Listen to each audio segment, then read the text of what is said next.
A. The creation and the golden age. 1. In the beginning, from chaos to order. In the very beginning, the universe wasn't the way we know it. There was only a single, massive entity called chaos. Imagine a giant, jumbled mess where everything, the sea, the earth, and the sky, were all mixed together. This shapeless mass was dense and inactive, with all its parts jumbled up and out of place. There was no sun to light the world, nor a moon with its ever-changing phases. The earth wasn't a solid sphere suspended in space, and there were no distinct oceans separating the land. Everything, land, sea, and air, existed as one giant, chaotic mess. The earth wasn't firm, the sea wasn't navigable, and the air was completely dark. None of these elements existed in their current forms. Everything was constantly clashing, hot and cold, wet and dry, soft and hard, heavy and light, all entangled in a never-ending battle. Then came a powerful force. Some call it God, others bountiful nature. This force stepped in and brought order to the chaos. It separated the earth from the sky, the water from the land, and the clear heavens from the thick, murky air. These elements were no longer a tangled mess. They were untangled and given their own distinct places.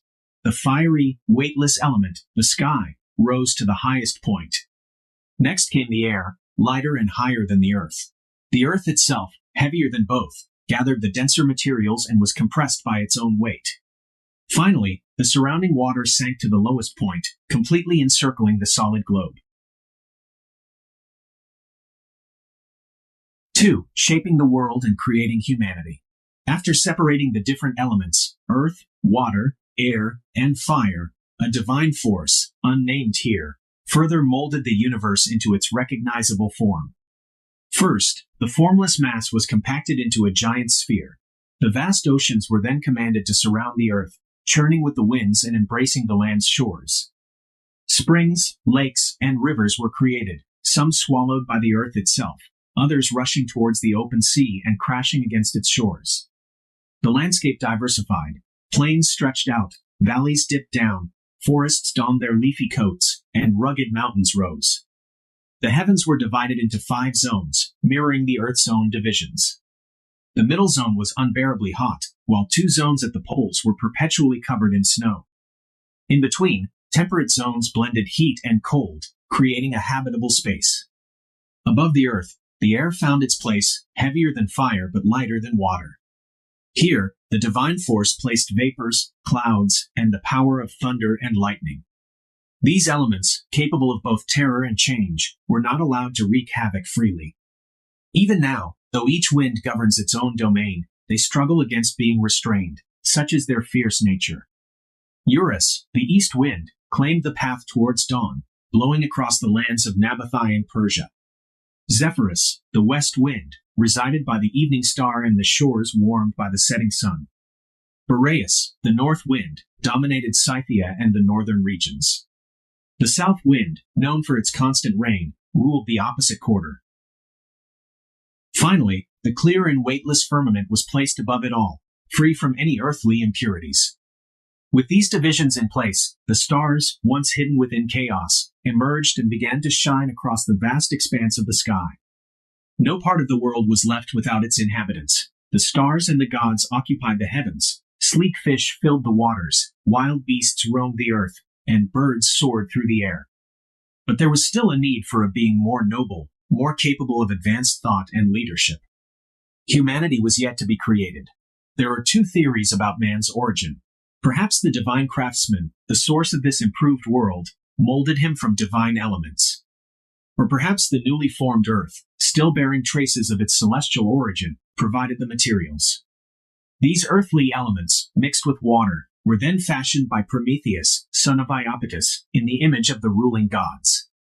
Unlike other animals who gazed down at the ground, man was given a face that could look up towards the heavens, to behold the stars, and to raise his head towards the constellations.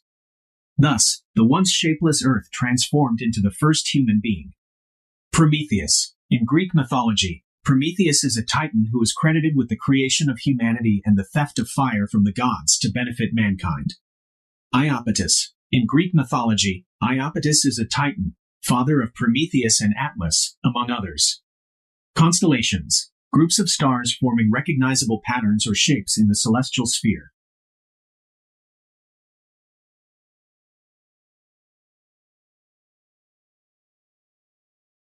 Three, the Golden Age, a time of innocence and peace. The very first age of humanity was the Golden Age. This era was unique. There were no laws or punishments, yet everyone practiced virtue and honesty on their own accord. Fear of punishment or legal threats didn't exist. There were no judges' pronouncements etched on bronze tablets, nor worried crowds facing judgment. People lived in perfect safety without needing external enforcement. In this age, people hadn't yet ventured beyond their own shores. They hadn't felled pine trees from the mountains and fashioned them into ships to explore foreign lands. No deep moats surrounded their towns, and there were no trumpets, brass instruments, helmets, or swords. With no need for soldiers, people's minds were free from worry and enjoyed a peaceful tranquility. The earth itself was untouched by human intervention. Unplowed and unmarred by tools, it produced everything abundantly on its own. People were content with this natural bounty, gathering fruits like strawberries, cornels, blackberries, and acorns that fell from mighty oak trees. This was a time of eternal spring. Gentle breezes nurtured flowers that bloomed effortlessly. The unsown earth yielded bountiful crops, and fields grew white with heavy ears of wheat without needing to be replanted. Even rivers flowed with milk and nectar, and honey dripped from the green home oak trees. From Golden Age to Iron Age, a decline in virtue. After Saturn was banished to the underworld, the world came under the rule of Zeus. This ushered in the Silver Age, a period less perfect than the Golden Age but still better than the one that followed, the Bronze Age. In the Silver Age, things changed. Spring wasn't eternal anymore. The year was divided into 4 distinct seasons: winter, summer, autumn, and a shorter spring. The air became scorching hot at times, and frozen winds brought icy winters. People started building dwellings, caves, thick shrubs, and branches woven together. Agriculture was introduced. Seeds were sown in furrows, and oxen groaned under the weight of plows. The Bronze Age, the third in this sequence, brought a further decline. People became more aggressive and prone to warfare, though not yet completely wicked. Finally came the Iron Age, the harshest of all. This era unleashed a torrent of crimes. Modesty, truth, and honor vanished. In their place came deceit, trickery, violence, and a relentless greed for possessions. People started sailing uncharted waters on ships built from trees felled from mountains. Land, once freely shared like sunlight and air, was now meticulously divided and claimed. The earth's bounty wasn't enough anymore. Humans dug deep, unearthing hidden riches that only fueled their vices. Destructive iron and even more destructive gold emerged, and with them came war, wielding weapons that brought bloodshed. Trust and hospitality eroded. Guests weren't safe with their hosts, fathers-in-law with their sons-in-law, and even brotherly love became rare. Spouses plotted against each other, children wished for their parents' deaths, and stepmothers resorted to deadly poisons. Piety, devotion to duty, was trampled underfoot. Finally, Astraea, the virgin goddess of justice, became the last immortal to abandon the earth, now soaked in the blood of violence. Birth of a savage race, giants and the blood-soaked earth. Not content with conquering the earth, the giants, according to some, dared to challenge the heavens themselves. They piled mountains upon each other, reaching for the very stars in a mad attempt to seize control of the sky. Zeus, the all-powerful father, wouldn't tolerate this audacity. He unleashed his mighty lightning bolts, shattering Mount Olympus and sending Ossa crashing down upon Pelion, the mountain beneath it. The monstrous giants were buried under the weight of their own ambition, their lifeless bodies crushed and broken. But the story doesn't end there. The earth, drenched with the abundant blood of her fallen sons, became strangely animated. From this warm and bloody offering, she birthed a new generation, men. However, this wasn't a race destined for peace. They inherited the savagery of their giant ancestors. This blood-born generation became notorious for their contempt for the gods, their insatiable thirst for violence, and their overall brutality. Their very origin, steeped in blood, manifested in their cruel and violent nature. Zeus calls a council. Humanity's fate hangs in the balance. Witnessing the horrific deeds of mankind, Zeus, the father of the gods and son of Saturn, felt a deep and rumbling groan rise within him. He remembered the recent, yet still secret, act of unspeakable cruelty, the defiled feast at Lycaon's table. Enraged with a righteous fury befitting Zeus, he summoned a council of the gods. None dared delay his call. High above, reaching across the clear sky, was a path readily visible, the Milky Way, famed for its brilliant whiteness. This celestial highway led the gods to their lofty abode, the dwelling place of the mighty Thunderer and his royal palace. On either side of this path, the grand halls of the revered deities stood open and inviting. Lesser gods resided elsewhere, while the most powerful and illustrious inhabitants of heaven claimed their homes near the path itself.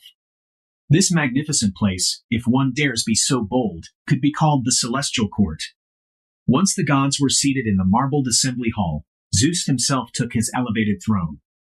He leaned upon his scepter of ivory and, 3 or 4 times, shook his mighty head, its fearsome locks sending shivers through the earth, the seas, and the stars. With a voice heavy with indignation, Zeus spoke, even during the war with the monstrous titans, each with 100 snaky arms reaching for the heavens, I haven't felt such deep concern for the dominion of the universe. Though formidable, that enemy stemmed from a single source, a single origin.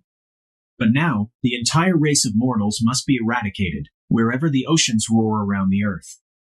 I swear this by the infernal rivers that flow through the Stygian depths. All other solutions have been exhausted. To save the healthy parts, a wound beyond healing must be cut away with a sharp blade. I have lesser deities as subjects, nymphs, fauns, satyrs, sylvan creatures, and the mountain dwellers. While not yet deemed worthy of a celestial home, I have at least allowed them to dwell on the earth I granted them. How safe would they be now, with Lycaon, infamous for his barbarity, plotting against even me, the wielder of thunder and your sovereign? A resounding roar of approval rose from the assembled gods. They burned with a fierce desire to punish such transgressions. This scene mirrored the recent human world, where a band of impious men had dared to extinguish the Roman name in Caesar's blood. The entire human race was shaken with the terror of imminent destruction, and the earth itself trembled in horror. But now, Augustus, the affection your people hold for you is no less pleasing to Zeus than the enthusiastic approval he received that day. After quieting the murmurs with his voice and a gesture of his hand, complete silence fell upon the gods. As soon as the clamor subsided, silenced by their ruler's authority, Zeus spoke once more. Fear not, he has met his terrible fate. But to fully understand, I will reveal both the offense and the punishment. Rumors of this age's wickedness had reached my ears. Hoping to find them untrue, I descended from Olympus in human form and walked among them. It would take an eternity to recount the vast amount of evil I discovered everywhere. The reports hadn't even captured the full extent of their crimes. The impiety of Lycaon and the downfall of humanity. My journey then took me past Mount Mainolus, notorious for its dens of wild beasts, the chilly pine groves of Mount Lycaeum and Mount Silene. Finally, as dusk settled in, I reached the domain of the Arcadian tyrant, Lycaon. Identifying myself as a god, I expected to be revered by the people. But Lycaon, instead, mocked their pious devotion. He declared he would conduct a test to expose me as a mere mortal in disguise. His plan was to murder me in my sleep, a cruel test indeed. But his depravity didn't stop there. He took a hostage sent by the Molossians, slit his throat, and barbarously dismembered the body. Parts were boiled, parts roasted, and then presented to me as a meal. My response was swift and wrathful. With avenging flames, I destroyed the house, collapsing it upon the household gods who mirrored their master's wickedness. Lycaon himself fled in terror, but his escape offered no solace. Reaching the desolate countryside, he let out a howl, a desperate attempt to speak. But his mouth, once used to order slaughter, could now only gnash with rage. He was transformed into a wolf, still bearing traces of his human form. His gray hair remained, his face retained a cruel expression, his eyes burned with the same fury. He was a living embodiment of savagery. This wasn't an isolated incident, Zeus declared. The savage Erinyes, the avengers of evil, hold sway everywhere. It seems humanity has chosen wickedness. Therefore, all shall face the punishment they deserve. This is my decree. Erinyes, In Greek mythology, the Furies, female chthonic deities of vengeance and retribution. Zeus unleashes the deluge, wiping the slate clean. While the punishment of Lycaon was a powerful display of Zeus's wrath, it wasn't enough to deter the rest of humanity. Witnessing the rampant corruption everywhere, Zeus decided to eradicate the entire human race with a devastating flood. Some gods readily agreed with Zeus, urging him on. Others, though saddened by the complete annihilation of humanity, remained silent, worried about the future of the earth without humans to worship and care for it. Zeus reassured them, promising to create a new, better generation from a remarkable source. Initially, Zeus considered unleashing his thunderbolts on a global scale. However, he feared setting the heavens ablaze and jeopardizing the entire universe, which was fated to endure for a specific time. He abandoned the idea of weapons and decided on a different approach, drowning mankind beneath a deluge. The north wind, known for clearing skies, was imprisoned along with other winds that dispersed clouds. In its place, Zeus unleashed the south wind, its wings heavy with rain and darkness. This monstrous wind squeezed the hanging clouds, unleashing a torrential downpour. Iris, the rainbow goddess, used her power to gather even more water, feeding the relentless rain. Crops were destroyed, hopes of harvest dashed, and years of hard work were washed away in an instant. Zeus's wrath wasn't confined to the sky. His brother, Poseidon, the god of the sea, joined the devastation with his mighty waves. He commanded the rivers to unleash their full force, tearing down any obstacle in their path. With a strike of his trident, Poseidon shattered the earth, opening its hidden water sources. Rivers overflowed, rampaging across plains, swallowing crops, groves, houses, people, temples, and everything in their path. If any structure remained standing, towering waves surged over it, collapsing its roof and towers. The world became a watery wasteland, with no distinction between land and sea. People scrambled for refuge, some perched on hills, others clinging to boats where they had once tilled the land.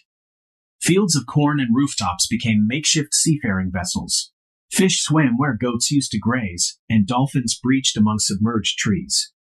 Even wild animals couldn't escape the wrath. Wolves swam amongst sheep, lions and tigers were tossed by the waves. The boar's strength and the stag's speed were useless against the relentless water.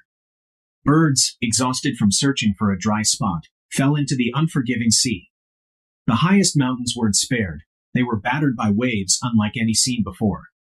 Many were swept away by the flood, while those who remained faced a new struggle, starvation. Food became scarce, and those who clung to life slowly succumbed to hunger. The deluge recedes. Deucalion and Pyrrha emerge. Phocis, a land that once separated Aeonia from Actaea, was now a submerged plain under a vast sea. But amidst this watery desolation, a peak rose above the clouds, Mount Parnassus. This is where Deucalion and Pyrrha, the only survivors of the flood, found refuge in their small boat. Here, on the mountain slopes, they worshipped the Coretian nymphs, the mountain deities, and the prophetic Themis, who dispensed oracles in those times. Deucalion was known for his piety and justice, and Pyrrha for her devotion to the gods. Witnessing the devastation and the plight of the remaining two worthy souls, Zeus finally relented. He cleared the skies, pushed back the clouds with the north wind, and exposed the earth once more. The raging sea also calmed down. Poseidon, the ruler of the deep, put aside his trident and ordered Triton, his azure-hued herald, to sound his resounding seashell. Triton, adorned with his natural purple shell, emerged from the depths and raised the hollow wreathed trumpet to his lips. The powerful blast echoed across the world, both on land and sea, commanding the waters to recede. The once raging sea retreated to its shores, rivers returned to their channels, and hills emerged from the receding floodwaters. The land gradually rose, revealing once more the bare tops of trees, now marked with the remnants of clinging mud. The world was reborn, yet Deucalion saw a desolate landscape devoid of human life. Tears welled up in his eyes as he spoke to Pyrrha, his sister, wife, and the only woman left beside him. He spoke of their shared lineage, their marriage, and the bond forged by their shared ordeal. They were now the sole representatives of humanity, a lonely pair in a vast and empty world. Deucalion feared for their future, haunted by the memory of the terrifying flood. He wondered how Pyrrha would have endured this disaster alone and who she would have found solace in. He vowed to follow her even in death, had the sea claimed her instead. Deucalion longed to use his father, Prometheus's, ingenuity to repopulate the earth, to breathe life into molded clay. But for now, he and Pyrrha were all that remained, a mere token of humanity, according to the will of the gods. Repopulating the earth, Deucalion and Pyrrha's answer to devastation. Grief-stricken, Deucalion and Pyrrha sought solace in prayer and divine guidance. They journeyed to the shrine of Themis, a goddess known for her pronouncements. The once majestic temple was now defiled by moss, and its altars stood cold and neglected. With trembling hearts, they prostrated themselves before the temple, pleading for a way to restore their lost race. Themis, moved by their sincerity, offered a cryptic solution: "Depart from my temple, veiled and unclad. Loose the garments that bind you and cast behind your backs the bones of your great mother." Pyrrha was initially hesitant. The idea of throwing her mother's bones behind her seemed disrespectful and sacrilegious. But Deucalion, son of the cunning Prometheus, offered an interpretation. He reasoned that the Great Mother referred to the earth itself, and the bones were symbolic of stones. Though unsure, they decided to follow the oracle's cryptic advice. With veiled heads and loosened clothes, they threw stones over their shoulders. Miraculously, these seemingly ordinary stones began to transform. They softened, gained form, and gradually took on the rough shapes of humans, imperfect figures resembling unfinished sculptures. The moister, earthier parts became flesh, while the harder, unyielding parts transformed into bones. Even the veins remained, retaining their original name. Through divine intervention, the stones thrown by Deucalion became men, and those thrown by Pyrrha became women. Thus, humanity was reborn. This new generation, Deucalion claimed, inherited the Earth's resilience, a hardy race that bore the mark of its origins.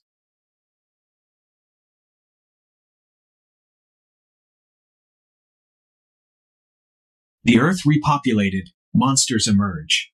The floodwaters receded, and the Earth, warmed by the sun's rays, became fertile ground once more. The lingering moisture from the deluge mingled with the sun's heat, causing the mud and damp earth to ferment. Within this fertile womb, the seeds of life stirred. Just like an expectant mother, the earth nurtured these seeds, and with time, they took on distinct forms.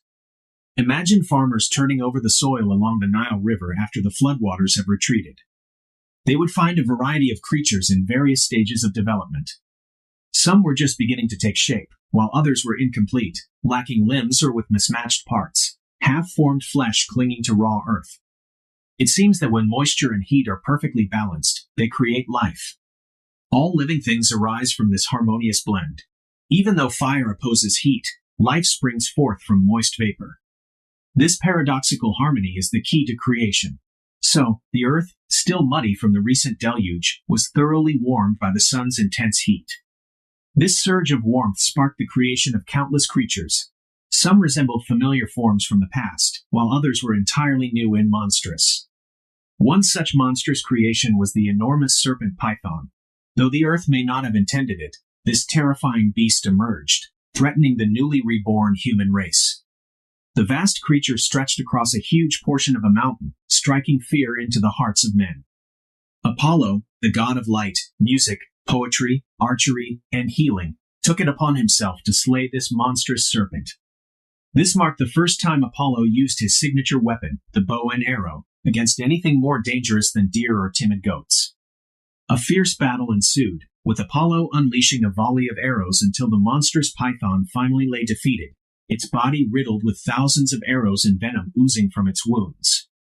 To ensure this victory wouldn't be forgotten, Apollo established the Pythian Games, athletic competitions that would become legendary. The victors in these games were initially awarded crowns made of beech leaves, as laurel wreaths, the symbol most associated with Apollo, weren't yet available. 12. Apollo and Daphne.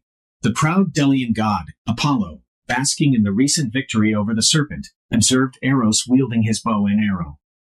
With a hint of arrogance, Apollo questioned Eros' use of weaponry. "What business do you have with such gallant arms, playful boy?" Leave those burdens to shoulders worthy of them. It is I who can deliver precise blows to beasts and enemies alike. Remember the python I vanquished with countless arrows? Stick to igniting unknown flames with your torch, and do not dare to claim the praise rightfully mine. In response, Aphrodite's son retorted confidently, Let your bow shoot all it may, Phoebus. Mine shall target you. As much as all creatures fall short of your might, so does your glory pale in comparison to mine. With these words, Eros swiftly soared to the heights of Parnassus, extracting 2 arrows from his quiver of different craftsmanship, one to incite love, the other to repel it. The love-inducing arrow, crafted of brilliant gold with a sharp point, found its mark in the nymph, daughter of Peneus, while the lead-tipped arrow pierced Apollo's very core. Instantly, love enveloped one. The other recoiled from the notion, finding solace in the depths of the woods and the thrill of the hunt, becoming a rival to the maiden Phoebe. With a carefree spirit, Daphne rejected all suitors, ignorant of the meaning of love, marriage, or the bonds of hymen. Despite her father's pleas for grandchildren, Daphne remained steadfast in her desire for perpetual virginity. Clinging to her father's neck, she implored, Dearest father, grant me the gift of eternal maidenhood, like Artemis. Thus, Daphne's blush of modesty veiled her face, rejecting the nuptial torch as though it were a crime against her very being. Indeed, he complied, but he said, The very allure of your beauty obstructs you. The charms of your person prevent you from becoming what you desire. Phoebus himself, smitten, longs for a union with Daphne, whom he now beholds. What he desires, he hopes for, yet his own prophecies deceive him. Like dry stubble burning after the harvest, like hedges ignited by a traveler's torch left too close at dawn, the god bursts into flame, burning throughout his breast, nurturing a futile passion with his aspirations. He sees her hair flowing freely around her neck and wonders, how much more enchanting would it be if it were styled? He gazes upon her eyes, sparkling like stars, and her lips, which merely seeing is not enough. He extols her fingers, hands, arms, and shoulders, revealed beyond the midpoint. Whatever is concealed from view he imagines to be even more beautiful. Swifter than the gentle breeze, she flees, paying no heed to his pleas. O nymph, daughter of Peneus, I plead with you, halt. I am not your adversary in pursuit. Just as the lamb flees from the wolf, the deer from the lion, and the dove from the eagle with trembling wings, so does every creature flee from its foe. Love compels me to follow you. Alas, should you stumble, or should thorns tear your undeserving legs, and I be the cause of your pain? The terrain you hasten through is rugged. Please slow your pace, restrain your flight. I will follow more leisurely. But know whom you please. I am no mountain dweller, no shepherd. I am not here in rustic guise tending herds or flocks. Rash girl, you know not whom you flee from, and thus you flee. The Delphian land, Claros, Tenedo, and the palace of Patereia serve me.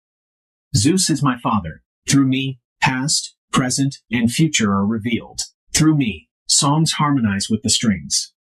My own arrow is unerring, yet there is one even more unerring, which has inflicted this wound upon my previously unscathed heart. Healing arts are my discovery, and I am honored throughout the world as the bringer of aid, with the properties of herbs subject to me. Alas, love cannot be cured by any herbs, and those arts which bring relief to all are of no avail to their master. The daughter of Peneus flees from him, on the verge of saying more, her steps timid as she departs, leaving his words unfinished. Even in flight, she appears lovely. The winds expose her form, and gusts play with her garments, spreading her careless locks behind her, enhancing her beauty with every step. But the youthful god no longer has patience to waste his charms. Urged by love, he hastens after her. Like a greyhound chasing a hare across an open field, he pursues her with swift steps, hopeful of catching her, while she remains uncertain, fearing his grasp yet tantalizingly close. Yet aided by the wings of love, he is swifter, denying her rest, breathing upon her hair as she flees. Exhausted, she grows pale, her strength waning from the rapid flight. Gazing upon the waters of Peneus, she implores, Father, if rivers hold divine power, aid me. O earth, either swallow me whole or change my form, which has attracted too much attention and now brings harm upon me. Hardly had she finished her plea when a heavy lethargy seizes her limbs. Her soft breasts are covered with a thin bark, her hair becomes green leaves, her arms branches. Once swift feet now adhere to the ground with sluggish roots, a leafy canopy covering her features while her elegance remains. Phoebus admires this transformation, feeling her heartbeat beneath the new bark. Embracing the branches as limbs, he kisses the wood, though it recoils from his touch. To her, the god says, "If you cannot be my wife, at least you shall be my tree. My laurel shall adorn my hair, lyre, and quiver. You shall stand as a faithful guardian at Augustus's gateposts and protect the oak at its center. As my head remains youthful with unshorn locks, may you always wear the lasting honors of your foliage." Paean finishes his speech. The laurel nods in agreement with its new branches, seeming to shake its top like a nodding head. 13. Zeus and Io. Zeus, pursuing Io, the daughter of Inachus, covers the earth with darkness and ravishes the nymph. In Hymenaea, there lies a grove enclosed by a wood atop a craggy rock, known as Tempe. Through it flows the river Peneus, originating from the base of Mount Pindus, its foaming waves gathering clouds that scatter a vapor resembling thin smoke. Its spray besprinkles the treetops, filling the distant places with its thunderous roar. Here resides the great river in a cavern formed by rocks, governing the waters and the nymphs within. The rivers of the land converge here, unsure whether to congratulate or console their parent, Inachus, who mourns his daughter Io. Alone in his deepest cavern, he laments Io's fate, fearing the worst. Zeus had seen Io returning from her father's stream and spoke, "O maiden worthy of Jove, destined to bring happiness to someone in marriage, seek the shade of this lofty grove while the sun is high. If you fear the beasts, I offer you protection under my divine hand. Do not flee from me." As she fled, leaving behind Lerna's pastures and the plains of Lycia, Zeus covered the earth with darkness, halting her flight and taking her forcefully. 14. Hera's wrath and Io's transformation. Meanwhile, Hera, observing the unusual darkness amidst the daylight, suspects Zeus's infidelity. Descending from heaven, she commands the mists to clear. Zeus, anticipating his wife's arrival, changes Io into a sleek heifer. Even in this form, Io remains beautiful. Hera, though reluctantly, admires the cow's appearance and inquires about its origin, pretending ignorance. Zeus falsely claims that the cow emerged from the earth to avoid further questions. Hera requests the heifer as a gift, putting Zeus in a dilemma. He hesitates, torn between shame and love. While his shame would be overcome by his love for Hera, refusing such a small gift to his wife might arouse suspicion. He fears that if he denies Hera the cow, she might suspect that Io is more than just a bovine creature. The goddess, now relieved of her rival, did not immediately cast aside all apprehension. She still feared Zeus and worried that Io might be abducted again until she entrusted her to Argus, the son of Aristor, for safekeeping. Argus, with 100 eyes encircling his head, was ever vigilant. While 2 eyes rested in turns, the rest remained watchful, always on duty. No matter how he stood, his gaze remained fixed on Io. Even when turned away, she remained within his sight. During the day, he allowed her to graze, but as the sun descended below the earth, he confined her and tethered her neck with an undeserved cord. Io subsisted on arbutus tree leaves and bitter herbs, lying upon the bare earth without grass and drinking from muddy streams. When she sought to stretch out her arms to Argus in supplication, she found herself lacking arms and instead emitted lowing sounds in an attempt to communicate. Frightened by her own voice, she recoiled. Io wandered to the banks of her father Inachus, where she once frolicked. Upon seeing her reflection with her new horns, she recoiled in terror and disbelief. The Naiads and even Inachus himself failed to recognize her. She followed her father and sisters, allowing herself to be touched and presenting herself to them as they marveled at her. Inachus offered her some grass he had plucked. She licked his hand and kissed his palms, unable to hold back her tears. If only she could speak, she would implore his help and reveal her name and misfortunes. Instead, she communicated her plight through letters traced by her foot in the dust. "Woe is me," cried her father Inachus, embracing her horns and neck as he wept. "Are you truly my daughter, sought after throughout all lands? When you were lost, the grief was lighter, but now, found, it weighs heavy upon me. You remain silent, responding only with sighs and lowings. I once prepared a bridal chamber and nuptial torches for you, hoping for a son-in-law and grandchildren. Now, you must mate with a beast and bear offspring from the herd. Death offers no relief from this eternal grief, for I am but mortal, burdened with sorrow for eternity. As he grieved, the star-studded Argus relocated her and took the daughter, separated from her father, to distant pastures. He himself, from a distance, occupied the lofty peak of a mountain, overseeing all. The ruler of the gods above could no longer bear the great sufferings of Phoroneus' granddaughter. He summoned his son Hermes, born of the bright Pleiad, Maia, and commanded him to slay Argus. With little delay, Hermes adorned his feet with wings, grasped his sleep-inducing wand, and donned a cap. Leaping from his father's lofty abode to the earth below, he discarded his cap and wings, keeping only his wand. Disguised as a shepherd, he herded some she-goats through the trackless countryside, playing on reeds joined together. Charmed by the sound of this novel instrument, the Hera-appointed guardian invited the newcomer to sit with him on a stone, noting the lush grass for his flock and the convenient shade. Atlas's son obliged, engaging in lively conversation throughout the day and attempting to lull his vigilant watcher with his music.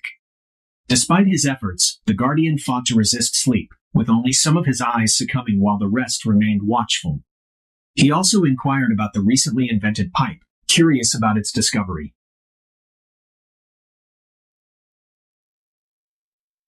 Pan and Syrinx, a story of love and loss. Pan fell in love with the nymph Syrinx, but she fled from him, prompting him to pursue her. Syrinx, halted in her escape by the waves of the river Ladon, called upon her sisters, the Naiads, who transformed her into reeds. Pan fashioned these reeds into an instrument with 7 pipes, naming it after the nymph. The story continues. In the cold mountains of Arcadia, among the Hamadryads of Nonacris, there was a famous naiad known as Syrinx. She had evaded the advances of satyrs and various gods who frequented the shady groves and fruitful fields. She dedicated herself to the Ortygian goddess, adopting the attire of Artemis. She could have passed as Latona's daughter, were it not for her bow of Cornell wood or, on occasion, gold, which sometimes fooled others. One day, as she returned from the hill of Lycius, Pan spotted her. With his head adorned with sharp pine leaves, he spoke these words. Hermes recounts the rest of the tale, how Syrinx rejected Pan's advances and fled through pathless areas until reaching the gentle stream of sandy Ladon. There, she prayed to her watery sisters for transformation. Pan, believing he had captured Syrinx, grabbed some reeds from the marsh instead of the nymph's body. As he sighed among the reeds, the wind caused them to produce a murmuring sound, enchanting him. He vowed to keep this form of communication, and the reeds, bound together with wax, retained the name of the nymph. 16. Hermes outwits Argus. Hermes, having lulled Argus to sleep, swiftly severs his head, while Hera places his eyes in the peacock's tail. As the messenger god Hermes prepared to speak further, he noticed that all of Argus's eyes had succumbed to sleep, and his vision was veiled in slumber.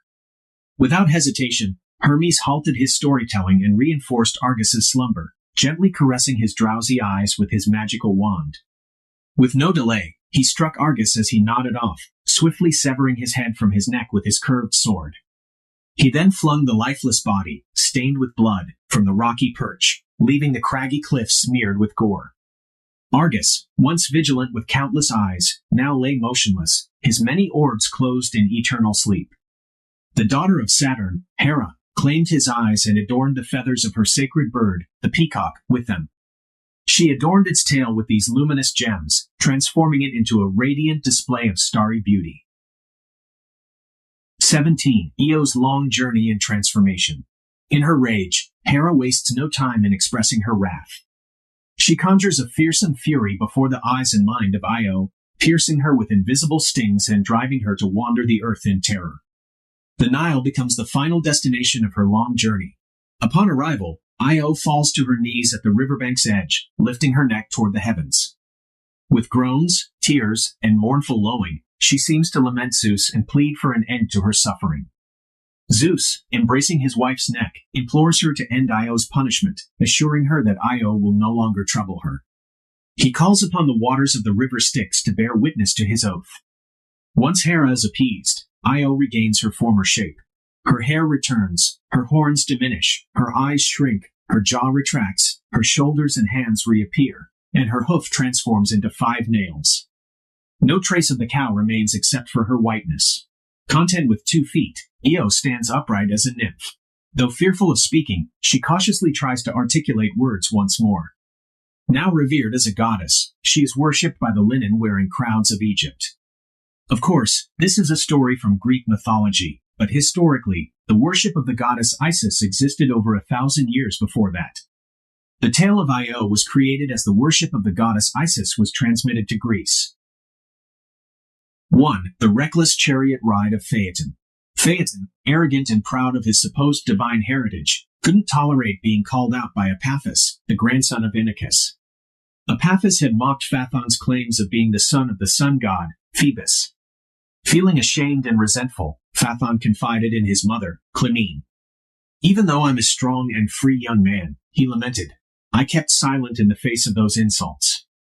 It's humiliating that such accusations can be made, and even worse that we can't refute them. Mother, if I am truly of divine descent, please give me some proof. Show me a sign of noble lineage, claim me as one of the heavens. He wrapped his arms around Clymene, pleading with her by his own head, by the life of his stepfather Merops, and by the wedding torches of his sisters. He demanded some token to verify his true father. Clymene, torn between anger at the accusations and her love for Phaethon, raised her arms towards the heavens. Looking directly at the sun, she swore, Sun, I swear to you by this radiant beam of light, that watches and sees all, that you, yes you, are the son of this very sun you behold. This sun, the ruler of the world, is your father. If I lie, may he deny me his sight forever, and may this light be the last I ever see. It won't be a difficult journey for you to visit your father's dwelling. His home, where he rises each day, is near our land. If you truly wish, go forth and ask him yourself. Phaeton immediately springs forth, overjoyed, upon hearing his mother's words. He imagines himself reaching the skies. He envisions passing by his fellow Ethiopians and the Indians who live under the intense rays of the sun. Briskly, he makes his way to meet his father at the sunrise. The sun's palace stood tall on majestic columns, gleaming with radiant gold and carbuncle that rivaled flames. Its highest point was adorned with polished ivory, while its double folding doors shone with the brightness of silver. The craftsmanship surpassed the material. Within, Mulcaber had intricately carved the sea encircling the earth, along with depictions of the earth itself and the heavens above. The waves depicted azure deities like Triton with his shell, Proteus in his ever-changing form, and Aegeon embracing whales. Doris and her daughters were also depicted, some swimming and others drying their green hair on the bank or borne upon fishes. Though their features were not identical, they bore a familial resemblance. The earth below featured men, cities, woods, wild beasts, rivers, nymphs, and other deities of the land, all beneath the figure of the shining heavens. The doors bore 6 signs of the zodiac each. Upon arriving via an ascending path and entering his doubted parents' house, Clymene's son immediately sought out his father's presence, though he stood at a distance, unable to bear the brilliance any closer. Phoebus, clad in purple, sat on a throne adorned with brilliant emeralds. Days, months, years, ages, and hours were arranged on both sides, with spring crowned in blossoms, summer adorned with ears of corn, autumn with crushed grapes, and winter with his hoary hair. From his vantage point within the palace, the sun, with his all-seeing eyes, observes the young man struck with awe by the grandeur of the surroundings. Addressing him, he says, What brings you to my abode, Phaeton? Why do you seek entry into my palace, you, a son who cannot be denied by his parent? Phaeton replies, Oh, radiant light of the boundless universe, Phoebus, if I may call you father, and if Clymene speaks the truth, grant me, my parent, a sign by which I may truly be recognized as your offspring, and dispel this doubt from my mind. At these words, the sun removes the rays that surround his head and bids Phaeton to approach. Embracing him, he declares, You are indeed not unworthy to be acknowledged as my son, and Clymene has spoken truthfully of your origin. To ease your doubt, ask any gift you desire, and it shall be granted by me. Let the unseen lake, by which the gods swear, bear witness to my pledge. Hardly had Phaeton finished speaking when he boldly requested his father's chariot and the reins of the wing-footed horses for just one day. Apollo, regretting his hasty oath, shook his radiant head in dismay and exclaimed, by my own rash words, I have placed myself in a difficult position. I wish I could retract what I have promised. My son, I must admit, this is one request I wish to deny you. Your desire is fraught with danger and far exceeds your strength and youthful capabilities. You are mortal, Phaeton, and what you seek is beyond mortal bounds. You aspire to attain even more than the gods themselves. Only I, the sun, can withstand the fiery chariot's mighty axle. Even mighty Zeus, the ruler of Olympus, cannot control its course. The journey ahead is treacherous, with steep ascents, perilous heights, and steep descents. Tethys herself, who cradles me in her waves, fears for my safety as I traverse the heavens. The skies whirl with constant rotation, carrying the stars in their wake. Could you, Phaeton, navigate against this relentless motion? The path ahead is fraught with dangers, from wild beasts to celestial obstacles. The fiery steeds, fueled by their inner flames, are difficult to control once roused. Take heed, my son, lest I become the unwitting harbinger of your downfall. I implore you to reconsider your request. If you seek proof of your lineage, look no further than my paternal concern for your safety. I offer you my watchful care as evidence of our kinship.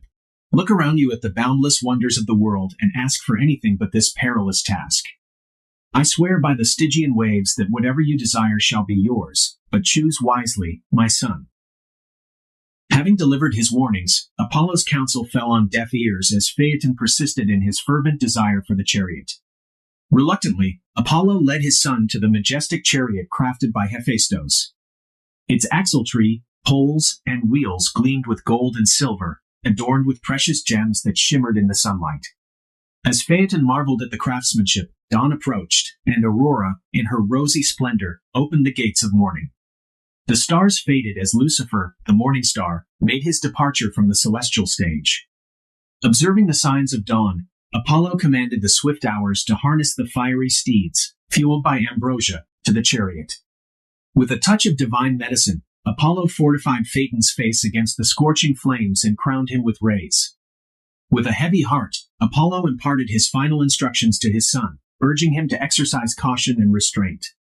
He advised Phaeton to follow a specific path, avoiding extremes in altitude to prevent catastrophic consequences for both heaven and earth. As Apollo spoke, night receded, and the dawn of a new day beckoned. Time pressed on, and Apollo was compelled to depart. With a final plea for Phaeton to heed his advice, Apollo relinquished the reins to his son, hoping against hope that fortune would favor him. With the moist night touching the western shores and dawn's light breaking forth, Apollo had no choice but to depart. He left Phaeton standing on solid ground, urging him to reconsider his reckless pursuit of the chariot before it was too late. The other, Phaeton, leaps into the light chariot with his youthful body.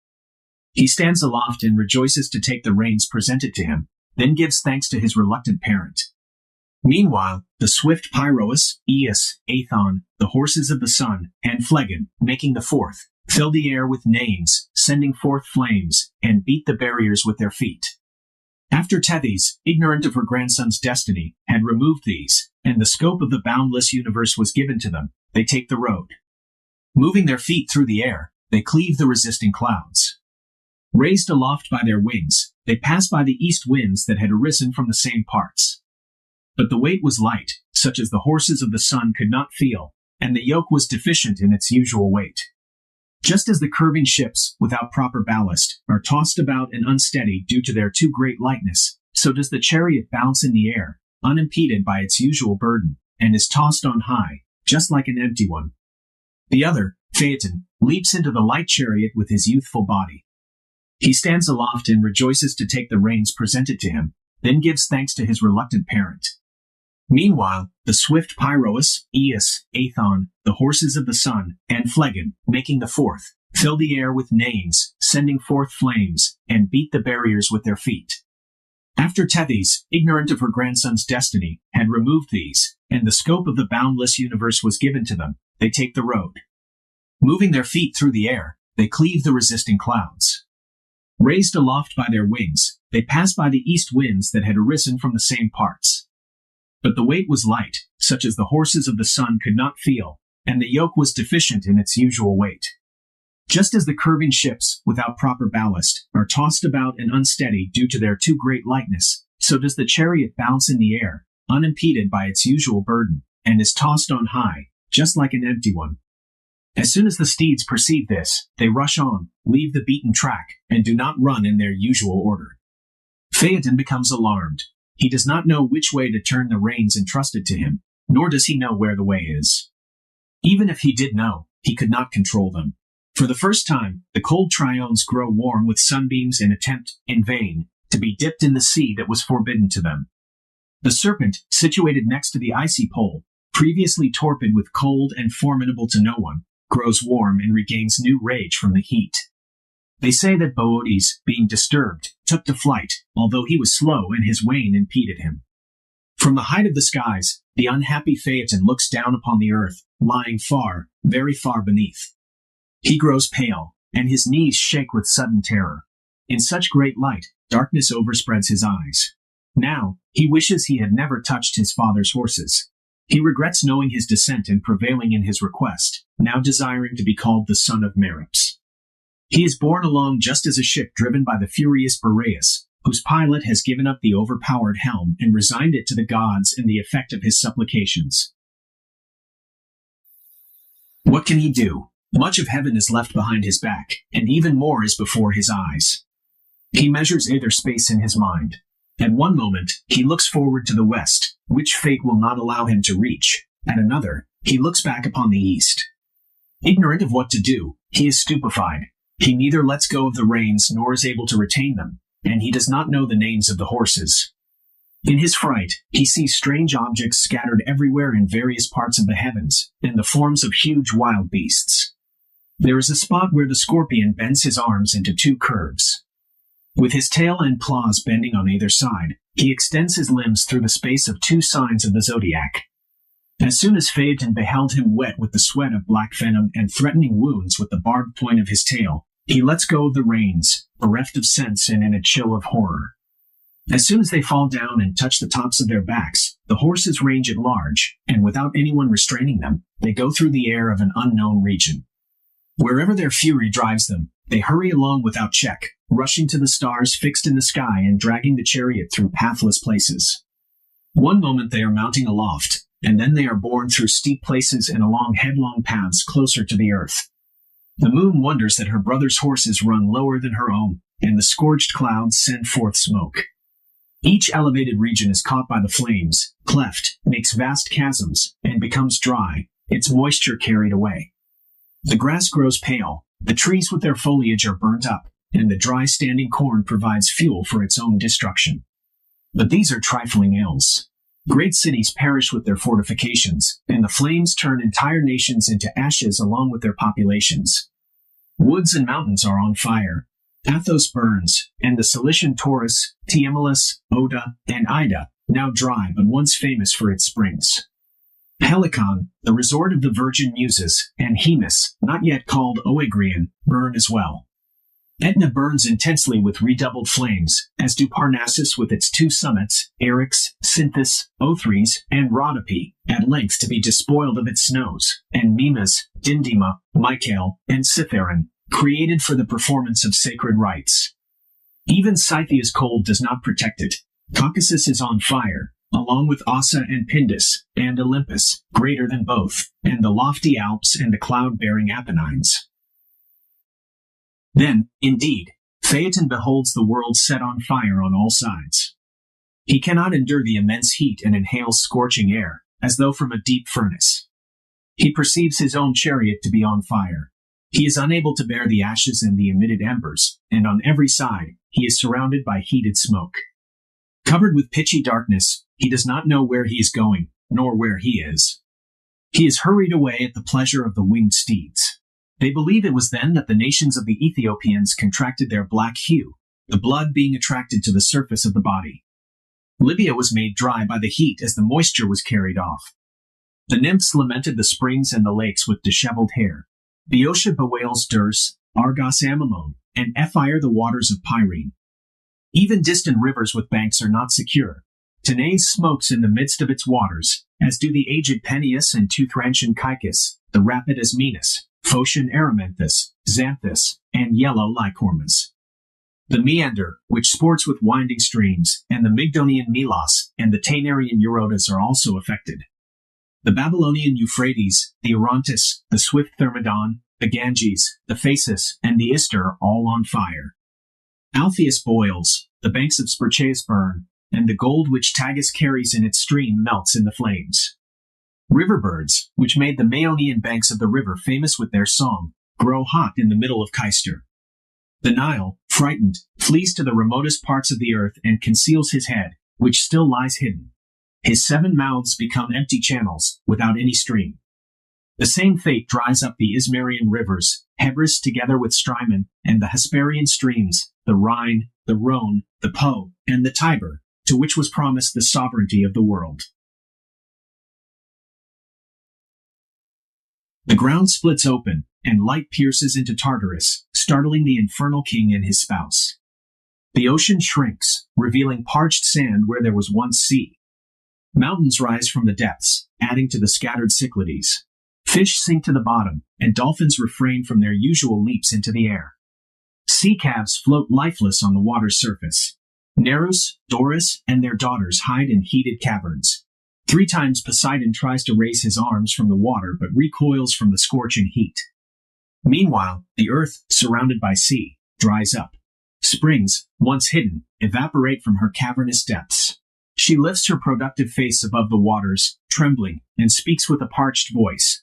O sovereign of the gods, if this is your will, why delay your lightning? If I must perish, let it be by your flames. See my scorched hair, eyes veiled in ash. Is this my reward for providing sustenance? If I deserve destruction, why punish the waves? Why diminish the seas, given to your brother? If not for him or me, spare your skies. Look, each pole smokes. Atlas struggles under the burden of the heavens. If sea and earth perish, chaos will reign. Save what remains and preserve the universe. The earth can bear the vapor no longer. She withdraws her face and the neighboring caverns into darkness below.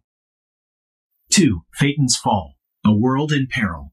The all-powerful Father, having summoned the gods above as witnesses, along with the one who had bestowed the chariot upon Phaeton, realizing that without aid, all things would perish in catastrophic ruin, ascends to the highest peak, from where he typically spreads clouds over the vast expanse of the earth. However, at that moment, he lacks both clouds to cover the earth and showers to send down from the sky. He thunders loudly and hurls lightning from his right ear at the charioteer, simultaneously ending both his life and his reign over the chariot, and quelling the raging flames. The horses, startled, leap in the opposite direction, shaking off the yoke from their necks and freeing themselves from the torn harness. The reins lie in one place, the axle tree is wrenched away from the pole in another, the spokes of the wheels are broken in yet another, and the fragments of the shattered chariot are scattered far and wide. Meanwhile, Phaeton, his yellow hair consumed by flames, is hurled headlong and carried through the air for a great distance, much like how a star might seem to fall from the serene sky, although it has not truly fallen. The great river Eridanus receives him in a part of the world far from his homeland, where it bathes his foaming face. 3. Echoes of Loss, a lament for Phaeton. The tale unfolds with poignant tragedy as the sisters of Phaeton, consumed by grief, undergo a profound metamorphosis. Transformed into poplar trees, their sorrow manifests as tears turned into amber, a tangible expression of their eternal mourning. Hesperian naiads, guardians of the evening, solemnly lay Phaeton's charred remains to rest, inscribing a somber epitaph upon his tomb. Yet, even as the flames of his funeral pyre cast light upon the earth, Phaeton's father, Helios, shrouds himself in inconsolable sorrow, veiling the world in darkness for a day. Clymene, Phaeton's anguished mother, embarks on a desperate quest, traversing the globe in search of her son's scattered remains. Discovering his bones interred on foreign soil, she collapses in despair, her tears mingling with the name etched upon his grave. The sisters of the sun, Phaeton's kin, join in mourning, their futile tears cascading upon his tomb. Yet, their grief is compounded by a cruel fate as they, too, succumb to transformation. Bound by roots and ensnared by branches, they become living monuments to their sorrow, their voices silenced by the encroaching bark. In a heart-wrenching scene, Clymene attempts to free her daughters from their arboreal prison, only to find their bodies irreversibly fused with the trees. Each attempt to save them yields only bloodshed and agony, as their cries echo through the forest, a haunting chorus of anguish. As tears continue to flow, the once fluid amber hardens upon the branches, a testament to the enduring sorrow of Phaeton's legacy. And so, the river carries forth this precious relic, destined to adorn the necks of Latian women, a bittersweet reminder of a tragic tale untold. 4. Unending sorrow, from human to swan and god in despair. Cycnus, son of Sthenelus, bore witness to this peculiar spectacle. While he was related to Phaeton through his mother, his affection for him ran even deeper. Abandoning his kingdom where he ruled over the Ligurian people and cities, Cycnus now filled the verdant banks of the river Eridanus with his sorrowful cries. As he lamented, his voice turned shrill, and gray feathers obscured his once human hair. A long neck emerged from his breast, and a membrane connected his reddening toes. Feathers adorned his sides, and his mouth now sported a bill without a point. Cycnus underwent a transformation, rejecting the heavens and the air, mindful of the unjustly sent fire. Preferring streams and lakes over flames, he sought solace in the waters, a stark departure from the inferno above. Meanwhile, Phaeton's father, draped in squalor and stripped of his brilliance, resembled his eclipse-shrouded form. He despised the light, himself, and the day, consumed by grief and resentment, withdrawing his services from the world. My existence has been restless since the dawn of time, he mourned, enduring endless toil without acknowledgement. Let another take the reins of the chariot of light. If no one else can, let even Zeus himself assume control, if only to comprehend the peril I faced. Let him see that failure to manage those flame-footed steeds did not merit death. As Phaeton's father voiced his despair, the gods implored him, urging him against casting darkness upon the world. Zeus, too, refrained from hurling his thunderbolts but issued stern warnings. Phoebus gathered his trembling, frenzied steeds, venting his anger and blame upon them, holding them responsible for his son's tragic fate. 5. Zeus and Callisto. As Zeus surveyed the world, seeking to extinguish the remnants of the fire, his gaze fell upon Callisto in Arcadia, stirring within him a new-found desire. To seduce the nymph, he assumed the guise of Artemis. However, Callisto's sisters, aware of her plight, revealed her transgression to the goddess, who, angered by the violation of her vow of chastity, banished Callisto from her company. Yet, even as Zeus attended to his divine duties, ensuring the stability of the heavens and the preservation of the earth, his attention was drawn to Arcadia. There, he rejuvenated the springs and rivers, revitalized the barren land with lush grass and verdant foliage, and commanded the once injured forests to flourish anew. Amidst his vigilant oversight, Zeus encountered a maiden from Nonacris, igniting a fiery passion within him. She was no mere shepherdess, but a huntress of Fabe, adorned with a quiver and bow, beloved by Trivia herself. Yet, as fleeting as all mortal influences are, her allure captivated Zeus in that moment. Finding her alone and fatigued in a secluded grove, Zeus was emboldened to approach her, confident in his ability to keep the encounter hidden from his wife. For what consequence, he pondered, could possibly come from a stolen embrace, should Hera ever discover the truth? Immediately assuming the form and attire of Artemis, Zeus approaches the virgin and inquires, "O virgin, from which mountains have you been hunting?" The maiden, rising from the turf, greets him, proclaiming Artemis's greatness, even above Zeus himself. Amused and pleased by her words, Zeus lavishes her with kisses, not in moderation, and certainly not as one would expect from a maiden.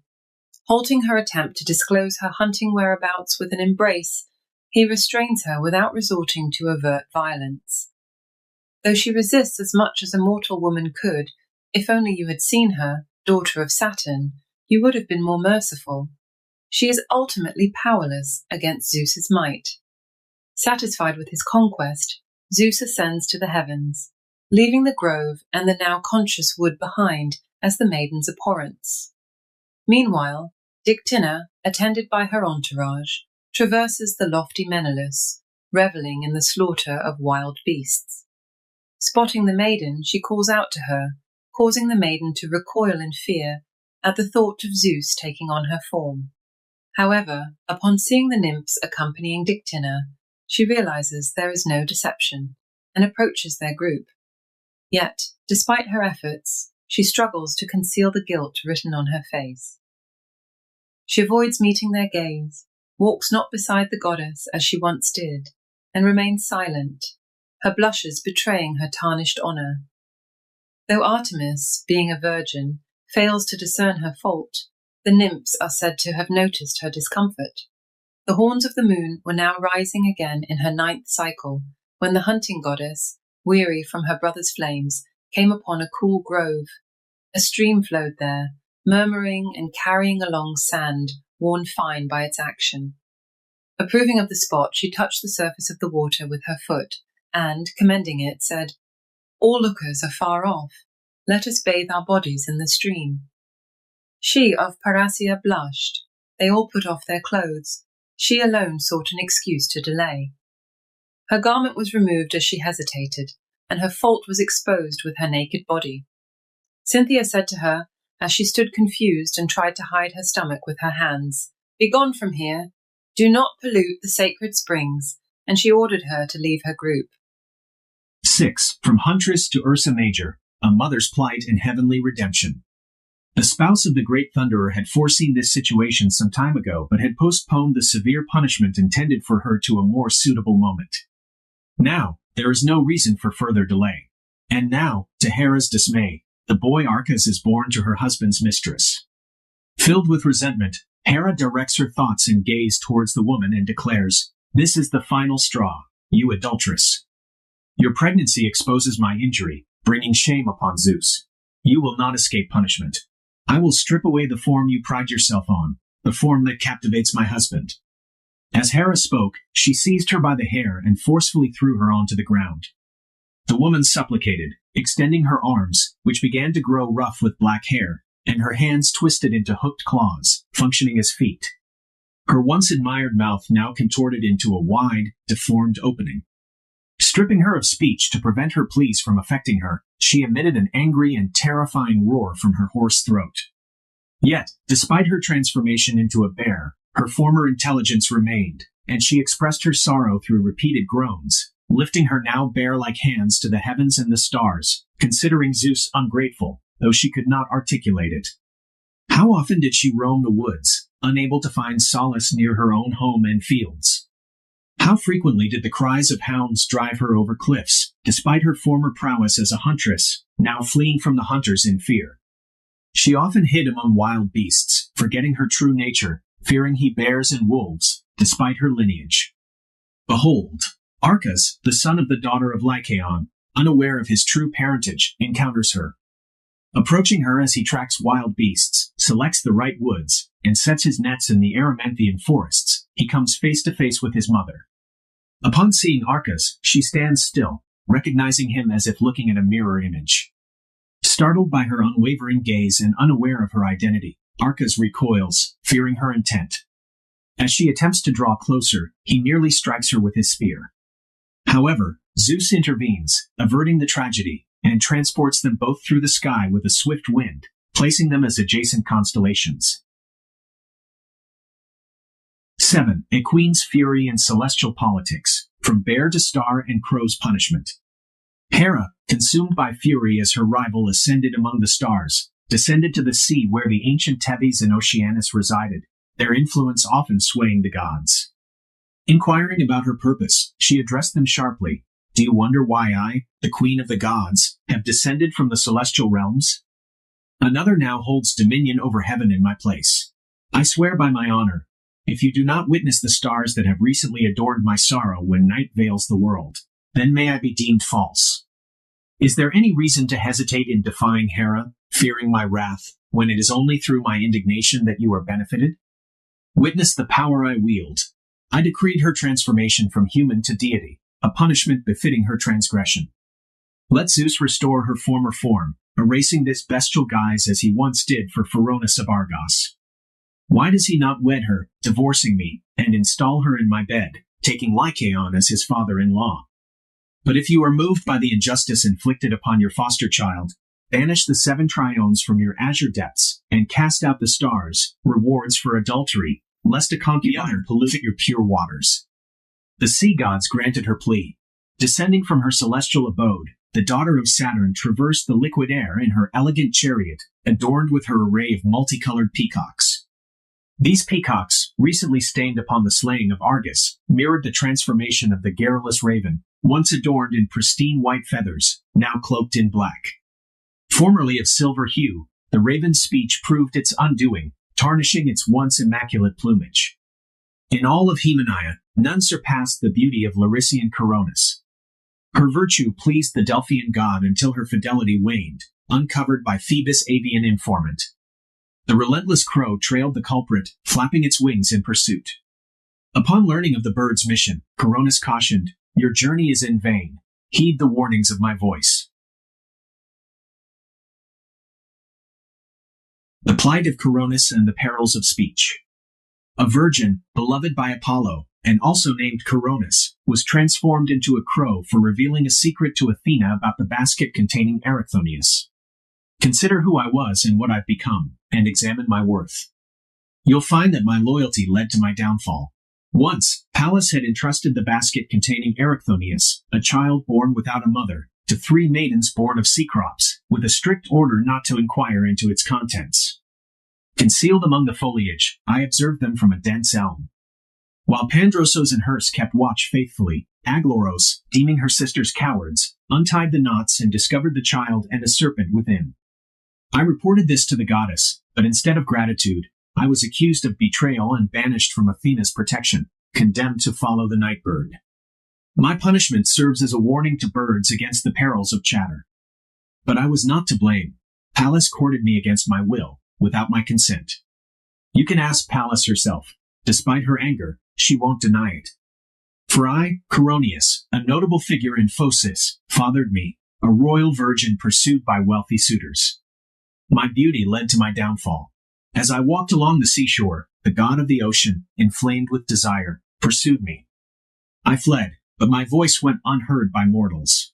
A compassionate maiden aided me, and as I reached out to heaven, my arms turned black with feathers. I struggled to shed my garments, but they had become feathers embedded in my skin. I tried to beat my breast, but I had neither hands nor naked skin. I ran, and the sand no longer impeded me, lifting me from the ground. Carried through the air, I became Athena's faultless companion. Yet, what good is this if Nyctamine, transformed into a bird for a heinous crime, has taken my place in honor? 9. A god's rage, a raven's regret. Nyctamine, consumed by a forbidden love for her father, Nyctius, was punished by the gods. They transformed her into an owl, a harsh penalty for her incestuous desires. Apollo, upon being informed by a raven of his lover Coronis's infidelity, reacted with haste. The raven, aware of Nyctamine's scandalous actions, spoke of her transformation into an owl, banished from the skies due to her shame. However, Apollo dismissed the raven's warning, insisting on continuing his journey. When the raven revealed Coronis's betrayal, Apollo's laurel crown fell, and his face contorted with anger. He swiftly took up his bow and arrow, piercing Coronis's heart with a deadly shot. Mortally wounded, Coronis expressed remorse for her actions, acknowledging Apollo's right to punish her. With her dying breath, she lamented their shared fate. As her life ebbed away, a chilling coldness gripped her lifeless body. The lover, overcome with regret for his cruel vengeance, blamed himself for listening to the raven and for his rage.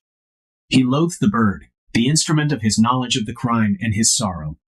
He even hated the bowstring, the bow, and his own hand that wielded the deadly arrows. He cradled her fallen form, desperately trying to alter her fate with his divine powers, but all his efforts were in vain. When he realized his attempts were futile and saw the funeral pyre being prepared, the flames threatening to consume her limbs, true sorrow filled him.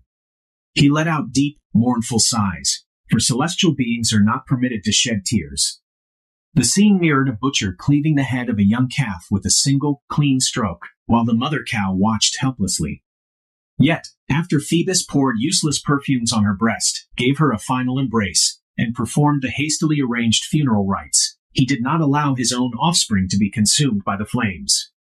He snatched the child from the pyre, still nestled within his mother's womb, and carried him to the cave of the two-formed centaur, Chiron.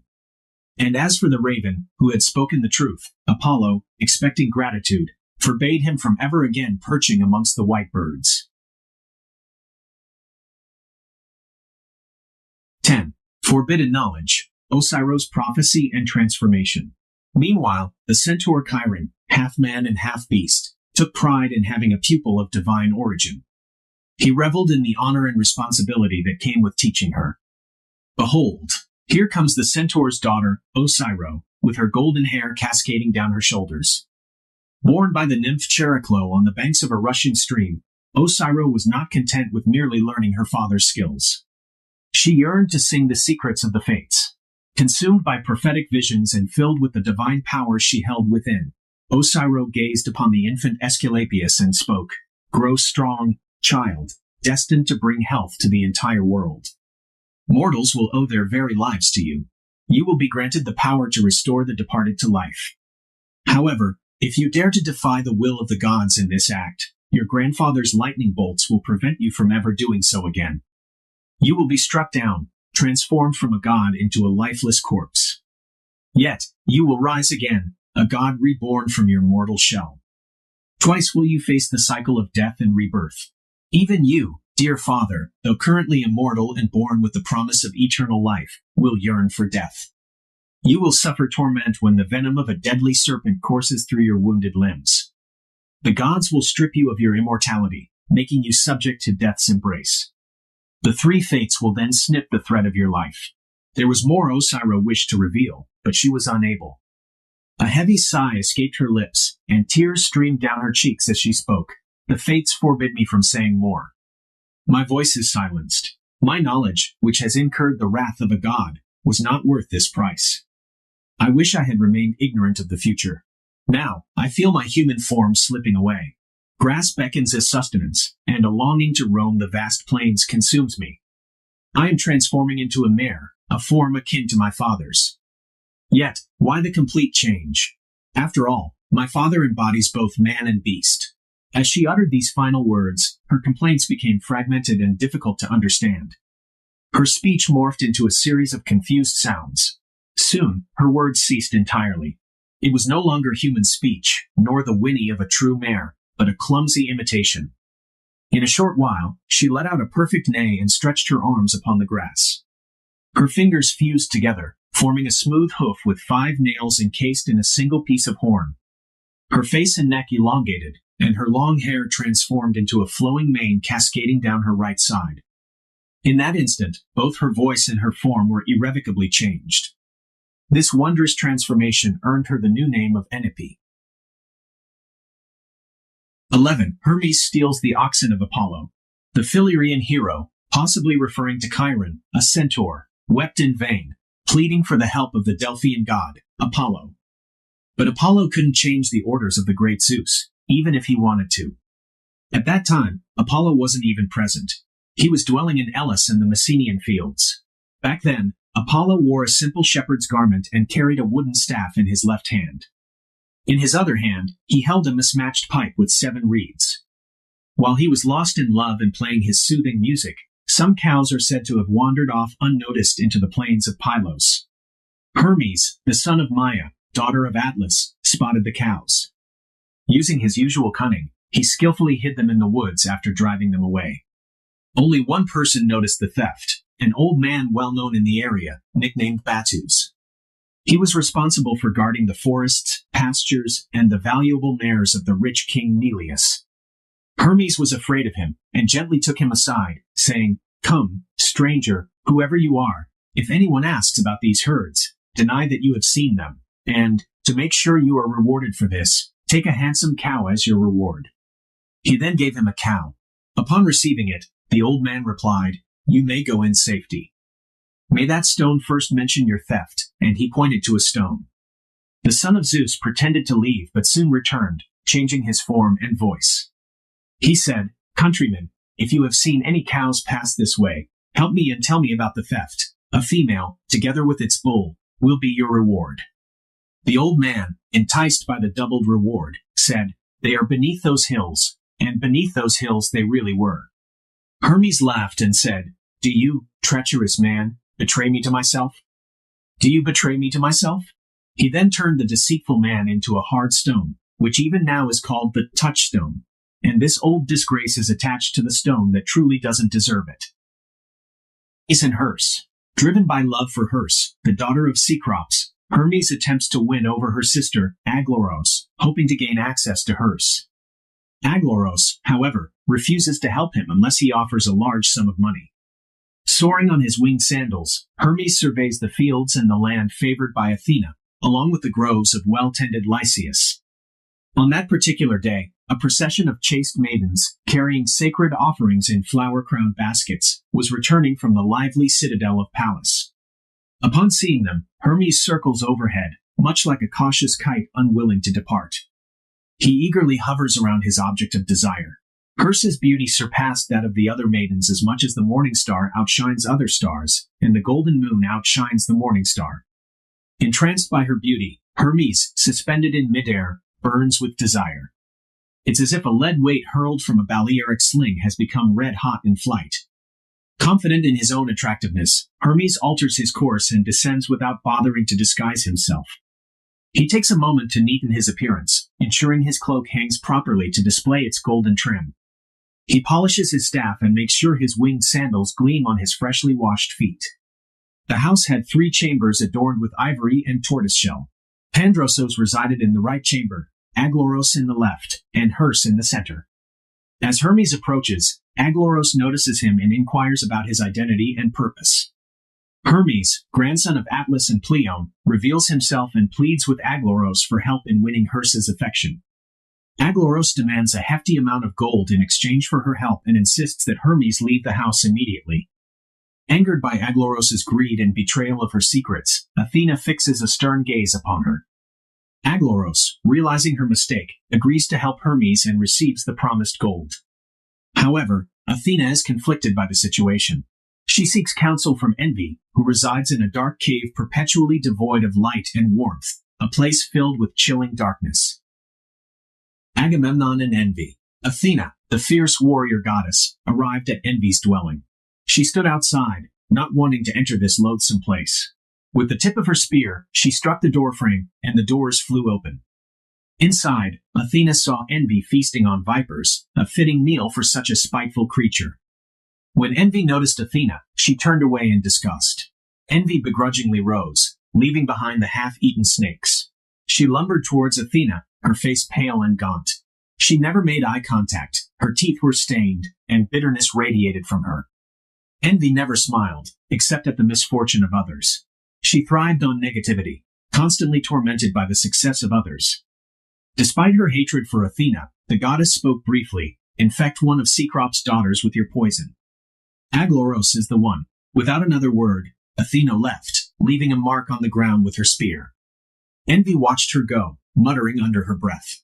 She grabbed her staff, adorned with thorns, and cloaked herself in dark clouds. Wherever she went, she trampled flowers and withered the land with her poisonous breath.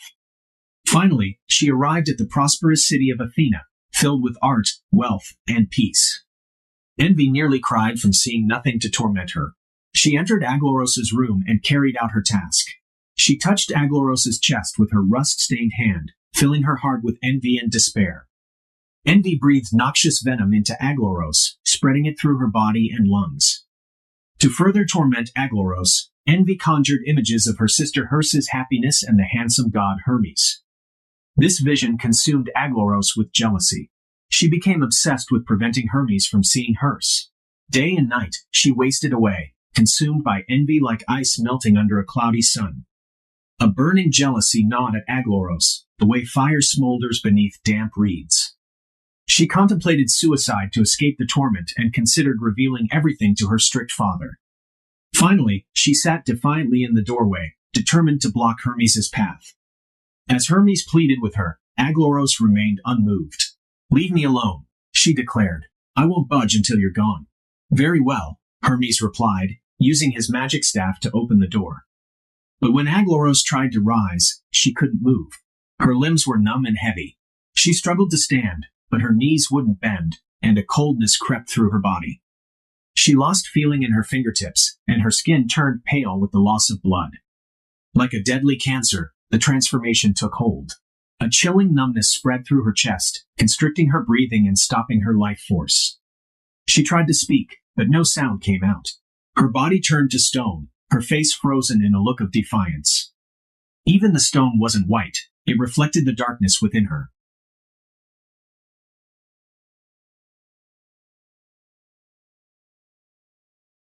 Zeus and Europa. After punishing Agoros for her blasphemy, Hermes, grandson of Atlas, spread his wings and soared away from Athena's land. His father, Zeus, called him aside and whispered instructions, concealing his true motives. "My swift son, loyal executor of my commands, don't delay. Fly down with your usual speed to the region bordering your mother's constellation, the one called Sidonis by the locals. There, near the seashore, you'll find the king's herd grazing on mountain grass. Drive them towards the coast." Hermes followed his orders, herding the cattle down from the mountains towards the designated shore. This was a favorite spot for the king's daughter, Europa, where she often enjoyed leisure time with her Tyrian companions. However, majesty and love are uneasy companions, and their coexistence is fleeting. Zeus, the ruler of the gods and wielder of thunderbolts, the one who shakes the world with a nod, cast aside his godly powers for a moment. Disguised as a magnificent bull, he joined the herd. He grazed gracefully across the verdant pasture, his bellow echoing through the air. His coat shone like untouched snow, untainted by hoof or the southern wind's touch. His neck rippled with powerful muscles, and dewlaps hung between his shoulders. His horns, though small, were perfectly formed and gleamed brighter than any jewel. His face held no threat, his eyes no menace, only peace emanated from him. Europa, the daughter of Agner, was captivated by his beauty and apparent gentleness. Though initially hesitant, her fear gradually subsided. Finally, she approached the bull, offering him flowers from her hand. The enchanted bull, overjoyed, nuzzled her hands in affection, eagerly awaiting his desired union. They frolicked together on the soft grass, his snowy flank resting on the golden sand. Europa's fear melted away. She dared to touch him, stroking his chest and adorning his horns with fresh garlands. Emboldened, the royal maiden even mounted the bull's back, completely unaware of his true identity. Slowly, the god moved away from the shore, his disguised hooves dipping into the waves. Venturing further into the vast ocean, he carried his prize across the endless blue. Europa, startled but strangely thrilled, cast a longing glance back at the receding shore. With one hand gripping his horn for support, the other clung to his back as her garments billowed in the sea breeze. Cadmus founds Boeotia. King Agner of Phoenicia was heartbroken after Zeus abducted his daughter, Europa. He commanded his son Cadmus to find and return Europa, threatening exile if he failed. Exhausted by his fruitless search, Cadmus sought guidance from the oracle at Delphi. The oracle, unaware of Europa's true fate, instructed Cadmus to follow a young, unyoked cow. Wherever the cow chose to rest, Cadmus was to build a city and name the land Boeotia. Leaving Delphi, Cadmus soon spotted a lone heifer, free from any harness. He followed her faithfully, as instructed by the oracle. Their journey took them past the shallow fords of the Cephissus River and the fertile fields of Panope. Finally, the cow stopped, raising her head crowned with impressive horns towards the sky.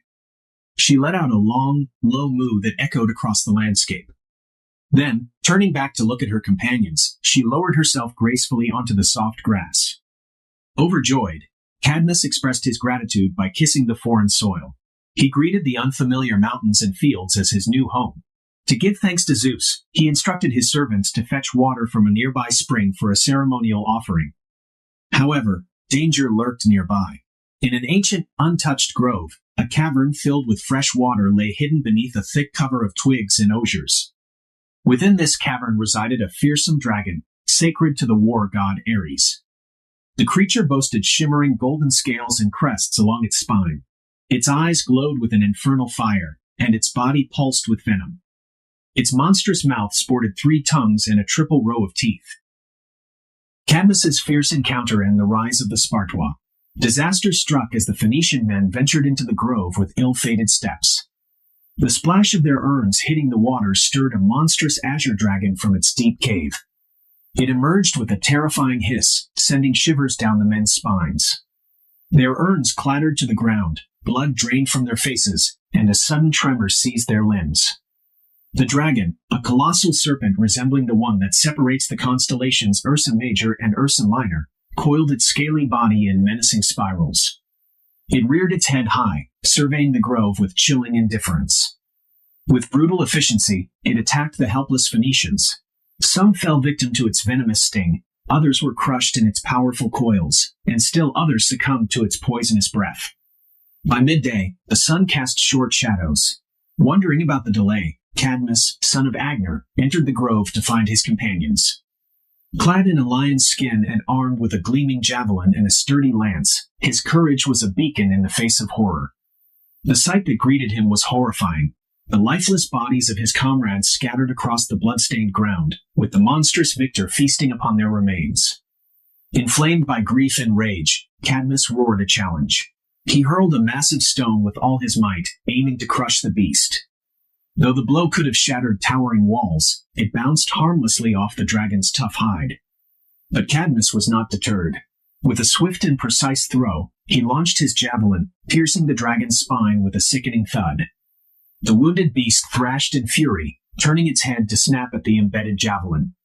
It wrestled with the weapon, finally ripping it free with a gnashing bite. Enraged and wounded, the dragon swelled with fury.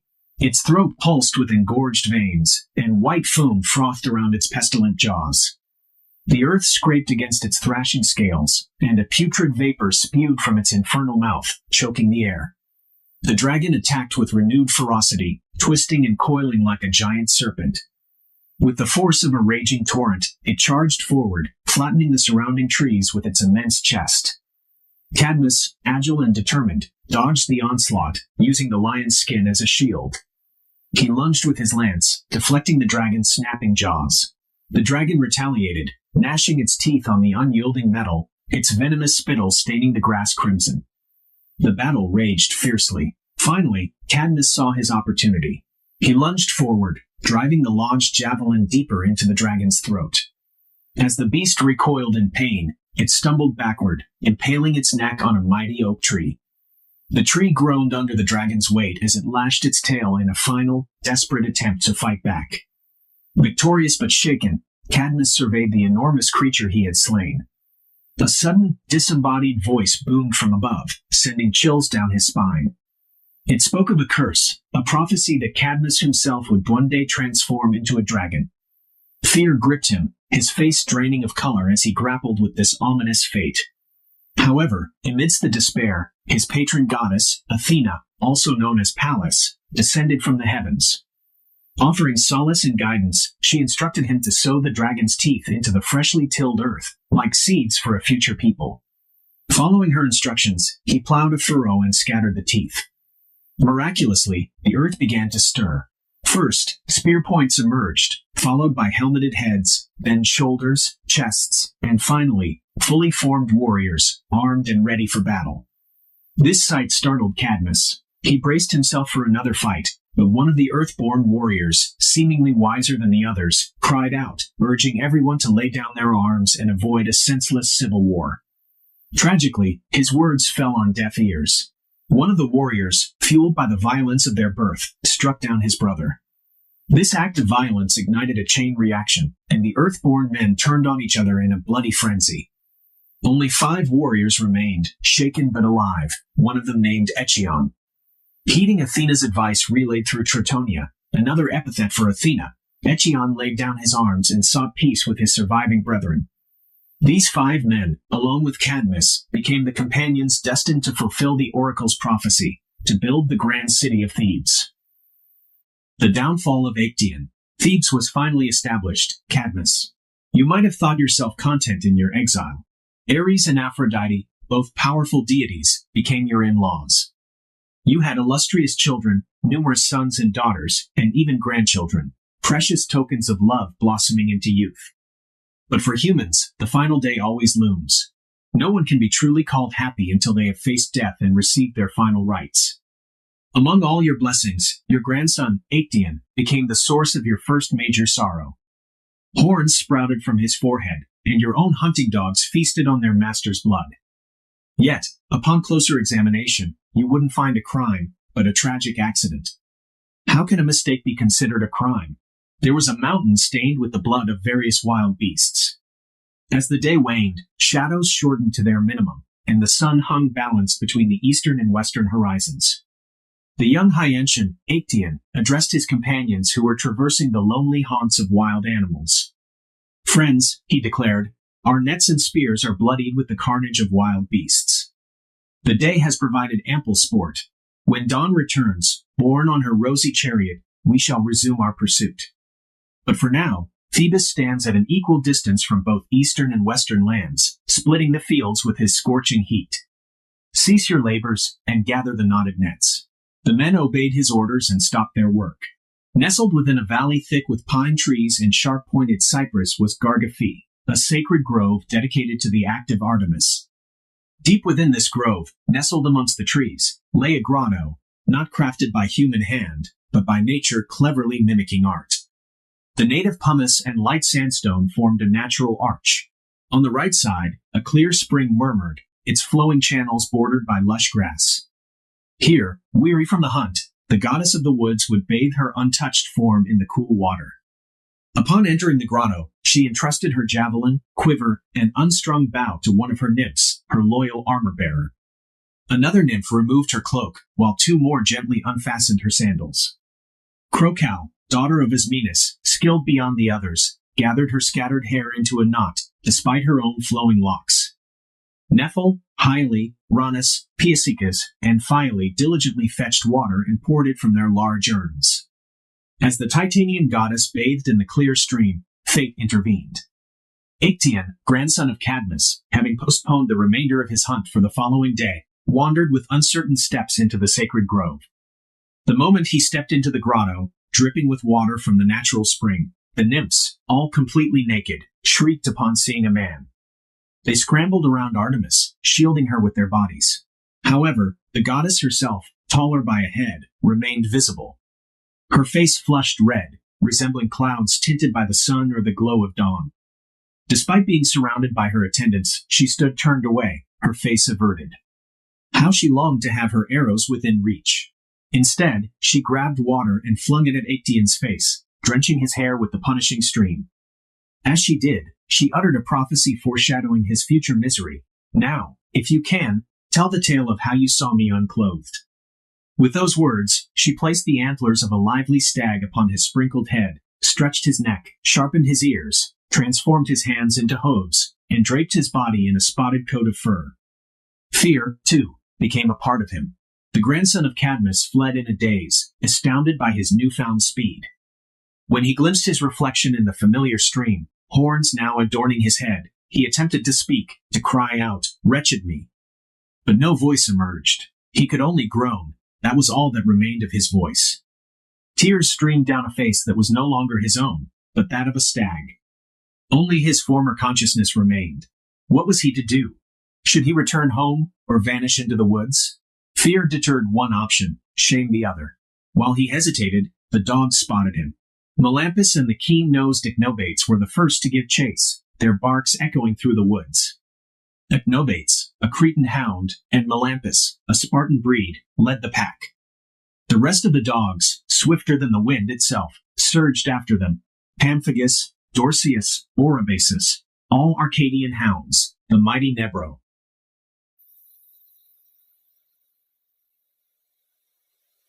"4. Zeus and Semele. Hera, enraged by Semele's affair with Zeus, disguises herself as Beroe, an old woman, to enact her revenge more easily. She manipulates Semele by planting seeds of doubt about Zeus's true feelings. Hera, disguised as Beroe, advises Semele on a method to test Zeus's faithfulness. Deceived by Hera's counsel, Semele convinces Zeus to promise his next visit in the same grandeur he shows his wife. Opinions vary on Hera's actions. Some view her as excessively harsh, driven by jealousy, while others see her as fiercely protective of her position as queen. There's also the interpretation that Hera is acting to maintain her marital purity.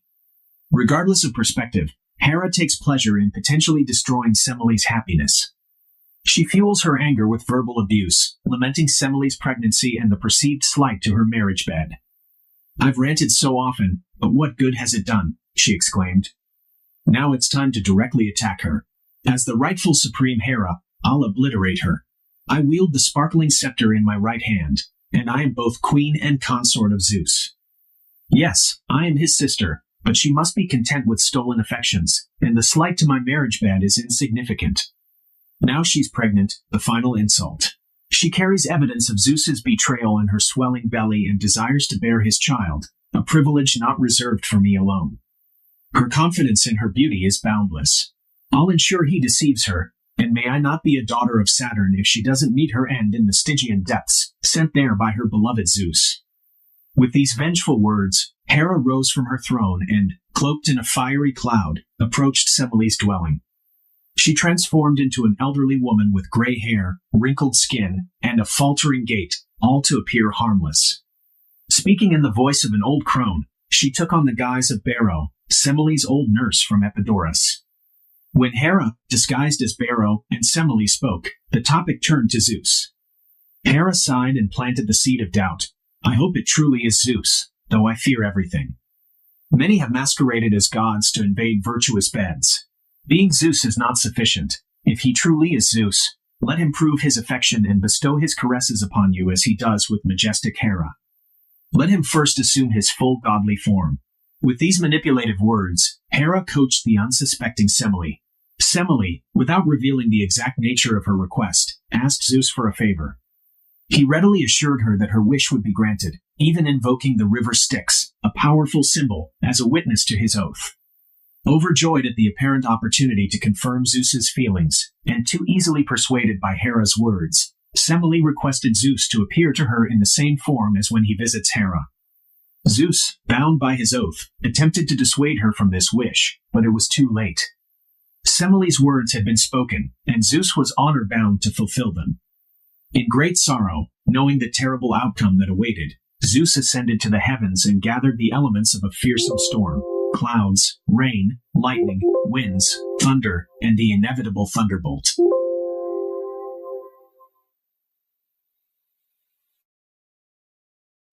Zeus tries to use his powers as sparingly as possible.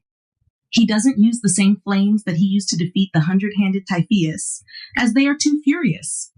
Instead, he uses a less dangerous thunderbolt, which the Cyclops made with less ferocity and anger. The gods call this a second-rate thunderbolt. Zeus takes this and enters the house of Agenor. Semele's mortal body cannot withstand the divine shock, and she is burned amidst her bridal presence. The unborn infant is taken from her womb and, in an incredible act, placed into Zeus's thigh, where he completes the time he should have spent in the womb. His aunt, Ino, secretly nurses him in his early cradle. Later, the Nysian nymphs hide him in their caves and provide him with milk. While these events unfold on Earth, following the laws of destiny, Dionysus's cradle is secured. Meanwhile, it's said that Zeus, having drunk a lot of nectar, set aside all serious concerns and joked around with Hera during her idle moments. He said, "Decidedly, the pleasure you females experience is greater than what we males enjoy." She denied it. They decided to ask the experienced Tiresias, who had known both pleasures well. Tiresias had once struck 2 large serpents with his staff while they were mating in a green wood, and strangely enough, he transformed from a man into a woman. He spent 7 years as a woman. In the 8th year, he saw the same serpents again and said, "If striking you has the power to change the condition of the striker into the opposite one, I will now strike you again." After hitting the serpents once more, his former male sex returned, and he regained his original shape. Thus, being chosen as the judge in this playful debate, Tiresias confirmed Zeus's claim. The daughter of Saturn, Hera, was said to have been more upset than was fitting, and not proportionate to the matter. She condemned Tiresias' eyes to eternal darkness. But the omnipotent father Zeus, since no god is allowed to cancel the actions of another deity, gave Tiresias the knowledge of things to come, compensating for his loss of sight and alleviating his punishment with this honor. 6. Echo and Narcissus. Echo, known for entertaining Hera with her tales to allow Zeus's mistresses time to escape, is eventually punished by the goddess for her deceit. She is rejected and scorned by Narcissus, whom she falls deeply in love with. Narcissus, renowned throughout the cities of Ionia for his accurate predictions, gains fame for his infallible voice. Liriope, a beautiful nymph, tests his prophetic abilities by consulting him about her son, Narcissus, whom she bore after an encounter with the river god Cephisus. The prophet foretells that Narcissus will live a long life if he never recognizes himself. Initially, his prophecy seems trivial, but events unfold to confirm its truth. As Narcissus grows into adolescence, his beauty captivates many suitors, yet his pride remains unyielding. Echo, a nymph cursed by Hera to only repeat the words of others, falls in love with Narcissus after spying on him hunting. Despite her desire to speak to him, Echo is unable to initiate conversation due to her curse. Hera cursed Echo because she often delayed the goddess with stories, allowing Zeus's lovers to escape detection. Despite her longing, Echo silently trails Narcissus, her desire intensifying with each step. She yearns to express her feelings to him, but is restrained by nature. Instead, she eagerly awaits his words, ready to echo them back. The young man, separated from his companions, calls out, "Is there anyone here?" And Echo responds, "Here." He is astonished and, scanning his surroundings, shouts, "Come!" Echo repeats his call. Perplexed by the repeated responses, he exclaims, "Why do you avoid me?" Echo echoes his words exactly. Undeterred, he insists they meet, and Echo eagerly agrees, rushing towards him. However, he recoils, declaring he would rather die than allow her to embrace him. She answers nothing but "Have the enjoyment of me." Rejected, Echo hides in the woods, concealing her blushing face with leaves, and lives in lonely caves. Despite her refusal, her love intensifies, and she wastes away from longing. Her voice and bones remain, her voice echoing throughout the mountains. They say her bones turned into stones, and while she remains concealed in the woods, her voice is heard in all of them, her voice alone keeping her alive. 7. Narcissus, changed into a flower. Narcissus was a notorious heartbreaker. He toyed with nymphs and youths alike, leaving a trail of heartbreak in his wake. One vengeful victim, scorned by Narcissus, raised their hands to the heavens and cursed him. May he love someone he can never have. The gods, perhaps sympathetic to the many Narcissus had wronged, answered this prayer. Deep in the forest, there existed a crystal-clear spring, untouched by man or animal.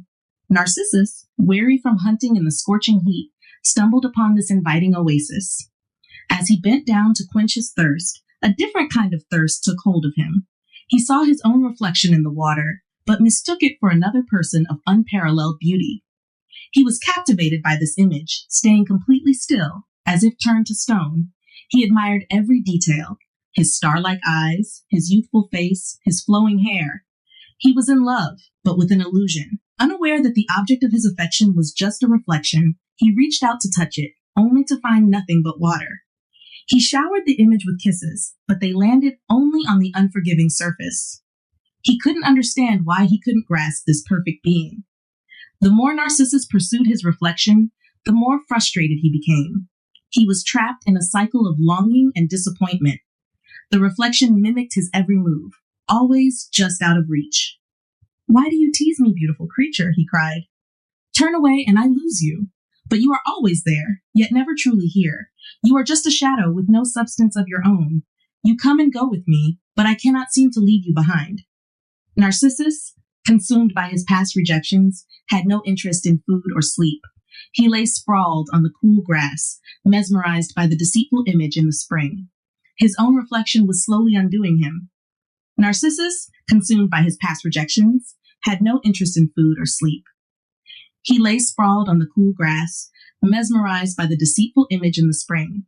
His own reflection was slowly undoing him. He lifted himself slightly and addressed the surrounding woods. "Have you ever seen such a tragic love story? You've witnessed countless lovers, but has anyone ever pined away like this for so long? I've been here ages, yet the object of my desire remains just out of reach. It's maddening. There's nothing separating us. No vast sea, no mountains, no locked city, just a little water." He reached out to the reflection. "Come here. Why do you tease me, handsome stranger? Why do you retreat when I reach for you? Surely I'm not so hideous. Even the nymphs have desired me. Your friendly gaze gives me hope. You mimic my movements, my arms reaching, my smile, even my tears. You nod in response, and I swear I see your lips move, though no sound reaches me. It's me. I see it now. I am in love with myself, both the flame and the fuel. What am I to do? Beg myself? But what's the point? I possess what I desire, yet abundance leaves me empty. I just wish I could escape my own body. A strange wish for a lover, to wish the beloved away. Grief gnawed at Narcissus, weakening him. He wouldn't last much longer. Death doesn't frighten me, he confessed, for it offers an escape from this torment. I only wish my beloved could live on. We shall both perish, two souls lost in one doomed love. Despondent, he returned to the reflection, his tears disturbing the water's surface, distorting the image. Where are you going? Stay! Don't be so cruel. Let me at least see what I cannot touch to feed this wretched infatuation. He tore at his clothes, his grief turning violent. He beat his marble white chest, leaving red marks like blemishes on ripening apples or grapes turning purple in a cluster. The reflection in the water mirrored this change. Narcissus couldn't bear it any longer.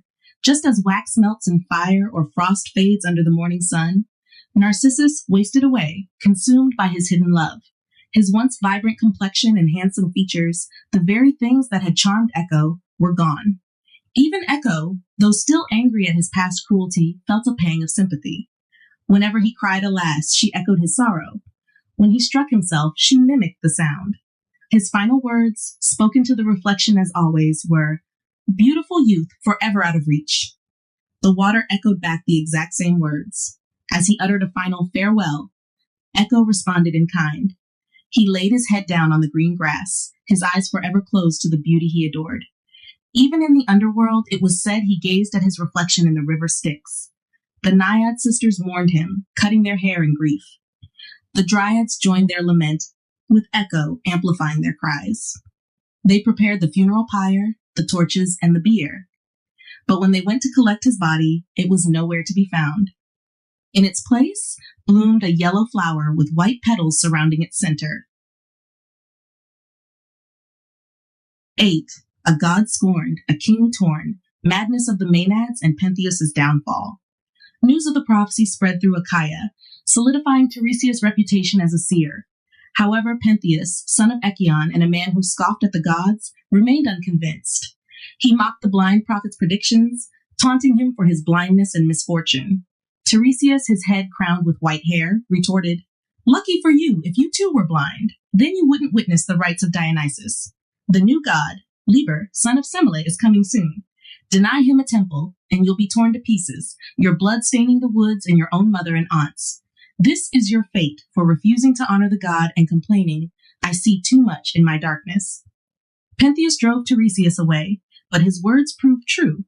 Dionysus arrived, and the fields echoed with celebratory howls. A throng of men, women, young and old, surged towards the celebration of these unknown rituals.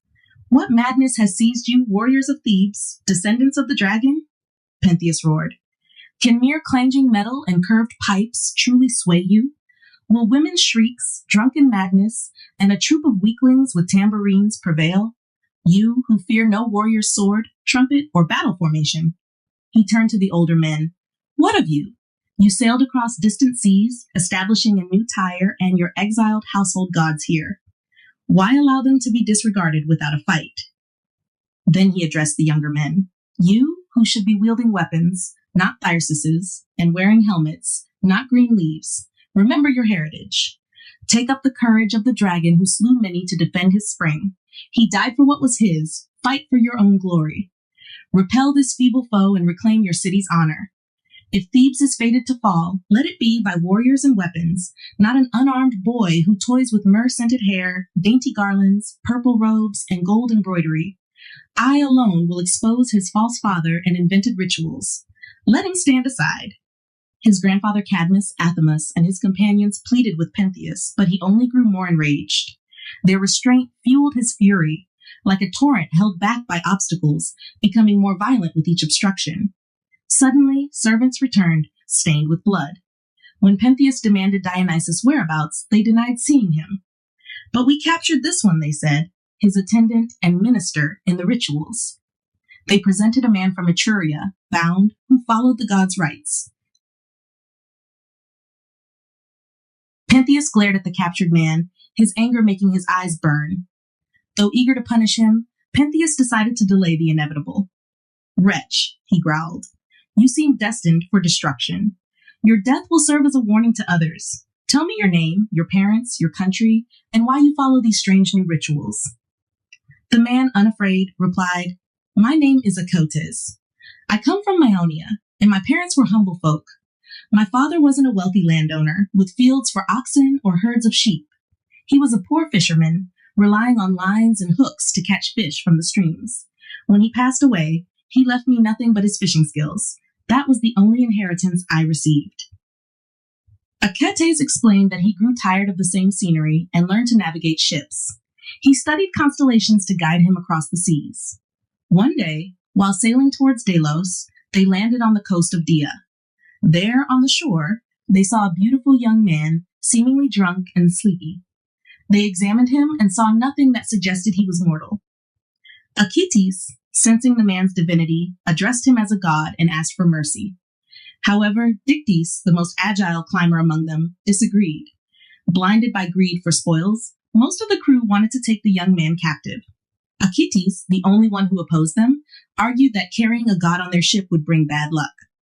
He tried to stop them from taking the man on board, but Lycabas, a violent exile, threatened to throw him overboard. Finally, Dionysus himself spoke. Awakened from his slumber, he questioned the sailors about their actions and his destination. They lied, promising to take him to Naxos, the place he desired. Achates, however, knew their true intentions and refused to set sail for Naxos. When the crew realized Achates wouldn't cooperate, they took over the steering, leaving Naxos behind. Achates continued. Driven by madness or fear, the men jumped overboard. The first to transform was Medon. His body flattened, fins sprouted, and his back curved like a fish. "What monster are you becoming?" Lycabas cried out to him. But as he spoke, Medon's mouth widened, his nose hooked, and his skin hardened into scales. Libys, trying to row, saw his hands shrink and morph into fins. Another crew member reached for the ropes, but his arms vanished, replaced by a crooked, finned body as he plunged into the waves. His tail resembled a crescent moon as he thrashed about, spraying water on the ship. They resembled playful dolphins, bobbing and diving, spewing seawater from their wide nostrils. Out of 20 men, I was the only one left. The god, seeing my fear and trembling body, reassured me, "Don't be afraid. Head for Dia." Upon reaching there, I served at the sacred altars of Dionysus. Pentheus, fuming, interrupted. "This story is a long-winded attempt to waste our time. Servants, drag this man away and send him to a horrific death in the underworld." The Etruscan, Achates, was dragged away and imprisoned. As the cruel instruments of torture, iron and fire, were prepared, the unbelievable happened. The prison doors flew open on their own, and the chains slipped off Achates' arms without anyone touching them. Enraged, Pentheus refused to delegate the task. He marched towards Mount Cithaeron, where the wild celebration of Dionysus echoed with singing and the shrill cries of his devotees. Just as a spirited horse whinnies at the sound of a war trumpet, raring for battle, so did the clamor in the air ignite Pentheus's rage. In the mountain's heart, where the woods thinned, revealing a clear, open area, Pentheus's mother, Agau, was the first to spot him spying on the sacred rituals. Driven mad by Dionysus, she was the first to attack, hurling her thyrsus at her own son. "Come, sisters," she cried, "let's hunt down this monstrous boar ravaging our fields." The frenzied crowd turned on Pentheus. They swarmed him, their rage now directed at him alone. He trembled and stammered apologies, admitting his offense. However, any attempt at reason was lost. Wounded, he pleaded, "Help me, Aunt Autone. Remember Actaeon." But consumed by madness, she didn't understand. She tore off his right hand as he reached out to her, while Ino ripped off the other. Left defenseless, Pentheus could only show his mangled body as he cried out, "Look, mother!" Agave, howling with madness, flung her head back and shook her hair wildly. Grasping his head in her hands, she declared, "Victory is ours, my companions." The wind doesn't scatter autumn leaves clinging to a tree more swiftly than the cursed hands of the women tore Pentheus apart. This brutal display served as a horrific warning. The women of Ismene, shaken by the events, began worshipping the new god, offering incense and honoring his sacred altars. While the festival of Dionysus raged outside, the daughters of Minyas, unlike the other women, refused to participate. To pass the time, they told stories amongst themselves. One of the sisters suggested they take turns sharing a tale to keep themselves entertained.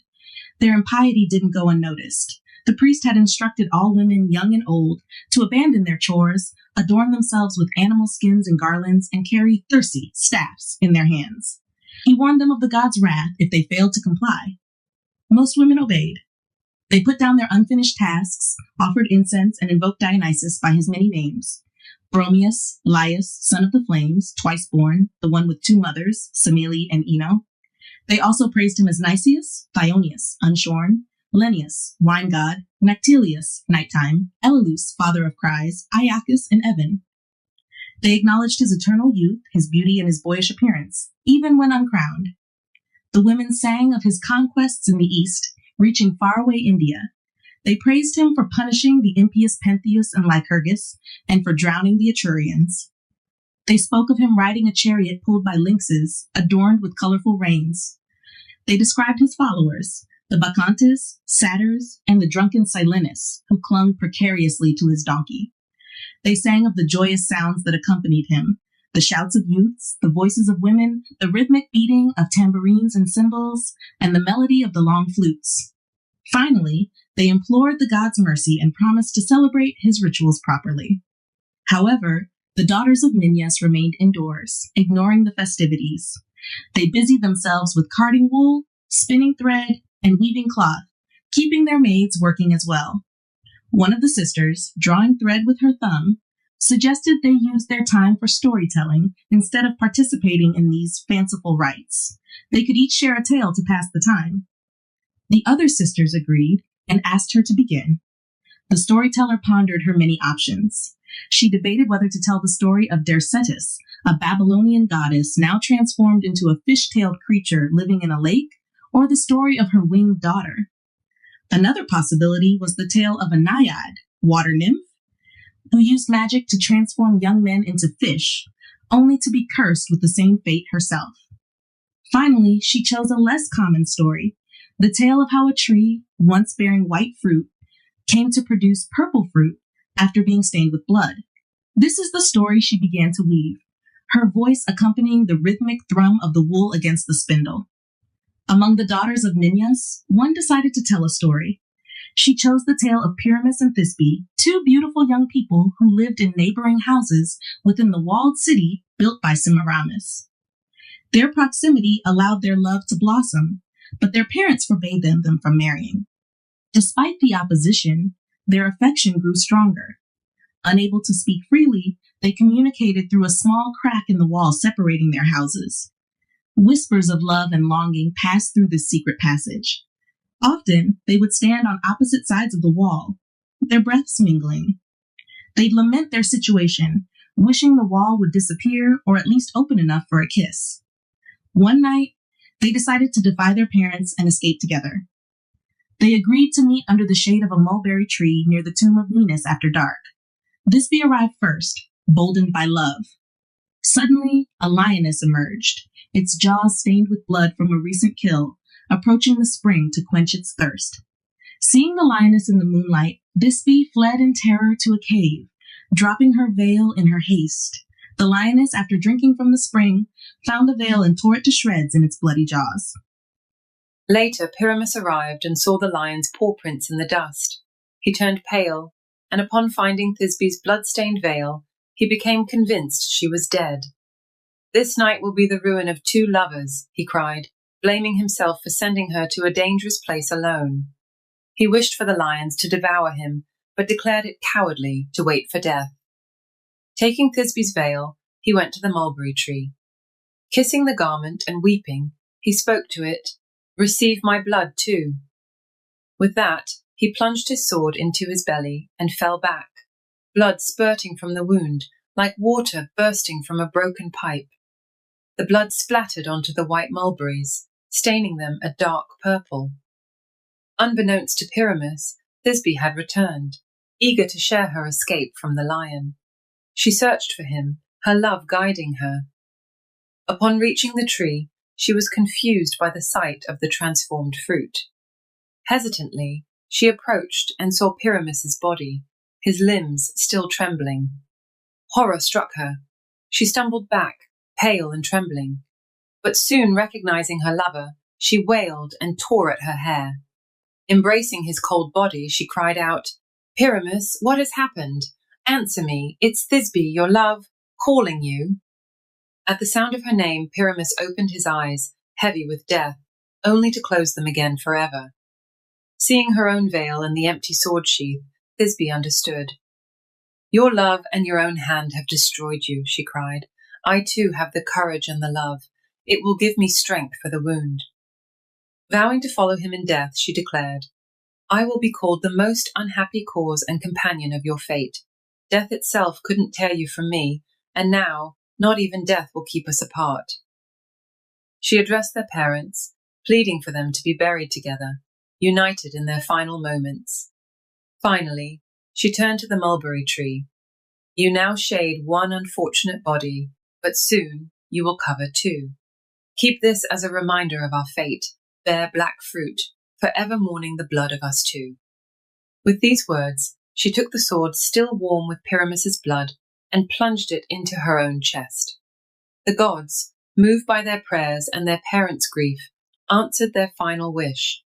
The mulberries forever remained black, and their ashes were laid to rest in the same urn. Lukotho took over the storytelling.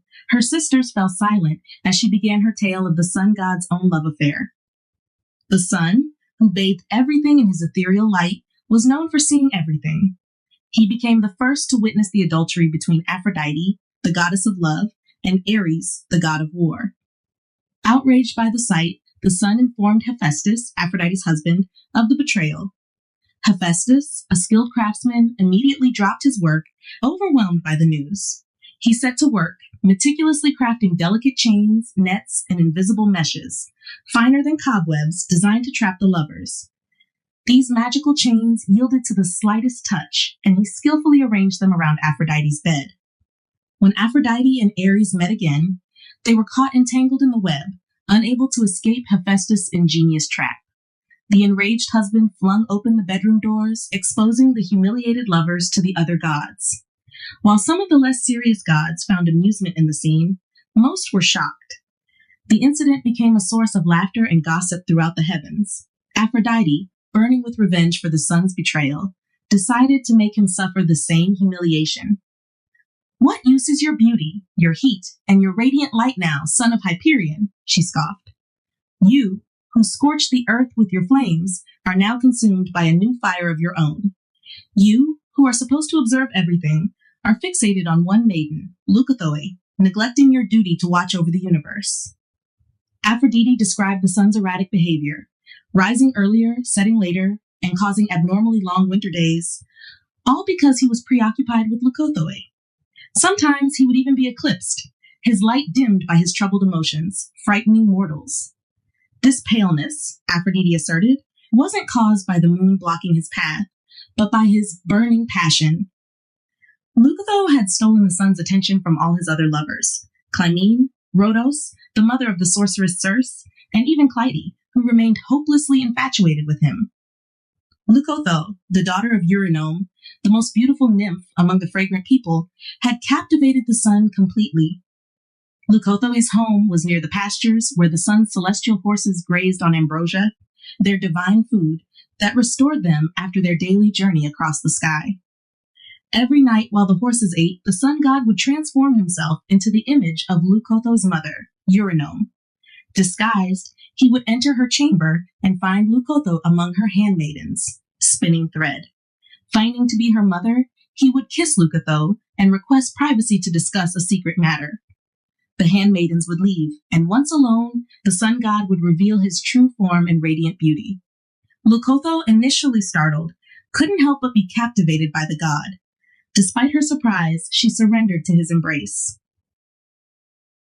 Clytie, consumed by jealousy over the sun's love for Leucotho, decided to get revenge. Fueled by her anger towards her rival, she exposed their secret affair. The news reached Leucotho's father, a harsh and unforgiving man. Ignoring Leucotho's pleas and desperate cries for help, he condemned her to a cruel fate.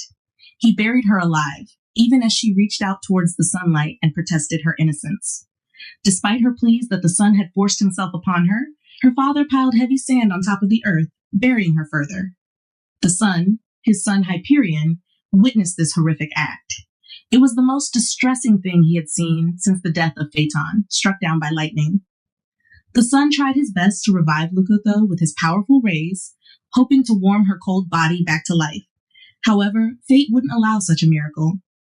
The sun, heartbroken but unable to defy destiny, poured fragrant nectar onto Leucotho's body and the ground where she lay. He lamented her loss and declared, "You will still reach the skies." As the heavenly nectar touched Leucotho's body, it dissolved, soaking the earth with a sweet scent. A shoot of frankincense sprouted from the ground, pushing its way through the dirt and breaking the surface. The sun, however, turned his back on Clytie, the one who had betrayed Leucotho. Even though her grief and anger could be somewhat understood, the sun wouldn't forgive her betrayal. Clytie, consumed by her obsessive love, isolated herself from other nymphs. Day and night, she sat on the bare ground, her hair unkempt and matted. For 9 days, she refused food and water, surviving only on dew and her own tears. She remained rooted to the spot, her gaze fixed on the sun as he moved across the sky, her face constantly turned towards him. As time passed, Clytie's body became one with the earth. Her skin lost its color, turning a pale, bloodless green like a plant. Part of her remained red, and a violet-like flower bloomed where her face once was. Even though she was now rooted to the ground, she continued to turn towards the sun, a constant reminder of her unwavering, yet unrequited love. Alcitho, another sister, took over the storytelling. As she spoke of incredible transformations, the other daughters of Minyas listened in awe. Some found the stories unbelievable, while others argued that the gods were capable of anything. But they all agreed that Dionysus wasn't one of the all-powerful gods. When Alcitho finished weaving her thread through the loom, she began her tale. I won't speak of the well-known love story of Daphnis, the shepherd of Mount Ida, a scorned nymph. His lover turned him into a cold stone. Such powerful emotions can burn within those who are struck by love's arrow. There's also the story of Scython, who defied the natural order. He was a man transformed into a woman, forever altering his identity. And Selmus, once a close companion to Zeus in his youth, now stands as a block of hard adamant. The Curease, they say, sprang forth from a heavy downpour of rain. Even flowers haven't escaped transformation. Crocus and Smilax were once human, but they were changed into delicate blooms. Alcitho promised to entertain them with a new and delightful story, different from the ones they had already heard. 5. Salmaches and Hermaphroditus. Born to Hermes and Aphrodite, a young boy named Hermaphroditus possessed features that resembled both his parents. He grew up in the caves of Mount Ida, and by the age of 15, ventured out to explore unknown lands. His travels led him to the Lycian and Carian regions, where he stumbled upon a crystal-clear pool. The naiad Salmaches resided by this pool. Unlike other naiads who enjoyed hunting, Salmaches preferred solitude, spending her days bathing in the water, combing her hair, and admiring her reflection. When she spotted Hermaphroditus, she was smitten and desired him instantly. Salmaches approached him, carefully arranging her appearance to maximize her beauty. She spoke, "O youth, worthy of being a god. If you are a god, you could be Eros himself. But if you are mortal, blessed are your parents, siblings, and nurse. Even more fortunate would be the woman you choose as your wife. If you're already married, let me indulge in a stolen pleasure. But if not, let me be your wife and join you as one." Hermaphroditus, unfamiliar with love, blushed. His blush resembled apples ripening in the sun, painted ivory, or the moon glowing under the clash of cymbals. Salmaches pleaded for even a simple kiss, like one he might give his sister.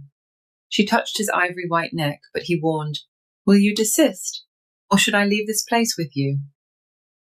Feigning surrender, Salmaches pretended to retreat. However, she hid in a bush, watching Hermaphroditus as he playfully dipped his feet into the cool water. Seeing him disrobe, revealing his youthful beauty, Salmaches burned with desire. Her eyes mirrored the sun reflecting in a clear mirror. She couldn't wait any longer and lunged at him as he entered the water. "I have won!" she exclaimed, throwing aside her clothes and plunging into the water. She grabbed the resisting hermaphroditus, forcing kisses on him. Despite his protests, she touched his chest and clung to him. As he struggled to escape, she entwined him like a serpent around its prey, holding him fast. Samartzis, determined to have her way, declared, "Struggle all you want, you won't escape. Let the gods grant it. Let nothing ever separate us." The gods, responding to her plea, merged their bodies into one. They became a single entity, like branches growing together under one bark. Their forms combined, creating a being that was neither entirely male nor female, a being of both, and yet neither. Hermaphroditus, realizing the transformation caused by the spring, raised his hands, though his voice was no longer entirely male, and pleaded, "Oh, both my father and mother, grant me this favor. Let anyone who enters these waters as a man leave as half a man, becoming weakened by its touch." Both Hermes and Aphrodite, moved by their child's request, agreed. They infused the spring with ambiguous magic, forever altering its properties. The daughters of Minyas had finished recounting their stories, but their disrespect towards the god Dionysus persisted as they continued to ignore his worship and ridicule his festival. Suddenly, the air filled with the jarring noise of unseen tambourines, accompanied by the echoing rhythm of flutes with curved horns and clinking cymbals. The room was infused with the sweet scent of myrrh and saffron. Then, an unbelievable sight unfolded.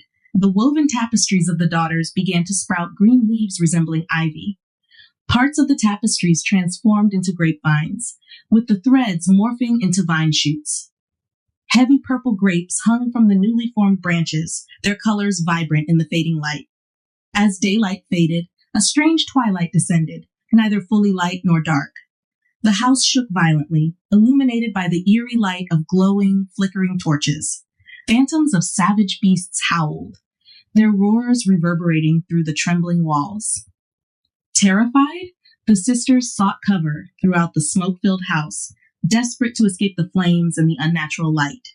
As they searched for refuge, a membrane stretched across their small limbs, transforming their arms into light wings. In the darkness, they struggled to comprehend their transformation, losing their human form without feathers, yet able to fly with translucent wings. Their attempts to speak resulted in only tiny squeaks, barely audible from their shrunken bodies. No longer belonging to the forest, they became creatures of the darkness, flying only at night. And it was during this time of late evening that they acquired their new name, bats. In the bustling city of Thebes, whispers of Dionysus' divine prowess spread like wildfire. Ino, his aunt, and the wife of King Athamas luxuriated in her family's newfound eminence. Yet, this elation stoked a fierce jealousy within Hera, the sovereign of the gods. How can a mere offspring, born outside wedlock, Hera seethed inwardly, command such might? He can transform sailors, drive a mother to slay her own son, and turn siblings into birds. Am I, Hera, to merely simmer in ire without retribution? Is this the limit of my authority? Consumed by animosity and a hunger for retribution, Hera embarked on a hazardous odyssey to the depths of the underworld. Along a shadowy, somber path veiled by yew trees, she ventured toward the gates of this foreboding realm. As she descended, the river Styx exhaled its toxic miasma, and the freshly departed wandered aimlessly, their countenances etched with despondency. An everlasting winter gripped this desolate expanse, casting a shroud of dread over the surroundings. Arriving at the sprawling metropolis of the deceased, with its myriad gates, Hera penetrated its confines. This realm accommodated all souls, irrespective of their number or deeds in life. Shades, incorporeal, soulless entities roamed the city, some awaiting judgment, others dwelling with the subterranean monarch, Hades. Still, others pursued earthly endeavors, while some suffered eternal torment for past transgressions. Fueled by wrath and vengeance, Hera braved this eerie sojourn. Crossing the threshold, Cerberus, the triple-headed guardian hound, emitted a triadic bark, its menacing growl reverberating through the underworld. Undeterred, Hera summoned the Furies, dread goddesses born from night. They sat, extracting vipers from their tresses before the adamantine gates of imprisonment, radiating an aura of dread and foreboding. Recognizing Hera, these subterranean divinities arose, their gazes ablaze with malice. Surrounded by the tormented souls of the underworld, Hera bore witness to their gruesome punishments. Tydeus, a titan spanning 9 acres, endured the eternal agony of vultures consuming his entrails. Tantalus, afflicted by unquenchable thirst, futilely reached for receding water, perpetually tormented by insatiable craving. Sisyphus, ceaselessly laboring to hoist a boulder uphill, only to witness its descent, was ensnared in a cycle of futile toil. Ixion, bound to a revolving wheel, suffered perpetual torment, chasing and fleeing an illusory self, and the progeny of Belus, sentenced to perpetually bear leaking water jars, endured eternal punishment for impiety. Surveying these punishments with steely resolve, Hera turned her gaze to Sisyphus, questioning, why does only Athamas, among these brothers-in-law, evade retribution? Why does he revel in opulence despite his defiance through his spouse Ino? Disclosing the true motive for her descent, Hera beseeched the Furies to unleash their fury upon Athamas, to plague him and bring ruin upon the lineage of Cadmus. She pledged favors in return for their service, her words dripping with malevolence and resolve. Tisiphone, the harbinger of the Furies, her locks entwined with serpents, shook her head and proclaimed, enough words. It shall be done. Depart this ghastly realm and return to the heavens. Her proclamation resounded throughout the underworld, heralding imminent doom for Ino and Athamas. Without a moment's pause, Hera departed the underworld, her heart brimming with a sinister satisfaction. She had unleashed forces that would unravel the happiness of Ino and Athamas, their lives now ensnared by the fury she had unleashed. Ascending to the heavens, a dark smirk adorned her lips, a chilling testament to her authority and the depths to which she would descend for retribution. Upon her return, Hera's jubilation knew no bounds. As she readied herself to re-enter heaven, Iris, daughter of Thaumas, bestowed purification upon her with a gentle sprinkle of water. But Hera's respite was short-lived. Tisiphone, the avenging spirit, emerged, wielding a torch dripping with gore and cloaked in fresh blood. Coiled serpents danced around her as she emerged, accompanied by mourning, fear, terror, and madness, each bearing a twisted visage. As they approached the doorway, the very structure trembled, and the once sturdy maple door seemed to pale in comparison. Even the sun itself seemed to recoil at the ominous sight. Horrified by these foreboding signs, Athamas and Ino sought to flee their home. Yet, their escape was thwarted by the vengeful Erinyes, known also as Tisiphone. With arms twisted and coiled with vipers, she unleashed her fury, causing the serpents to writhe and hiss in a frenzied dance of malice. With a swift and malevolent gesture, Tisiphone plucked 2 serpents from her hair and flung them toward Ino and Athamas with a hand dripping with pestilence. The snakes slithered upon their chests, infusing their minds with madness.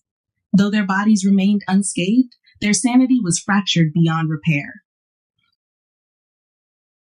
Tisiphone wielded a concoction of unparalleled horror, a brew born of Cerberus's foaming drool, Echidna's venom, and a medley of crazed delusions, forgetfulness, tears, and seething rage. With a malevolent fervor, she boiled this sinister mixture in a bronze cauldron, the air thick with the scent of malice and despair. Stirring the potion with a stalk of hemlock, she watched as Ino and Athamas trembled in terror, their souls already in turmoil. With a swift and calculated motion, Tisiphone splashed the maddening poison onto the hapless couple, the venom seeping into their very essence, stirring chaos within. Waving her torch in a menacing circle, she intensified the flames of madness that now consumed them, ensuring that their torment would know no bounds. With her dark deed accomplished, Tisiphone returned to the underworld, shedding the serpents that adorned her hair, leaving behind a wake of despair and insanity. Athamas, consumed by a maddening rage, erupted from his palace, his voice echoing with delusion as he cried out to his companions, commanding them to spread their nets in the woods to capture a phantom lioness and her cubs. In his deranged state, he mistook his beloved wife, Ino, for a wild beast. With a frenzied grasp, he seized their innocent child, Lurchus, from Ino's embrace, swinging him like a projectile before dashing his tender form against the unyielding stones, heedless to the horror of his actions. As the full weight of grief and madness descended upon her, Ino's anguished cries pierced the air. Disheveled and consumed by despair, she fled, clutching her remaining child, Melicerta, to her chest. Her wails mingled with fervent invocations to Dionysus, the god of revelry and madness, as she sought solace in her delusion-stricken state. Hera, upon hearing the name of Dionysus invoked amidst the chaos, smiled with a sinister satisfaction, her voice dripping with scorn as she uttered, "May your foster child repay you for this." Her words carried a weight of ominous prophecy, foretelling the retribution to come. Meanwhile, perched upon a rocky precipice overlooking the tumultuous sea, Ino, driven to madness by the torment inflicted upon her, embraced her child tightly as they plunged into the foaming depths below. The water churned and roiled with their descent, swallowing them whole in its unfathomable depths. Moved by pity for her innocent granddaughter and Ino's child, Aphrodite, the goddess of love, beseeched her uncle Poseidon, the mighty ruler of the seas, with soothing words. She implored him to show mercy upon the souls cast adrift upon the vast expanse of the Ionian Sea, invoking her own divine origins from the foam-born depths as a plea for compassion and divine intervention. Moved by Aphrodite's plea and the innocence of the souls cast into the sea, Poseidon, the god of the ocean, was swayed to compassion. With a wave of his trident, he stripped away their mortality, bestowing upon them an aura of divine majesty. Palamon, formerly known as Lurkus, and his mother Ino underwent a miraculous transformation, ascending to the ranks of deities. Ino was reborn as Leucothoe, the white goddess, while Palamon ascended as a sea god, embodying the realm over which Poseidon held dominion. Meanwhile, the devoted attendants of Ino, tracing her footsteps to the edge of the rocky precipice where she met her fate, mourned their beloved queen and her child. Convinced of their demise, they lamented the tragedy befalling the house of Cadmus, expressing their grief through acts of mourning that echoed through the air. In the face of their mourning and accusations, Hera, relentless in her wrath, vowed to silence their voices of dissent. With a decree that bore the weight of divine retribution, she declared her intent to etch their punishment into eternity, ensuring they served as everlasting reminders of her displeasure. Hera's words manifested swiftly into action, as each attendant met a fate befitting their perceived transgressions. One, driven by loyalty to Ino, attempted to follow her queen into the sea, only to find herself petrified, her form melding with the unforgiving rock. Another, seized by grief, found her attempts at mourning halted as her very limbs stiffened into stone. Yet another, reaching out in despair to touch the sea, found her hand forever frozen in stone, a testament to Hera's enduring wrath. Even those spared from complete petrification were not exempt from Hera's punishment. Some sprouted wings, condemned to roam the skies as eternal reminders of the wrath of Ismenus and the unyielding vengeance of the Queen of the Gods.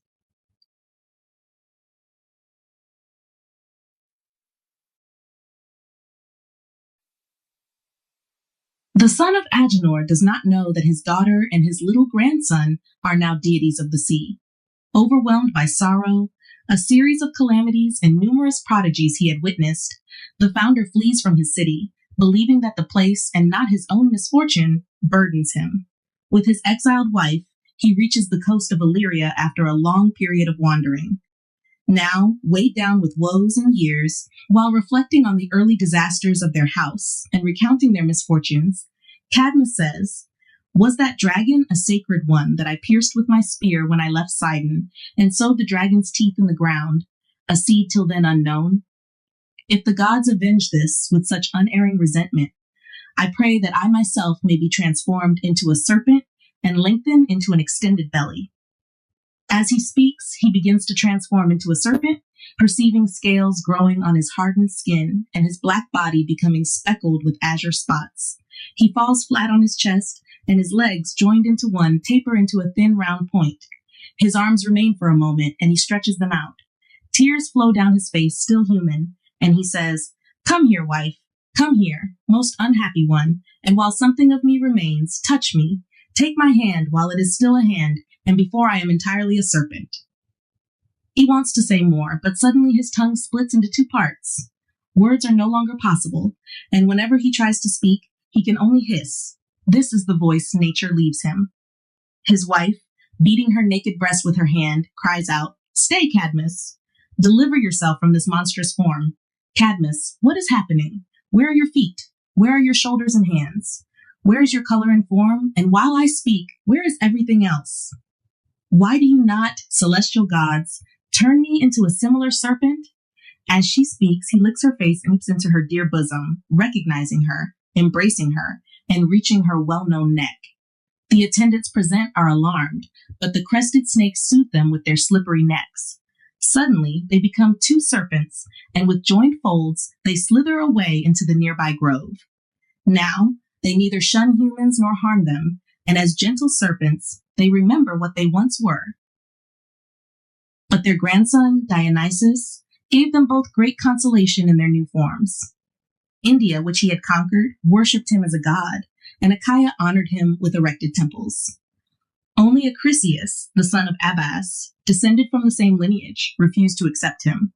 He drove Dionysus from the walls of the Argive city and took up arms against the god, refusing to believe that he was the offspring of Zeus. He also did not believe that Perseus was the son of Zeus, whom Danae had conceived from a shower of gold. But soon, the power of truth made Acrisius regret both his insult to the god and his failure to acknowledge his grandson. One was now placed in heaven, while the other, carrying the memorable spoil of the Gorgon's head, flew through the air with hissing wings. As Perseus hovered over the Libyan sands, bloody drops fell from the Gorgon's head. When these drops touched the ground, they turned into various serpents, which is why that region is infested with snakes. Carried by the winds through boundless space, Perseus was born now here, now there, like a watery cloud. From the lofty sky, he looked down upon the earth below and flew over the entire world. 3 times he saw the cold bears, 3 times he saw the claws of the crab. Often he was borne to the west, many times to the east. As day declined, afraid to trust himself to the night, he stopped in the western part of the world, in the kingdom of Atlas. There he sought a little rest until Lucifer should usher in the fires of Eos, the chariot of the day. Atlas, the son of Iapetus, was a giant surpassing all men in size. He ruled the extremity of the earth and the sea, where the sun's horses panted and the wearied chariot rested. 1,000 flocks and as many herds roamed his pastures undisturbed. The leaves of his trees shone with radiant gold, covering branches and apples of gold. Perseus said to him, "My friend, if the glory of a noble race influences you, Zeus is my ancestor. Or if you admire exploits, you will admire mine. I beg you for hospitality and a resting place." Atlas remembered an ancient oracle. The Parnassian Themis had given this response. "A time will come, Atlas, when your tree will be stripped of its gold, and a son of Zeus will have the honor of the prize." Fearing this, Atlas had enclosed his orchard with solid walls, guarded by a huge dragon, and expelled all strangers from his lands. To Perseus he said, "Begone, lest the glory of your supposed exploits and Zeus fail to protect you." He added violence to his threats, trying to drive Perseus away with harsh words. Inferior in strength, for who could match Atlas, Perseus said, "Since my friendship is of so little value to you, accept this gift." Turning away, he exposed the horrible features of Medusa. Atlas, great as he was, turned into a mountain. His beard and hair became woods, his shoulders and hands became mountain ridges, and his head became the summit. His bones turned into stones, and he grew to an immense height, as the gods willed it. The whole heaven, with its many stars, rested upon him. 10. Perseus and Andromeda. Medusa's hair. Perseus, having defeated Atlas and witnessed his transformation into a mountain, continued his journey on winged sandals. As dawn approached, he saw the vast lands of Ethiopia spread out below. His gaze fell upon a heartbreaking sight, a young woman, Andromeda, chained to a rocky cliff. A gentle breeze ruffled her hair, and tears streamed down her face, adding to her sorrowful beauty. Struck by her appearance, Perseus almost mistook her for a statue carved from marble. Landing near Andromeda, Perseus couldn't understand why such a beautiful creature was subjected to such a cruel fate.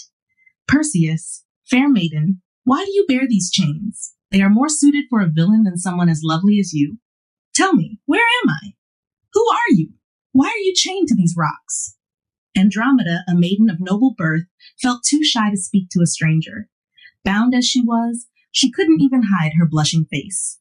Tears welled up in her eyes, silently pleading for help. Seeing her hesitation, Perseus gently urged her to speak. Finally, Andromeda gathered her courage and spoke. Andromeda, I am Andromeda, daughter of Cepheus, the king of Ethiopia. My mother, Cassiopeia, boasted of her beauty, comparing herself to the goddesses. This angered Athena, who punished us by sending a monstrous sea creature to ravage our land. As a sacrifice to appease the creature, I was chained to these rocks, awaiting my inevitable fate. Before Andromeda could finish her story, a terrifying roar shattered the tranquility. A monstrous creature emerged from the depths of the ocean, its massive body casting a shadow over the land. It approached Andromeda, its jaws agape, ready to devour the helpless maiden. Andromeda's heart pounded with fear. She screamed, her voice echoing across the desolate shore. Her parents, Cepheus and Cassiopeia, rushed to her side, their faces etched with despair. They could only watch in agony as their beloved daughter faced her impending doom. The stranger spoke to Andromeda's weeping parents. There's no time for tears now, he said. The time to act is short. If I were to ask for your daughter's hand in marriage, I, Perseus, son of Zeus, wouldn't you consider me the best choice? I am the slayer of Medusa, with her serpent hair, and I dared to fly through the air on winged sandals. To these accomplishments, let me add my bravery, if the gods favor me.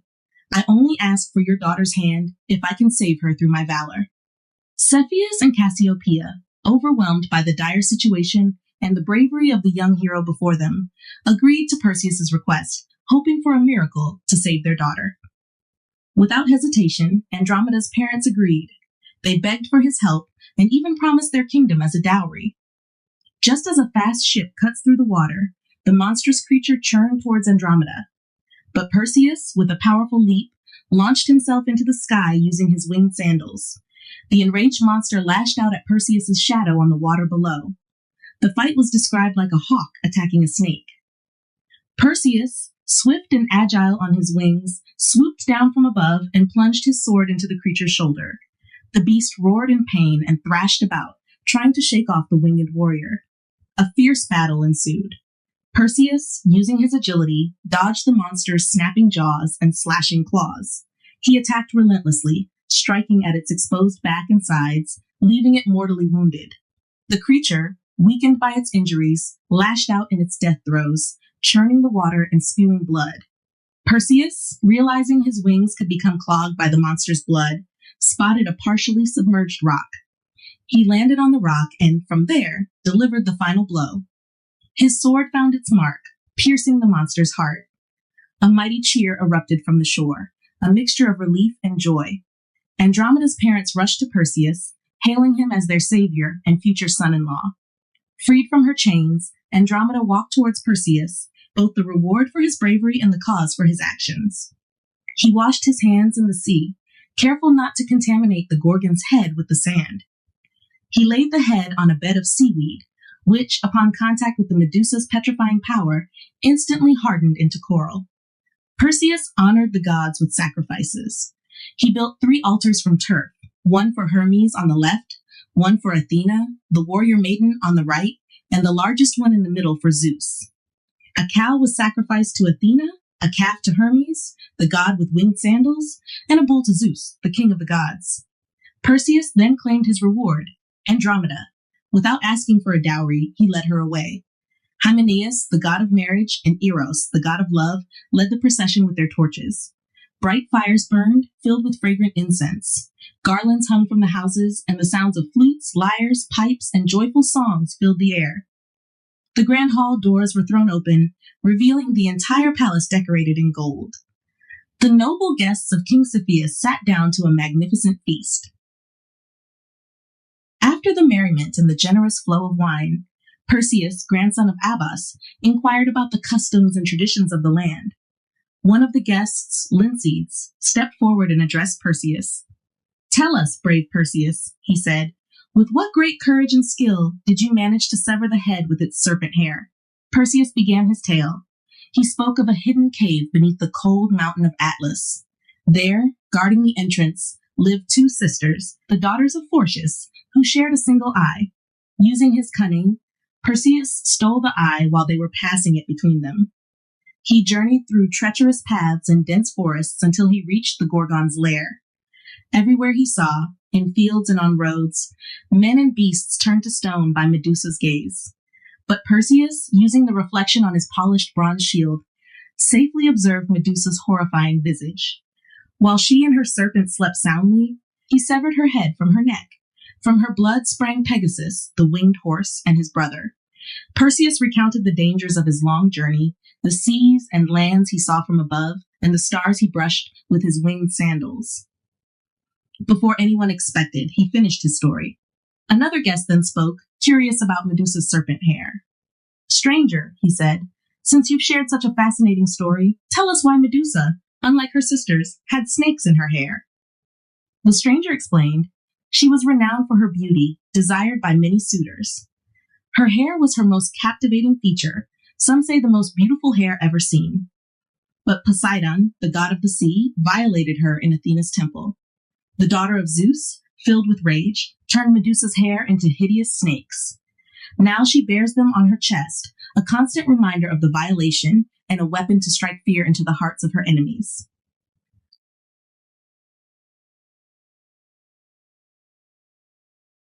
Perseus is recounting his adventures with Medusa at the celebratory banquet.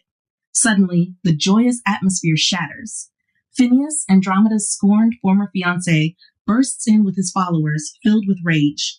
"I've come to avenge my stolen wife," Phineus shouts, brandishing a spear at Perseus. "Neither your wings nor your fake golden god can save you now." Cepheus, Andromeda's father, is outraged. "Phineus, what are you doing? Have you gone mad? Is this how you repay the man who saved your niece's life?" "It wasn't Perseus who took her from you," Cepheus argues. "It was the wrath of the sea nymphs, the sea monster, and fate itself. She would have died if not for Perseus. Don't you care that she's alive? Are you so cruel that you want her to die anyway? You couldn't even help her when she was chained to the rocks. Now you're angry someone else saved her and want to deny him his reward? If you wanted her so badly, you should have rescued her yourself." Phineus remains silent, glaring between Cepheus and Perseus, unsure who to attack first. He throws his spear with all his might, but it misses Perseus and gets stuck in a cushion. Perseus leaps up, furious, and tries to throw a weapon back at Phineus. However, Phineus ducks behind an altar, using it as a cowardly shield. The thrown spear finds its mark instead, piercing the forehead of another attacker named Rhodas. Rhodas falls, blood splattering on the banquet tables. Chaos erupts. Phineus's men attack, and some even call for Cepheus's death alongside Perseus. Cepheus flees the hall, calling upon the gods of hospitality to witness that this violence is against his will. Meanwhile, the brave warrior goddess Athena steps in, using her shield to protect her brother Perseus and bolster his courage. The fight continues. An Indian warrior named Athos, known for his beauty and skill with a bow, tries to attack Perseus, but Perseus is quicker. He grabs a burning log from the altar and smashes it into Athos's face, killing him instantly. The celebration turned into a bloodbath. Lycabas, a close friend of Phineus, witnessed Athos's death at Perseus's hand. Grief and rage overwhelmed him. He grabbed his bow and declared his intention to fight Perseus. Before he could finish his challenge, the arrow flew from his bow. Perseus dodged it, but it got caught in his clothing. Without wasting a moment, Perseus drew his sword, the same one he used to slay Medusa, and plunged it into Lycabas's chest. As Lycabas lay dying, his eyes searched for Othis. He found him, collapsed upon him, and found a twisted comfort in their united death. The fight raged on. Phoebus and Amphimedon, eager to join the fray, slipped and fell in the blood that slickened the floor. Perseus wasted no time. He thrust his sword through one's ribs and the other's throat. Erithus, wielding a battle axe, charged at Perseus, but Perseus, opting for a different strategy, grabbed a massive, ornate bowl and hurled it with both hands. The blow struck Erithus, who vomited blood and fell back dead. The slaughter continued. Perseus cut down Polydemon, Abaris, Lycetus, Elyses, Phlegyas, and Clytus. Bodies piled up around him. Phineus, too afraid to face Perseus directly, threw his javelin. By a cruel twist of fate, it struck Idas, who had tried to stay neutral in the conflict. Idas glared at Phineus, and declared him his enemy now. He tried to pull the javelin from his wound, but collapsed and died. The chaos spread throughout the hall. Loyalties shifted, and friends turned on friends. Odytes, Cepheus's right-hand man, fell to Clymenus' sword. Hypsius killed Protonor, and Lyncydes killed Hypsius. Even the aged Emathion, a man of peace and justice, wasn't spared. Unable to fight, he tried to reason with the attackers, but was cut down by Chromis as he clung to an altar. With his dying breath, Emathion cursed the violence. The fighting wasn't limited to warriors. Phineus killed Broteus and Ammon, two brothers known for their boxing skills. Ampicus, a priest of Demeter, was also slain despite wearing a white peace fillet. Pedalus, a musician attending the feast, was mocked by Perseus's men and then murdered by a sword through his temple. Even as he fell, Pedalus instinctively touched his lyre strings, creating a mournful dirge in his final moments. Lycormus, fueled by rage, ripped a massive bar from a doorpost and crushed Petalus's neck. The violence continued.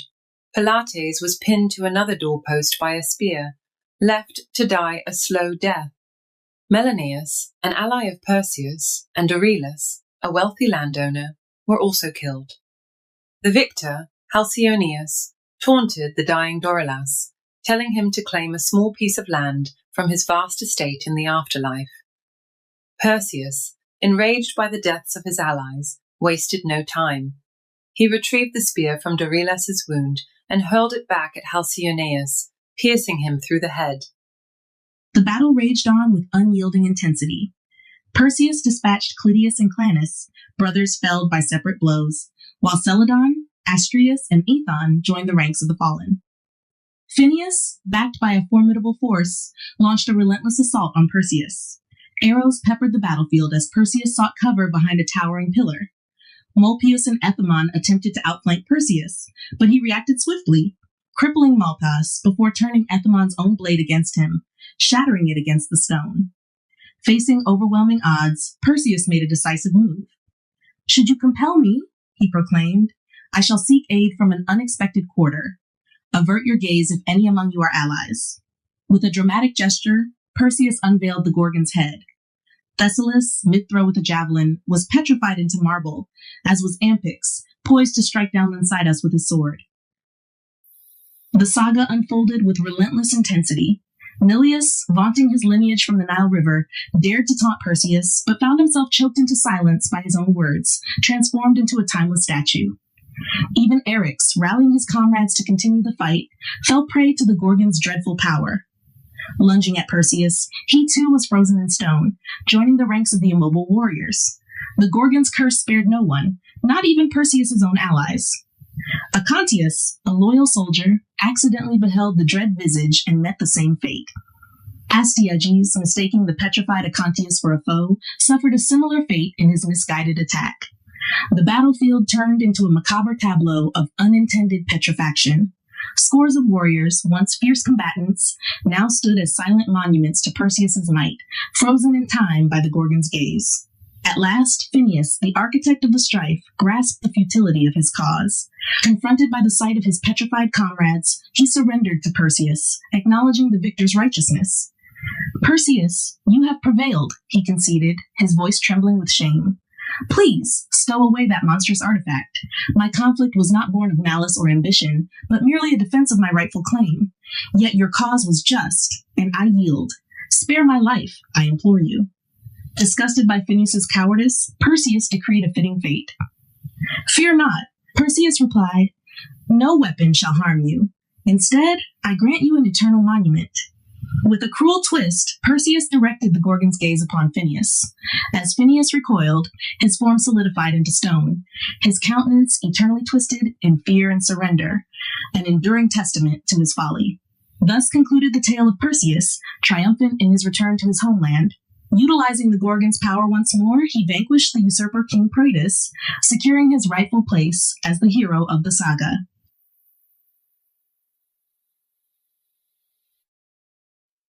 Perseus's triumph over Medusa failed to garner him respect from Polydeuces, the ruler of Seriphus. Polydeuces mocked Perseus, refusing to believe his tales of heroism. If it's true, Perseus challenged, then look away. He then revealed the Gorgon's head, turning Polydeuces to stone on the spot. With her brother's affairs settled, Athena, the goddess of wisdom, decided to visit the Muses on Mount Helicon. She desired to witness the enchanting spring created by Pegasus, the winged horse born from Medusa's blood. Upon her arrival, Athena was warmly welcomed by the Muses, who confirmed the existence of the spring and offered to guide her to it. Athena marveled at the spring and its picturesque surroundings, expressing her admiration for the Muses' tranquil life devoted to the arts. One of the Muses, possibly Urania, then confided in Athena about a recent harrowing experience. "We were almost cursed with another unwelcome visitor," she recounted.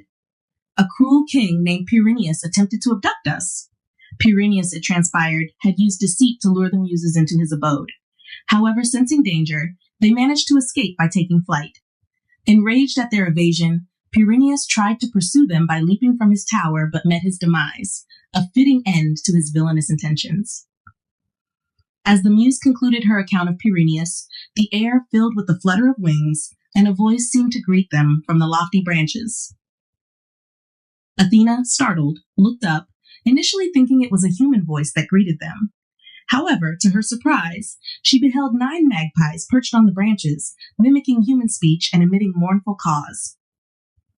Urania, another Muse, elucidated the cause behind the magpies' lamentations. These birds were once the 9 daughters of Pyrrhus, a wealthy landowner.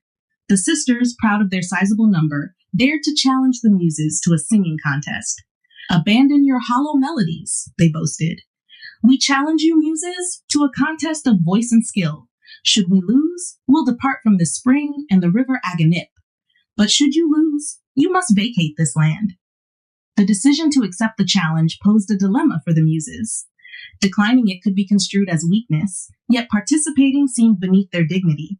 Ultimately, the nymphs were selected as judges, and the contest commenced. The leader of the Pyrrhus sisters sang a composition concerning the wars of the gods.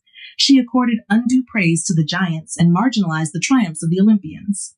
In her rendition, she recounted how the monstrous Typhon emerging from the earth instilled terror in the gods, prompting them all to flee in fear to Egypt.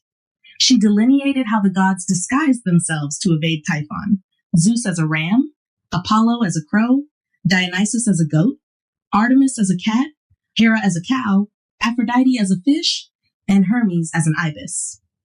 Pausing in her narrative, the Muse hesitated, unsure if Athena had the inclination or time to hear the Muse's rebuttal to this audacious song. "Do not hesitate," Athena urged. "Relate your song in its entirety." The Muse acquiesced and proceeded with her tale, narrating how Calliope, the leader of the Muses, rose to meet the challenge. She tuned her lyre and delivered a resplendent countersong, yet the particulars of that melody remain undisclosed in the passage. 3. The Muses regale Athena with a song. One of the Muses recounted to Athena a tale of a contest gone astray. The Muses had been challenged by the 9 daughters of Pyrrhus to a singing competition, and they responded through Calliope, their leader. Calliope's melody paid homage to Demeter, the goddess of agriculture, who bestowed laws and sustenance upon humanity. She sang of the vast island of Sicily, formed from the shattered body of the monstrous giant Typhon. Trapped beneath the weight of the island, Typhon continued to writhe, spewing flames from Mount Etna in a futile bid for liberation. The tremors caused by Typhon's struggle reverberated into the underworld, stirring even Hades, the lord of the dead, to concern. Anxious that the earth might rupture, exposing his domain, Hades ventured forth to inspect the foundations of Sicily. Aphrodite, the goddess of love, espied Hades and seized the opportunity. Urging her son Eros, the god of love, to take action, she implored him to shoot Hades with his arrow. "Why should Tartarus be the sole realm untouched by your sway?" Aphrodite beseeched. "Extend your dominion, my son, and mine as well. A third of the world is imperiled, yet your influence is disregarded. Even Athena and Artemis are immune to the power of love. Do not allow Persephone, daughter of Demeter, to languish as a maiden. Let your arrow bind her to her uncle Hades and demonstrate the might of love." Moved by his mother's entreaty, Eros reached for his quiver and selected a single arrow.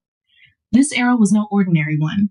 Among his 1,000-strong collection, it was the keenest, the most precise, and the most dependable. With unwavering focus, Eros drew back the supple bowstring of his weapon, utilizing his knee for added leverage. Then, in one swift motion, he released the arrow, propelling it unerringly toward Hades' heart. Persephone's abduction and Cyane's fate. The narrative unfolds with the abduction of Persephone, the daughter of Demeter, the goddess of agriculture. Near the serene waters of Lake Pergus, Persephone frolicked with her companions, plucking flowers. Suddenly, Hades, the lord of the underworld, materialized and snatched her away. Persephone, gripped by terror, called out for her mother, but Hades swiftly bore her off in his chariot. Cyane, a nymph entrusted with the guardianship of a nearby stream, bore witness to the abduction. She attempted to intercede, reminding Hades that he ought to have sought Demeter's consent before seizing Persephone. "Do not dare to take her against her will," Cyane admonished. "You should have sought her hand in marriage, not abducted her." Incensed, Hades wielded his potent scepter to sunder the earth, cleaving open a passage to his subterranean domain. Descending into the chasm with Persephone, he left Cyane behind. Consumed by grief and indignation, Cyane began to dissolve into tears. Her corporeal form liquefied and merged with the very stream she safeguarded. Her anguish permeated the waters, becoming an indelible part of its essence. Meanwhile, Demeter, consumed by anguish over her missing daughter, scoured the earth and sea in a relentless quest. Through day and night, she bore aloft torches, their flames casting an eerie glow upon her path as she traversed Mount Etna's slopes. Fatigued and parched from her ceaseless pursuit, Demeter chanced upon a humble cottage. An elderly woman dwelling within offered her a draught concocted from barley. As Demeter quenched her thirst, a disrespectful youth jeered at her, accusing her of greed. Enraged by his insolence, Demeter sprinkled him with the remaining libation. Instantly, the youth underwent a transformation, transmogrifying into a diminutive speckled creature with a sinuous tail, a newt, forever branded by his impertinence. 5. Demeter discovers Persephone's fate. Demeter's relentless search for her daughter Persephone took her across the entire world. No land was too vast, no sea too deep for her desperate quest. Finally, she returned to Sicily, revisiting the spot where Cyane, the transformed nymph, resided. If Cyane hadn't dissolved into the stream, she could have revealed everything. But alas, she lacked the voice to speak. Despite her inability to speak, Cyane offered a clue. Rising from the water, she pointed to the surface where Persephone's girdle, a familiar object to her mother, lay floating. The sight of the girdle finally confirmed Demeter's worst fears. Persephone had been abducted. In a fit of rage and despair, Demeter tore at her hair and beat her chest.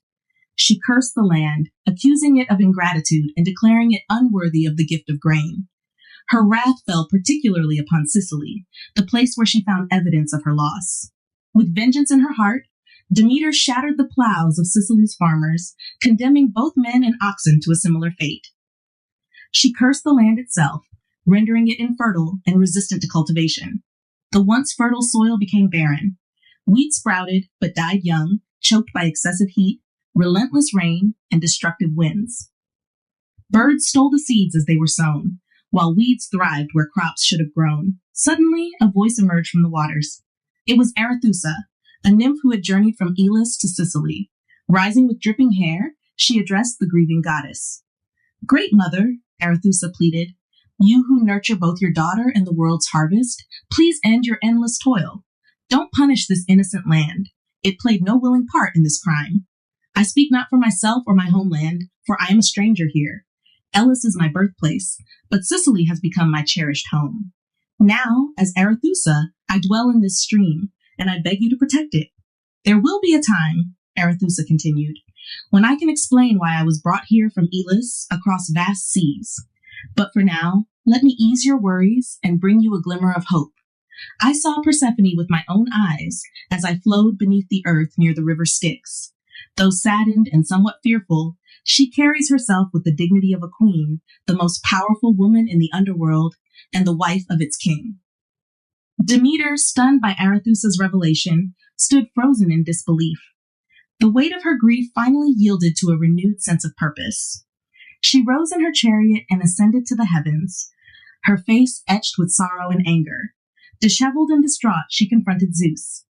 I come before you, Zeus, she declared, both as a mother pleading for her child and as your equal. If you have no regard for me, then take pity on your daughter. Don't let her plight be overlooked simply because I birthed her with much pain. I have finally found my daughter, though perhaps found isn't the right word. It's more like a confirmation of my loss. Even so, she continued, her voice trembling, if you return her to me, I will bear the pain of her abduction. After all, your daughter deserves a better husband than a kidnapper. Zeus listened patiently. Persephone is our child, a responsibility we share, he explained. But to be fair, this wasn't an act of malice, but of affection. Hades is no disgrace as a son-in-law, especially if you, goddess, would approve. Think about it. His brother is the mighty Zeus himself. And besides, he's not inferior in any way, except for being assigned the realm of the underworld by fate. However, Zeus continued, if you truly wish to separate them, Persephone can return to the heavens. But there's one condition. She cannot have eaten any food in the underworld. The fates have decreed this. Determined to reunite with her daughter, Demeter rushed back to the underworld. However, fate intervened. Persephone, unknowingly defying the condition, had already eaten a pomegranate seed while exploring the underworld's gardens. Only Ascalaphus, a creature born to a nymph and the river god Acheron, witnessed this. His loose lips sealed Persephone's fate. The enraged queen of the underworld punished him for revealing the secret. Ascalaphus was transformed into a hideous owl, a creature of ill omen with large eyes, sharp talons, and a screeching voice. The story then shifts to the Sirens, daughters of a river god. Unlike Ascalaphus, they are rewarded for their loyalty. The Sirens, who had been companions of Persephone during the abduction, wished to help find her. The gods, touched by their concern, granted them wings so they could search the vast oceans for their lost friend. Their once human bodies were adorned with feathers, but their beautiful voices remained, allowing them to continue singing and searching for Persephone. Number 6. Demeter and Arethusa. With Zeus acting as a mediator, Demeter finally reached an agreement with her brother Hades regarding Persephone's fate. Persephone would spend half the year with her mother and the other half with her husband, the king of the underworld. Relief washed over Demeter, and the joy reflected in her face was as radiant as the sun breaking through clouds. Now at ease and reunited with her daughter, Demeter turned her attention to Arethusa. Tell me, dear nymph, Demeter inquired, what led you to become this sacred spring? Arethusa, emerging from the depths of the fountain, first dried her glistening hair. Then she began to recount the tale of a river god's relentless pursuit. I was once a nymph, Arethusa began, who lived in Achaia.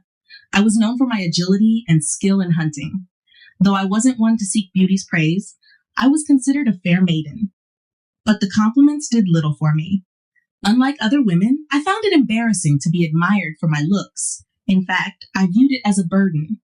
She continued, recalling a specific incident.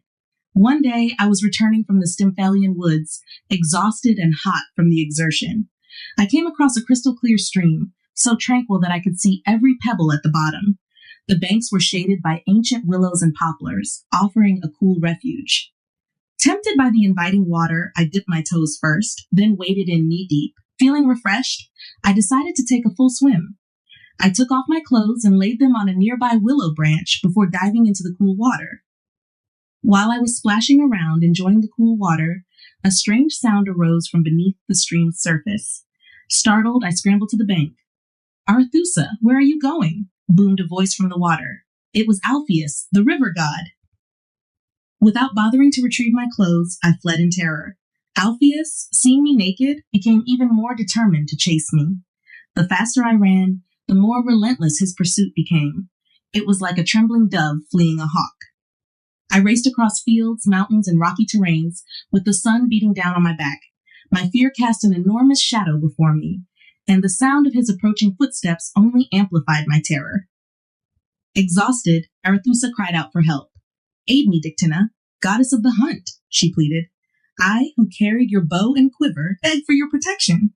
The goddess, moved by Arethusa's plight, shrouded her in a thick cloud. Blinded by the sudden darkness, Alpheus searched frantically for his quarry. circling the spot twice before realizing she was gone. How I felt then, Arethusa confessed, was like a helpless lamb surrounded by howling wolves, or a terrified rabbit frozen under the gaze of hunting dogs. Alpheus refused to give up. He remained by the cloud, watching and waiting. The fear and exertion caused Arethusa to break into a cold sweat. Soon, drops of water began trickling down her body, and wherever her foot touched the ground, a pool formed. Her hair dripped water as well. In the blink of an eye, Arethusa continued, I was transformed into a flowing stream.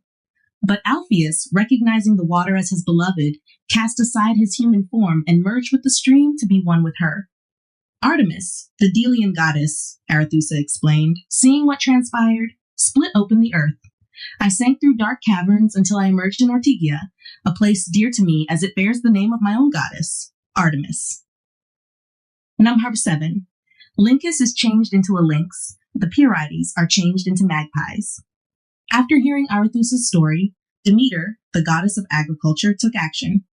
She harnessed 2 powerful dragons to her chariot, climbed aboard, and soared between the earth and sky. Her destination, the citadel of Tritonus, home to Triptolemus. Demeter entrusted Triptolemus with a critical mission. She gave him seeds and instructed him to travel the world, scattering them on both neglected land and land recently brought back into cultivation. Triptolemus, in his celestial chariot, embarked on his journey across Europe and Asia. His travels eventually led him to Scythia, a land ruled by King Lyncus. Triptolemus entered the king's palace and introduced himself. I come from the renowned city of Athens, Triptolemus announced. My name is Triptolemus, and I haven't arrived by ship or on foot. The heavens themselves opened a path for me. I bring gifts from Demeter, seeds that will transform your fields into bountiful sources of food and sustenance. However, King Lyncus was filled with envy. He desired the credit for bringing this gift to his people, so he feigned hospitality and invited Triptolemus to stay. But when Triptolemus fell asleep, Lyncus approached him with a sword, intending to kill him. Demeter, ever watchful, intervened. Just as Lyncus raised his weapon, she transformed him into a lynx, a ferocious wild cat. With the threat neutralized, Demeter sent Triptolemus back on his airborne journey. The story then shifts back to the Muses' competition with the Pierides, the daughters of Pierus. The competition had concluded, and the victor was clear. The greatest of us has finished her song, one of the Muses declared, announcing their victory. The defeated Pierides, however, refused to accept their loss gracefully. They hurled insults and threats at the Muses. You think it's a mere trifle that we lost this contest? One of the Pierides shrieked. You add insult to injury. We won't tolerate this. We'll get revenge, no matter what it takes. The Muses, however, remained unfazed by their empty threats.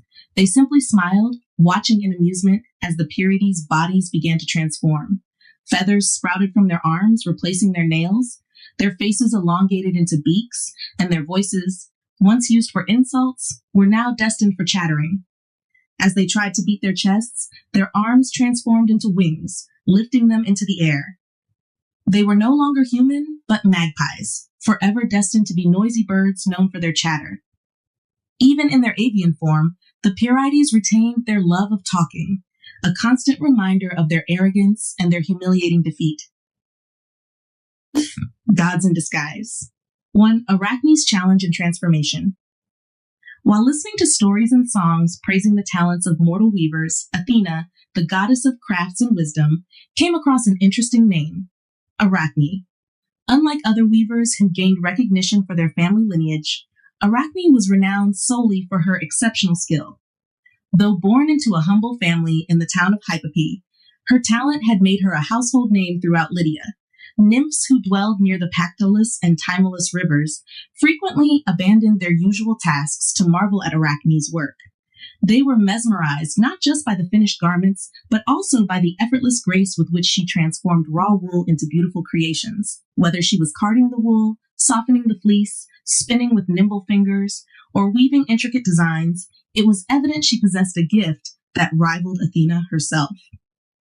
However, Arachne refused to acknowledge this inspiration. Blinded by arrogance, she declared, "Let Athena herself compete with me. I wouldn't hesitate to accept the consequences if I lose." To test Arachne's pride, Athena disguised herself as a frail old woman with gray hair and a cane. Approaching the weaver, she spoke gently, offering advice. Don't be foolish, child. True skill comes with experience, which often accompanies old age. Seek your fame among mortals, but yield to the goddess and apologize for your prideful words. She will forgive you at my plea. Arachne glared at the disguised goddess and stopped working. Barely controlling her anger, she replied, You seem forgetful and worn out with age. It seems your misfortune to have lived too long. If you have any daughters or daughters-in-law, offer them your advice.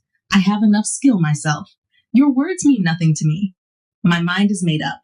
Why doesn't Athena come here herself? Why does she avoid this contest? Behold, she has come, Athena declared, shedding the disguise and revealing her true form as the magnificent goddess. The nymphs and the local women bowed in reverence. Only Arachne remained undaunted. Though a blush of embarrassment momentarily flushed her cheeks, it quickly faded.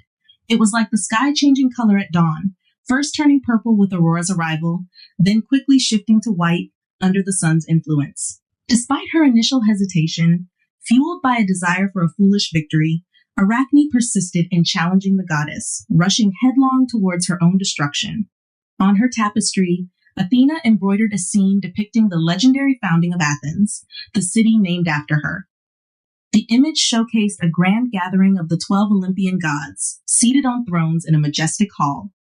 Zeus, the king of the gods, presided in the center, easily recognizable by his regal bearing. Each god was portrayed with details that reflected their personalities and powers.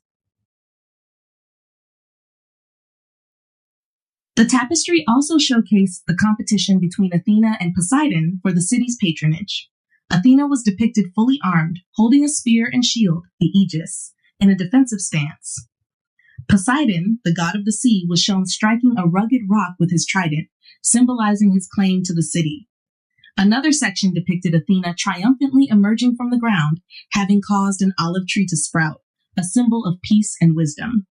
However, Athena's main purpose wasn't just to depict the city's founding. She also wanted to send a warning to Arachne. In the four corners of the tapestry, she included smaller scenes woven with intricate details. These scenes depicted mortals who dared to challenge the gods and face dire consequences. In one corner, a couple was shown transformed into mountains for their arrogance. Another corner depicted a woman turned into a crane for competing with Hera, the queen of the gods. Another showed a woman transformed into a bird for competing with Zeus's wife. The final scene depicted a grieving king embracing the stone forms of his daughters, who had been punished by the gods. By including these cautionary tales, Athena hoped to make Arachne reconsider her challenge. The Maeonian nymph depicted Europa, deceived by Zeus in the form of a bull, making it seem like a real bull and real sea. Europa herself appeared to be gazing back at the land she left, crying out to her companions, afraid of the crashing waves, and lifting her timid feet. The artist also portrayed Asterie, seized by a struggling eagle, and created Leda, reclining beneath the wings of a swan. She included the story of Zeus, disguised as a satyr, impregnating Antiope, the beautiful daughter of Nycteus, with twin offspring. Zeus also took on various forms to deceive others. As Amphitryon, he beguiled the Terinthian dame. Transformed into gold, he deceived Danae. Changed into fire, he deceived the daughter of Aesopus, appeared as a shepherd to Mnemosyne, and as a speckled serpent to Diois. The artist also depicted Poseidon, transformed into a fierce bull, with the virgin daughter of Aeolus, and as Enipeus, he fathered the Aloidae. Disguised as a ram, he deceived Theophane, the daughter of Basaltus. Additionally, she depicted the bounteous mother of corn, with her yellow hair, experiencing Zeus in the form of a steed, and the mother of the winged horse, with her snaky locks, receiving Zeus as a bird, and Melantho as a dolphin. To all these figures, she gave their own likeness and depicted the various localities realistically.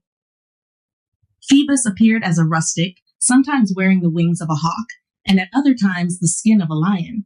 He also deceived Isi, the daughter of Macarius, in the guise of a shepherd.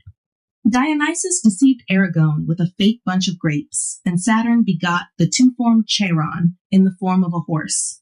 The border of the web was adorned with flowers interwoven with twining ivy. Pallas could not criticize the artwork. nor could envy find fault with it. The yellow-haired virgin was upset by her success, and tore the web embroidered with the gods' wrongful deeds. Holding her boxwood shuttle from Mount Cyterus, she struck Arachne, the daughter of Idmon, on the forehead 3 or 4 times. Unable to bear it, Arachne, being of proud spirit, hung herself. Pallas, taking pity, held her up as she hung and said, "Live on indeed, wicked one, but continue to hang. Let the same punishment be decreed for your descendants, so that you may not be free from worry in the future." As she left, Pallas sprinkled her with the juices of a Hecatian herb, causing her hair, nose, and ears to fall off immediately. Arachne's head became small, and her body shrank. Her slender fingers turned into legs, her belly taking over the rest of her body. From this, she spun a thread, and as a spider, she continued to weave her web as before. 2. Niobe and her children. The Theban matrons, organizing a solemn procession to honor Latona, witness Niobe's belief in her own superiority to the goddess. Niobe treats Latona and her children with contempt. In response, Apollo and Artemis, seeking vengeance for their mother's dishonor, destroy all of Niobe's children, and Niobe herself is transformed into a statue. The news of this event spreads rapidly, causing uproar in Lydia and sparking discussion throughout Phrygia and beyond. Before her marriage, Niobe resided in Maeonia and Sypolis. Despite witnessing the punishment of her fellow countrywoman, Arachne, for her arrogance, Niobe remained obstinate and continued to boast.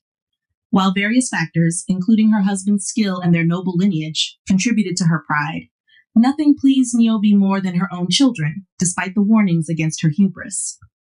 Niobe could have been considered the happiest of mothers if she had not been so blinded by her own perceived greatness.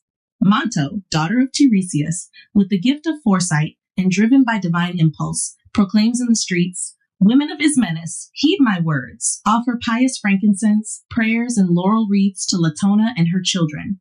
By my mouth, Latona commands this." The Theban women obey, adorning their temples with laurel leaves, offering frankincense, and supplicating. But behold, Niobe arrives, surrounded by attendants, adorned in Phrygian gold, radiating beauty tempered by anger. With graceful defiance, she tosses her hair and proudly declares, "Why prefer unseen inhabitants of heaven over those before your eyes?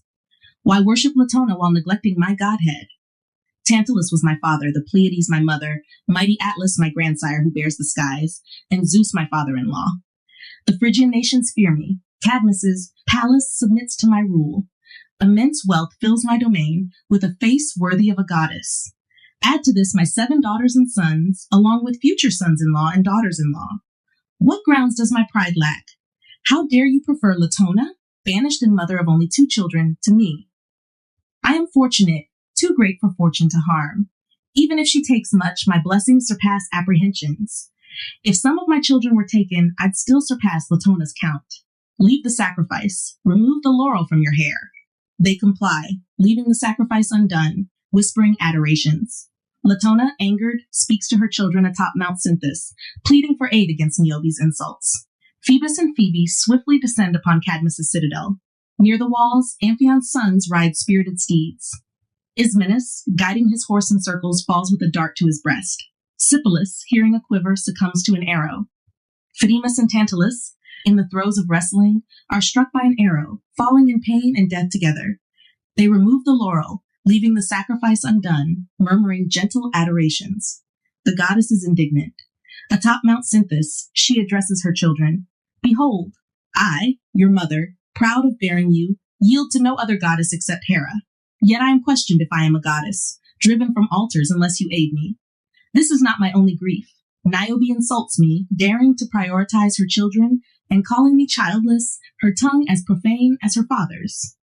Latona was about to plead further when Phoebus intervened, urging an end to her complaints to hasten Niobe's punishment. Phoebe echoed the sentiment, and they swiftly descended upon Cadmus' citadel. Near the walls lay a vast plain, trampled by horses, where Amphion's sons rode spirited steeds. Ismenus, guiding his horse in circles, falls with a dart to his breast, dropping the reins and gradually collapsing. Sypolis, hearing a quiver, gives rein to his horse, but an arrow pierces his throat, staining the ground with blood as he falls. Themis and Tantalus, after their riding exercise, engage in wrestling, but an arrow pierces them both as they struggle, groaning and writhing in pain until they breathe their last breath together.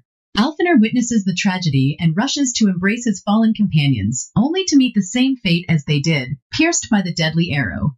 Meanwhile, the Delian god pierces Alfener's midriff with fatal precision. As the arrow is pulled out, part of his lungs is dragged forth, and his blood spills forth, marking the end of his life. Damasichthon, however, escapes the first arrow, only to be struck in the leg, causing immense pain. As he attempts to remove the arrow, another finds its mark, piercing his neck deeply. Ilioneus, in a desperate plea, prays to all the gods for mercy, unaware that his fate is sealed. Despite the archer's remorse, his arrow cannot be recalled, and Ilioneus meets his end with the slightest of wounds. The news of the calamity spreads, bringing grief to the people and tears to Niobe's family. Niobe, once proud and envied, now lies among her sons, distributing her last kisses without distinction. In her despair, she challenges Latona to revel in her sorrow, defiant even in defeat. As the bowstring twangs once more, frightening all but Niobe, she finds a newfound boldness in the face of her misfortunes. The sisters stood in mourning attire, their hair disheveled, gathered before the biers of their brothers. One sister, drawing out the weapon lodged in her entrails, about to die, swooned away with her face placed upon her brother. Another sister, attempting to console their grief-stricken parent, fell silent, struck by an unseen wound, her mouth remaining open even after her last breath. Yet another sister, fleeing in vain, fell to the ground. One died atop her sister, while another hid in fear, and one trembled with impending doom. And now 6 being put to death, and having received different wounds, the last only remains. Her mother, covering her with all her body, and with all her garments, cries, "Leave me but one, and that the youngest only do I ask out of so many, and that but one." But even as she begged, the youngest sister met her end. Left childless, she sat among her deceased family, her grief turning her heart to stone. The breeze stirred no hair upon her head, her features were devoid of color or life, her eyes stood unmoved in her sad cheeks, and her body remained motionless. Still did she weep on, and enveloped in a hurricane of mighty wind, she was borne away to her native land. There, fixed on the top of a mountain, she dissolves, and even yet does the marble distill tears. Latona, weary from her journey and thirsty, approached a pond where some laborers were working. Ignoring her need, these peasants rudely disturbed the water, preventing her from drinking and making it muddy. In retribution for their cruelty, the goddess transformed them into frogs. Witnessing this divine punishment, both men and women feared the wrath of the deity and showed even greater reverence for the great godhead who bore the twins. This recent event prompted them to recall and retell the stories of past occurrences, as often happens in such situations. One of them recounted, "In the fertile fields of Lycia, some ancient countrymen once offended the goddess, but they did not escape unpunished. Though the event is not widely known due to the obscure status of those involved, it remains remarkable. I myself have seen the pond and the lake renowned for this miracle. My father, now aged and unable to travel, instructed me to fetch some choice oxen from there, providing me with a guide from that region. As we traversed the pastures, we encountered an ancient altar, blackened with sacrificial ashes, standing amidst a lake surrounded by quivering reeds. My guide halted and whispered timidly, 'May she be propitious to me,' to which I echoed, 'May she be propitious.' I inquired whether it was an altar to the Naiads, Faunus, or some local deity, and the stranger responded with these words, 'Young man, there is no mountain deity for this altar. She claims it as her own, she whom the queenly Hera once banished from the world. Delos, barely persuaded by her pleas, begrudgingly accepted her when it floated as a light island. It was there that Latona, leaning against a palm tree alongside Pallas's tree, gave birth to twins despite Hera's interference. The newly delivered goddess, fleeing Hera, is said to have carried her children in her bosom. Now, weary from her prolonged labor and parched by the scorching sun of Lycia, where the Chimera once roamed, she came upon a lake in a valley. There, some countrymen were gathering osiers, bulrushes, and sedge typical of marshy areas. The Titaness approached, and kneeling, sought to drink from the cool water, but the peasants forbade her. Addressing them, she said, 'Why do you deny me water? Water is a common resource, not the exclusive property of anyone. I have come to partake of nature's public bounty, which I humbly request you grant me. I do not seek to bathe my weary limbs, but to quench my thirst. My mouth lacks moisture as I speak, and my jaws are parched, barely allowing passage for my voice. A sip of water would be nectar to me, and I would acknowledge receiving not only life, but also sustenance from you. In giving me water, you give me life. Let these children who reach out from my bosom also sway you. And indeed, by chance, the children were reaching out their arms. What person could resist the influence of these kindly words from the goddess? Yet, they persist in hindering her despite her entreaties, even adding threats and abusive language if she does not withdraw. And as if that were not enough, they proceed to muddy the lake itself with their feet and hands, maliciously stirring up the soft mud from the bottom by spitefully jumping to and fro. Latona's thirst turns to resentment. No longer does the daughter of Caius plead with these unworthy wretches, nor does she endure to utter words beneath the majesty of a goddess. Raising her hands to heaven, she declares, "May you live in that pool forever." Her wish is granted. They delight in submerging themselves in the water, plunging their limbs into the deep pool, raising their heads to swim on the surface, sitting on the bank, and then leaping back into the cold stream. Even beneath the water, they continue their offensive behavior, banishing all shame as they try to maintain their abuse. Their voices become hoarse, their necks swell, and their abusive words stretch their jaws. Their bodies transform. Their backs fuse to their heads, their necks appear severed, their backbone turns green, their belly becomes white. Like newly made frogs, they leap about in the muddy stream.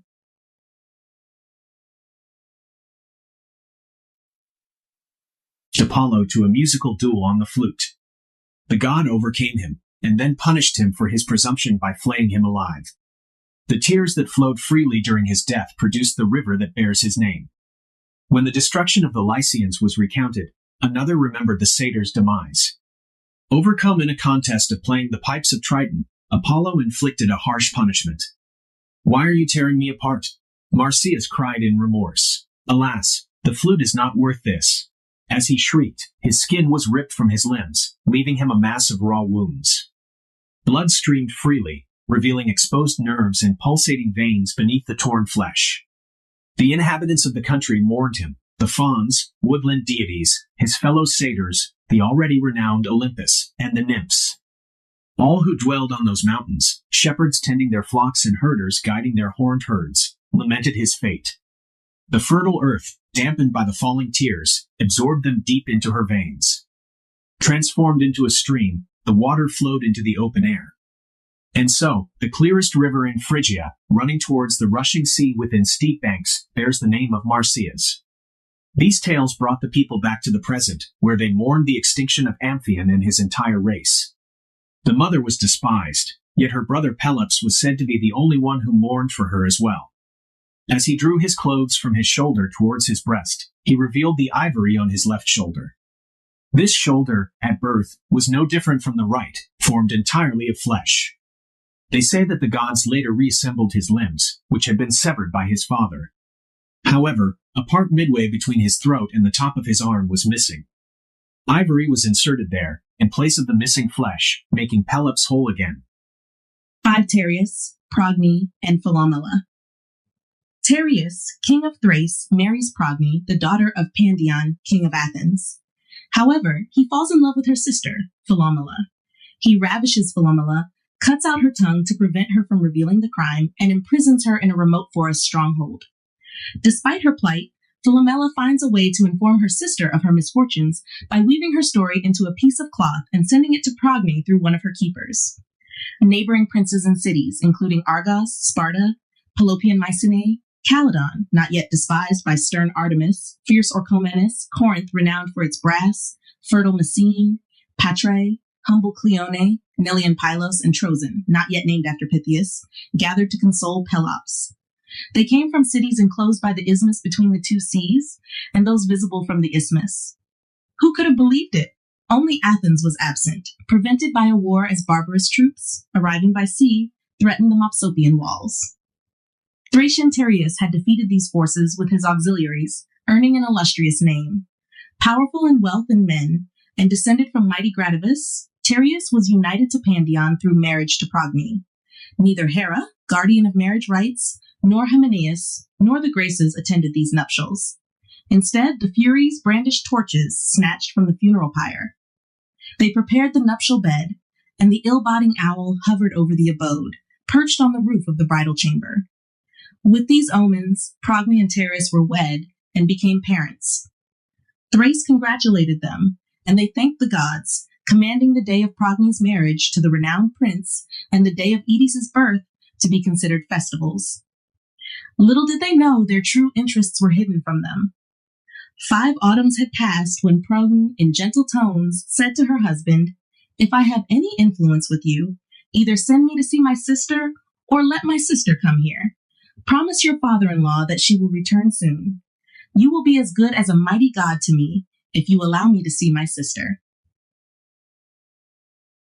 He promptly ordered ships to be launched, and with sails and oars, he sailed into the Cecropian harbor, landing on the shores of Piraeus. As soon as he had the opportunity to speak with his father-in-law and their hands met in greeting, their conversation began with ominous undertones.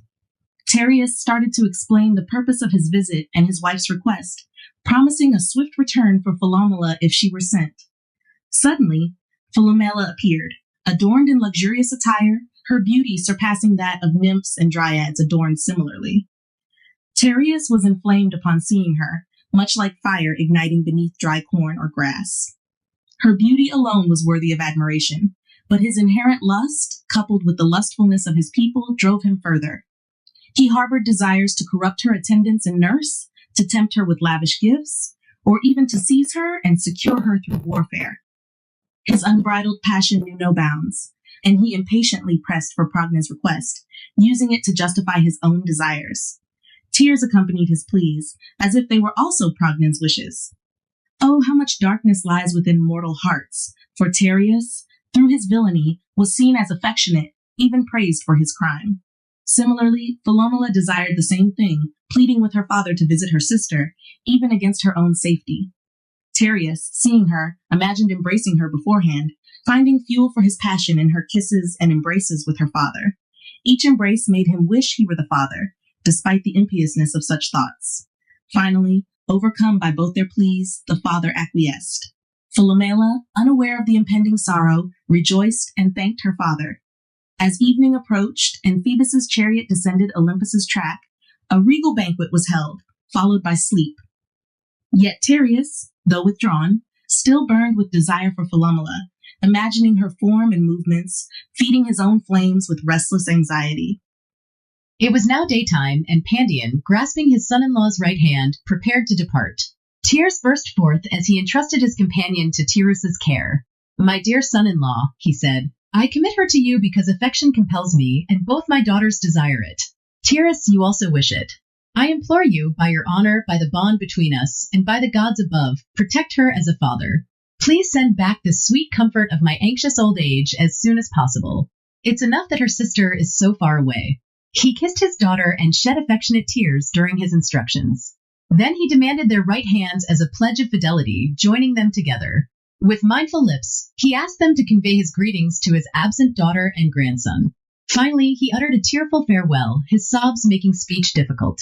Shuddering at ominous thoughts, he reluctantly let them go. As soon as Philomela boarded the painted ship, the sea churned with oars, and the land receded. Tyrrhus exclaimed, "I've achieved my goal. The object of my desire accompanies me." The barbarian rejoiced, barely containing his joy, never taking his eyes off her. Imagine a ravenous bird of Zeus, talons crooked, placing a hare in its lofty nest. The captive has no escape. The predator keeps watch. The voyage ended, and they stepped ashore on Tyrrhus's land. He led Pandion's daughter to a secluded ancient woodland dwelling. There he locked her away, pale and trembling, fearing everything. She tearfully asked about her sister.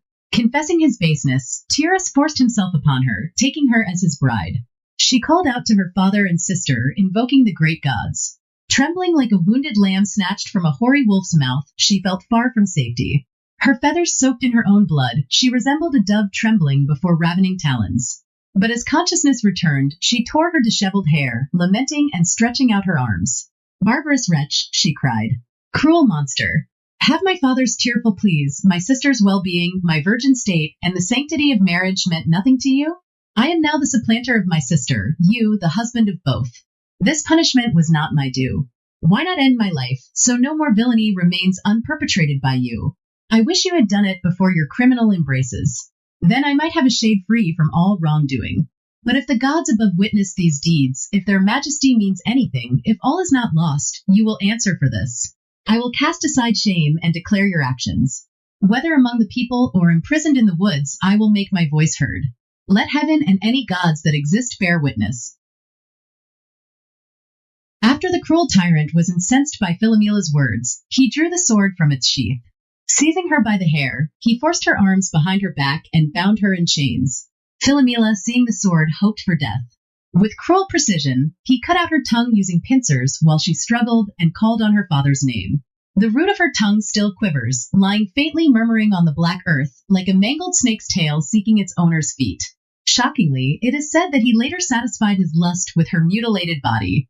Despite these heinous acts, Tyrus has the audacity to return to Progny. When she asks about her sister, he feigns sorrow and spins a false tale of Philomela's death. His tears earn him credibility. Progny, adorned in black garments after tearing off her golden robes, erects an honorary tomb and offers expiation for an imaginary shade. She mourns a sister whose true fate is far more tragic. As the year completes its cycle, Apollo traverses the zodiac. What can Philomela do? Guards prevent her escape, and the stone walls of her prison hold her captive. Her speechless mouth cannot reveal the crime. Yet grief fuels ingenuity, and inventive skill blooms in adversity. Philomela deftly weaves a web with barbarian designs, interlacing purple marks with white to expose Tyrus's villainy. She entrusts it to an attendant, who delivers it to Progny unknowingly. The wife of the savage tyrant reads the web's mournful tale, and astonishingly, she remains silent. Grief stifles her voice, leaving her without sufficiently indignant words or tears. Driven by revenge, she rushes forward, blurring the lines between right and wrong, consumed by her plan. Progny's son Ides. It is now the time when the Sithonian matrons are wont to celebrate the triennial festival of Dionysus. Night is conscious of their rites. By night, Rhodope resounds with the tinklings of the shrill cymbal. The queen emerges from her house, arrayed according to the rites of the god, and carries the arms of the frantic solemnity. Her head is covered with vine leaves. From her left side hang down the skins of a deer. Upon her shoulder rests a light spear. Then the terrible Progny rushes through the woods, a multitude of followers attending her, agitated by the fury of her resentment, pretending, Dionysus, that it is inspired by thee. She arrives at the lonely dwelling, howling aloud, crying, Evo. She breaks open the gates, seizes her sister, and places upon her the badges of Dionysus, concealing her countenance under the foliage of ivy. Dragging her along, full of amazement, Progny leads her within her threshold. When Philomela realizes that she has arrived at that accursed house, the wretched woman shudders, and paleness spreads over her whole face. Progny, having found a fitting place, removes the symbols of the rites and unveils her sister's blushing face. She holds her in her embraces. Philomela, unable to lift her eyes, feels herself the supplanter of her sister. She fixes her gaze on the ground, her hand serving as her voice, swearing and calling the gods to witness that this disgrace has been brought upon her by violence. Progny burns with rage, unable to contain her anger. She checks her sister's grief and declares, We must not act in this matter with tears, but with the sword, or anything that can possibly outdo the sword. I have prepared myself for every crime. Either I will set fire to the royal palace with torches and throw the artful Tyrus into the midst of the flames, or I will cut away his tongue, eyes, or the members that deprived thee of thy chastity. By 1,000 wounds I will expel his guilty soul from his body. Something tremendous awaits. What it is, I am still in doubt. While Progny was uttering such expressions, Ides came to his mother. He reminded her of what she might do, and looking at him with vengeful eyes, she said, Ah, how much you resemble your father. Without saying more, she prepared for a horrible deed, burning with silent rage. Yet when her son approached her, saluting his mother, drawing her neck toward him with his little arms, and adding kisses mingled with childish endearments, the mother was moved. Her anger abated, and her eyes, in spite of her, became wet with tears forced from her. But as she noticed the mother shrinking from excessive affection, she turned her gaze back to her sister's features. Looking at them both by turns, she said, Why does one employ endearments while the other remains silent, her tongue torn from her? Why doesn't she call her sister, whom he calls mother? Consider the kind of husband you are married to, daughter of Pandion. You are growing degenerate. Tenderness in the wife of Tyrus is criminal. Without further delay, she dragged Ides along, much like a tigress of the banks of the Ganges does with her suckling offspring through the shady forests. When they reached a remote part of the lofty house, Progny struck him with a sword, extending her hands. As he beheld his fate, he cried now, "Alas! And now my mother," clinging to her neck where his breast joined his side. She did not turn away her face. Even one wound alone was sufficient for his death. Philomela cut his throat with the sword. They mangled his limbs, still quivering and retaining some life. Part of them boiled in hollow cauldrons, part hissed on spits, the inmost recesses streamed with gore. His wife set Tyrus, in his unconsciousness, before this banquet. Falsely pretending rites after the manner of her country, where only one man was allowed to be present, she removed his attendants and servants. Tyrus himself, sitting aloft on the throne of his forefathers, ate and heaped his own entrails into his own stomach. His mind was so blinded that he said, "Send for Ides." Progny could not conceal her cruel joy. Desiring to reveal her role in the murder, she said, "You have within you what you are asking for." He looked around, inquiring where he was. As he called him again, Philomela sprang forth, her hair disordered by the infernal murder, and threw the bloody head of Ides in his father's face. Never had she longed more to be able to speak and testify her joy with deserved words. The Thracian pushed the table away with a loud cry, summoning the viperous sisters from the Stygian valley. At one moment he desired, if he could, to open his breast and discharge the horrid repast and half-digested entrails. Then he wept, pronouncing himself the wretched sepulchre of his own son.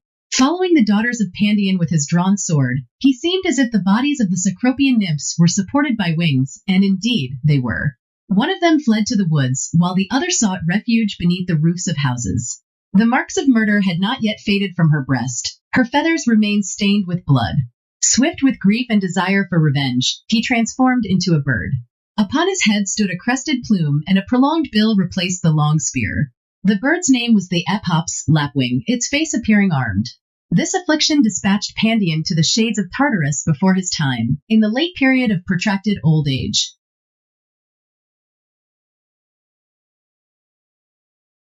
Erechtheus inherited the scepter of his land and the governance of the state, his power stemming from both his justice and his mighty arms. He fathered 4 sons and an equal number of daughters, among whom 2 possessed equal beauty. Cephalus, son of Aeolus, was fortunate to marry Euprocrus. Boreas, however, faced obstacles in his pursuit of Orithyia, as Tereus and the Thracians intervened. For a long time, the god of the north wind sought his beloved Orithyia, employing entreaties rather than force. But when his pleas proved fruitless, Boreas, known for his rage as much as his wind, exclaimed, "This is rightfully so. Why did I abandon my own nature, my violence, my strength, my anger, and my threatening spirit, to resort to prayers which ill befit me? Violence is my domain. With it I scatter the clouds, churn the seas, uproot the oaks, harden the snow, and pummel the earth with hail. When I clash with my brothers in the open air, the sky thunders with our tumult, and lightning splits the clouds. When I descend into the depths of the earth and rage against its foundations, I shake the underworld and the entire globe with earthquakes. This is how I should have pursued this union. Erechtheus should not have been begged to be my father-in-law, but compelled by force." With these words, or ones of similar grandeur, Boreas flapped his wings, stirring the earth and ruffling the wide sea. Cloaked in darkness, he embraced Orithyia, who quivered with fear. As she fled, his passion only burned fiercer. He did not rein in his airy course until he reached the land of the Ciconians, where he made Orithyia his wife. She bore him twins, Calais and Zethus, who inherited their father's wings but resembled their mother in all other aspects.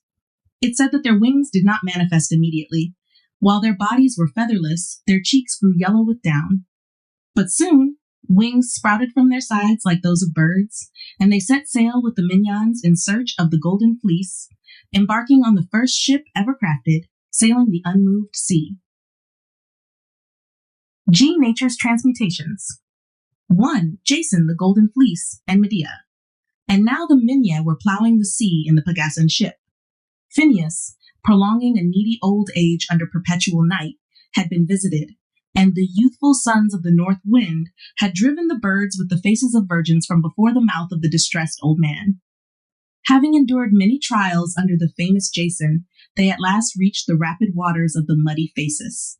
While they went to the king to ask for the fleece that once belonged to Phrixus, they were presented with conditions demanding numerous mighty labors. In the meantime, the daughter of Ates, Medea, conceived a violent passion. Having struggled against it for a long time, she eventually succumbed to her frenzy. She said, "In vain, Medea, do you resist. Some god, I know not who, opposes you. It is a wonder if this is not love or something very similar. Why do my father's commands seem too harsh? And yet they are too harsh. Why am I afraid that he, whom I have only just seen, might perish? What is the cause of such great alarm? Banish the flames in your virgin breast if you can, poor creature. If I could, I would be more rational. But a new power draws me on against my will. Eros persuades one thing, reason another. I see which is the more proper course and approve of it while I follow the wrong one.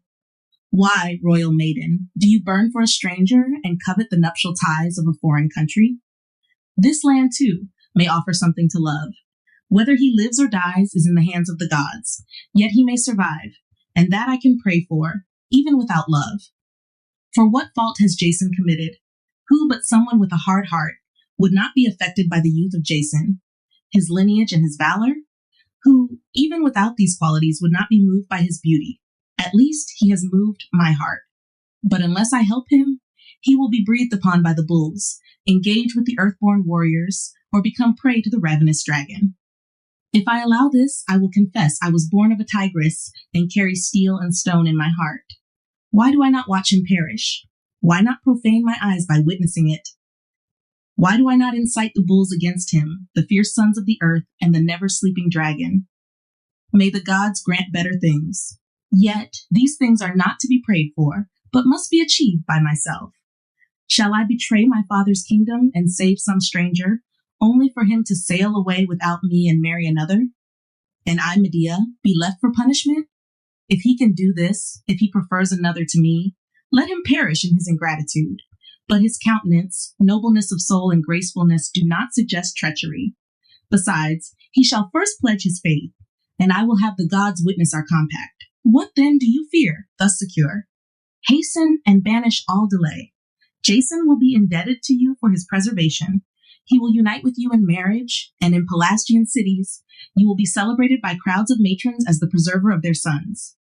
Shall I, borne away by the winds, leave my sister, brother, father gods, and native soil?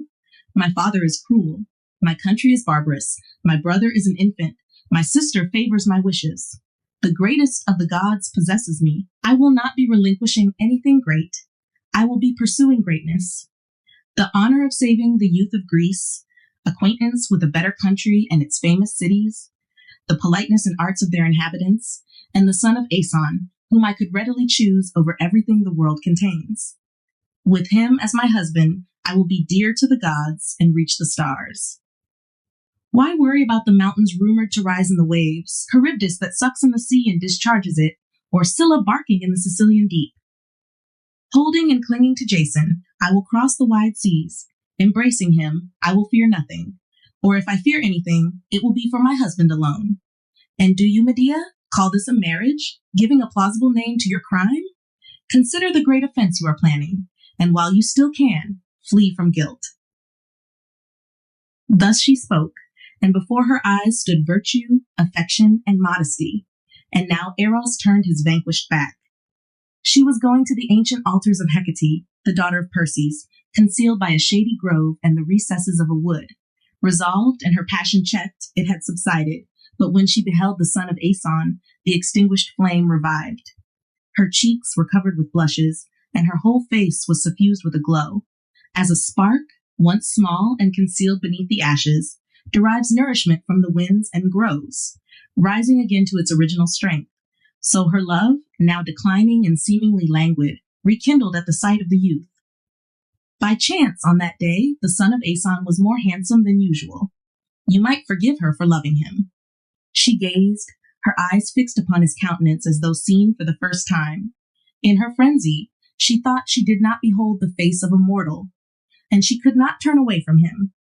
When the stranger began to speak, seized her right hand, and begged for her assistance with a humble voice, promising marriage, she responded with tears streaming down her face. I see what I ought to do. It will not be ignorance of the truth, but love that beguiles me. By my agency you shall be saved.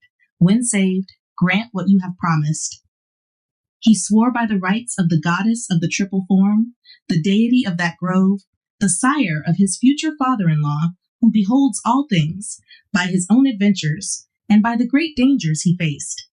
Believing him, she gave him some enchanted herbs, thoroughly taught him their use, and he went away rejoicing to his abode. The next morning dispersed the twinkling stars, and the people gathered in the sacred field of Mavors, arranging themselves on the hills. In the midst of the assembly sat the king himself, arrayed in purple and distinguished by a scepter of ivory. Behold, the brazen-footed bulls breathed forth flames from their adamantine nostrils, setting the grass touched by the vapors on fire. As forges filled with fire roar, or when flints dissolved in an earthen furnace receive intense heat by the sprinkling of flowing water, so did their breasts roll forth the enclosed flames, and their scorched throats resounded. Yet the son of Aeson went forth to meet them. The fierce bulls turned their terrible features and iron-pointed horns toward his face as he advanced, spurning the dusty ground with cloven hooves and filling the place with smoky lowings. The Minyae were frozen with horror. He approached, feeling not the flames they breathed, so great was the power of the incantations. He even stroked their hanging dewlaps with a bold right hand, and, subjected to the yoke, he obliged them to draw the heavy weight of a plow, turning up the plain that had never before been tilled. The Colchians are astonished. The Minyae fill the air with their shouts and give Jason fresh courage. Then, in a brazen helmet, he takes the dragon's teeth and strews them over the plowed-up fields. The ground, pre-treated with a potent drug, softens the seed, and the teeth that were sown grow into new bodies. As an infant forms in the womb of its mother, taking shape in all its parts and not emerging into the air until mature, so too do these figures of men ripen in the fertile earth and rise fully armed. When the Pelasgians saw these newly formed warriors preparing to hurl their spears at Jason, their courage faltered, and they lowered their countenances in fear. Medea, who had ensured his safety, also became alarmed. Seeing the lone youth attacked by so many enemies, she turned pale, and suddenly chilled with fear, sat down with her cheeks drained of blood. Fearing that the herbs she had given him might be insufficient, she repeated an auxiliary charm and summoned her secret arts. Jason, hurling a heavy stone into the midst of his enemies, redirected their aggression onto themselves. The Earthborn brothers perished by mutual wounds, falling in civil fight. The Greeks congratulated Jason, embraced the conqueror, and clung to him in heartfelt embraces. And thou too, barbarian maiden, wished to embrace him. Modesty opposed the design. Otherwise thou wouldst have embraced him, but concern for thy reputation restrained thee. What thou mayst do, thou dost. Thou rejoicest with silent affection, and givest thanks to thy charms and to the gods, the authors of them. It still remained to put to sleep the watchful dragon, distinguished by his crest, his 3 tongues, and terrible hooked teeth, who guarded the golden fleece. After Jason sprinkled the dragon with herbs of Lethaean juice, and thrice repeated words that induced placid slumber, which would calm even the boisterous ocean and stop rapid rivers, sleep crept upon the eyes that were strangers to it. The hero, son of Aeson, gained the gold, and proud of the spoil and bearing with him the giver of the prize as a second spoil, he arrived victorious with his wife at the port of Iolcos. Jason, upon his return home, implores Medea to restore his father Aeson to youth, a feat she accomplishes successfully. Subsequently, Medea proceeds to the court of Peleus, seeking vengeance for the wrongs inflicted upon Jason's family. She cunningly tricks Peleus's daughters into killing him. With her plan executed, Medea makes a swift escape in her chariot. As the Haemonian mothers and aged fathers bring gifts to celebrate the safe return of their sons, incense burns on the flames as offerings are made. However, Aeson, nearing death from old age, is absent from the festivities. Jason, deeply moved, beseeches Medea, "Wife, you have already done so much for me, but if your enchantments can accomplish this as well, what cannot they do? Please take away some of my years and bestow them upon my father." Jason cannot contain his tears. Though moved by his plea and reminded of her father, Ats, Medea does not reveal her emotions to Jason. "What you ask is beyond reason," she replies, "but I will endeavor to grant you an even greater favor. Through my arts, we shall attempt to rejuvenate my father-in-law, without taking any of your years. With the aid of Hecate, we may succeed." 3 nights pass until the moon reaches its fullness. Clad simply, with bare feet and hair unbound, Medea ventures out alone into the silent night. Amidst the stillness, only the stars twinkle above. Medea turns to them, sprinkling water upon her hair, and begins. Night keeper of my mysteries, stars, witness to my intentions, and Hecate, knowing of my purpose, along with all the charms and enchantments of sorcerers. And Earth, provider of potent herbs and winds, mountains, rivers, lakes, and all the woodland deities, heed my call. With your aid, all things are possible. I seek now the elixirs to restore old age to youth. The stars have guided me, and behold, my chariot arrives, drawn by winged dragons. A celestial chariot descends, sent from above. Mounting it, Medea strokes the dragons' necks, shaking the reins, and ascends high into the sky, gazing down upon Thessalian Tempe as she guides her dragons towards the chalky regions. Surveying the herbs of Ossa, Pelion, Othris, Pindus, and Olympus, she gathers them gently, cutting others with a brazen sickle. Along the waters of Apidanus, Amphresis, Enipeus, Panean, and Spercaean, and the rushy shores of Bay, she collects more herbs, as well as those near Euba and Anthedon.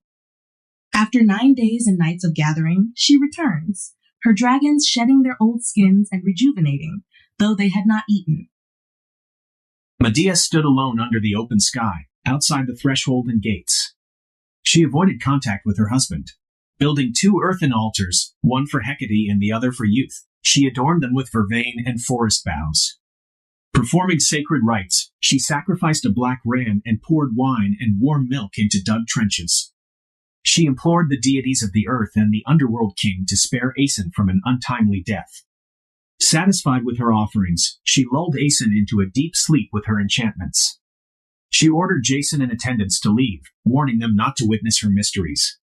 With disheveled hair, she circled the altars, dipped torches in blood-filled trenches, and lit them. A potent mixture bubbled in a cauldron, containing a macabre collection: roots, seeds, flowers, acrid juices, stones from the east, ocean-washed sand, moonlit hoar-frost, screech-owl wings and flesh, ambiguous wolf entrails, water-snake slough from the Sinops River, and the liver of a long-lived stag.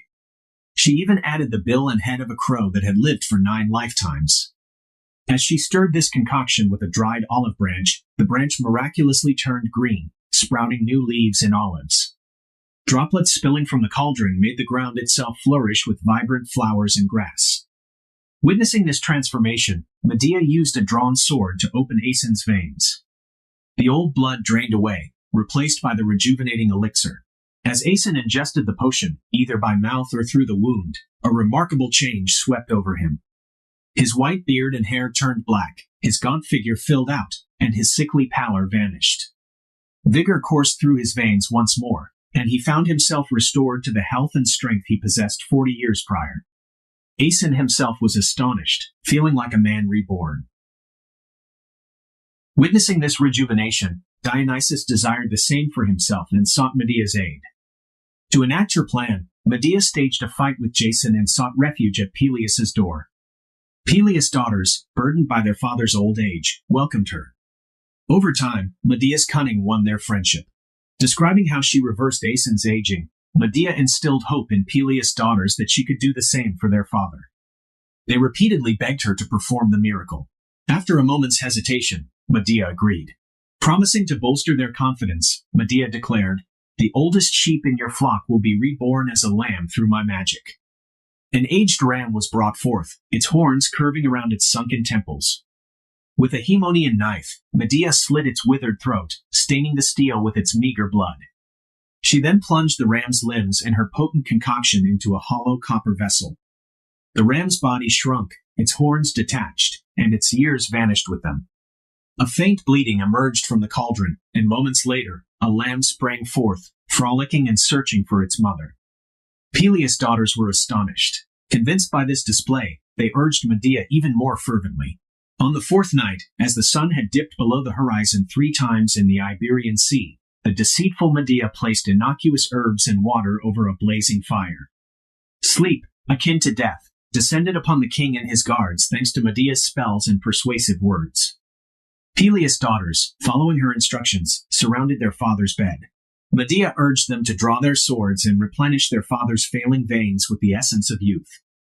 Despite their love for him, each daughter succumbed to Medea's manipulation, committing a heinous act to avoid witnessing their own blows. Peleus, drenched in blood, attempted to rise but fell back. As he struggled to speak, Medea severed his throat and plunged him into the boiling cauldron. After killing Peleus, Medea travels to Corinth. There, she discovers that Jason has married King Creon's daughter while she was away. Furious, she sets fire to the palace, killing the princess and her father. Then, in front of Jason, she kills their 2 children and flees. To escape punishment, Medea flies away on winged dragons. She passes over shady Pelion and Othrys, as well as places associated with the fate of ancient Sarambus. She leaves behind landmarks like Aeolian Patan, the stone dragon image, and the woods of Ida. She also flies over the city of Eurypylus, where Cone matrons once wore horns, and Fabian Rhodes, home of the Iolesian Telchines, who corrupted everything they looked upon and were hated by Zeus. Medea continues her journey, passing over the Carthian walls of ancient Sia, where her father once witnessed a gentle dove arising from his daughter's body. Afterward, she sees the lakes of Hyre and Cycne and Tempe, where the swan often visited. Phileus, at the request of the boy, gave him birds and a tamed lion. The boy also subdued a bull. However, when he asked for the bull as his final reward, Phileus denied him. Angry, the boy leaped from a high rock and transformed into a swan, hovering in the air on snow-white wings. His mother, Hyrae, not knowing he was saved, dissolved in tears and formed a lake named after her. Nearby is Pleuron, where Combe, the daughter of Ophis, escaped her son's wounds with trembling wings. She then sees the fields of Calorea, sacred to Latona, where the king and his wife transformed into birds. Selene is also nearby, where Menaphron once lay with his mother. Farther away, she sees Cephasus, lamenting the fate of his grandson, transformed by Apollo into a bloated sea calf, and the house of Eumelus mourning his son. Finally, borne by her dragons, she reaches the Pyrenean Ephyre. Here it was once believed that mortal bodies were produced from mushrooms springing from rain. After causing destruction through her Colchian drugs and setting fire to the king's house, her sword was bathed in the blood of her sons. Having taken barbarous revenge, she flees from Jason. Escorted by her Titanian dragons, she enters the city of Pallas, witnessing righteous Phineus and aged Periphas flying together, and the granddaughter of Polypemon resting upon new-formed wings. Number 4. Hercules chains Cerberus. Theseus and Medea, Hercules chains the dog Cerberus, the guardian of the gates of the infernal regions. Theseus, after his exploits at Corinth, arrives in Athens, where Medea prepares a cup of poison for him. However, the king, recognizing his son just in time, snatches the cup away before Theseus can drink it, and Medea escapes in her chariot. Aegeus then holds a festival to celebrate Theseus' arrival and survival. Meanwhile, Minos, the king of Crete, seeks allies to help him wage war against Athens in revenge for the death of his son Androgeus, who was murdered there. Aegeus, feeling responsible for sheltering Medea, not only provides her hospitality, but also marries her. Unbeknownst to him, his son Theseus, who had established peace between the 2 seas through his bravery, arrives. Medea, using the wolfsbane she brought from Scythia, attempts to poison Theseus. They say this plant sprang from the teeth of the Echidnian dog. Cerberus, resisting fiercely, was once dragged away by Hercules through a gloomy cave, leaving behind venomous foam that turned into aconite, a poisonous plant. Medea tricks Aegeus into presenting the poisoned cup to Theseus, but just as Theseus is about to drink, Aegeus notices family symbols on his sword and saves him from the poison draught. Despite his relief, Aegeus is astonished by the close call and offers sacrifices to the gods in gratitude.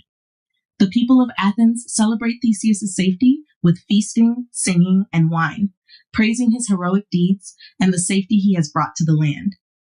They make vows in his honor, and the city resounds with joyous acclamations, with no sorrow to be found anywhere. And yet, as is often the case, joy is not without its worries. Despite the return of his son, Aegeus' happiness is tempered by the looming threat of war. Minos, fueled by the desire for vengeance for his son Androgeus' death, gathers his forces for battle. With a formidable army and a swift fleet, he sets out to avenge his son's death. He secures alliances with Anafi and conquers the realms of Astapalea. On the other side, he claims Mykonos, Simolis, Sithnos, Syros, Seriphos, Paros with its marble riches, and the island where the treacherous Sithonian betrayed her citadel for gold. Sithonian, transformed into a bird due to her greed, is now known as the black-footed jackdaw, forever attracted to shiny treasures. Patter 5. Minos at Aegina. Cephalus at Aegina Minos, seeking alliances for his cause, meets resistance from some powers and heads to the island of Aegina, ruled by Aeacus, hoping to secure his support. However, his efforts are in vain. As Minos departs, Cephalus arrives as an ambassador from Athens, seeking aid from Aeacus. The king recounts how a past pestilence devastated his land, but was miraculously repopulated, while Oliaros, Didyme, Tenos, Andros, Jaros, and Peparithos refuse to aid Minos. He turns towards Oenopia, ruled by Acus. The locals eagerly anticipate meeting the renowned Minos. Telamon, Peleus, and Phocus, Aeacus' sons, greet him along with Aeacus himself. Minos, reminded of his sorrow for his lost son, requests assistance for his cause. However, Aeacus, bound by his city's alliance with Athens, declines. Minos departs in disappointment, hinting at the consequences of Aeacus' decision. Meanwhile, an Athenian ship, carrying Cephalus and his plea for aid, arrives in Oenopia. Recognizing Cephalus, Aeacus' sons warmly welcome him and lead him to their father. Cephalus, still retaining his former charm, presents Athens' request and highlights their shared history of alliances. Moved by Cephalus' words, Aeacus considers the matter carefully before responding. Do not ask for assistance, Athens, but accept it willingly, for the resources of this island are yours to command. Let all the strength of my kingdom accompany you. We have ample soldiers for both defense and offense. Thanks to the gods, this is a prosperous time, and I cannot refuse your request, declares Aeacus. Indeed, may your power grow alongside your citizens, responds Cephalus. As I arrived, I was delighted to see the youths of your city, so handsome and united in age. Yet I noticed the absence of many whom I once met here. Aeacus sighs and somberly begins to recount the tragic events. A better fate awaits after a sorrowful beginning, though I wish it were otherwise. Those whom you seek are now but bones and ashes. They were a significant part of my kingdom's strength. A terrible plague sent by vengeful Hera befell us, ravaging our land named after her rival. Initially, the cause was unknown, and we attempted to combat it with medicine, but the devastation surpassed our efforts. Thick darkness covered the earth, and oppressive heat filled the air. The infection spread even to our water sources, and serpents infested our fields, contaminating the rivers. The plague was first noticed by the deaths of animals. Dogs, birds, sheep, and oxen, all succumbing to its grip. Plowmen were astonished to see their strong oxen collapse in the fields, while sheep lost their wool and wasted away. Even our once noble horses were struck, forgetting their former glory as they languished in their stables. The wild beasts, too, like the boar and the deer, lost their vigor, unable to fight or flee as they once did. Animals of all kinds succumb. Corpses litter the woods, fields, and roads, filling the air with a putrid stench. Indeed, these events are strange. Even dogs, birds of prey, and wolves avoid the carcasses, which decay and emit noxious fumes, spreading the contagion further. The pestilence wreaks even greater havoc among the unfortunate farmers and spreads within the city walls. Initially, the symptoms include scorching of the bowels, redness, and difficulty breathing, and indicating an underlying fire within. The tongue swells and becomes rough, the mouth parched, and veins throb as they struggle to breathe in the toxic air. Those afflicted cannot bear to lie in bed or be covered. Instead, they lie on the ground, which does not cool their bodies but becomes heated by them. There are no physicians available. Even those who attempt to administer remedies fall victim to the disease, rendering their efforts futile. The closer one is to the sick, and the more faithfully one cares for them, the quicker one succumbs to the illness. As hope of recovery fades and death looms, they abandon all restraint, lying near fountains, rivers, and wells, drinking until their last breath. Many, too weak to move, perish beside the water, while others, desperate, drink from it. The afflicted despise their beds so much that they leap out or roll on the ground if they lack the strength to stand. Every person flees their own home, seeing it as a place of doom. Since the cause of the calamity is unknown, blame falls on familiar places. Some wander the roads, half dead, until they can stand no longer, while others weep and lie on the ground, their eyes filled with despair. They stretch their limbs towards the heavens, breathing their last breaths where death finds them. What were my feelings then? Were they not as they should be, filled with hatred for life and a desire to share the fate of my people? Wherever I looked, I saw the multitude strewn on the ground like rotten apples falling from shaken branches or acorns from a disturbed home oak. Opposite, you see a grand temple, towering with long steps. It belongs to Zeus. Who did not offer incense at those altars in vain? How many times did husbands, pleading for their wives or fathers, begging for their sons, end their lives at the altars without success, holding unconsumed frankincense in their hands? How often did bulls, brought to the temples, fall dead while priests poured wine between their horns?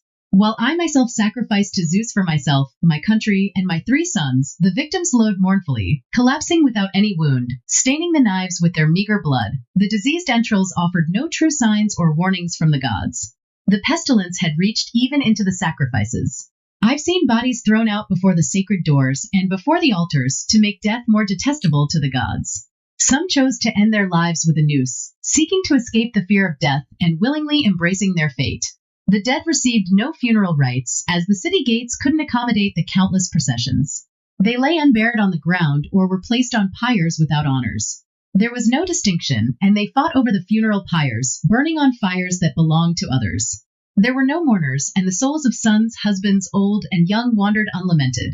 There wasn't enough room for tombs, nor trees for funeral pyres. Zeus, after a prayer from his son Acus, changes the ants living in an old oak tree into men.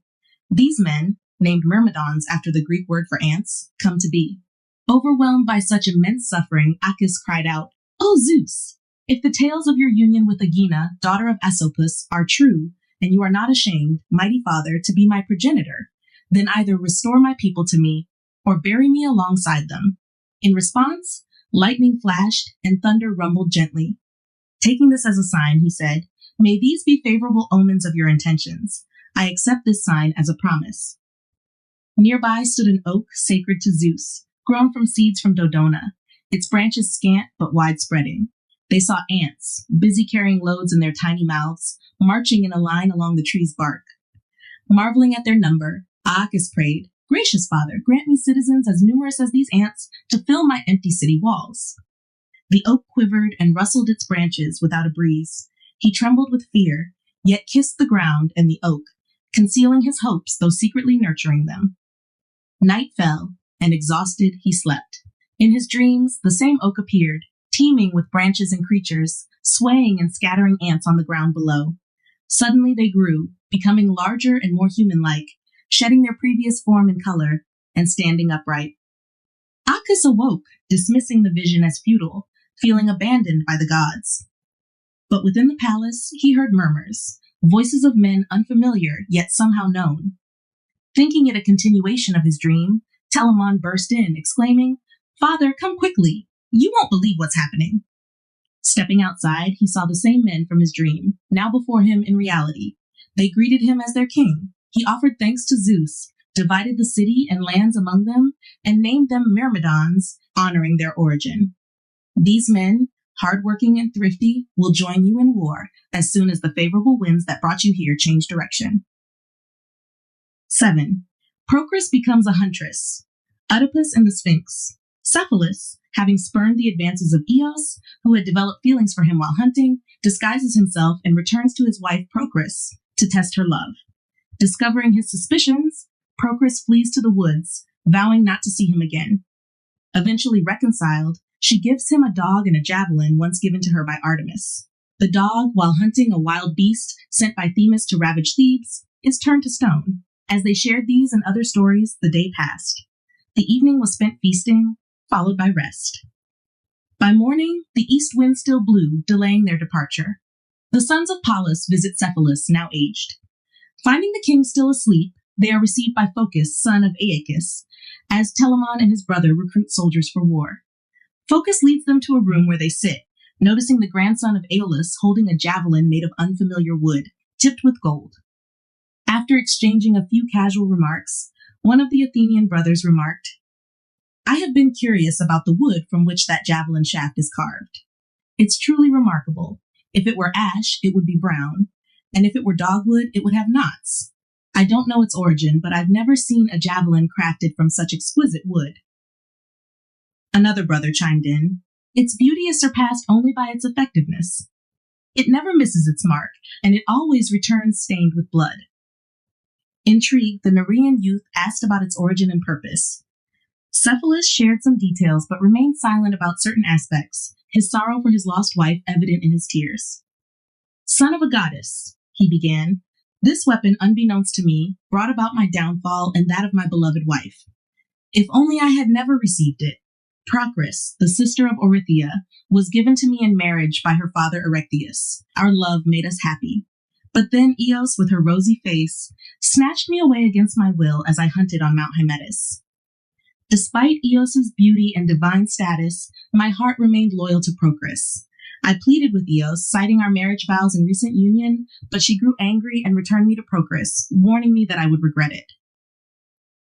As I journeyed back, pondering the words of Eos, doubts began to creep into my mind regarding my wife's fidelity. Her beauty and youthfulness stirred suspicions of infidelity, yet her virtue urged me to dismiss them. But I had been absent, and the recent example of infidelity weighed heavily on my mind. Lovers tend to anticipate misfortunes. I resolved to test her fidelity, encouraged by Eos's insinuations and my own fears. Disguised, I returned to Athens, the city of Pallas, and entered my own house unnoticed. The house, ever vigilant for the return of its master, showed no signs of wrongdoing. It was a sanctuary of chastity, worried for my safety. Despite my intentions, upon seeing Procris, I was struck by her beauty and nearly abandoned my plans. I struggled to withhold the truth and the affection I owed her. She was in sorrow, yet her beauty shone even in sadness, consumed by longing for her absent husband. Procris's virtue repelled my advances countless times. She declared, I am reserved for but one, wherever he is. For that one do I reserve my joys. This trial of her fidelity should have been sufficient for any man, yet I was not satisfied. I feigned offers of wealth for a night with her, pushing her to the brink until she finally wavered, succumbing to temptation. In my triumph, I revealed my true identity, accusing her of treachery. Procris, overwhelmed with silent shame, fled from the house of deceit, and from her resentment toward me, she renounced the company of men, wandering the mountains in service to Artemis. Abandoned, I begged for forgiveness and admitted my fault. Eventually, after she had avenged her honor, she returned to me, and we spent many happy years together. As a token of reconciliation, she gifted me a dog and a javelin. As for the fate of the other gift, it is a tale of wonder. The javelin, named Leilaps, was a swift and formidable weapon. Its speed matched that of a flying beast, and it eluded capture with ease. One day, while hunting with Leilaps, I witnessed a miraculous sight. 2 marble statues, one in pursuit and the other fleeing, frozen in time by the will of the gods. Procris, consumed by jealousy toward Cephalus, decided to venture into the forest where she suspected he might be unfaithful to her. Concealed in the bushes, she made a rustling noise, which Cephalus, mistaking for a wild animal, hurled the javelin she had given him, inadvertently killing her. At this point, Cephalus paused in his narration. But, said Phocus, what was wrong with that javelin? Prompting Cephalus to explain its tragic history. Let me begin with the happier times, Cephalus began, addressing Phocus, son of Acus. In the early years of our marriage, both my wife and I were truly happy. We shared a deep love and affection, unmatched by any other. Neither of us would have traded our bond for anything, not even for the bed of Zeus or the allure of Aphrodite. We were equally devoted to each other. I used to go hunting in the woods with youthful enthusiasm, armed only with my javelin, but after the thrill of the hunt wore off, I sought solace in the cool shade and gentle breeze of the valleys. I often sang praises to the breeze, unaware that someone was listening and mistaking my words for affection for a nymph. Little did I know that this misunderstanding would lead to tragedy. The reckless spreader of a baseless rumor quickly went to Procris and whispered what he had heard. Love can make one gullible. When she heard the accusation, she fell into a faint, overwhelmed with sudden grief. Upon regaining consciousness, she lamented her wretched fate and doubted my faithfulness. Stirred by an unfounded accusation, she feared a non-existent threat and mourned as if it were real. Despite her doubts, she hoped to be wrong and refused to believe the rumor unless she saw it with her own eyes. The next morning, I ventured into the woods, victorious from the hunt. I called out to the breeze to ease my pain, but amidst my words, I heard mysterious groans.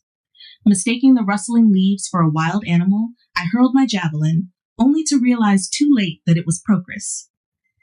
As she cried out in agony, I rushed to her side. I found her dying, clutching the javelin I had inadvertently struck her with. Holding her in my arms, I tried to stop the bleeding and begged her not to leave me in my guilt. With her last strength, she pleaded with me not to let the breeze, mistakenly called Aura, replace her in our marriage vows. As she spoke, I realized the error in the name, but it was too late. She breathed her last, her gaze fixed on me, seemingly free from worry. With tears streaming down my face, I recounted these events to them, and just then, Acus entered with his sons and soldiers, whom I welcomed, armed with valor. 1 Minos and Scylla. Minos initiated the war by besieging Megara. The city's defense relied on a lock of hair belonging to its king, Nisus. His daughter Scylla falls in love with Minos and betrays her father by cutting off the lock and giving it to him. Minos conquers the city, but repulsed by Scylla's betrayal, he departs. In despair, Scylla throws herself into the sea, following Minos' fleet. Nisus, transformed into a sea eagle, seeks revenge and attacks her, leading to her transformation into a bird called Cirrus. As dawn breaks and the east wind subsides, moist vapors rise. The favorable south winds aid the sons of Acus and Cephalus in returning to port sooner than expected. Meanwhile, Minos ravages the Lelegaean coasts and tests his strength against the city of Alcathoe, ruled by Nisus. Nisus' kingdom is safeguarded by a purple-colored lock of hair on his head. The war drags on, with victory hanging in the balance. A regal tower with echoing walls, said to hold the golden harp of Latona's son, stands as a vantage point. Nisus' daughter often visits this tower during times of peace, enjoying the sound of the harp and observing the warfare below. Through the ongoing hostilities, she becomes familiar with the names of the chiefs, their weapons, horses, attire, and the Sidonian quivers. Before anything else, she had studied the face of the leader, the son of Europa, even more than was necessary just for recognition. In her eyes, Minos appeared handsome, whether he wore a helmet adorned with feathers or held a shield shining with gold. When he threw the javelin or drew back the wide bow with an arrow, she admired his skill and strength. She swore he resembled Phoebus when he prepared his arrows. But when he revealed his face, removing the brazen helmet, and rode a white horse with embroidered trappings, she struggled to maintain composure. She praised the javelin he touched and the reins he held. She felt an urge, if possible, to walk through the enemy ranks or to open the gates to the enemy if Minos desired it. As she gazed at the white tents of the Dictaean king, she pondered whether to rejoice or grieve over the war. She mourned that Minos was the enemy of one who loved him, yet without the war, would she have known him? She hoped he might cease hostilities by taking her as a hostage, thus securing peace. If Minos' mother was as beautiful as he was, it was no wonder Zeus was enamored with her. She wished she could fly to Minos' camp and offer herself to him, as long as he didn't demand her father's city in return. She preferred to forfeit the desired alliance than to achieve it through treason. Though the mercy of a kind conqueror often benefited those who were defeated, Minos waged a just war for his slain son and was strong in both his cause and his weaponry. We will be conquered, I suppose. If that's the fate of this city, why should it be his arms and not my love that open the walls to him? It would be better for him to conquer without slaughter, without delay, without shedding his own blood. I fear, Minos, that someone might unknowingly wound you. Who would dare, unless by accident, to aim a cruel lance at you? I like the idea. I've made up my mind to offer my country as a dowry along with myself, to end the war. But being willing is not enough. There are guards, and my father holds the keys to the gates. He's the one I fear. He's the one blocking my desires. If only the gods would make me fatherless. Everyone is a god to themselves. Fortune doesn't favor idle prayers. Another woman, inflamed with such passion, would have long ago delighted in destroying anything in the way of her love. Why should I be less bold? I could dare to walk through flames amidst swords. But in this case, I just need my father's lock. That purple lock is more precious to me than gold. It will make me happy and grant my wish. As she speaks, night falls, the greatest nurturer of worries, and with darkness, her boldness grows. The first waves of sleep now come, claiming the heart's weary from the day's cares. Silently, she enters her father's chamber, and oh, abominable deed, the daughter robs her father of his fateful lock. With the prize of her crime in hand, she carries the spoils of her impiety through the gate, confident in her actions to the king, whom she addresses in astonishment. It was love that drove me to this deed. I am Scylla, the royal offspring of Nisus. I deliver to you the fate of my country and my own as well. I ask for no reward but yourself.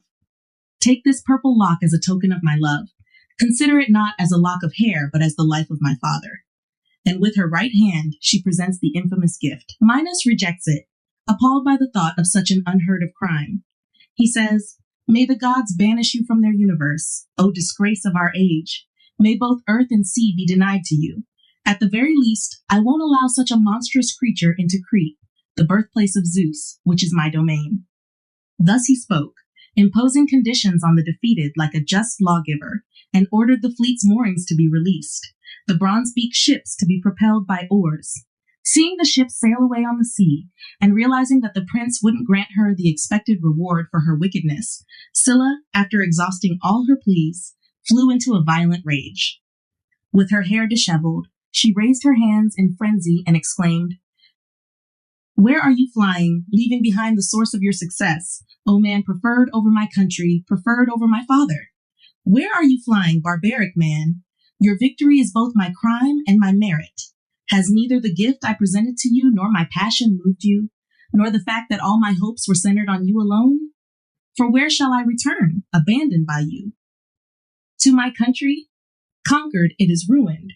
But even if it were still safe, by my treachery it is closed to me, to my father's face, whom I have put in your power. My fellow citizens rightly hate me. The neighbors fear my example. I have closed off the whole world to me, leaving Crete alone open to me. And do you forbid me that as well? Is this how you desert me, ungrateful one? Europa was not your mother, but the inhospitable Syrtis, or Armenian Tigresses, or Charybdis disturbed by the south wind. Nor were you the son of Zeus, nor was your mother beguiled by the assumed form of a bull. That story of your birth is false. The bull that begot you was fierce, not enamored with the love of any heifer. Nisus, my father, take vengeance upon me. Rejoice, city so recently betrayed, at my misfortunes, for I confess I deserve them and I am worthy to perish. Yet let one of those whom I have impiously ruined destroy me. Why do you, who have conquered by means of my crime, punish that crime? What was treason to my country, and my father was an act of kindness to you. She truly deserves you for a husband, who, adulterously disguised as wood, deceived the fierce-looking bull, and bore in her womb an offspring dissimilar in shape to herself. Do my complaints reach your ears? Or do the same winds that carry away my fruitless words carry your ships, ungrateful man? Now, it's not surprising that Pasiphae preferred the bull to you. You had the more savage nature of the two. Wretch that I am! He delights in speeding onward, and the waves resound, cleaved by his oars. Alas, my native land recedes from him along with myself. Despite you, I will follow you, and grasping your crooked stern, I will be dragged through the long seas. She scarcely finishes speaking when she leaps into the waves and follows the ships, Eros giving her strength, and she clings, an unwelcome companion, to the Gnossian ship. When her father sees her, for now he is hovering in the air, Mas having recently been transformed into a sea eagle with tawny wings, he is about to tear her apart with his crooked beak. Out of fear, she leaves the stern, but the gentle breeze seems to support her as she falls, preventing her from touching the sea. It's feathers that support her. Transformed into a bird with feathers, she is called Cirrus, and she earns this name from cutting off the lock. Minos, upon reaching the land of the Curies, fulfilled his vow to Zeus by sacrificing 100 bulls, adorning his palace with their spoils. The shame brought upon his family by his mother's notorious adultery, which resulted in the birth of the unnatural two-formed monster, prompted Minos to devise a solution. He decided to construct a labyrinth, a complex maze of many divisions, designed by the renowned architect Daedalus. Daedalus's skill in confusing the paths and leading wanderers into mazy wanderings was unmatched, akin to the meandering course of the Meander River. After imprisoning the bull-headed monster and overcoming it twice with Athenian sacrifices, and with the help of Ariadne's thread, Theseus managed to escape the labyrinth. He then callously deserted Ariadne on the shores of Dia. Left abandoned and grieving, Ariadne was embraced and aided by Dionysus. To immortalize her, he placed the crown taken from her head in the heavens. As it soared through the air, its jewels transformed into stars, forming a constellation with the crown at its center, positioned between two other constellations. Meanwhile, Daedalus, weary of Crete and longing for his homeland, plotted his escape. He reasoned, "Even though Minos controls the land and sea, the skies remain open. Let him have everything else. He does not rule the air." With these thoughts, he turned to unknown arts and altered the course of nature. He meticulously arranged feathers in a graded manner, binding them with thread and wax to mimic bird wings. His son Icarus, unaware of the danger, assisted playfully. Once the wings were finished, Daedalus tested them himself, hovering in the air. He then gave a pair to Icarus, cautioning him, "Fly a middle course. Avoid flying too high, where the sun's heat can melt the wax, or too low, where the sea may dampen your wings." Ignoring constellations and stars, they soared, Daedalus leading and instructing Icarus. Entranced observers below mistook them for gods. As they flew past Samos, Delos, and Peros, Icarus, emboldened, flew higher, drawn by the allure of the heavens. The sun's heat softened the wax, causing Icarus's wings to fail. Despite Daedalus's warnings, Icarus fell into the sea, which, in his honor, became known as the Icarian Sea. The grieving father, no longer a father, cried out, "Where are you, Icarus? Where should I search for you?" as he spotted his son's wings in the water. He cursed his own skills, burying Icarus and naming the land after him. As he laid his son to rest, a chattering partridge perched on a nearby holm oak, expressing joy with its song. It was a solitary bird, newly transformed, a bitter reminder of Daedalus's folly. Unaware of fate's decree, Daedalus had tutored his sister's eager son, who at 12 had already shown a keen mind. This boy learned from his uncle, even inventing the saw by emulating fish vertebrae. Daedalus, consumed by envy, pushed him from Athena's citadel, feigning an accident. But Athena, patron of craftsmen, caught him, transforming him into a bird that soared through the air. Though still named after him, the bird remained grounded, nesting in hedges and avoiding heights, haunted by memories of his fall. The land of Aetna welcomed Daedalus in his fatigue, and Cocalus, taking up arms at his request, was praised for his kindness. Now, Athens no longer pays its mournful tribute thanks to Theseus's deeds. The temples are adorned with garlands as they worship Athenas and other gods with sacrifices, offerings, and incense. Theseus's fame has spread to Argive cities and the nations of Achaia, all seeking his aid in times of peril. Even Calydon, despite having Meleager, humbly begged for his help. Their plea stemmed from a boar sent by Artemis as her avenger.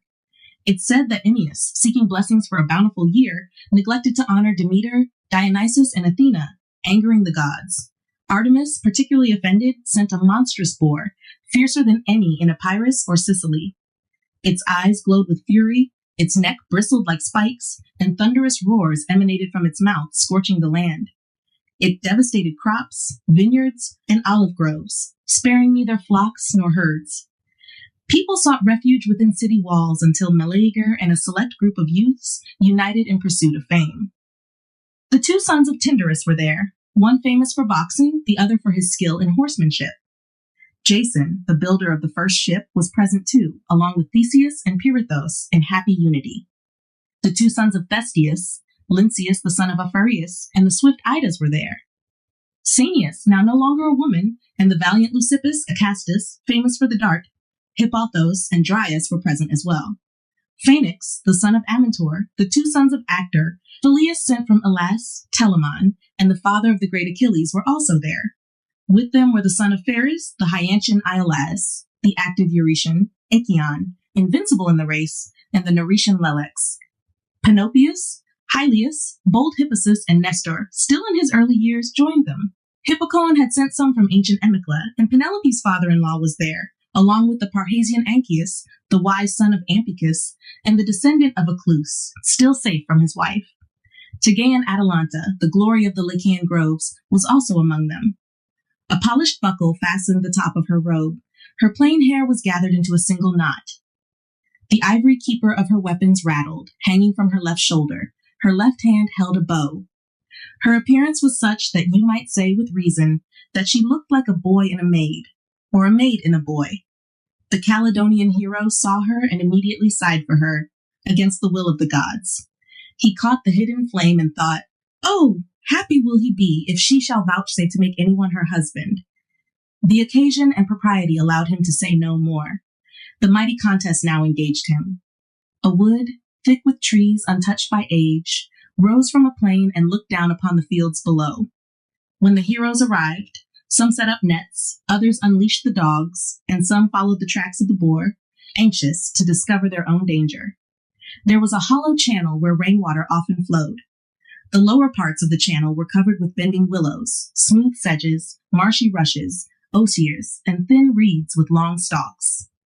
Aroused from this spot, the boar charged violently into the midst of the enemy like lightning from bursting clouds. As he charged, the grove was leveled, and the crashing noise of the fallen wood echoed. The young men shouted and held their weapons with strong right hands, their broad points brandished. The boar rushed onward, scattering the dogs that barked at him, wounding them with sidelong cuts. The first spear, thrown by Echion, missed and made only a slight cut in a maple tree. The next spear, thrown by Jason of Pagasae, missed its target because too much strength was used. "Phobos," prayed the son of Ampycus, "if I have worshipped you, grant me the favor to hit this target with an unerring weapon." The god consented as much as he could. The boar was struck but not wounded. Artemis removed the steel head from the flying weapon, so the shaft hit without a point. The boar's rage intensified, and he became as fierce as lightning, his eyes glowing and flames breathing from his chest. Like a stone launched by a tightened rope at walls or soldier-filled towers, the boar charged into the youths, striking down Eupolemus and Pelagon, who guarded the right wing. Their companions bore them away as they lay prostrate. Onesimus, the son of Hippocoon, did not escape a deadly wound. The boar cut the sinews of his knee, causing him to fall as he tried to turn and flee. Perhaps, too, the Pylian Nestor would have perished before the Trojan War. But using his lance planted in the ground, he leaped into the branches of a nearby tree. Safe in his position, he looked down upon the enemy he had escaped. The boar, having sharpened his tusk on the trunk of an oak, stood ready for their destruction. Trusting his newly pointed weapons, he gored the thigh of the great Othryades with his tusks. The two brothers, not yet constellations in the heavens, were distinguished from the rest, riding horses whiter than snow. Both brandished the points of their lances, poised in the air with a tremulous motion. They would have inflicted wounds if the bristly monster had not entered the shady wood, a place impenetrable by weapons or horses. Telamon pursued him, but fell headlong, tripped by the root of a tree. While Peleus lifted him up, the Tegean damsel fitted a swift arrow to the string, bent the bow, and let it fly. The arrow, fixed under the beast's ear, grazed the skin and dyed the bristles with a little blood. She was no more joyful at her success than Meleager was. He is supposed to have observed it first, pointed out the blood to his companions, and said, "Thou shalt receive due honor for thy bravery." The heroes blushed in emulation, encouraged one another, raised their spirits with shouts, and discharged their weapons without any order. Their very multitude hindered the weapons they threw, and it baffled the blows aimed. Behold, the Arcadian, wielding his battle axe, rushed madly to his fate and said, "Learn, O youths, how much the weapons of men excel those of women, and make way for my achievement. Though the daughter of Latona herself should protect him with her own arms, still, in spite of Artemis, my right hand shall destroy him." He boasted with self-confident lips, and lifting his double-edged axe with both hands, stood erect on tiptoe. The beast, seizing him thus bold, directed his two tusks to the upper part of his groin. Ancaeus fell, his twisted bowels rushed forth with plenteous blood, soaking the earth with gore. Pirithous, the son of Ixion, advanced straight against the enemy, shaking his spear in his powerful right hand. The son of Aegeus, at a distance, said to him, "O thou dearer to me than myself, stop, thou better part of my soul. We may be valiant at a distance. His rash courage was the destruction of Ancaeus. Thus he spoke, and hurled his lance of cornel wood, heavy with its brazen point. It was well poised and likely to fulfill his desires, but a leafy branch of a beech tree opposed it. The son of Aeson also hurled his javelin, but by unlucky chance it missed the beast and struck an innocent dog. The javelin went through the dog's entrails and pinned them to the ground. However, the son of Aeneas had better luck. He threw 2 spears. The first stuck in the ground, but the second hit the beast in the middle of its back. There was no delay.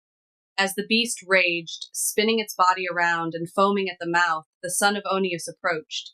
He provoked the beast further and drove his shining hunting spear into its opposite shoulder. His companions cheered in delight and tried to grasp his victorious right hand. They looked in awe at the huge beast lying on the ground, unsure if it was safe to touch it yet. Nonetheless, they all stained their weapons with its blood. Jason himself placed his foot on the beast's head and said, "Receive, non-Acrian nymph, the spoil that is my right, and let my glory be shared by thee." He immediately gave her the skin, thick with stiff bristles, and the head with its huge tusks. Both the gift and the giver pleased her. The others envied her, and murmuring spread throughout the group.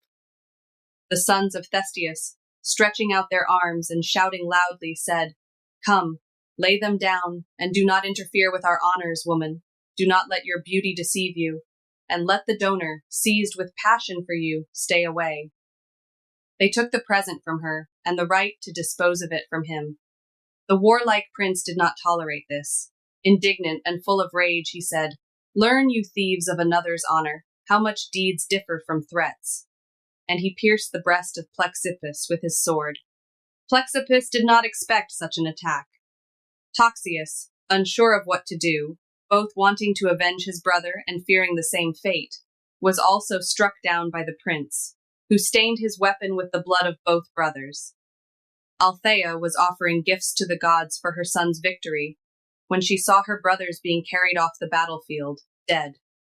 She shrieked and filled the city with her lamentations, changing her golden garments for black ones. Once she learned who killed them, her grief turned to a thirst for vengeance. There was a piece of wood that, when Althea was in labor with her son, the fates placed in the flames, saying, "We give to you, newborn, and this wood, the same period of existence." They then departed, and Althea saved the piece of wood by sprinkling it with water and hiding it away. This wood preserved the life of her son. Now, Althea brought forth this wood and ordered torches to be heaped around it.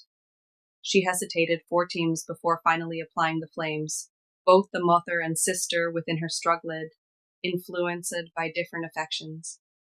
Her face often turned pale with the fear of the impending crime, and at other times, rage made her eyes glow red. Her expressions fluctuated between cruelty and compassion. Even when her fierce feelings dried her tears, new tears would flow. Like a ship caught between contrary winds and tides, Althea wavered between 2 strong emotions. Eventually, her sisterly desire for vengeance overpowered her maternal love, and in this unnatural act, she showed a twisted kind of affection. Lofty Caledon now lies in ruins. Young and old mourn, both common people and nobles lament, and the Caledonian matrons, devoted to Aphrodite, tear their hair and bewail him. His father lies on the ground, polluting his white hair and aged features with dust, and curses his prolonged life. But his mother, knowing the ruthless deed she had done, punished herself by piercing her entrails with a sword. Even if a god had given me a mouth with 100 tongues, an enlarged genius, and the whole of Helicon. Besides, I still could not describe all the mournful expressions of his unhappy sisters. Regardless of shame, they beat their bruised chests. While the body still existed, they embraced it over and over again, kissing it and the bier it lay on. After he was reduced to ashes, they pressed the ashes to their breasts and lay prostrate around the tomb. They kissed his name cut into the stone and poured their tears upon it. Finally, the daughter of Latona, having had enough of the calamities of the house of Partheon, transformed them. She gave them wings that sprang from their bodies, except Gorge and the daughter-in-law of noble Alcmena. She stretched long wings over their arms, made their mouths hard and beak-like, and sent them, thus transformed, into the air. Top 5. Achelous tells the stories of the 5 Naiads. Meanwhile, Theseus, having completed his part of the joint task, was on his way to the Erechtheian towers of Tritonis, swollen with rains, blocked his path, and caused him delay. "Come," said Achelous, "renowned Cecropian, seek shelter under my roof, and do not risk crossing the swift floods. They can carry away strong beams and roll down stones with immense roaring. I have seen high folds and flocks swept away from my banks, and strength and swiftness offer no protection. Many young men have been overwhelmed by this torrent when mountain snows melt. It's safer to rest until the river returns to its usual bounds, and its channel contains the flowing waters." Theseus agreed to this and replied, "I will accept your hospitality and heed your advice, Achelous." He entered a dwelling made of pumice stone with many holes, and the sandstone was far from smooth. The floor was moist with soft moss, and shells adorned the roof in alternating rows. As the sun dipped below the horizon, Theseus and his companions lay down on couches, Ixion's son on one side and Lelex, the hero of Trozen, on the other, his temples now graced with thin gray hairs. Alongside them were others whom the river of the Acarnanians had honored with similar hospitality. Barefoot nymphs then served a banquet, and after the feast, wine was served in gem-adorned bowls. Gazing out at the seas below, Theseus inquired, "What place is this?" and pointed with his finger. "And what is the name of that island, though it seems to be more than one?" Achelous replied, "Indeed, it is not one object we see. There lie 5 countries, deceiving us with their distance. And to lessen your surprise at the deeds of the disregarded Artemis, those were Naiads who, after sacrificing twice 5 bullocks and inviting the local gods to a feast, held a joyous festival, ignoring me. Enraged, I swelled to my fullest and tore away woods and fields, hurling the nymphs into the sea. Only then did they remember me. My waves, along with those of the sea, divided the once continuous land into as many parts as you see islands, called the Echinades, amidst the waves." "But as you can see from afar," continued Achelous, "there is one island, see? It was separated far off from the rest, an island dear to me. Sailors call it Perimele. This beloved nymph I deprived of her virginity. Her father, Hippodamus, took offense and cast his daughter, about to give birth, from a rock into the sea. I received her, and supporting her as she swam, I said, 'O trident-bearer, who holds dominion next to the heavens over the realms of flowing waters, where we sacred rivers converge and flow. Come here, Poseidon, and listen graciously to my plea. I have wronged this woman I support. If her father, Hippodamus, had been gentle and just, or less cruel, he would have pitied her and forgiven me. Lend your aid. Grant her a place, Poseidon, I implore you, cast into the waters by her father's cruelty, or allow her to become a place herself. Even so, I will embrace her.' The Ocean King nodded his head, causing the waters to tremble in agreement. The nymph was afraid, yet she swam. As she swam, I touched her breast, pulsating with a trembling motion, and as I touched it, her entire body hardened, and earth covered her breast. While I spoke, fresh earth enveloped her floating limbs, and a heavy island formed from her transformed body." 6. Dionysus and Philemon, the transformations of Proteus. After these events, the river fell silent, leaving them all astonished by the wondrous deed. The son of Ixion laughed at them, finding the story unbelievable.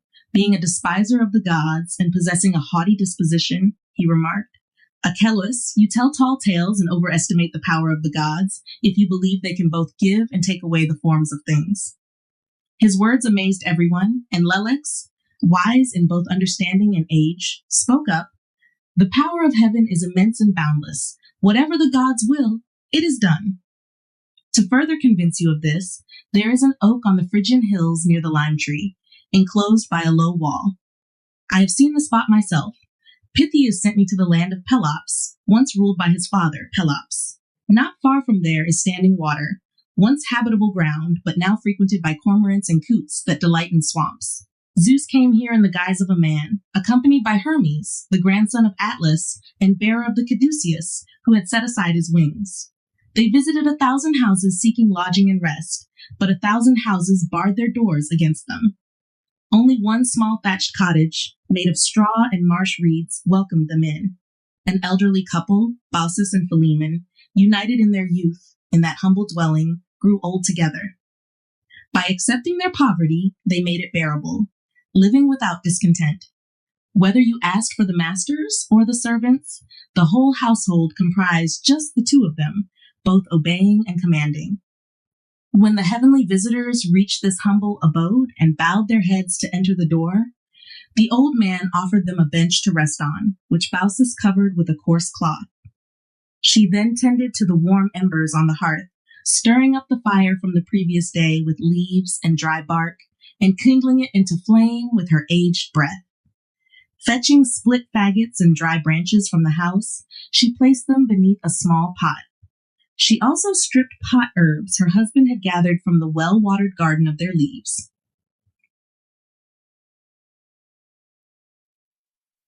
With a two-pronged fork, Philemon lifted down a rusty side of bacon hanging from a black beam, cutting off a small portion from the chine that had been preserved for so long and softening it in boiling water. As they passed the time with conversation, they did not notice its length. A beechen trough hung on a peg by its crooked handle, filled with warm water for refreshing their limbs. On the middle of the couch, made of willow, was placed a cushion of soft sedge, covered with coarse old cloths, typically reserved for festive occasions, but suitable for a willow couch. The gods seated themselves as the old woman, wearing an apron and trembling with palsy, set the table before them. However, the third leg of the table was too short, so a potsherd placed beneath it made it even. Green mint was then used to rub down the table, now leveled by the potsherd. On the table were double-tinted berries of Athena, cornel berries preserved in thin pickle, endive, radishes, a large piece of curdled milk, and eggs gently turned in the slow embers, all served in earthenware. An embossed goblet of similar clay was placed there, along with cups made of varnished beech wood lined with yellow wax. After a short pause, the warm meal was brought forth from the fire, and wine, not kept for long, was served again before making way for the second course. This included nuts, dried figs mixed with wrinkled dates, plums, fragrant apples in wide baskets, and grapes from the purple vines, with white honeycomb in the middle. Above all, there were welcoming looks and no lack of generosity. Whenever Baucis and the alarmed Philemon saw the goblet replenishing itself and the wine increasing on its own after being drunk, they were astonished and frightened, raising their hands in prayer and seeking forgiveness for their humble entertainment and lack of preparation. They had planned to kill a single goose, the guardian of their little cottage, for their divine guests. However, the goose proved elusive, evading them with its swift wings until it seemed to seek refuge with the gods themselves. The immortals forbade its slaughter and declared that the impious neighborhood would face deserved punishment. They granted Philemon and Baucis exemption from this calamity, instructing them to leave their home and accompany them to the summit of the mountain. They both obeyed, and supported by staffs, they attempted to reach the top of the high hill. They were now as far from the top as an arrow can travel in one shot, when they turned their eyes and saw the other parts sinking into a morass, with their own home alone remaining. While they marveled at these things and mourned the fate of their fellow countrymen, their humble cottage, too small even for two owners, transformed into a temple. Columns replaced forked stakes, the thatch turned yellow, and the earth was covered with marble. Carved doors and a roof of gold appeared. Then the son of Saturn spoke with benevolent lips. "Tell us, good old man, and you, wife, worthy of such a good husband, what it is you desire." After speaking a few words to Baucis, Philemon expressed their joint request to the gods. "We wish to be your priests and to care for your temple. And since we have lived our years in harmony, let the same hour take us both together. Let me never see the tomb of my wife, nor be destined to be buried by her." Their wishes were granted. They became the keepers of the temple until the end of their lives. When, weakened by years and old age, They stood by chance before the sacred steps, recounting the fortunes of the spot. Baucis saw Philemon, and the aged Philemon saw Baucis turning into leaf. As the tops of the trees grew above their two faces, they exchanged words with each other as long as they could, saying together, "Farewell, my spouse," and at that moment the branches covered their concealed faces. The inhabitants of Tiana still show these adjoining trees made of their two bodies. Old men, not storytellers, and there was no reason for them to deceive me, told me this. Indeed, I saw garlands hanging on the branches, and placing some fresh ones there myself. I said, "The good are the special care of the gods, and those who worship the gods are now worshipped themselves." He had finished, and the story itself and the storyteller had astonished them all, especially Theseus. Leaning on his elbow, the Caledonian River addressed Theseus, desiring to hear about the wonderful actions of the gods. "There are, O most valiant hero, some things whose form has been changed once and then remained under that change. Some have the privilege to pass into many shapes, like you, Proteus, inhabitant of the sea that embraces the earth. People have seen you as a young man, then as a lion, at times a furious boar, or a serpent they dreaded to touch. Sometimes horns made you a bull, other times you appeared as a stone or a tree. Sometimes you imitated flowing water, becoming a river, and other times fire, the very opposite of water." 7. Erysichthon's hunger. The wife of Autolycus, who was the daughter of Erysichthon, had privileges equal to his. Her father disrespected the gods' authority and did not offer them any honors on their altars. He was also known to have desecrated a grove belonging to Demeter by cutting down trees with an axe. Among these trees stood an ancient oak, revered as a sacred site with filies, tablets, and garlands adorning its trunk as tokens of granted wishes. Dryads often danced around this tree, and people would walk around its trunk in reverence. The oak had a circumference of 3 times 5 ells, and the rest of the wood around it was as sacred as the grass under the whole grove. However, Autolycus's son, disregarding its sanctity, ordered his servants to cut down the sacred oak. When they hesitated, he took an axe and declared that even if the oak were a goddess, it would still fall. As he prepared to strike, the oak trembled. Its leaves and acorns turned pale, and its branches sweated. When he struck the trunk, blood flowed like a sacrificial bull's blood at an altar. Shocked, one of the bystanders tried to stop him, but Autolycus's son turned the axe on him, beheading him. Ignoring the warning, he continued to hack at the oak. From the middle of the oak, a nymph, beloved by Demeter, spoke, foretelling that punishment awaited him for his deeds, and that her death would bring solace. He persisted in his wicked plan. After countless blows and the use of ropes to pull it down, the tree finally fell, leveling a significant portion of the forest. All of the Dryads, sisters of the fallen oak, mourned the loss of the grove and their home. In their sorrow, they appealed to Demeter, dressed in black, asking for justice against Erysichthon. Demeter agreed to their plea. With a nod of her head, she caused the fields heavy with crops to tremble, devising a punishment for him, one that would be lamentable if he had deserved any sympathy. She decided to afflict him with deadly famine. Since Demeter and famine could not be in the same place, Demeter instructed Oreus, a mountain deity, to deliver famine to Erysichthon. She described an icy region in Scythia where cold, paleness, trembling, and hunger dwelled. Demeter commanded famine to bury herself within the sacrilegious man's breast, and to remain insatiable. She provided Oreus with her chariot and dragons to carry out this task. Oreus, flying on the chariot, reached Scythia and found Famine on a mountain called Caucasus. Famine, with her rough appearance and emaciated form, was tearing up herbs with her nails and teeth in a stony field. Keeping her distance, Oreus delivered Demeter's message to Famine and quickly departed, feeling hungry herself despite just arriving. She returned to Haemonia. Famine, obedient to Demeter's command, flew on the winds to Erysichthon's chamber. Finding him asleep, she enveloped him with her wings and breathed hunger into him. Then she left for her desolate abode. In his sleep, Erysichthon dreamed of food, but upon waking, his hunger was insatiable.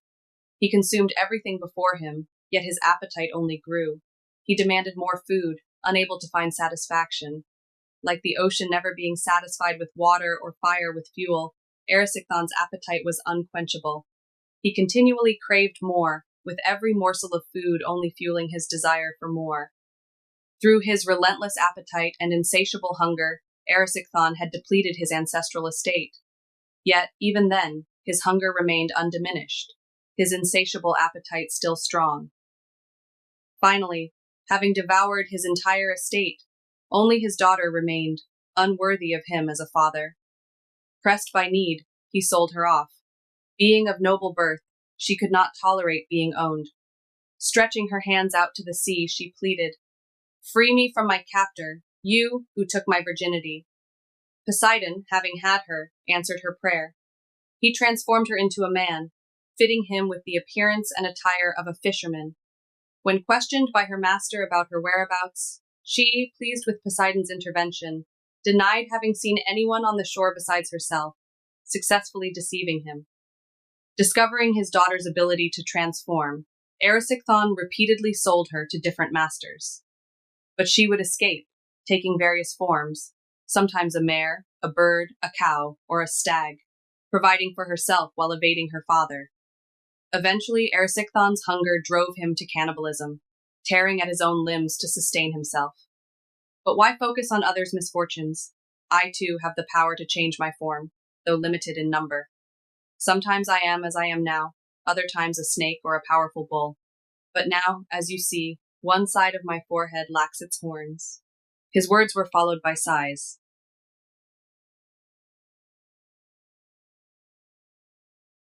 One, Hercules defeats Achelous to win Deianira. Theseus, hero favored by Neptune, began the river Calydon. You inquire why you sigh and why your brow bears scars. It is a weighty tale to recount, for few are eager to recall their defeats. Yet, I shall unfold it for you. There is no shame in being bested. It is the struggle itself that carries honor, even if it concludes in defeat. And to confront such a formidable adversary brings its own consolation. Perhaps you are familiar with Deianira. Once she was the fairest of maidens, coveted by many suitors, including myself and Alcides. We both sought her hand. Alcides boasted of his lineage as the son of Zeus, and recounted his heroic labors, performed at the behest of his stepmother. However, I, as a river deity, could not bear to yield to a mortal. I argued that, as a king of rivers coursing through his domain, I was no outsider, but an integral part of his realm. I even questioned his parentage, doubting whether Zeus was truly his father, or if he was born of ignoble origins. As I spoke, he glowered at me, barely containing his wrath. He responded, "I shall let my fists speak for me." With those words, he launched his assault. Reluctant to retreat after my bold statements, I prepared for combat. He hurled dust at me, his skin flushed with exertion. Yet my stature shielded me, rendering his attacks futile. I stood resolute, like a steadfast rock against the crashing waves, unmoved by his onslaught. We clashed once more, our resolve unyielding. Foot pressed against foot, I pressed my chest against his, pushing against his grip with my fingers and forehead. It was akin to witnessing mighty bulls vie for dominance over the most prized mate in the pasture, the herds quivering as they awaited the outcome. Thrice Alcides attempted to dislodge me, but it was on the fourth try that he succeeded, turning me around and seizing my back with his formidable strength. I felt as though a mountain bore down upon me, yet with great effort, I wriggled free from his grasp. He bore down upon me, preventing my recovery, and seized my neck. Eventually, I succumbed, falling to the ground and transforming into a serpent to elude his grip. As I writhed and hissed, Alcides taunted my efforts, reminding me of his triumphs over serpents, including the dreaded Lernaean Echidna with her multitude of heads. Nonetheless, I, Achelous, escaped in my serpentine form.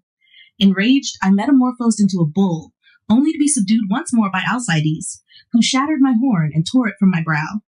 This horn, adorned with fruits and flowers, was consecrated to the Naiads, enriching the goddess Plenty. As dawn broke and the youths departed, Achelous retreated into the waves, concealing his altered form and his lost horn. Though diminished in glory, he remained otherwise unscathed, his wounded head concealed beneath the embrace of willow boughs and reeds. Nessus' love for the same woman ultimately led to his demise. Pierced through the back by a swift arrow, the centaur lay dying. As the son of Zeus, Hercules journeyed back to his hometown with his newlywed wife, Deianira. They encountered the raging waters of the river Euinos, swollen with winter rains and impassable due to whirlpools. Despite the river's dangers, Nessus, strong and familiar with its currents, offered to carry Deianira to safety on the opposite bank while Hercules swam across. Fearful of both the river and Nessus, Deianira paled with terror, but Hercules entrusted her to the centaur. Burdened with his quiver and lion's spoils, Hercules declared the need to cross the stream and plunged into the churning water, refusing to seek a gentler crossing or rely on the river's mercy. Reaching the opposite bank, Hercules retrieved his bow when he heard Deianira's voice. Seeing Nessus attempting to betray his trust, Hercules confronted the centaur, accusing him of attempted robbery and forbidden advances. Ignoring Nessus' boast about his speed, Hercules wounded him with an arrow as he fled. Blood, laced with the Hydra's deadly poison, flowed from Nessus' wounds. With a final act of vengeance, Nessus offered his bloodied garment to Deianira, hoping to win her affection, or perhaps her grief. Meanwhile, rumors of Hercules' infidelity with Iole reached Deianira, causing her distress. Initially weeping in misery, she soon resolved to take action before another woman claimed her husband's love. Contemplating drastic measures, even murder, Deianira determined to win back Hercules' affections. Her mind is torn between various decisions. Ultimately, Deianira chooses to send the garment stained with Nessus' blood, hoping it will revive Hercules' fading love. Unaware of the harm she's causing, she entrusts the cause of her own sorrow to the unsuspecting Lichas, instructing him kindly to deliver this fatal gift to her husband. Oblivious, Hercules accepts it, placing the poisoned garment on his shoulders as he offers prayers and sacrifices. As the venom heats up and spreads over his body, Hercules tries to endure the pain, but eventually succumbs, crying out in agony and tearing down the altars. He attempts to remove the deadly garment, but it tears away his skin, sticking to his limbs or exposing his mangled flesh and bones. His blood hisses and boils from the burning poison, while flames consume his insides and his sweat runs cold. His muscles crack, and the poison dissolves his marrow, leaving him in excruciating pain. Desperate, Hercules appeals to Philoctetes, son of Saturn, begging for relief from his suffering or for a merciful death.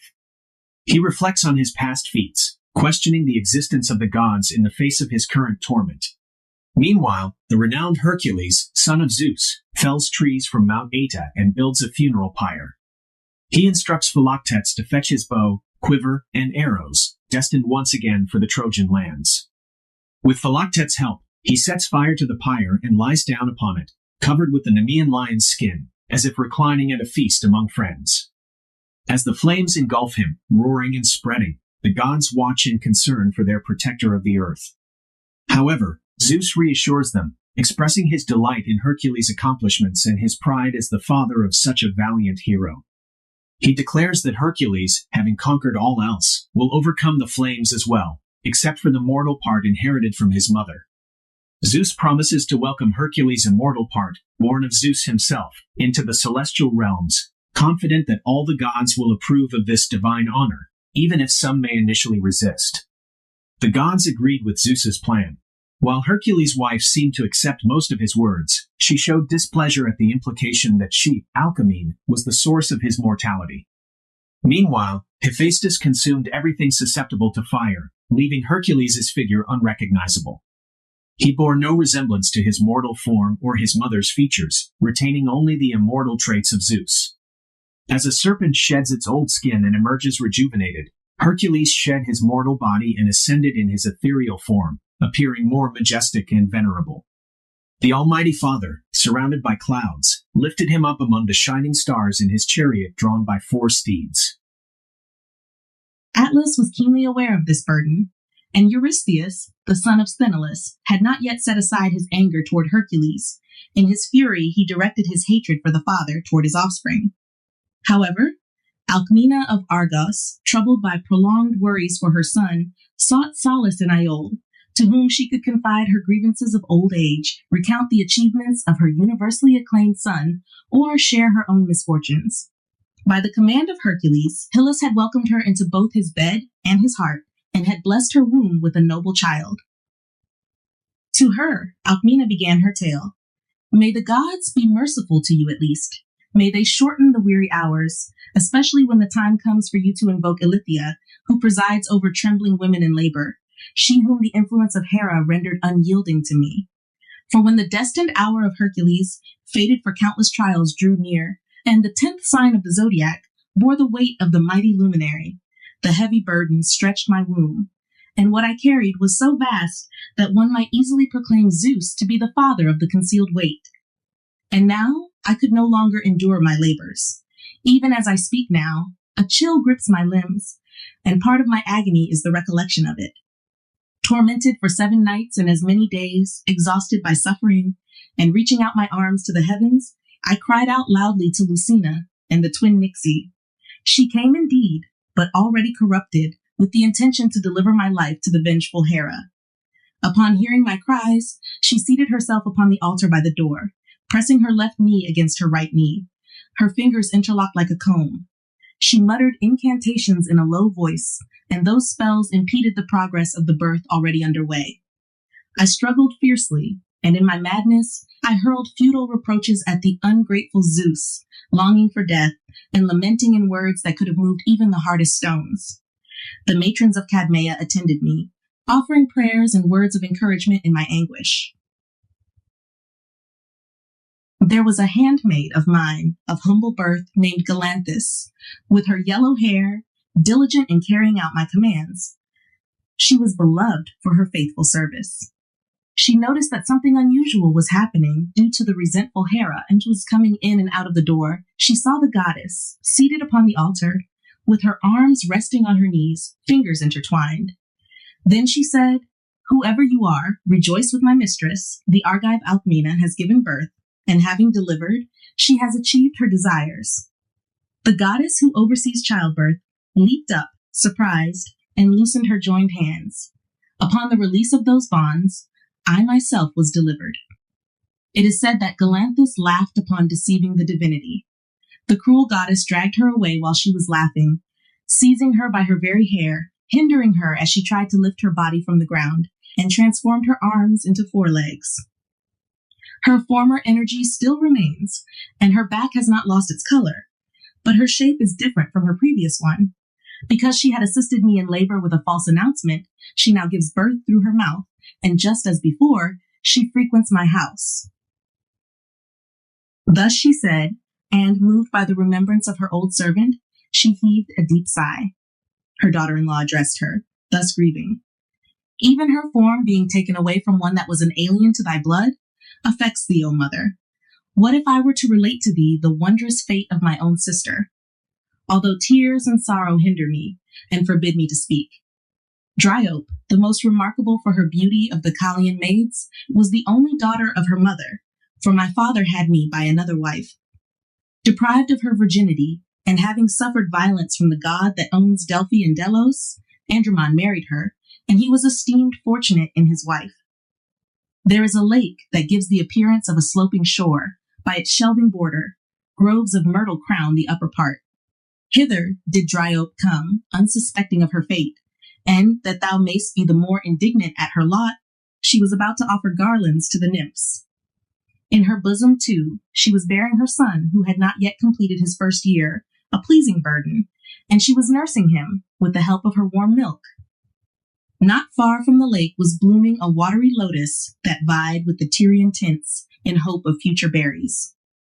Dryope had plucked thence some flowers, which she might give as playthings to her child, and I, too, was just on the point of doing the same, for I was present. I saw bloody drops fall from the flower, and the boughs shake with a tremulous quivering. For, as the swains say, now, at length, too late in their information, the nymph Lotus, flying from the lust of Priapus, had transferred her changed form into this plant, her name being still preserved. My sister remained ignorant of this, when, in her alarm, she endeavored to retreat and depart after adoring the nymphs. Her feet were held fast by a root. She struggled hard to tear them up, but she moved nothing except her upper parts. From below, a bark slowly grew up, and by degrees it enveloped the whole of her groin. When she saw this, trying to tear her hair with her hands, she filled her hand with leaves, for leaves covered all her head. But the boy Emphasos, for his grandfather Eurytus gave him this name, felt his mother's breast growing hard, nor did the milky stream follow upon his sucking. I witnessed your cruel destiny, my sister, and I could give you no help. Yet, as long as I could, I delayed the growing trunk and branches by embracing them, and, I confess it, I was desirous to be hidden beneath the same bark.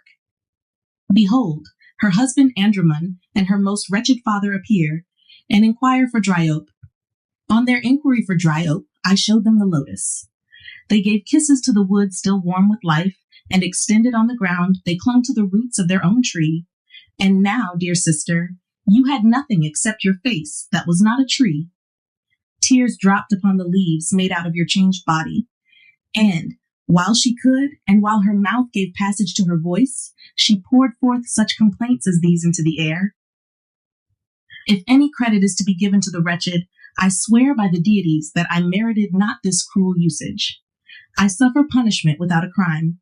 I lived in innocence. If I am speaking false, withered away, may I lose the leaves which I bear, and cut down with axes, may I be burnt. Yet take this infant away from the branches of his mother, and give him to his nurse, and often beneath my tree make him drink milk, and beneath my tree let him play, and when he shall be able to speak, make him salute his mother, and let him in sadness say, beneath this trunk is my mother concealed. Yet let him dread the ponds, and let him not pluck flowers from the trees, and let him think that all shrubs are the bodies of goddesses. Farewell, dear husband, and thou, sister, and thou, my father, in whom, if there is any affection towards me, protect my branches from the wounds of the sharp pruning knife and from the bite of the cattle. And since it is not allowed me to bend down towards you, stretch your limbs up hither and come near for my kisses, while they can still be reached, and lift up my little son. More I cannot say, for the soft bark is now creeping along my white neck, and I am being enveloped at the top of my head. Remove your hands from my eyes, and without your help, let the bark, closing over them, cover my dying eyes. Her mouth ceased at once to speak, at once to exist, and long after her body was changed, were her newly formed branches still warm. And now, while Iole was relating the wretched fate of her sister, and while Alcmena was wiping away the tears of the daughter of Eurytus, with her fingers pressed to her face, and still she herself was weeping, a novel event hushed all their sorrow, for Iollas stood at the lofty threshold, almost a boy again, and covering his cheeks with a down, almost imperceptible, having his visage changed to that of the first years of manhood. Hebe, the daughter of Hera, had granted him this favor, overcome by the solicitations of her husband. When she was about to swear that she would hereafter grant such favors to no one, Themis did not allow her. For now, said she, Thebes is commencing civil warfare, and Capaneus will not be able to be overcome, except by Zeus, and the two brothers will engage in bloody combat, and the earth dividing. The prophet Amphiaraus will see his destined shades while he still lives, and the son, avenging one parent by the death of the other parent, will be dutiful and wicked in the same action. And confounded by his misfortunes, deprived both of his reason and of his home, he will be persecuted both by the features of the Eumenides and by the ghost of his mother, until his wife shall call upon him for the fatal gold, and the Phrygian sword shall stab the side of their kinsman. Then at last shall Callirrhoe, the daughter of Achelous, suppliantly ask of mighty Zeus these years of youth for her infant sons. Zeus, concerned for them, will prescribe for them the peculiar gift of her, who is both his stepdaughter and his daughter-in-law, and will make them men in their years of childhood. When Themis, foreseeing the future, had said these words with prophetic voice, the gods above murmured in varying discourse, and the complaint was, why it might not be allowed others to grant the same gifts. Eos, the daughter of Pallas, complained of the aged years of her husband. The gentle Demeter complained that Iacyon was growing gray. Mulciber demanded for Erichthonius a life to live over again. A concern for the future influenced Aphrodite too, and she made an offer to renew the years of Anchises. Atlas was keenly aware of this burden, and Eurystheus, the son of Sthenelus, had not yet set aside his anger toward Hercules. In his fury, he directed his hatred for the father toward his offspring. However, Alcmena of Argos, troubled by prolonged worries for her son, sought solace in Iole, to whom she could confide her grievances of old age, recount the achievements of her universally acclaimed son, or share her own misfortunes. By the command of Hercules, Hylas had welcomed her into both his bed and his heart, and had blessed her womb with a noble child. To her, Alcmena began her tale. May the gods be merciful to you at least. May they shorten the weary hours, especially when the time comes for you to invoke Ilithyia, who presides over trembling women in labor, she whom the influence of Hera rendered unyielding to me. For when the destined hour of Hercules, fated for countless trials, drew near, and the 10th sign of the zodiac bore the weight of the mighty luminary, the heavy burden stretched my womb, and what I carried was so vast that one might easily proclaim Zeus to be the father of the concealed weight. And now I could no longer endure my labors. Even as I speak now, a chill grips my limbs, and part of my agony is the recollection of it. Tormented for 7 nights and as many days, exhausted by suffering, and reaching out my arms to the heavens, I cried out loudly to Lucina and the twin Nixie. She came indeed, but already corrupted, with the intention to deliver my life to the vengeful Hera. Upon hearing my cries, she seated herself upon the altar by the door, pressing her left knee against her right knee, her fingers interlocked like a comb.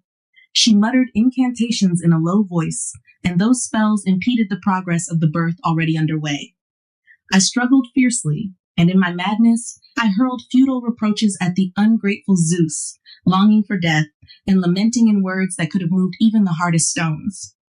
The matrons of Cadmea attended me, offering prayers and words of encouragement in my anguish. There was a handmaid of mine, of humble birth, named Galanthus, with her yellow hair, diligent in carrying out my commands. She was beloved for her faithful service. She noticed that something unusual was happening due to the resentful Hera, and was coming in and out of the door. She saw the goddess, seated upon the altar, with her arms resting on her knees, fingers intertwined. Then she said, "Whoever you are, rejoice with my mistress. The Argive Alcmena has given birth, and having delivered, she has achieved her desires." The goddess who oversees childbirth leaped up, surprised, and loosened her joined hands. Upon the release of those bonds, I myself was delivered. It is said that Galanthus laughed upon deceiving the divinity. The cruel goddess dragged her away while she was laughing, seizing her by her very hair, hindering her as she tried to lift her body from the ground, and transformed her arms into forelegs. Her former energy still remains, and her back has not lost its color, but her shape is different from her previous one. Because she had assisted me in labor with a false announcement, she now gives birth through her mouth, and just as before, she frequents my house. Thus she said, and moved by the remembrance of her old servant, she heaved a deep sigh. Her daughter-in-law addressed her, thus grieving. Even her form being taken away from one that was an alien to thy blood affects thee, O mother. What if I were to relate to thee the wondrous fate of my own sister? Although tears and sorrow hinder me and forbid me to speak. Dryope, the most remarkable for her beauty of the Callian maids, was the only daughter of her mother, for my father had me by another wife. Deprived of her virginity, and having suffered violence from the god that owns Delphi and Delos, Andromon married her, and he was esteemed fortunate in his wife. There is a lake that gives the appearance of a sloping shore, by its shelving border, groves of myrtle crown the upper part. Hither did Dryope come, unsuspecting of her fate, and that thou mayst be the more indignant at her lot, she was about to offer garlands to the nymphs. In her bosom, too, she was bearing her son, who had not yet completed his first year, a pleasing burden, and she was nursing him with the help of her warm milk. Not far from the lake was blooming a watery lotus that vied with the Tyrian tints in hope of future berries. Dryope had plucked thence some flowers, which she might give as playthings to her child, and I, too, was just on the point of doing the same, for I was present. I saw bloody drops fall from the flower, and the boughs shake with a tremulous quivering. For, as the swains say, now, at length, too late in their information, the nymph Lotus, flying from the lust of Priapus, had transferred her changed form into this plant, her name being still preserved. My sister remained ignorant of this, when, In her alarm, she endeavored to retreat and depart after adoring the nymphs. Her feet were held fast by a root. She struggled hard to tear them up, but she moved nothing except her upper parts. From below, a bark slowly grew up, and by degrees it enveloped the whole of her groin. When she saw this, trying to tear her hair with her hands, she filled her hand with leaves, for leaves covered all her head. But the boy Amphisos, for his grandfather Eurytus gave him this name, felt his mother's breast growing hard, nor did the milky stream follow upon his sucking. I witnessed your cruel destiny, my sister, and I could give you no help. Yet, as long as I could, I delayed the growing trunk and branches by embracing them, and, I confess it, I was desirous to be hidden beneath the same bark. Behold, her husband Andromon and her most wretched father appear, and inquire for Dryope. On their inquiry for Dryope, I showed them the lotus. They gave kisses to the wood still warm with life, and extended on the ground, they clung to the roots of their own tree. And now, dear sister, you had nothing except your face that was not a tree. Tears dropped upon the leaves made out of your changed body, and, while she could, and while her mouth gave passage to her voice, she poured forth such complaints as these into the air. If any credit is to be given to the wretched, I swear by the deities that I merited not this cruel usage. I suffer punishment without a crime. I lived in innocence. If I am speaking false, withered away, may I lose the leaves which I bear, and cut down with axes, may I be burnt. Yet take this infant away from the branches of his mother, and give him to his nurse, and often beneath my tree make him drink milk, and beneath my tree let him play, and when he shall be able to speak, make him salute his mother, and let him in sadness say, beneath this trunk is my mother concealed. Yet let him dread the ponds, and let him not pluck flowers from the trees, and let him think that all shrubs are the bodies of goddesses. Farewell, dear husband, and thou, sister, and thou, my father, in whom, if there is any affection towards me, protect my branches from the wounds of the sharp pruning knife and from the bite of the cattle. And since it is not allowed me to bend down towards you, stretch your limbs up hither and come near for my kisses, while they can still be reached, and lift up my little son. More I cannot say, for the soft bark is now creeping along my white neck, and I am being enveloped at the top of my head. Remove your hands from my eyes, and without your help, let the bark, closing over them, cover my dying eyes. Her mouth ceased at once to speak, at once to exist, and long after her body was changed, were her newly formed branches still warm. And now, while Iole was relating the wretched fate of her sister, and while Alcmena was wiping away the tears of the daughter of Eurytus, with her fingers pressed to her face, and still she herself was weeping, a novel event hushed all their sorrow.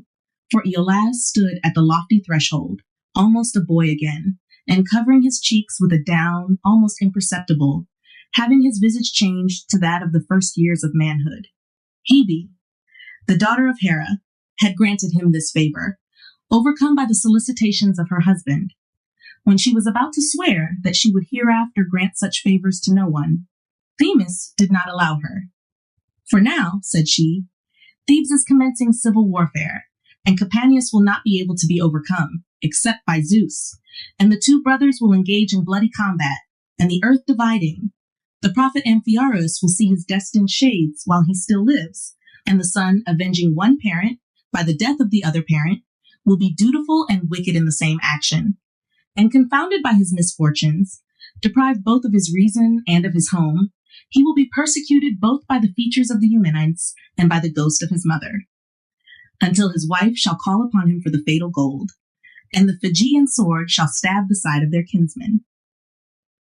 Then at last shall Callirrhoe, the daughter of Achelous, suppliantly ask of mighty Zeus these years of youth for her infant sons. Zeus, concerned for them, will prescribe for them the peculiar gift of her, who is both his stepdaughter and his daughter-in-law, and will make them men in their years of childhood. When Themis, foreseeing the future, had said these words with prophetic voice, the gods above murmured in varying discourse, and the complaint was, why it might not be allowed others to grant the same gifts. Eos, the daughter of Pallas, complained of the aged years of her husband. The gentle Demeter complained that Iacyon was growing gray. Mulciber demanded for Erichthonius a life to live over again. A concern for the future influenced Aphrodite too, and she made an offer to renew the years of Anchises. Every god has someone to favor, and their jarring discord is increasing by their various interests, until Zeus opens his mouth and says, "Oh, if you have any regard for me, to what rash steps are you proceeding? Does any one of you seem to himself so powerful as to overcome even the fates? By the fates has Aeolus returned to those years which he has spent. By the fates ought the sons of Callirrhoe to become young men, and not by ambition or by dint of arms. And do you too endure this as well with a more contented mind, for even I am governed by the fates. Could I but change them? Declining years should not be making my son Acus to bend beneath them, and Rhadamanthus should have the everlasting flower of age, together with my son Minos, who is now looked down upon on account of the grievous weight of old age, and does not reign with the dignity with which once he did." The words of Zeus influenced the divinities, and no one continued to complain when they saw Rhadamanthus and Acus and Minos weary with years. Minos, who, when he was in the prime of life, had alarmed great nations with his very name.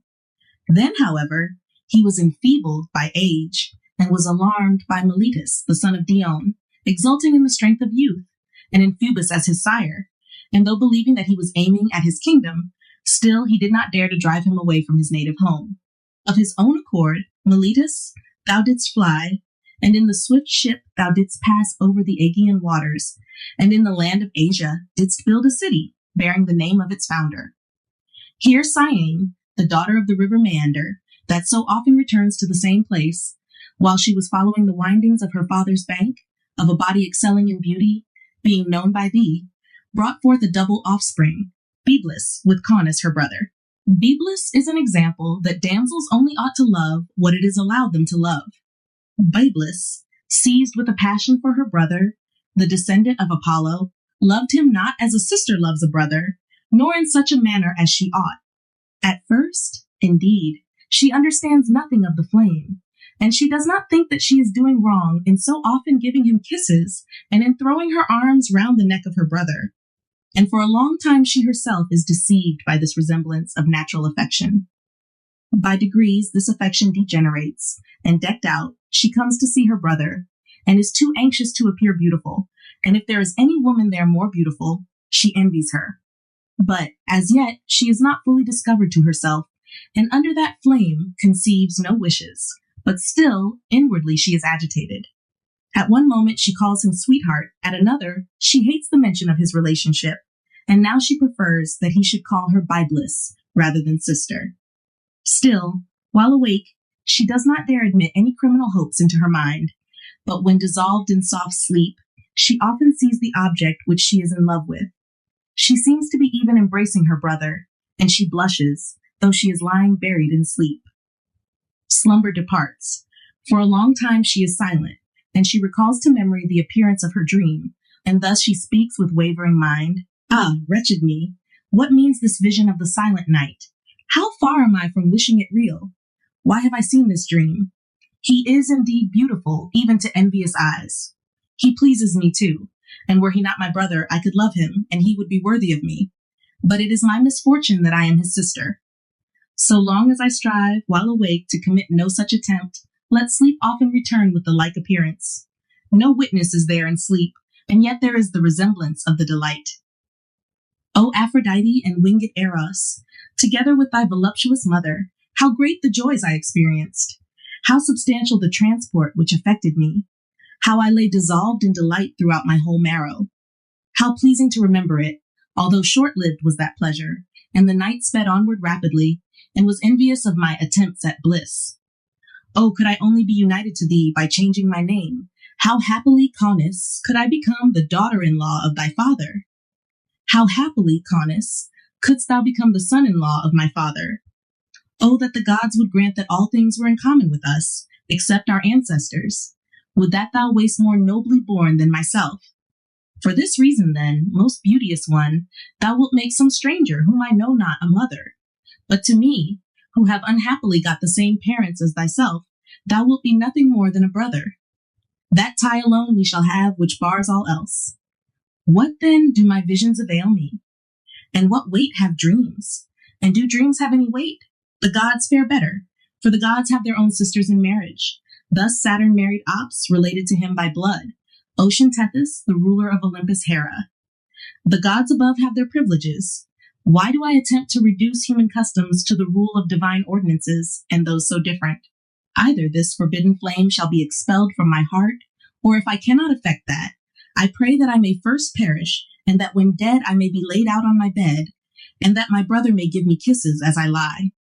And besides, this matter requires the inclination of us both. Suppose it pleases me. To him it will seem to be a crime. But the sons of Aeolus did not shun the embraces of their sisters. But whence have I known of these? Why have I furnished myself with these precedents? Whither am I hurried onward? Far hence begone, ye lawless flames, and let not my brother be loved by me, but as it is lawful for a sister to love him. But yet, if he had been first seized with a passion for me, perhaps I might have indulged his desires. Am I then myself to court him, whom I would not have rejected, had he courted me? And canst thou speak out? And canst thou confess it? Love will compel me? I can. Or if shame shall restrain my lips, a private letter shall confess the latent flame. This thought pleases her. This determines her wavering mind. She raises herself on her side, and leaning on her left elbow, she says, "He shall see it. Let me confess my frantic passion. Ah, wretched me! How am I degrading myself? What flame is my mind now kindling?"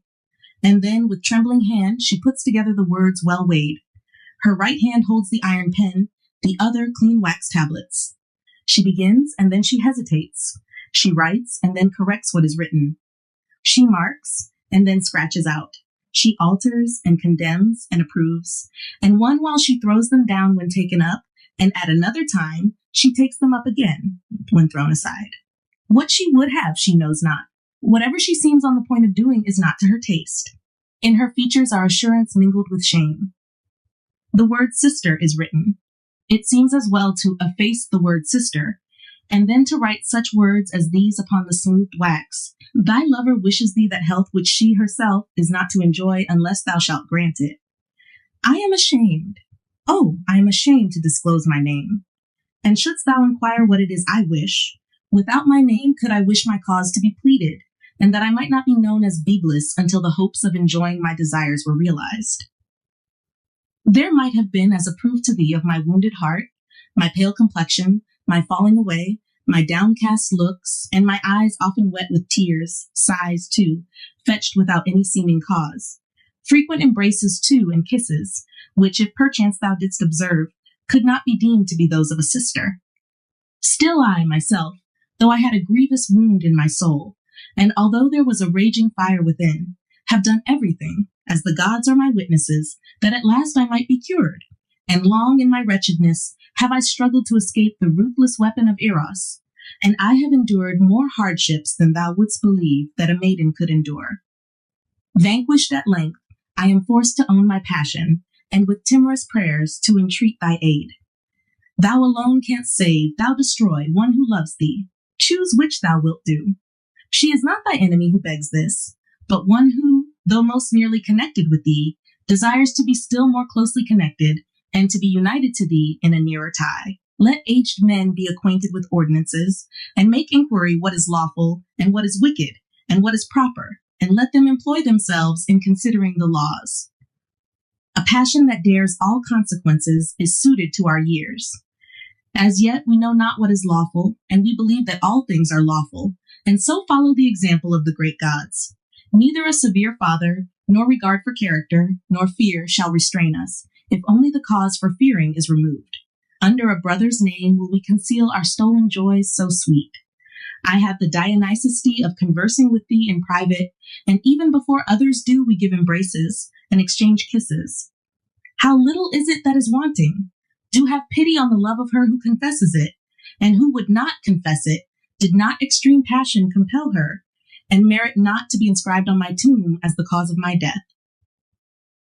The filled tablets fall short for her hand, as it vainly inscribes such words as these, and the last line is placed in the margin. At once she seals up her own condemnation with the impress of a signet, which she wets with her tears, as the moisture has deserted her tongue. Filled with shame, She then calls one of her male domestics, and gently addressing him in timorous tones, she said, "Carry these, most trusty one, to my," and after a long pause, she added, "brother." While she was delivering them, the tablets, slipping from her hands, fell down. She was shocked by this omen, but still she sent them. The servant, having got a fit opportunity, goes to her brother and delivers the secret writing. The Meandrian youth, seized with sudden anger, throws away the tablets so received when he has read a part, and with difficulty withholding his hands from the face of the trembling servant, he says, "Fly hence, O accursed pander to forbidden lust, who shouldst have given me satisfaction by thy death, if it was not that thy destruction would bring disgrace on my character." Frightened, he hastens away and reports to his mistress the threatening expressions of Caunus. Upon hearing of his refusal, you, Byblis, turn pale, and your breast, beset with an icy chill, is struck with alarm. Yet when your senses return, so too does your frantic passion return, and your tongue with difficulty utters such words as these, the air being struck by your accents. And deservedly am I thus treated. For why, in my rashness, did I make the discovery of this wound? Why have I so speedily committed words to a hasty letter, which ought rather to have been concealed? The feelings of his mind ought first to have been tried beforehand by me, with ambiguous expressions. Lest he should not follow me in my course, I ought, with some part of my sail only, to have observed what kind of a breeze it was, and to have scudded over the sea in safety, whereas now I have filled my canvas with winds before untried. I am driven upon rocks in consequence, and sunk I am buried beneath the whole ocean, and my sails have now no retreat.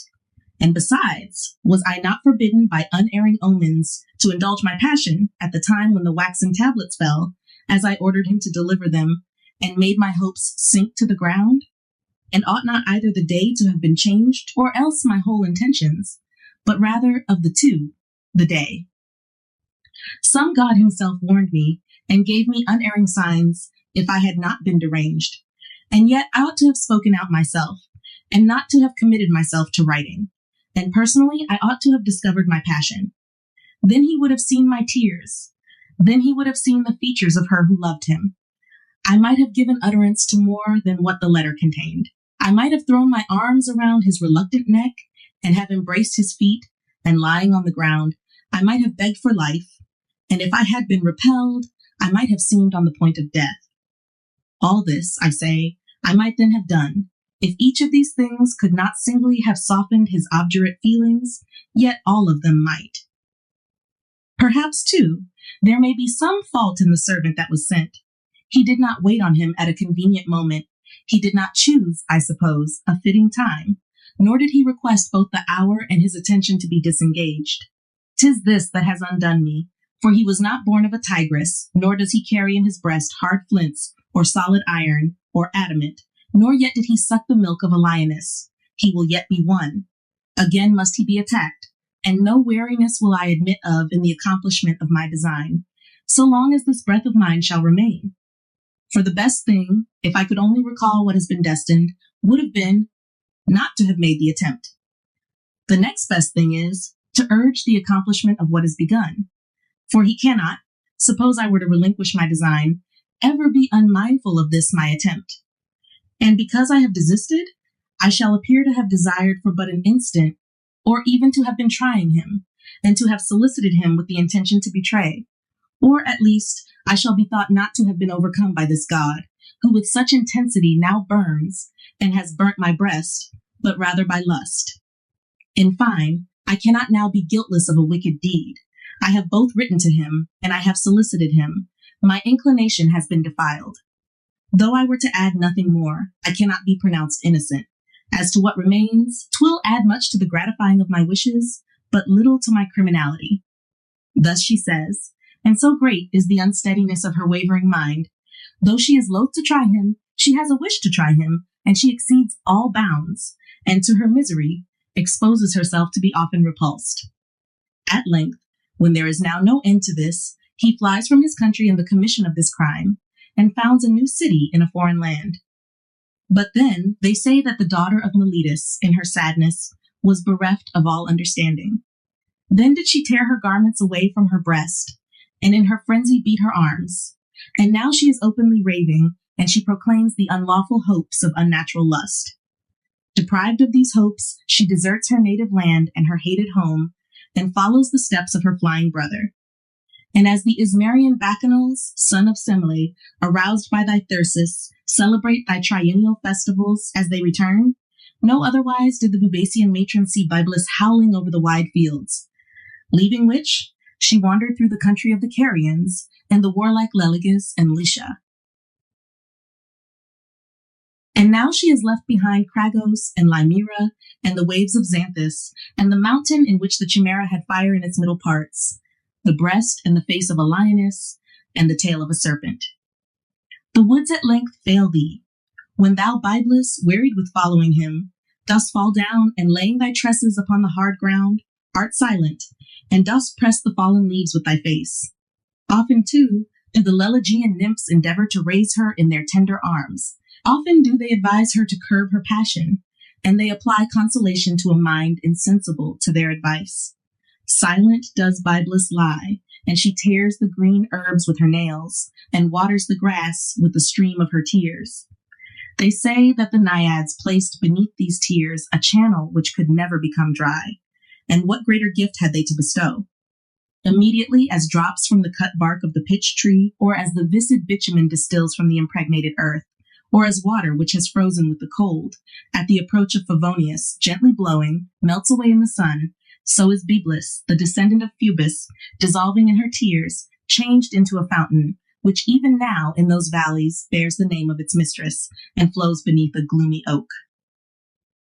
The fame of this new marvel might have spread throughout the 100 cities of Crete, if Crete had not recently witnessed an even greater wonder in the transformation of Iphis. Once, in the land of Phaestus, near the kingdom of Knossos, there lived a man named Lygdus. He was of humble origin, a common freeborn man. Although he was poor, his life and honor were unblemished. As his wife approached childbirth, he said to her, "I have 2 wishes, that you give birth with little pain, and that you have a male child. A girl would bring us much trouble, and we cannot afford to raise a daughter. I hate to say this, but if you give birth to a girl, we must put her to death. I command this reluctantly. Forgive me." Both he who gave the command and she who received it wept bitterly. Telethusa, his wife, continually pleaded with her husband, but her efforts were in vain. Lygdus remained firm in his decision. One night, as her pregnancy neared its end, Telethusa had a vision. The daughter of Inachus, accompanied by her followers, appeared before her bed. The goddess had the horns of the moon on her forehead, wore golden ears of corn, and a royal diadem. With her were Anubis, the barking god, the holy Bubastis, the multicolored Apis, and the god who commands silence with a finger to his lips. There were also the Sistra and Osiris, forever sought after, and the foreign serpent filled with soporific poison. The goddess spoke to Telethusa as if waking her from sleep. "O Telethusa, my faithful follower, cast aside your worries and defy your husband's command. Do not hesitate to raise the child, regardless of its sex, when Lucina eases your delivery. I am a benevolent goddess. When invoked, I bring aid, and you will not regret worshipping me." Thus she advises her, and then leaves her chamber. The Cretan matron rises joyfully from her bed, and with pure hands raised towards the stars, prays that her vision may be fulfilled. When her labor pains increased, and the baby was born, a girl unknown to her father, the mother decided to raise her as a boy. No one knew the truth except the nurse. The father performed his vows and named the child after his own father, Iphis. The mother rejoiced in this name because it suited both sexes, allowing her deception to go unnoticed. The child dressed as a boy, with a face that could belong to either a boy or a girl, and was beautiful either way. By the time Iphis turned 13, her father promised her in marriage to the blonde Ianthe, the most beautiful and admired virgin in Phaestus. She was the daughter of Dictian Telestis. They were equal in age and beauty, and they received their first lessons together from the same teacher. Love touched both their innocent hearts, giving them equal wounds but different hopes. Ianthe looked forward to their union and believed that Iphis, whom she thought to be a man, would be her husband. Iphis, on the other hand, loved Ianthe desperately, but knew she could never have her which only intensified her passion. Struggling to hold back her tears, she said, "What will become of my love? I'm seized by an anxiety that no one has ever known before, a strange and unnatural passion. If the gods would spare me, they should have destroyed me. If they wouldn't destroy me, they should have inflicted some normal suffering, something common to humanity. Cows don't fall in love with cows. Mares don't fall in love with mares. Rams are attracted to ewes. Female deer follow bucks. Birds mate in pairs, and no female animal ever loves another female. I wish I didn't exist. But, so that Crete isn't the source of all kinds of wonders, the daughter of the sun loved a bull, a female loved a male. My passion is even more unnatural than that, yet she still pursued her desire and disguised as a cow, mated with the bull, who could be deceived. But even if all the world's ingenuity came together, even if Daedalus himself flew back with his waxen wings, what could he do? Could he use his skill to turn me, a girl, into a boy? Or transform you, Ianthe? Why don't you strengthen your mind, Iphis, and regain your senses? Shake off this irrational and senseless passion. Remember what you were born as, unless you're deceiving yourself too, and pursue what's permissible. Love what, as a woman, you're allowed to love. Hope creates and sustains love. This situation leaves you without hope. No guardian keeps you from her embrace. No watchful husband, no stern father. She herself doesn't reject you. Yet, you cannot be with her, no matter what you do, even if gods and men helped. No part of my desires is hindered, and the willing gods have granted everything they could. My father, she herself, and my future father-in-law all wish for what I desire. But nature, more powerful than all, forbids it. She alone stands in my way. The long-awaited time approaches. The wedding day is near, when Ianthe should be mine, yet she will not be. In the midst of water I will be thirsty. Why, Hera, guardian of marriage, and why, Hymenaeus, do you come to this ceremony where there is no husband, and where both of us are women bound in marriage?" With these words, she falls silent, her heart burning with a forbidden desire that mirrors her daughter's. Telethusa, torn between fear and longing, delays the wedding with fabricated illnesses and invented visions. But her excuses run dry, and the long-awaited wedding day dawns. On the eve of the ceremony, Telethusa removes the hair fillets from her own head and her daughter's, her hair unbound as she clings to the altar in supplication.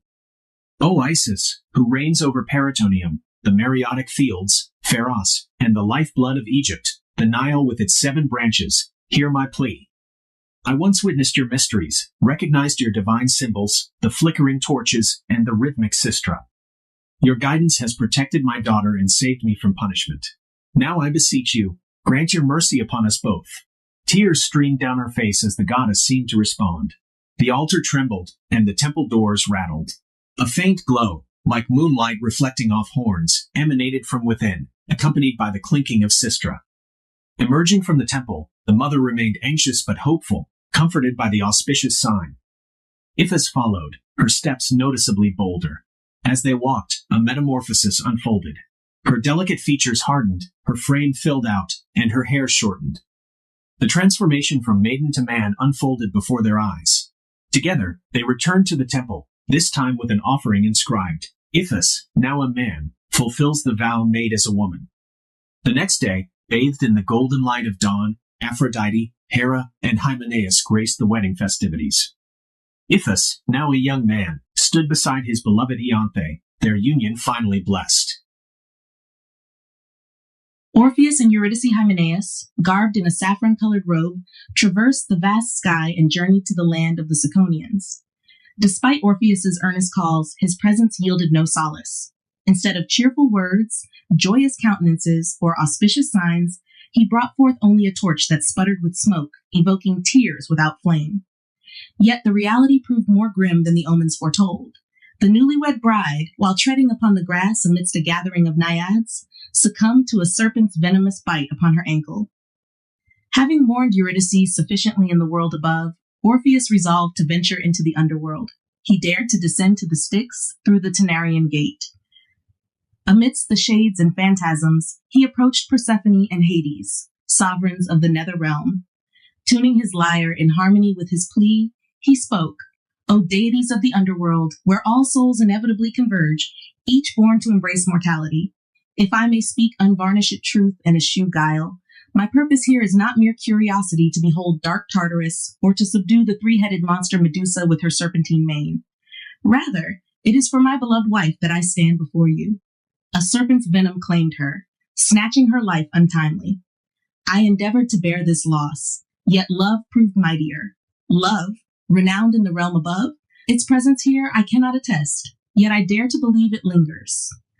If the tale of your own love is veracious, then it was love that bound you together.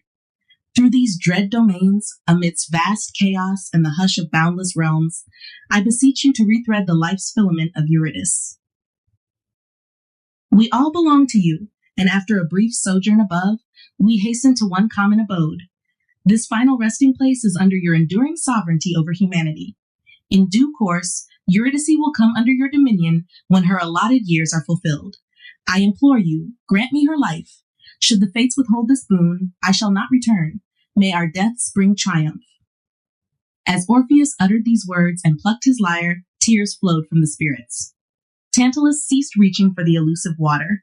Ixion's wheel paused in astonishment.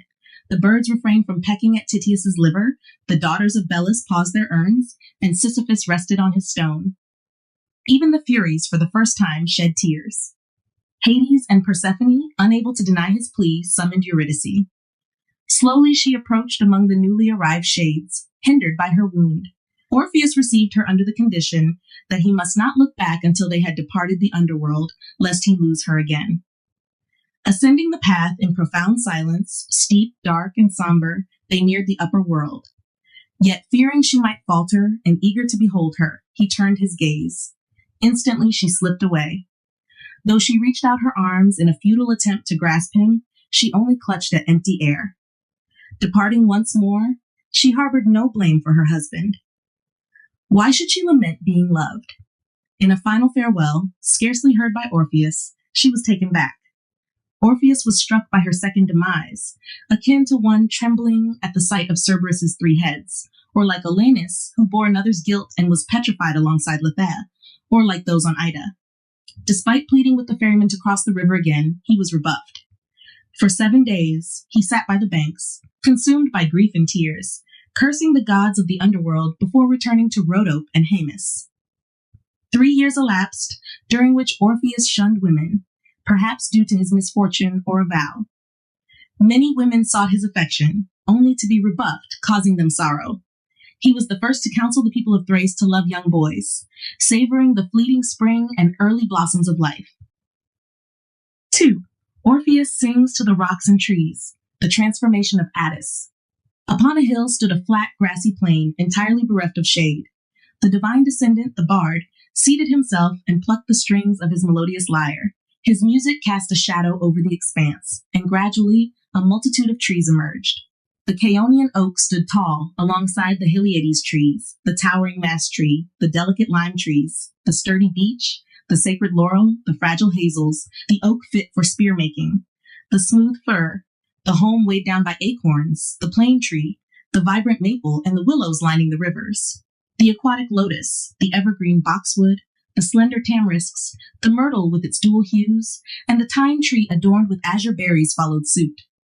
The ivy, with its winding tendrils intertwined with the sprawling vines, while the elms draped in vine leaves joined in the ensemble. The ashes, the resinous pitch trees, the arbute laden with rosy fruit, and the bending palm, symbol of victory, also materialized. And there too stood the pine, its foliage tufted and its crown bristling, a tree cherished by the mother of the gods, Cybele. It was beneath this tree that Cybele's beloved Attis relinquished his mortal form, transmuting into a pine tree. Cyparissus. Amidst the throng stood the cypress tree, conically shaped, once a youth beloved by the god who tunes the lyre and wields the bow. Nearby, a majestic stag, revered by the nymphs of the Carthian fields, cast shade with his expansive antlers. Adorned with gold and gems, a necklace hung from his neck, while a silver orb graced his forehead and brass pendants adorned his ears. Fearless and affable, he would visit homes, allowing strangers to caress his neck. But it was Cyparissus, the fairest among the people of Sia, who cherished him above all. Cyparissus would lead the stag to verdant pastures and babbling streams, sometimes adorning his antlers with vibrant flowers, or riding him like a steed, guiding him with a purple bridle. One scorching summer day, as the sun blazed and the crab constellation hung high in the heavens, the weary stag sought respite beneath a tree's shade. In a moment of inadvertence, Cyparissus inadvertently pierced him with a sharp javelin. Witnessing the stag's agonizing demise, Cyparissus resolved to join him in death. Despite Phoebus's attempts to assuage his grief, urging moderation, Cyparissus remained steadfast in his mourning. As a final entreaty, he beseeched the gods to permit him eternal lamentation. As his tears flowed ceaselessly, his blood transformed into verdant hues, his limbs metamorphosed into a bush, and his once flowing locks grew coarse. With a rigid form, he pointed skyward toward the starry expanse. Phoebus grieved deeply, declaring, "You shall be mourned by me, and in turn you shall mourn for others, eternally comforting those who grieve for the departed." For Zeus and Ganymede. Surrounded by a verdant grove, the bard sat amidst a congregation of untamed beasts and a multitude of birds. Plucking the strings of his lyre and finding them to resonate in harmonious accord, he commenced his song. "Let me commence, O Muse, with Zeus as my theme, for all things bend to the sway of Zeus. I have erstwhile sung of Zeus's might in loftier verses, recounting the giants and the thunderbolts that subdued the Phlegrean plains. Now let us weave a softer strain, celebrating youths beloved by celestial deities and maidens ensnared by forbidden longings, deserving retribution for their audacity." The sovereign of the heavens, Zeus, once smitten with love, beheld Ganymede, yearning to assume a guise other than his own. Yet instead of assuming the form of any bird, he chose that which bore his thunderbolts. Swiftly he spirited Ganymede away from Troy, where the youth yet served Zeus, pouring ambrosia and serving nectar, much to Hera's chagrin. 5. Apollo accidentally kills Hyacinthus. Had fate permitted, Phoebus would have placed you, descendant of Amycla, among the stars. Yet, even in your mortal form, you attain a semblance of immortality. Each spring, as winter yields to the ram and the watery fish recede, you bloom upon the verdant turf. My father cherished you above all others, and Delphi, at the heart of the earth, felt bereft of its guardian deity when Phoebus roamed Eurotaz and unguarded Sparta, neglecting his lyre and arrows. Disregarding his divine station, he wielded nets, accompanied by hounds, traversing rugged peaks with his beloved companion, deepening their bond. As the Titan neared midday, poised between night and day, they stripped and anointed their bodies with olive oil, engaging in a game of quoits. Phoebus deftly hurled the disc into the air, yet as Hyacinthus hastened to retrieve it, the earth rebounded the quoit into his visage. As pale as Hyacinthus, Phoebus lifted his sinking form, seeking to stem the wound with herbs, but to no avail. His features wilted akin to violets or poppies severed from their stems, unable to sustain themselves. "Son of Obalus," lamented Phoebus, "you fall, robbed of your youth. Your demise is my indictment, my sorrow, my transgression. Oh, that I could join you in death! Alas, destiny forbids. Yet you shall dwell forever with me, enshrined in my songs and immortalized as a flower." As Apollo uttered these words, Hyacinthus's lifeblood transformed into a resplendent flower, reminiscent of lilies tinged with purple, bearing the imprint of Phoebus's lamentations. Yet this was insufficient for Phoebus. He himself etched I upon the petals in sorrowful script. Proud is Sparta of Hyacinthus, his memory honored to this day with the annual Hyacinthian festival, echoing the customs of yore. 6. The Cerastae and the Propytides. But if you were to inquire of Amethyst, rich in metals, whether she would have wished to produce the Propytides, she would deny it, along with those who once bore 2 horns on their foreheads, earning them the name Cerastae. Before their doors stood an altar of Zeus Hospice, a scene of tragic horrors. If any stranger saw it stained with blood, they would think that suckling calves and Amethusian sheep had been slaughtered there. But it was strangers who met their end. Offended by the wicked sacrifices offered there, gracious Aphrodite prepared to forsake her cities and the Ophiuchian lands. "But why," she asked, "have these delightful places, my cities, offended? What crime have they committed? Let the inhuman race suffer punishment through exile or death, or if there is a middle ground between the two, let them endure the punishment of transformation." As she pondered what form to give them, she glanced at their horns and realized they could be left with those. Thus she changed their massive bodies into those of fierce bulls. Yet the shameless prophetess dared to deny Aphrodite's divinity, becoming the first women to sell their bodies out of anger towards the goddess. When their shame faded and their faces hardened with blood, they were transformed into hard rocks. 7. Pygmalion statue. When Pygmalion saw the women around him living lives of vice, he was dismayed by the flaws inherent in the female nature and remained single without a wife for a long time. During this period, he skillfully carved a statue from snow-white ivory, imbuing it with a beauty surpassing that of any woman. He soon developed a passion for his own creation, so lifelike that one could mistake it for a living maiden, restrained only by modesty from moving. Pygmalion admired the statue, harboring a burning desire for its fictitious form. He frequently touched the statue, testing whether it was truly made of ivory or flesh, though he refused to acknowledge its material. He kissed it, imagining the kisses reciprocated, spoke to it, and adorned it with gifts suitable for maidens: shells, smooth pebbles, little birds, flowers of myriad hues, lilies, painted balls, and tears of the Heliades fallen from the trees. He clothed her in garments, adorned her with jewels, and decorated her ears with smooth pendants and her breast with bows. She appeared no less beautiful dressed than naked, lying on soft coverings dyed with Sidonian shell, her neck reclining on soft feathers as if sentient. During a festival of Aphrodite celebrated throughout Cyprus, Pygmalion made offerings of heifers with golden-tipped horns and incense. Standing before the altar, he timidly prayed, "If you gods can grant all things, let my wife be," avoiding mention of this ivory maiden. The golden Aphrodite, present at her own festival, understood his prayer and signaled her favor by kindling the flame thrice. Returning home, Pygmalion approached the statue and, lying beside it, kissed her.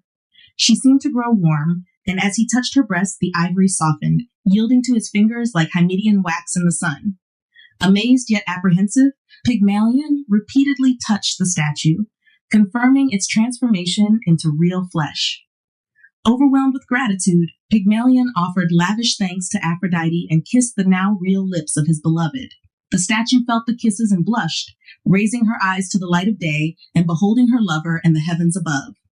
Aphrodite witnessed their union, and 9 moons later, Paphos was born, from whom the island derived its name. 8. Cinyras, Myrrha, and the birth of Adonis. From him sprung Cinyras, who, had he remained childless, might have been counted among the fortunate. But now I must recount dreadful events. Daughters, keep your distance. Parents, too, stay away. If my words sway your minds, don't credit me for this part of the tale, and don't believe it happened. Or if you choose to believe also in the punishment of the deed. Yet if nature permits this crime to be known, I pity the Ismarian women and my own part of the world. I congratulate our land for being far from the regions that bore such an abomination. Let the Panchaean land be rich in spices and incense, but let it produce myrrh no longer if it's to be born of such a crime. Eros himself denies involvement, Myrrha, claiming his arrows didn't cause your downfall, nor did his torches. One of the fates lit this fire within you, with a Stygian brand and venomous snakes. It's a crime to hate a parent, but this love is a greater wickedness than hatred. Noble suitors from all around desire you, Myrrha, and youths from the entire East vie for your hand. Choose one among them, so that among them all, there's not one who is your father. She feels the weight of her guilt, struggling against her shameful desires, saying to herself, "Where am I being led by my emotions? What am I attempting?" I beg you, O gods and natural affection, and the sacred bonds of family, forbid this sin. Protect me from such a great transgression, if indeed it is a sin. But it's said that the ties of parent and child don't forbid this kind of union. In other species, mating occurs without distinction. It's not shameful for a heifer to mate with her sire, or for a horse to mate with its daughter. The he-goat mates with his own offspring, and the bird conceives by the one who fathered her. Happy are those to whom these things are allowed. Man's laws have imposed harsh restrictions, forbidding what nature permits. Yet there are said to be nations where mothers unite with sons and daughters with fathers, and natural affection is heightened by a twofold passion. Ah, woe is me! Would that I had been born there and spared this fate. But why dwell on such thoughts? Forbidden hopes be gone. He deserves to be loved, but as a father only. Were I not the daughter of great Cinyras, I could be united with him. But now, because he is so near, he is not mine, and his very closeness is my undoing. As a stranger, I might stand a better chance. I yearn to flee far from here, abandoning my homeland, just to escape this sin. A consuming obsession anchors me here, in love, so I may behold Cinyras, touch him, converse with him, bestow upon him kisses, if nothing more. But can you dare hope for anything beyond, devious maiden? Do you not perceive the multitude of laws and boundaries you blur? Will you become both your mother's rival and your father's paramour? Shall you be called your son's sister and your brother's mother? And will you not tremble before the fates with their serpent locks, whom guilty minds imagine wielding their unyielding torches? Yet, do not entertain sinful thoughts so long as you have not committed any physical transgression, and do not violate the laws of nature with illicit embraces. Even if he were willing, the very deed itself forbids you, yet he is virtuous and reveres what is just. Nevertheless, oh, if only he were similarly smitten. She utters these words, but Cinyras, uncertain amidst the honorable suitors vying for her hand, ponders, as he recites their names, which husband she would favor. Initially, she remains silent, and casting a glance at her father's countenance, she becomes flustered, tears welling in her eyes. Interpreting this as a sign of maidenly shyness, Cinyras bids her not to weep, drying her cheeks and pressing kisses upon them. Myrrha is too enchanted by these kisses, and when queried about the type of husband she desires, she replies, "One like yourself." Content with her answer, albeit not fully comprehending it, he remarks, "May you always show such affection." At the mention of affection, the maiden, mindful of her guilt, lowers her gaze to the ground. It is now midnight, and sleep has relieved the worries and eased the minds of mortals. But Cinyras' virgin daughter, kept awake, is consumed by an unconquerable flame, pondering her wild desires. Sometimes she despairs, sometimes she resolves to act. She feels both ashamed and desirous, uncertain of what to do. Like a great tree, wounded by the axe and uncertain of which way to fall, her mind, shaken by conflicting passions, wavers in uncertainty, pulled in different directions, finding no limit or rest for her love but death. Death is what pleases her. She stands up and decides to hang herself. Tying her belt to the top of the doorpost, she says, "Farewell, dear Cinyras, understand the reason for my death," and then fits the noose around her pale neck. They say that the sound of her words reached the attentive ears of her nurse, who was guarding the door of her foster child. The old woman rises, opens the door, and upon seeing the instruments of the contemplated death, cries out, smites herself, and tears her bosom, snatching the girdle from her neck and tearing it apart. Finally, she has a moment to weep, embrace her, and inquire about the halter. The maid remains silent, looking upon the earth as though mute, and upon being discovered, regrets her slow attempt at death. The nurse persists, baring her gray hair and withered breasts, pleading by her cradle and her first nourishment to share the cause of her grief. Myrrha, turning away as she asks, sighs deeply. The nurse, determined to uncover the truth, offers assistance, promising to cure any passion with charms and herbs, spells, or sacrifices to appease the anger of the gods. But even now, she does not grasp the unlawful passion, only sensing a connection with love. She continues to entreat Myrrha, taking her in her aged lap as she weeps, assuring her that her diligence will help and her father will never know. Furious, Myrrha springs away, pressing her face into the bed, pleading for her to leave and spare her shame. The nurse insists, prompting Myrrha to either leave or stop asking about her grief, deeming it impious. Horrified, the old woman, with trembling hands and fear, falls at her foster child's feet, alternately soothing and frightening her with the consequences of her silence or disclosure. Myrrha, struggling to confess, covers her blushing face and murmurs about her mother's happiness in her husband. Understanding her, the nurse's white hair stands on end, and she tries to dissuade her from such a dreadful passion. But Myrrha is resolute. She would rather die than not be with her beloved. "Lie, then," says the nurse, "you shall have your," but she dare not say parent, and falls silent, confirming her promise with an oath. The devout women were currently celebrating the annual festival of Demeter. They adorned themselves in snow-white robes and presented garlands crafted from ears of corn as the first fruits of the harvest. For 9 nights, they refrained from embraces and spousal contact, considering such acts forbidden. Notably, Cenchrys, the king's wife, was absent from this gathering, participating instead in the enigmatic rites. In the absence of his lawful wife, the cunning nurse seized an opportunity. Finding Cinyras inebriated, she spoke to him of a genuine passion, albeit under a false identity, extolling the beauty of a maiden. When he inquired about the maiden's age, she replied, "She is of the same age as Mira." Commanded to bring the maiden forth, upon her return home, the nurse proclaimed, "Rejoice, my fosterling, we have succeeded." Despite the nurse's proclamation, the unfortunate maiden found no joy in her victory. Her entire being was consumed by sorrow, her heart heavy with foreboding. Yet, amidst her turmoil, she outwardly rejoiced, such was the conflict within her mind. It was a time of complete silence. Boötes, the herdsman constellation, had turned his wagon with the pole tilted towards the constellations of the Little Bear and the Great Bear. Suddenly, a woman appears, poised to commit a terrible act. The bright moon retreats from the sky, and dark clouds obscure the stars. The night is stripped of its light. You, Icarus, conceal your ascending face. And you, Erigone, elevated to the heavens due to your love for your father, vanish as well. 3 times the woman stumbles, a foreboding omen. 3 times the mournful cry of an owl serves as a warning.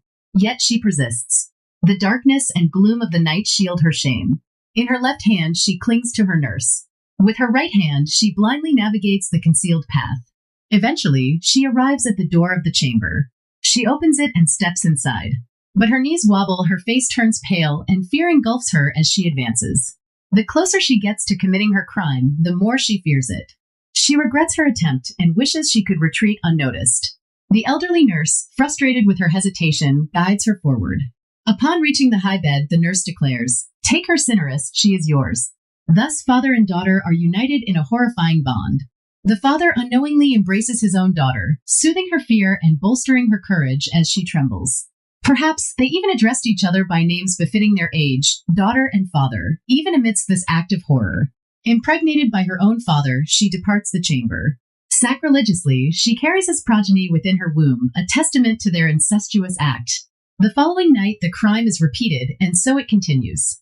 Finally, after numerous encounters, Cinerus yearns to discover the identity of his clandestine lover. When lights are introduced, he uncovers both the crime and the shocking truth. His lover is his own daughter. Overwhelmed with sorrow, Cinerus unsheathes his gleaming sword. Mira, spared from death only by the darkness and the mercy of the night, flees. She roams across expansive fields, leaving behind the palm-fringed landscapes of Arabia and the plains of Pangaea. For 9 cycles of the recurring moon, she wanders. At last, exhausted, she reaches the land of Saba, struggling under the weight of her expanding womb.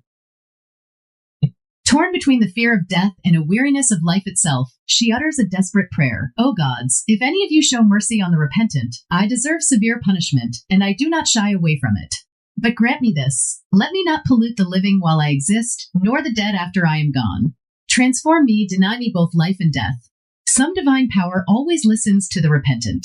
At least, the last part of her prayer finds God's willing to answer. As she speaks, the earth closes around her legs. A root shoots out obliquely, pushing through her bursting nails and forming a firm base for a tall trunk. Her bones turn into hardwood. Her marrow remains at the center, her blood turns into sap, her arms become large branches, and her fingers become smaller ones. Her skin hardens into bark. The growing tree now engulfs her heavy womb and covers her breasts. Soon it will enclose her neck. Unable to bear the delay, she welcomes the approaching wood and hides her features within the bark. Though she has lost her former senses along with her human form, she still weeps. Warm drops of tears distill from the tree. Even in her tears, there is value. The myrrh that flows from the bark retains the name of its mistress and will be known throughout future ages. The child conceived in sin grows beneath the wood, searching for a way to escape his mother's womb.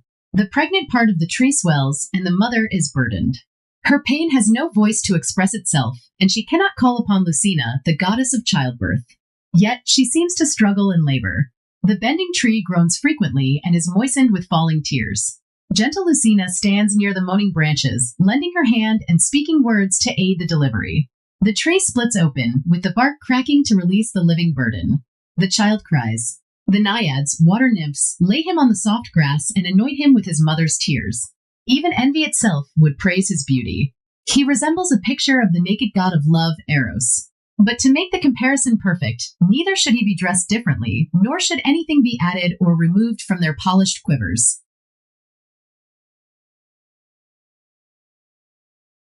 Time flies by unnoticed, deceiving us with its fleeting nature.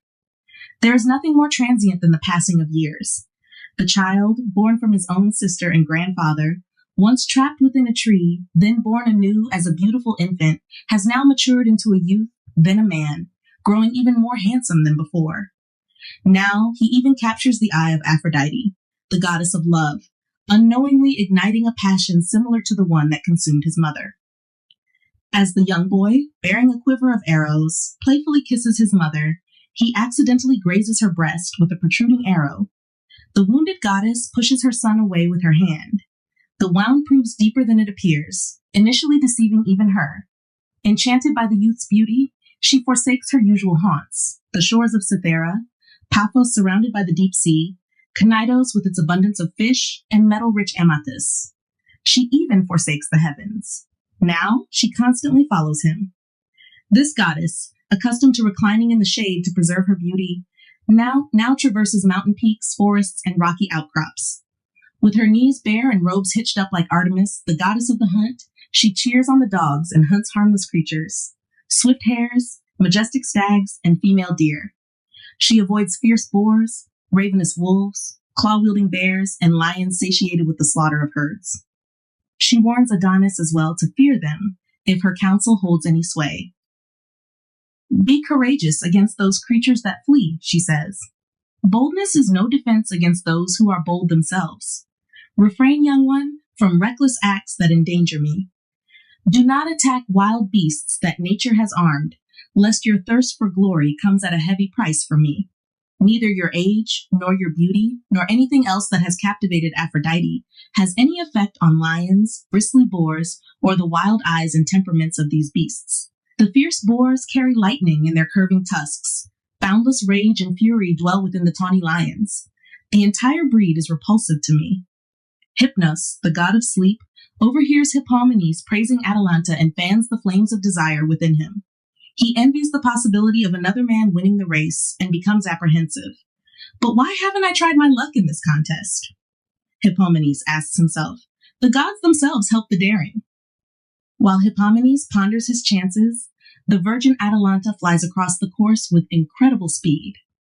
Though she appears to the young man to be no faster than a Scythian arrow, he is even more captivated by her beauty.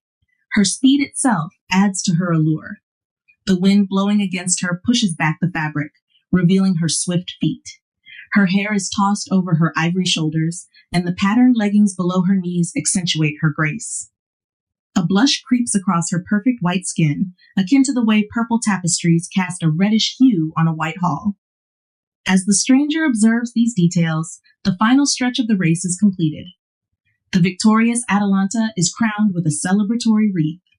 The defeated men sigh and pay the penalty according to the agreement. Undeterred by the fate of these young men, Hippomenes steps forward and addresses the maiden. Why do you seek an easy victory by defeating those who don't challenge you? He asks. Compete with me now. If fortune favors me and I win, you wouldn't mind being defeated by someone so distinguished. After all, my father was Megareus, son of Anchises. Poseidon was his grandfather, making me the great-grandson of the Sea King. My merit is no less than my lineage. Even if I am defeated, you will have a great and honorable name in conquering Hippomenes. Atalanta is neck and neck with Hippomenes, but exhaustion takes its toll. He remembers my advice and throws one of the golden apples. Entranced by the shiny fruit, Atalanta veers off course to pick it up. Hippomenes seizes the opportunity and surges ahead. The crowd roars with excitement. Atalanta recovers and makes up for lost time, once again surpassing the young man. But Hippomenes throws a second apple, and again, Atalanta is lured away by its golden gleam. With only a short distance left in the race, Hippomenes throws the last apple. This time, he strategically throws it to the side, forcing Atalanta to take a longer detour to retrieve it. She hesitates, but the temptation of the golden fruit is too strong. I, Aphrodite, intervene, making the apple heavier and taking longer for her to grab.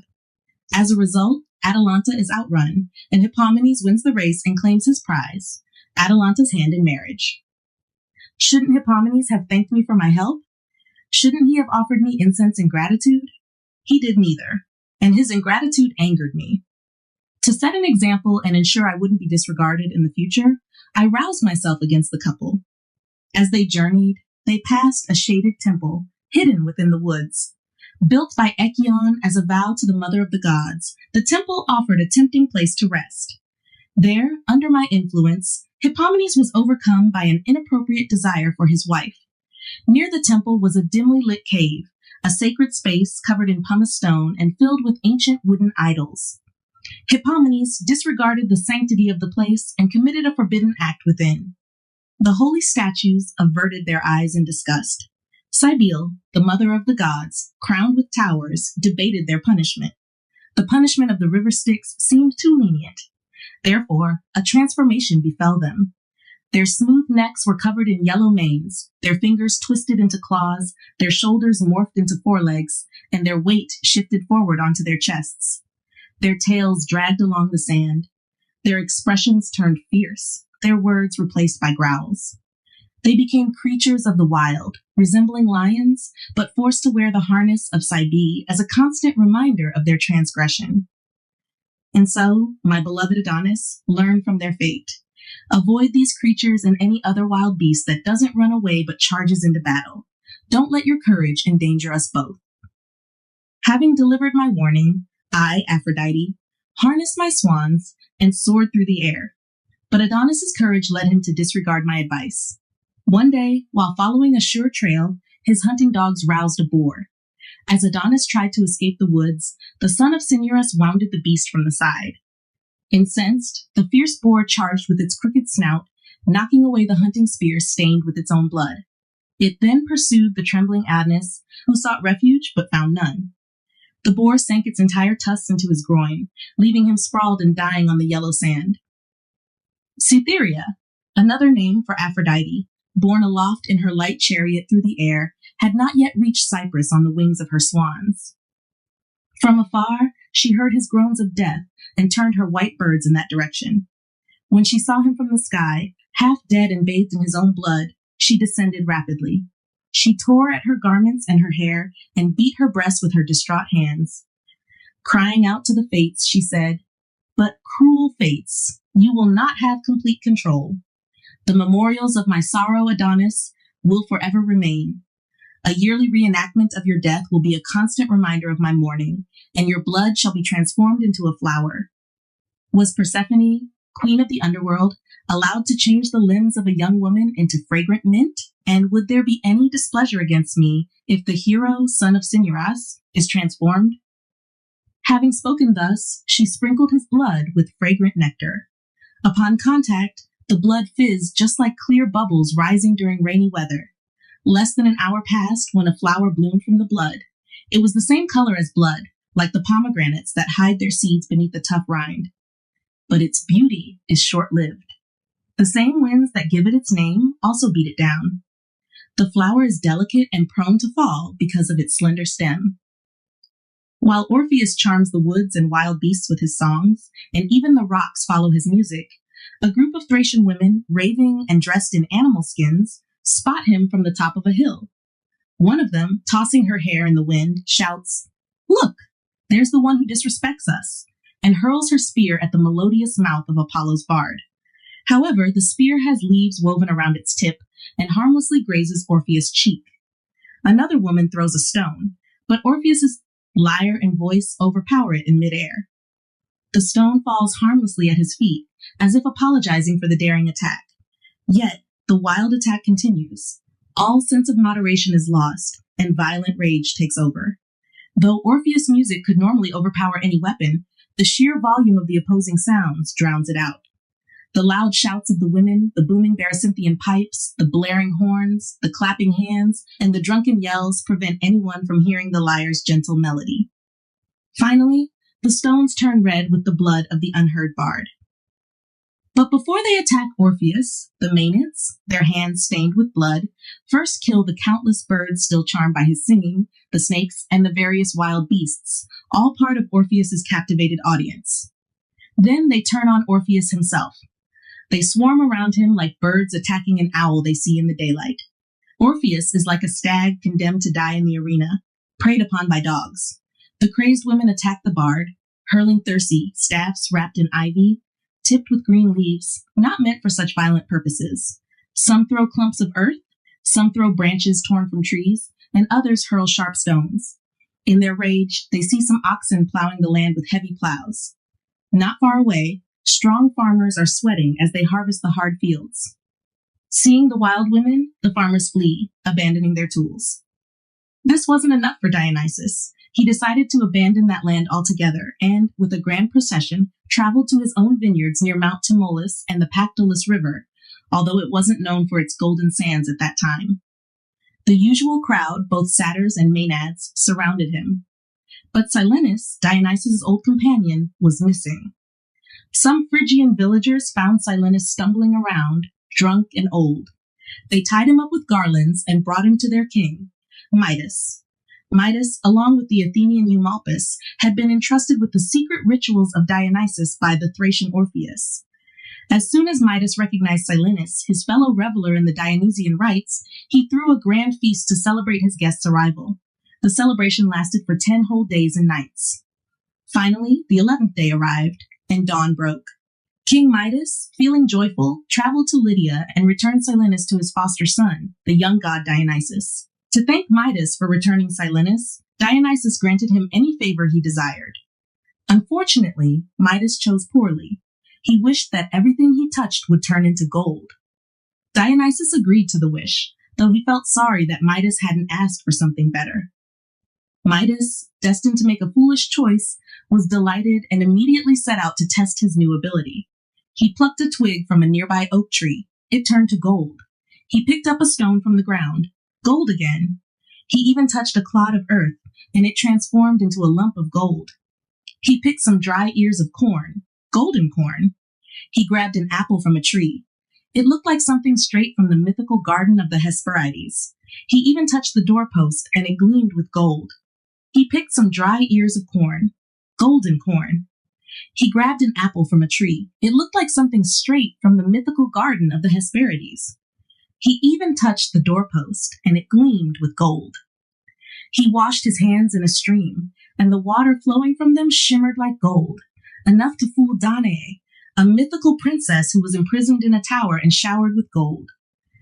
Midas was ecstatic. He thought everything would be amazing now, but his joy was short-lived. As he sat down to a feast prepared by his servants, disaster struck. When he touched the food with his right hand, it turned to hard, inedible gold. Even when he tried to take a bite, the food turned into a cold, golden plate in his mouth. The very gift Dionysus granted him became his curse. He was surrounded by gold, but unable to eat or drink. He was rich, yet starving, thirsty, and ultimately tormented by the gold he once craved. Raising his hands to the sky, Midas begged for forgiveness. "Forgive me, Father Linnaeus," another name for Dionysus. "I was wrong. Please have mercy and free me from this terrible burden." Dionysus, known for his kindness among the gods, took pity on Midas. Since Midas admitted his mistake, Dionysus reversed the curse and the terrible favor. To rid yourself of this unwanted gold, Dionysus instructed, go to the river near Sardis. Follow it upstream until you reach its source. Then plunge your head beneath the bubbling spring, where the water flows most abundantly. Wash away your curse and your crime. King Midas followed the god's instructions. As he dipped his head into the spring, the golden power flowed out of him and into the river. The water itself turned golden, forever tainted by Midas's greed. Even today, the fields watered by that river are said to be hard and barren, their very soil tinged with the gold Midas so desperately desired. He, disdaining wealth, lived in the woods and fields, following Pan, who always resides in mountain caves. Yet his limited understanding persisted, and the impulse of his foolish mind was destined once again, as before, to harm its owner. The lofty Tmolus, surveying the sea far and wide, stands erect, steep with its towering ascent, and extending in its descent on either side, is bounded on one side by Sardis, and on the other by the small Hypipi. While Pan was there, boasting of his melodies to the enchanting nymphs, and humming a tune on the reeds joined with wax, daring to belittle Apollo's playing compared to his own, he entered the unequal contest under the arbitration of Tmolus. The aged umpire seated himself upon his own mountain and cleared his ears of the encumbering trees. His azure-colored hair was only covered with oak, and acorns hung around his hollow temples. And looking at the god of the flocks, he said, "There is no delay in me, your umpire." He played his rustic reeds, delighting Midas with his uncouth music, for he, by chance, was present as he played. After this, the sacred Tmolus turned his face towards the countenance of Apollo. His words followed the direction of his face. He, with his golden head wreathed with Parnassian laurel, swept the ground with his robe, soaked in Tyrian purple, and supported with his left hand his lyre, adorned with gems and Indian ivory. The other hand held the plectrum. His very posture was that of an artist. He then touched the strings with a skillful thumb. Charmed by its sweetness, Tmolus bade Pan to submit his reeds to the lyre, and the judgment and decision of the sacred mountain pleased them all. Yet it was criticized and called unjust by the voice of Midas alone. But the Delian god did not allow his foolish ears to retain their human shape, but stretched them out to a great length, filled them with gray hairs, made them unsteady at the lower part, and gave them the power of moving. The rest of his body was that of a man. In one part alone was he condemned to punishment, and he assumed the ears of the slow-moving ass. Indeed, he concealed them, and tried to veil his temples, burdened with this foul disgrace, with a purple turban. But a servant, who was accustomed to cut his long hair with steel scissors, saw it, who, when he dared not disclose the disgraceful thing he had seen, though eager to publish it, and yet could not keep it secret, retreated, dug up the ground, and disclosed, in a low voice, what kind of ears he had seen on his master, and whispered it to the upturned earth. And then he buried this discovery of his voice with the earth thrown back in, and, having covered up the ditch, departed in silence. There, a grove, thick with quivering reeds, began to rise, and as soon as it reached maturity, after a full year, it betrayed its planter. For, moved by the gentle south wind, it repeated the words buried there, and disclosed the ears of his master. After dealing with Midas, Apollo departed Mount Tmolus and flew across the sea to the plains ruled by Laomedon, near the narrow strait of Hella. On the right side of Cape Sigeum and the left side of Cape Roetum stood an ancient altar dedicated to Zeus, the thunderer who speaks in all his voices. From there, Apollo observed Laomedon's ambitious project, the construction of the great walls of Troy, a monumental task indeed. Disguising themselves, Apollo and Poseidon, the god of the sea wielding his trident, assumed human forms and offered to build the walls for Laomedon, the Phrygian king, for a set price in gold. Once the work was finished, Laomedon reneged on the deal, denying ever making such an agreement. This deception won't go unpunished, Poseidon thundered. He unleashed the fury of the sea upon the shores of greedy Troy. The land was transformed into a raging sea, swallowing the farmers' wealth and inundating the fields. Poseidon's wrath didn't stop there. He demanded Laomedon's daughter as a sacrifice to a sea monster. Heracles, also known as Alcides, later rescued the princess, who was chained to the rocks. In return, he demanded the horses that Laomedon had promised him. Twice deceived, Laomedon still refused to fulfill his promise, further angering Heracles, who then laid siege to the deceitful walls of Troy. Telamon, Heracles' comrade in arms, was also rewarded, receiving Hesione, Laomedon's daughter, as his wife. But Peleus, another hero, received an even grander prize, a goddess for his wife. Not only was he proud of being Zeus's grandson, but he also took pride in having a god as his father-in-law. While others may boast of their lineage, Peleus was unique, the only mortal married to a goddess. Zeus, the king of the gods, was informed by the sea god Proteus that Thetis, a sea goddess, would give birth to a son who would surpass his father in greatness. Concerned about this prophecy, Zeus avoided Thetis and instead chose Peleus, his grandson, to marry her. There was a secluded bay in Haemonia with a shallow shore and a grove of myrtle nearby, where a hidden cave provided the perfect meeting spot. Thetis often visited this place alone, riding on a harnessed dolphin. One day, Peleus discovered Thetis there, fast asleep. He seized her, determined to win her affection. However, Thetis was not easily captured. She used her powers to change into various forms, a bird, a tree, and even a spotted tiger. Despite her resistance, Peleus persisted. Eventually, Thetis relented and returned to her human form. Peleus' determination had won her heart, and they were married, becoming the parents of the legendary Achilles. Peleus appeared to have everything: a beautiful wife, a mighty son, and a seemingly content life. However, he harbored a dark secret from his past, the murder of his own brother, Phocus. This crime forced Peleus to flee his homeland and seek refuge in Trachis, a kingdom ruled by King Ceyx. At the time, King Sakes was mourning the loss of his own brother. Arriving in Trachis with only a few followers and his herds, Peleus presented himself to King Sakes bearing a symbol of peace. He revealed his identity and lineage, but concealed the true reason for his exile, stating only that he needed a place to stay. Moved by Peleus's tale and impressed by his noble lineage, King Sakes warmly welcomed him, offering whatever assistance he could, despite his own sorrow. He regretted being unable to provide more support due to his own recent loss. Peleus, intrigued by the king's sorrow, inquired about its cause. King Sakes began to explain, saying, "You may find this hard to believe, but the fearsome hawk, once a man named Dedalion, wasn't always a bird of prey. Dedalion, Sakes' brother, was a bold and warlike man, unlike Sakes, who preferred peace. However, Dedalion's love for war led to his downfall, and he eventually transformed into the hawk we know today. Here's how it happened. Dedalion had a beautiful daughter named Chion. When she reached adulthood, both Apollo and Hermes, son of Maia, fell in love with her. Apollo waited until nightfall to express his affection, but Hermes, using his magic sleep wand, seized the opportunity and lay with Chione that very night. Chione became pregnant, uncertain whether Apollo or Hermes was the father. She gave birth to twins, Autolycus, a cunning thief, son of Hermes, and Philemon, a renowned musician, son of Apollo. Despite her divine offspring, Chione met a tragic end. Blinded by hubris, she dared to compare her beauty to that of the goddess Artemis, who, in a fit of rage, slew Chione with an arrow. Heartbroken by his sister's death, Sakes witnessed her funeral pyre.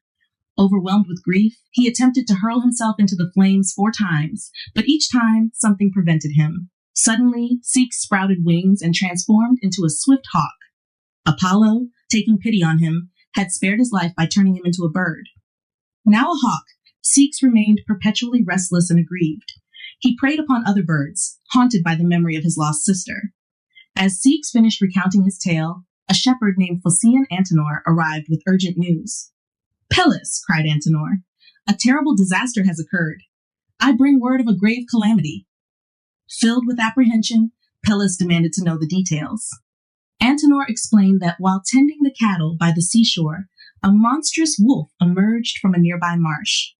The frenzied beast savagely attacked the herd, killing many cattle and injuring several shepherds who tried to defend them. The shore now bore witness to a scene of bloodshed, with the sounds of battle filling the air. Antenor implored Peleus to take swift action, urging them to arm themselves and repel the monster. Upon hearing this news, however, Peleus felt not fear, but guilt. He remembered his own crime of murdering his brother Phocus, fearing that this calamity might be the vengeance of a grieving sea nymph, perhaps sent by Phocus's mother. Sakes, deeply affected by his brother's mysterious fate and the subsequent events, decided to seek guidance from the Oracle of Apollo at Claros. However, the Oracle of Delphi, the usual venue for such consultations, was inaccessible due to the hostile presence of King Phorbas and his people. Sakes initially confided in his wife, Halcyone. However, upon hearing his plan, Halcyone grew pale and fearful. Tears streamed down her face as she attempted to speak. 3 times she opened her mouth, only to be overcome by sobs. "What has changed your mind, my love?" she finally cried out. "Where is the concern you once had for me? Can you truly depart without worry, knowing I'll be left behind?" She questioned his decision to embark on a long journey, doubting if his affection for her remained strong in their separation. "Perhaps you believe it's a safe journey by land," she continued, "and that I'll only be concerned, not frightened. But the thought of the sea and storms fills me with terror." She recounted witnessing shipwrecks on the shore and reading inscriptions on the tombs of those lost at sea. "Don't be deceived into thinking that your father-in-law, Aeolus, can protect you," she pleaded. "While he may command the winds, once they are unleashed, nothing can restrain them. They rage across lands and seas, even daring to challenge the heavens with their fury." Halcyone spoke from experience, having witnessed the power of the winds at her father's home. The more she understood about them, the greater her fear became. "But if you refuse to reconsider," she conceded, "and are determined to proceed, then take me with you. At least we will confront the storm together. Whatever may come, I will fear nothing more than the present moment. We will endure it together, traversing the vast seas. Sakes was deeply moved by Halcyon's tears and pleas. He still loved her dearly. However, he remained determined to proceed with his journey and did not want to expose her to danger. Despite his efforts to comfort her with reassuring words, she remained unconvinced. Finally, Sakes proposed a compromise. Although any delay will be frustrating, I swear by the fire of my father, the morning star, that if fate allows my return, I will be back before the moon completes its cycle twice. With the promise of a swift return, Sakes ordered his ship to be prepared for the voyage. The sight of the ship filled Halcyon with dread. Tears streamed down her face as she bid farewell to Sakes. Overwhelmed with sorrow, she could only manage a whispered farewell before collapsing to the ground. As Sakes lingered, searching for excuses to postpone the journey, the crew readied the ship. With tearful eyes, Halcyon watched as the ship sailed away, seeing Sakes waving from the stern until he and the land faded from view. Even after the sails vanished into the distance, she continued to gaze at the spot where they had last been. Returning to their empty bed, she felt heartbroken and alone. Meanwhile, the ship had departed from the harbor. The wind filled the sails, and the sailors worked diligently. They were already far from both shores when disaster struck. As night fell, the sea became turbulent. The east wind howled with increasing intensity, whipping the waves into a frenzy. The captain ordered the crew to take action, lower the sails, and secure the ship. However, the storm's fury made it challenging to follow his commands, as the roaring sea drowned out his voice. The sailors scrambled to obey, some pulling in the oars, others tying down the sides of the ship, and some attempting to furl the sails. One sailor pumped out the seawater seeping into the ship, while another removed the yards from the mast. Chaos reigned as the storm raged. The terrified captain admitted he was powerless against the fury of the weather. The shouts of the crew, the rattling of the rigging, the crashing waves, and the booming thunder all merged into a terrifying symphony. The sea churned violently, reaching for the heavens and spraying the clouds with foam. The waves transitioned from yellow to black, then to white with froth. The ship became a plaything of the storm, tossed high one moment and plunged into the depths the next. The crashing waves against the hull sounded like the blows of a battering ram. The storm raged like a fierce lion, charging at the ship with unstoppable force. The waves, whipped by the wind, rose above the rigging, threatening to engulf the entire vessel. The storm intensified. Lightning bolts struck the ship, tearing open the seams and allowing seawater to flood the vessel. Rain poured down in sheets, blurring the line between the sky and the sea. The sails were soaked, and the waves seemed to merge with the heavens. Darkness descended, broken only by flashes of lightning that illuminated the raging sea. The waves relentlessly pounded the ship, each one more violent than the last. Finally, a monstrous 10th wave, like a triumphant warrior, breached the ship's defenses and flooded the deck. Panic seized the crew. It resembled a city under siege, with waves assaulting from outside and water already flooding the interior. All hope appeared lost. Sailors faced death in its myriad forms, as plentiful as the crashing waves. Some wept, while others became numb with fear.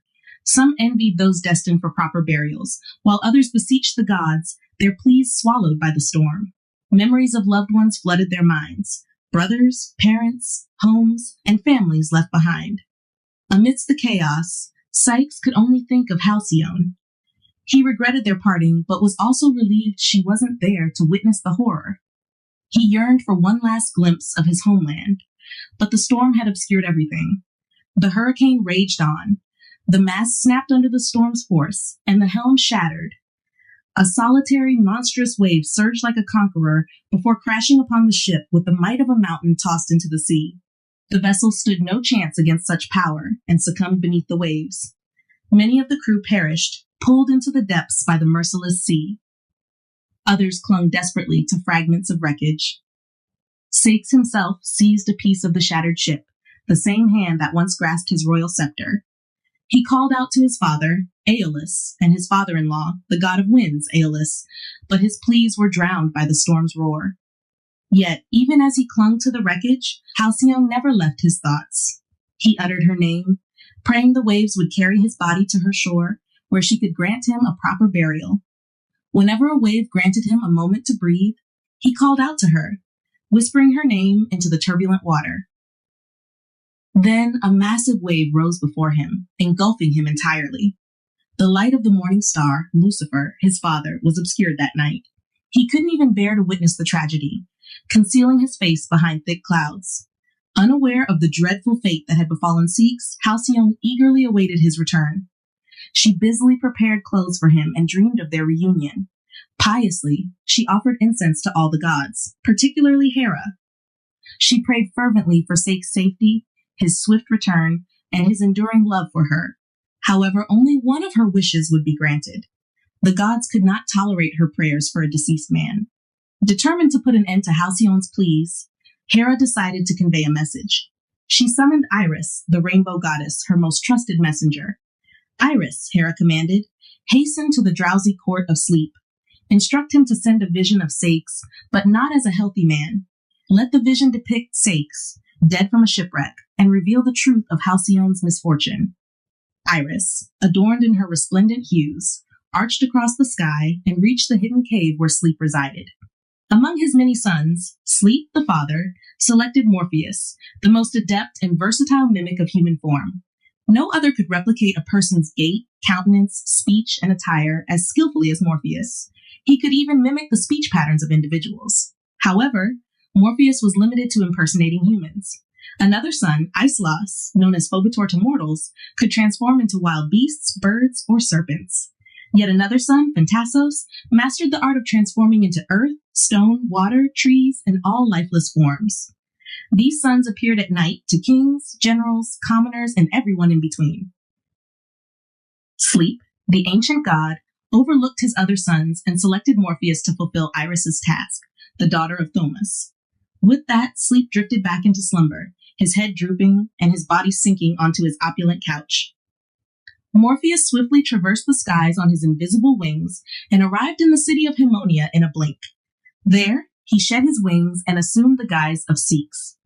Pallid and lifeless, devoid of clothing, he stood before the bed of his grieving wife. Seawater appeared to drip from his beard, and his hair was tangled and drenched. Leaning against the bed, tears streaming down his face, he addressed Halcyon. "My beloved wife, do you not recognize me, your Sikhs? Or has death so altered my appearance? Look closely, and you will surely recognize me. Instead of your husband, you now behold his spirit. Your prayers, Halcyon, were futile. I am deceased. Do not be deceived by promises of my return. The fierce south wind seized my vessel in the Aegean Sea and dashed it against the rocks. The waves swallowed my cries as I called out your name in vain. This is no fabrication. You are not hearing hearsay. I myself, shipwrecked, stand before you to relay my fate. Awaken, weep for me, lament my passing, and do not allow me to depart for the underworld unmourned." Morpheus's voice flawlessly imitated Sikhs's, and genuine tears seemed to flow from his eyes. His mannerisms mirrored those of Sikhs. Halcyon wept and moaned in her slumber. Reaching out to embrace him, she found only empty space. "Wait, where are you going?" she exclaimed. "Let us depart together." Halcyon's own voice and the apparition of her husband jolted her awake. She scanned the room for him, searching for the figure she had just witnessed. Servants, roused by her cries, hurried in with lanterns. Finding him absent, Halcyon struck her face with her hands, tore at her garments, and beat her chest. She didn't bother to loosen her hair, instead ripping at it as she addressed her nurse, who entered to inquire about the disturbance. "Halcyon is gone," she wailed. "She is deceased along with her Sikhs. No solace can alleviate this agony. He perished in a shipwreck. I beheld him. I recognized him. As he departed, I reached out to detain him, but he vanished. The specter was tangible, there is no doubt. He appeared altered, not as he usually was, and his countenance lacked its former cheer. But I saw him, pallid and unclothed with dripping locks. Oh, ill-fated man! He stood right here." She scanned for any traces he might have left behind. "This is what I feared in my nightmares," she continued.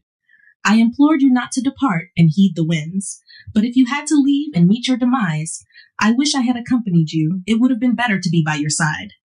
Then, at least, we would have shared our lives, and even in death, we wouldn't have been parted. Now I am alone, adrift without you. The sea embraces you, but not me. Alcyone, shattered by grief, professes her enduring love and her desire to reunite with Sakes in death. With the break of dawn, Alcyone hastens to the shoreline, the very place where she last glimpsed Sakes alive. Recalling their farewell, she scans the waters and discerns a distant figure resembling a body riding the waves. Initially uncertain, she soon realizes it's a lifeless form as the tide carries it nearer.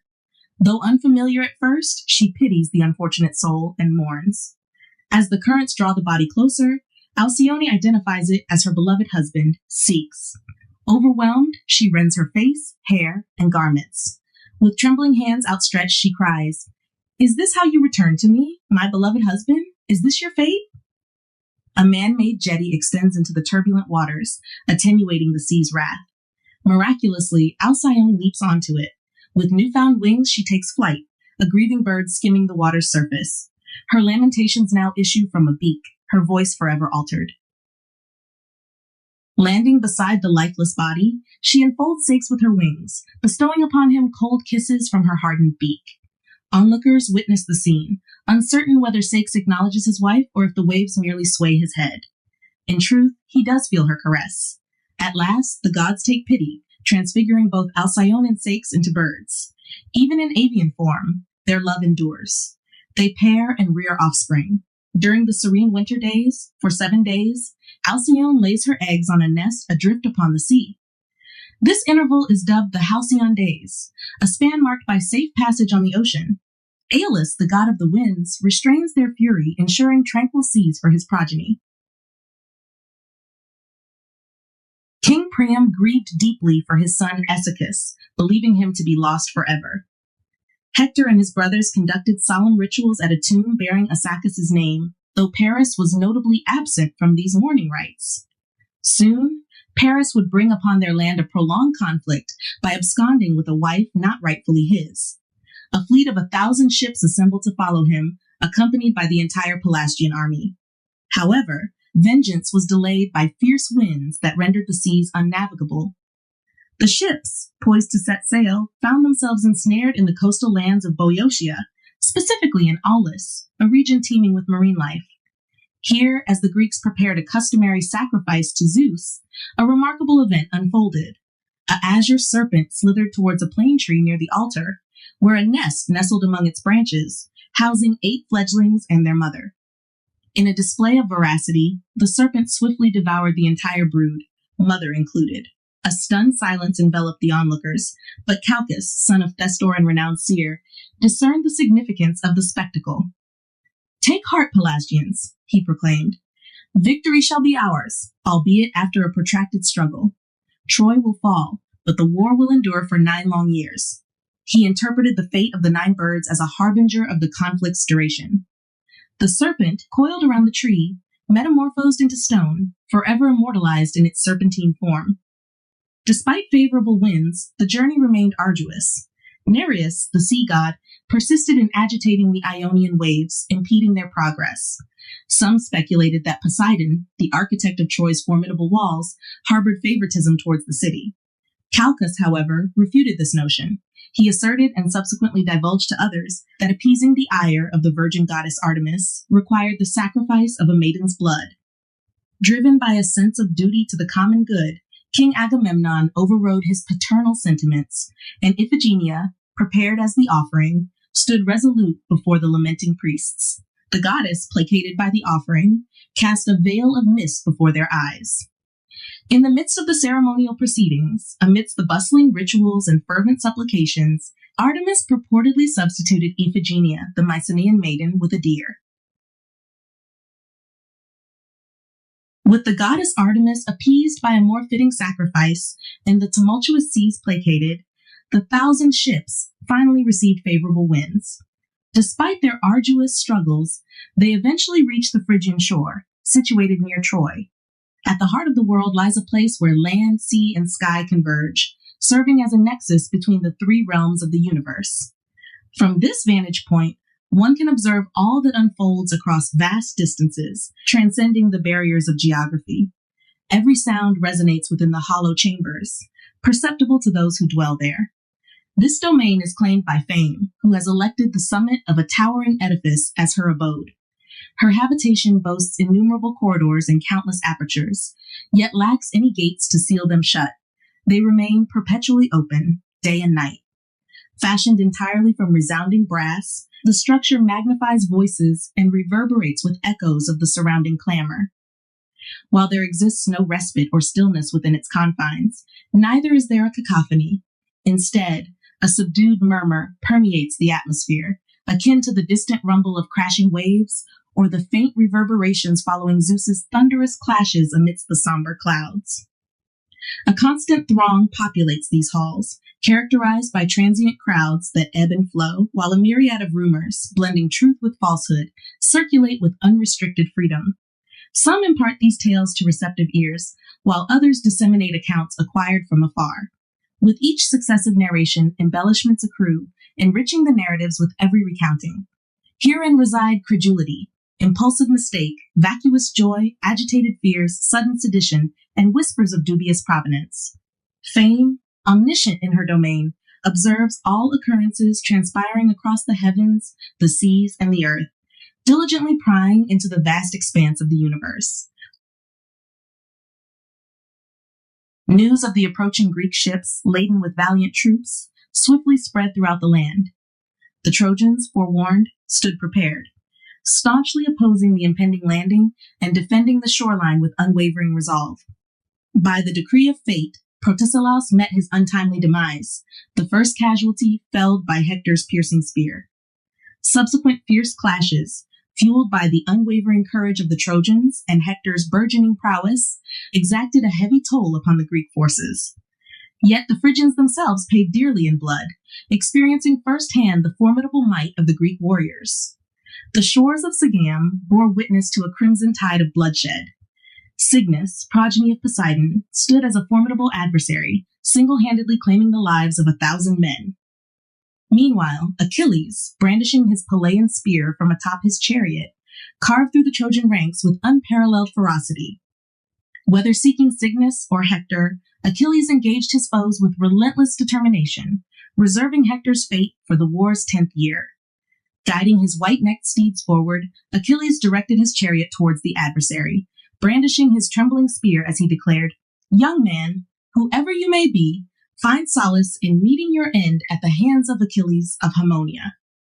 The grandson of Aeacus launched a forceful thrust with his spear, aimed true, yet thwarted by Cygnus's stalwart defenses. The blow, though powerful, merely bruised Cygnus's chest. "Offspring of a goddess," Cygnus countered, "given your renowned stature, why should it surprise you that wounds fail to afflict me? Neither this helmet adorned with horsehair nor my robust shield serves as true protection. They are but adornments, akin to the armor sported by the war god Ares himself. Strip away all defenses, and still I shall remain unscathed. My strength derives not from a Nereid mother, but from one who commands both Nereus, the sea god, and his progeny, along with dominion over the entire ocean." With these words, Cygnus hurled his spear at the descendant of Aeacus, Achilles. The spear struck the rim of Achilles' shield, piercing through both the bronze and 9 layers of oxide. However, it stopped in the 10th layer, and Achilles yanked it free. He retaliated with another powerful throw, yet again failing to wound Cygnus. Even when Cygnus offered himself as an unprotected target, the 3rd spear missed entirely. Achilles' rage resembled a bull in an arena, charging and goring a purple cloth meant to provoke it, only to be frustrated by its evasiveness. He checked his spear, surprised to see the point still intact. "My hand must be weak," he muttered, having spent all its strength on this one man. "It was certainly strong enough when I first conquered the walls of Lyrnessus, or when I drenched Tenedos and Aeacians Thebes in their own blood, or when the Caicus River ran red with slaughter, and Telephus twice felt the sting of my spear. Here, too, where so many lie slain, my hand has proven mighty, and still is mighty against all others." Frustrated, Achilles disregarded his previous tactics and hurled his spear at Menoetes, a Lycian warrior standing across from him. The spear tore through Menoetes' armor and chest. As Menoetes lay dying, Achilles retrieved the spear, declaring, "This is the hand, this is the spear that conquered just now. The same will I use against him, Cygnus. In his case, I pray that the outcome will be the same." He launched the spear at Cygnus, hitting his left shoulder. The spear clanged loudly as if repelled by a wall or solid rock. Yet Achilles saw Cygnus marked with blood where the spear struck and rejoiced, but his joy was short-lived. It wasn't Cygnus' blood, it belonged to the fallen Menoetes. Enraged, Achilles leaped from his chariot and engaged Cygnus in close combat with his gleaming sword.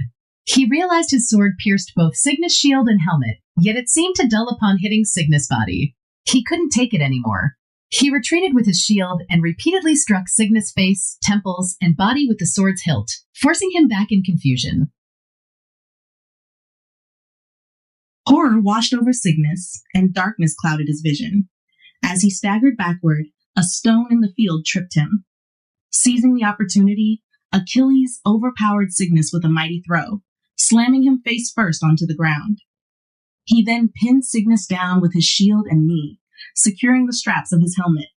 These straps tightened around Cygnus's throat, constricting his breathing and suffocating him.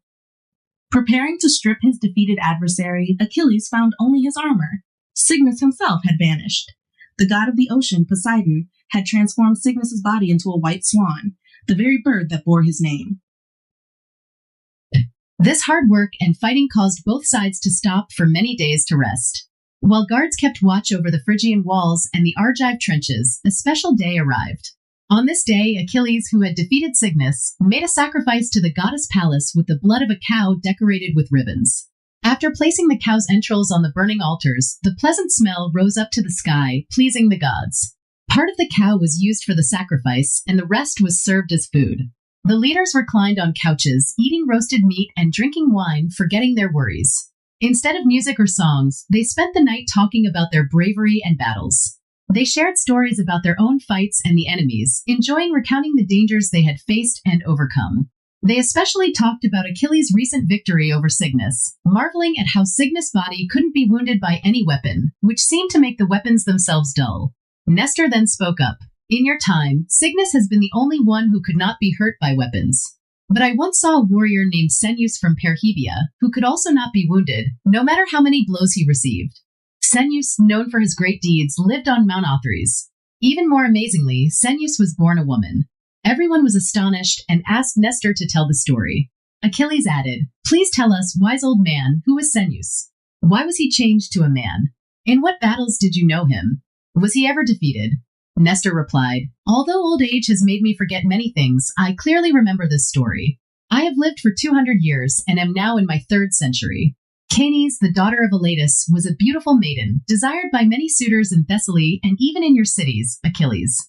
Perhaps Peleus, your father, might have tried to marry her, but he was already married or engaged to your mother at that time. Canes did not marry anyone.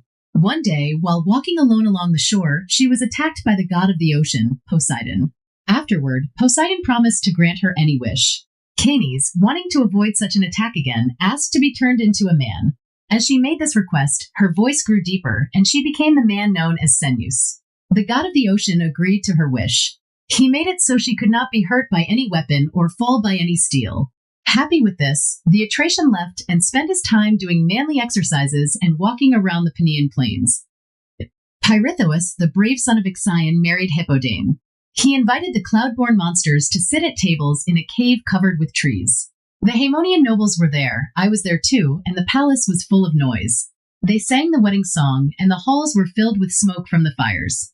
The bride was there, beautiful and surrounded by a crowd of women. We all thought Pirithous was lucky to have her as a wife. But Eurytus, the most savage of the savage centaurs, was filled with desire for the bride and was drunk. Suddenly, the tables were overturned, the feast was disturbed, and the bride was violently pulled away by her hair. Eurytus grabbed Hippodame, and the others grabbed whoever they could. It looked like a city being captured. The house was filled with the cries of women. We all quickly stood up first. Theseus said, "Eurytus, what madness is driving you, who, while I am still alive, dare to provoke Pirithous, and in your ignorance, hurt 2 people at once?"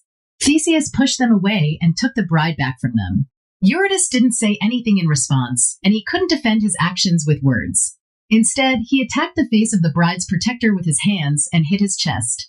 By chance, there was an old bowl nearby, which was big and rough with figures sticking out. The son of Aegeus, who was even bigger, picked up the bowl and threw it full in Eurytus' face. Eurytus, lying on his back, kicked on the wet sand. He was vomiting blood and brains and wine from his wounds and his mouth. The centaurs were angry at the death of their brother. They all shouted, "To arms! To arms!" Wine gave them courage, and in the first attack, cups were flying around and barrels and pots were broken. Things that were used for a feast were now used for war and killing. First, the son of Ophion, Amycus, didn't hesitate to ruin the inside of the house. He tore a chandelier from the shrine, which was full of bright lamps. He lifted it high, like someone trying to break the white neck of a bull with a sacrificial axe, and he smashed it against the forehead of Celadon the Lapithian. His skull was crushed into his face, which was no longer recognizable. His eyes popped out, and the bones of his face were broken. His nose was pushed back and was stuck in the middle of his palate. Beletes the Pelian, having torn off the leg of a maple table, laid flat on the ground. His chin was sunk on his chest, and he was vomiting his teeth mixed with blood. He was sent to the underworld with a double wound. As Gryneus stood there, eyeing the smoking altar with determination, he declared, "Why don't we use this?" With that, he hoisted the massive altar, flames and all, and hurled it into the midst of the Lapiths. Two of them, Brodius and Aureus, fell under its weight. Aureus's mother, Nicolae, known for her magical abilities, could manipulate the moon's horns.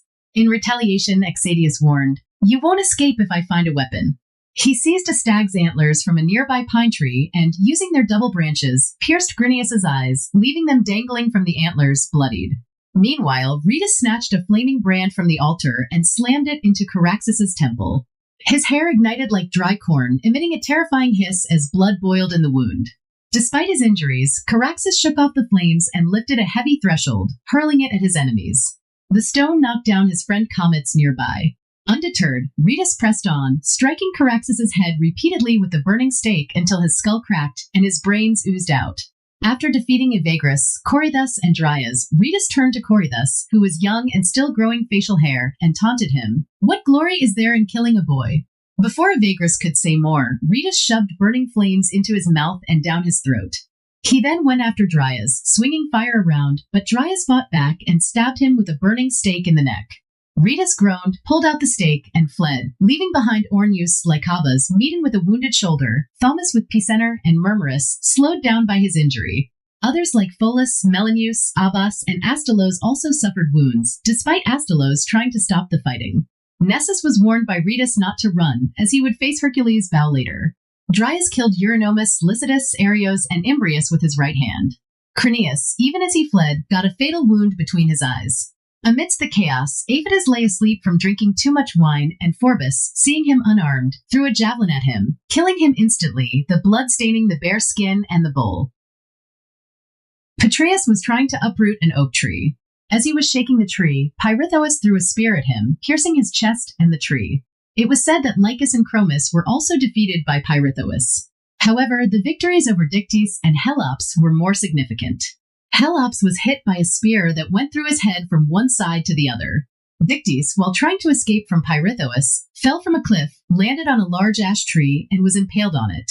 Apharius tried to avenge them by throwing a stone, but the son of Aegeus attacked him with a club, breaking his arm. He then jumped on the back of Biener, pinned him down, and beat him with the club, breaking his face. He also defeated Nadimnus, Lycotas, Hippasus, Ripheus, and Tyrus with his club. Demolion couldn't stand seeing Theseus succeed in the fight. He struggled to uproot an old pine tree from the dense woods. Failing that, he threw the broken tree at Theseus. But Theseus dodged the flying tree, thanks to a warning from Pallas Athena, or so he claimed. Still, the tree hit Crantor, slashing his throat and left shoulder. Crantor, who once served as your father's armor-bearer, Achilles, was given to Peleus by Amyntor, the king of the Dolopians, as a sign of peace. Seeing Crantor wounded, Peleus threw his spear at Demolion, piercing through his ribs and getting lodged in his lungs. Despite the pain, Demolion fought back, charging at Peleus and trampling him with his horse's hooves. Peleus defended himself with his helmet and shield, then struck Demolion, piercing both his chest and shoulders with one blow.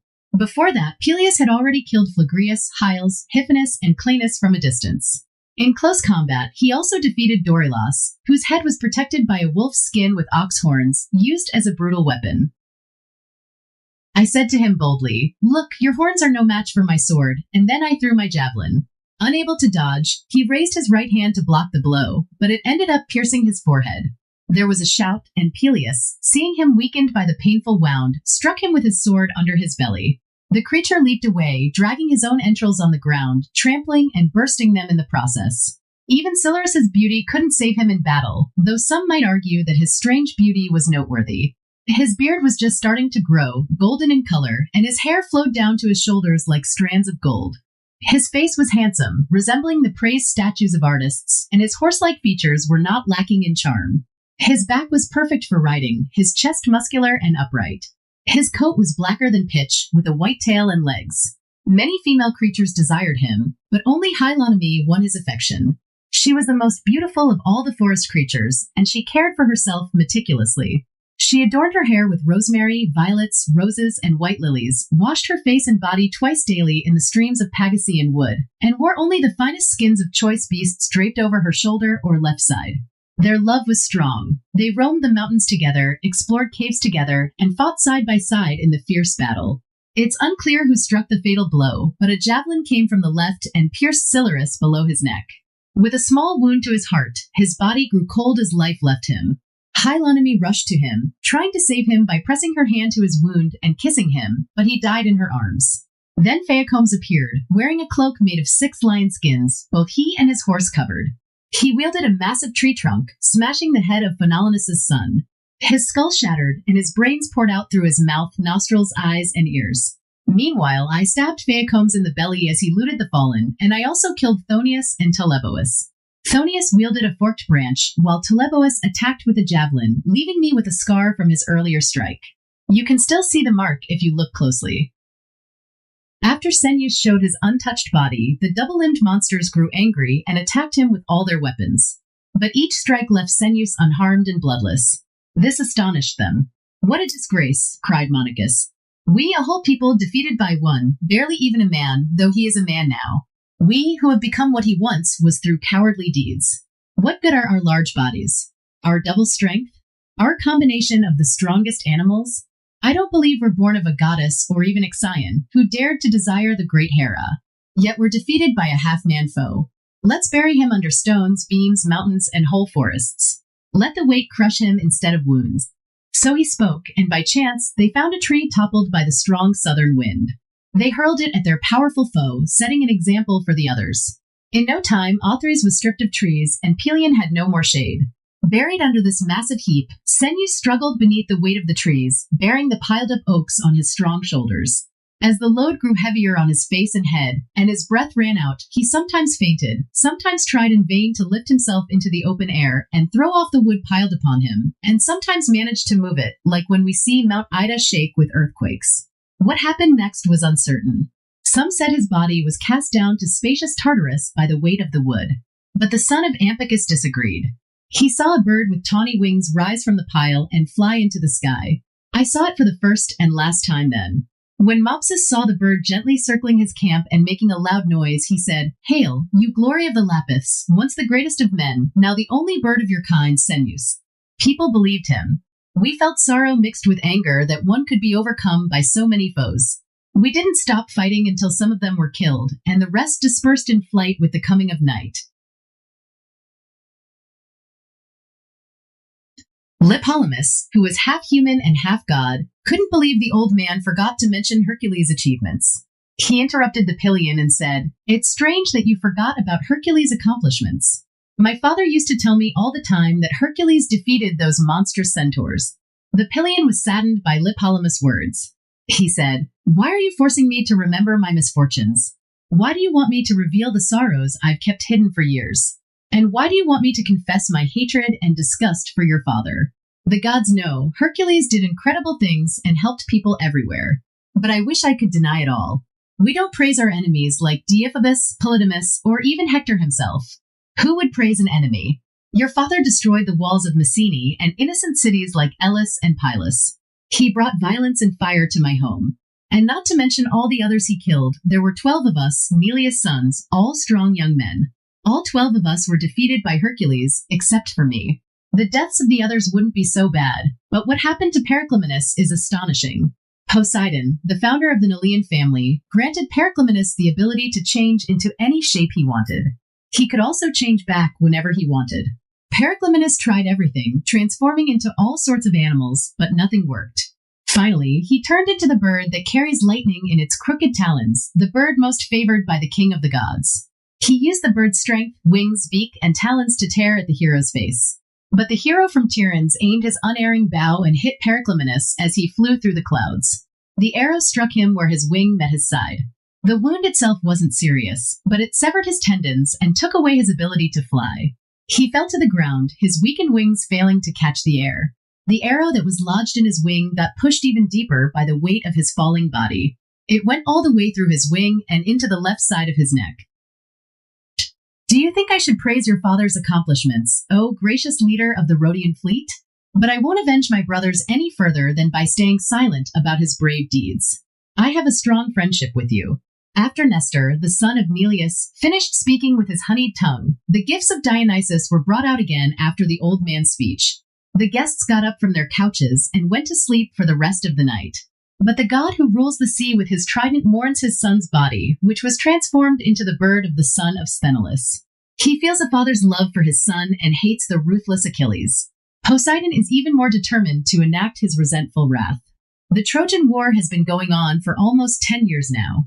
With these words, Poseidon addresses the unshorn Smintheus. You, out of all my brother's sons, are the one I favor the most.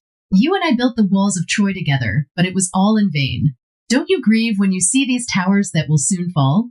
Don't you lament the countless thousands who have been killed defending these walls? And don't you think about Hector's ghost being dragged around Troy? Even though the fierce Achilles, who is bloodier than war itself, is still alive and destroying everything we've built, if he ever comes within my reach, I'll make him feel the power of my trident. But since we gods are not allowed to fight the enemy directly, I want you to kill Achilles with a secret arrow when he's off guard. Smintheus, the unshorn god, agreed with Poseidon by nodding his head.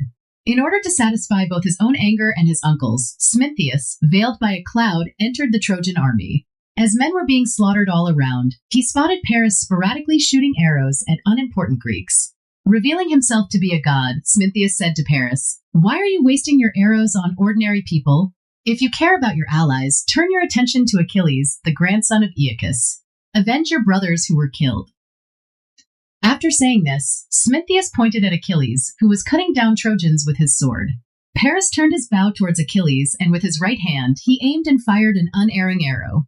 This was the only thing that made old King Priam happy after Hector's death. So Achilles, the great conqueror of men, was defeated by a coward who abducted a Greek wife? But if it had been your destiny to fall by a woman's hand, you would have preferred to be struck down by the battle axe of the Amazons. Now Achilles, the terror of the Phrygians, the glory and defense of the Greeks, the invincible warrior, the grandson of Aeacus, had been burned. The same god who armed him also burned him. Now he is nothing but ashes. All that remains of the famous Achilles, I don't know what it is, but it wouldn't even fill a small urn. However, his glory lives on, and that can fill the entire world. This is a fitting tribute to that hero. In this way, the son of Peleus remains unmatched and doesn't experience the emptiness of Tartarus, the underworld. Even Achilles' shield itself causes war, because everyone wants to know who will possess it.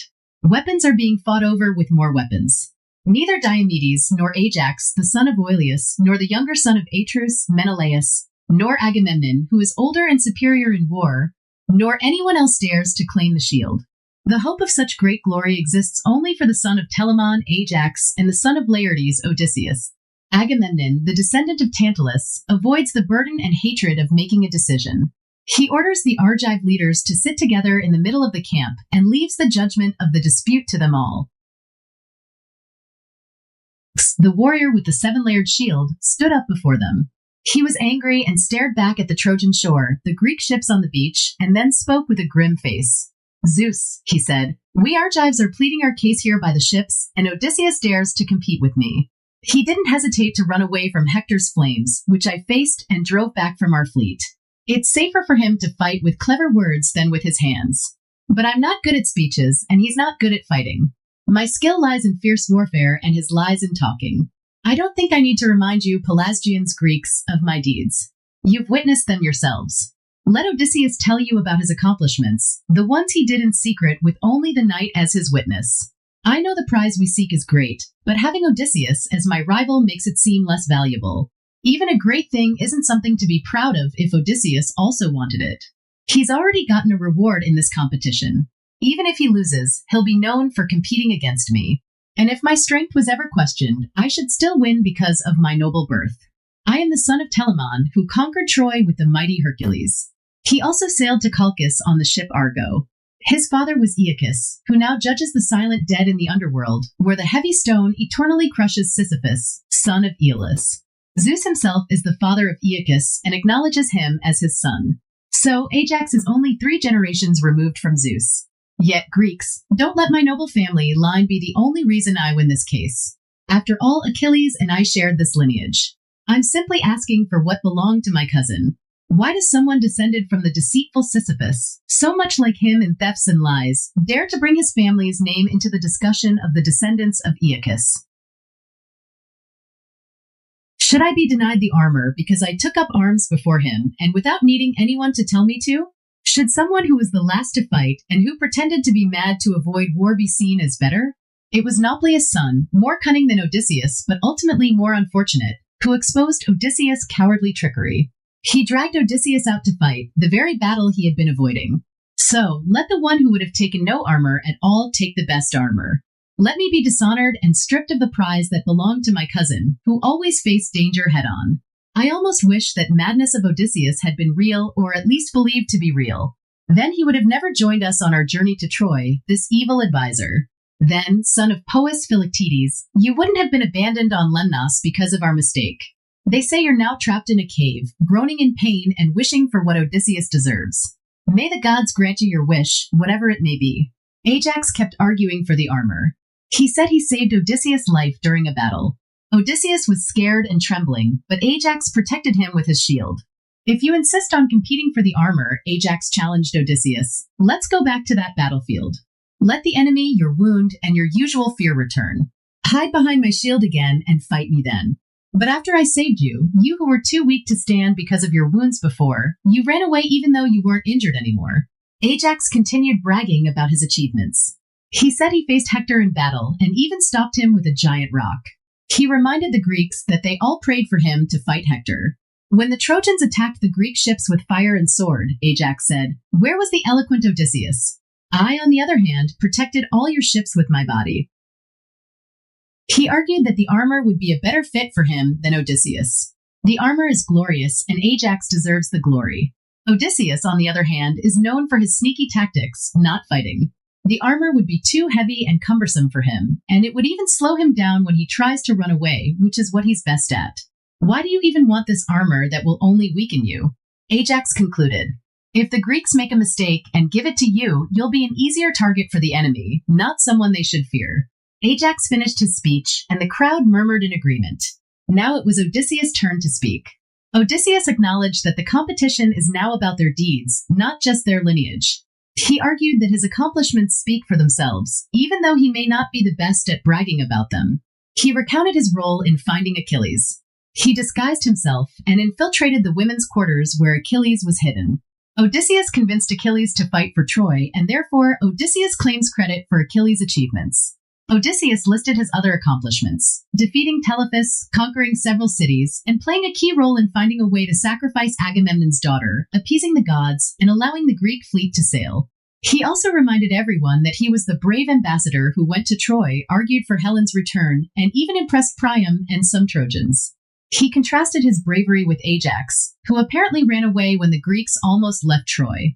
Odysseus pointed out that while Ajax is a great warrior, he doesn't contribute much beyond fighting.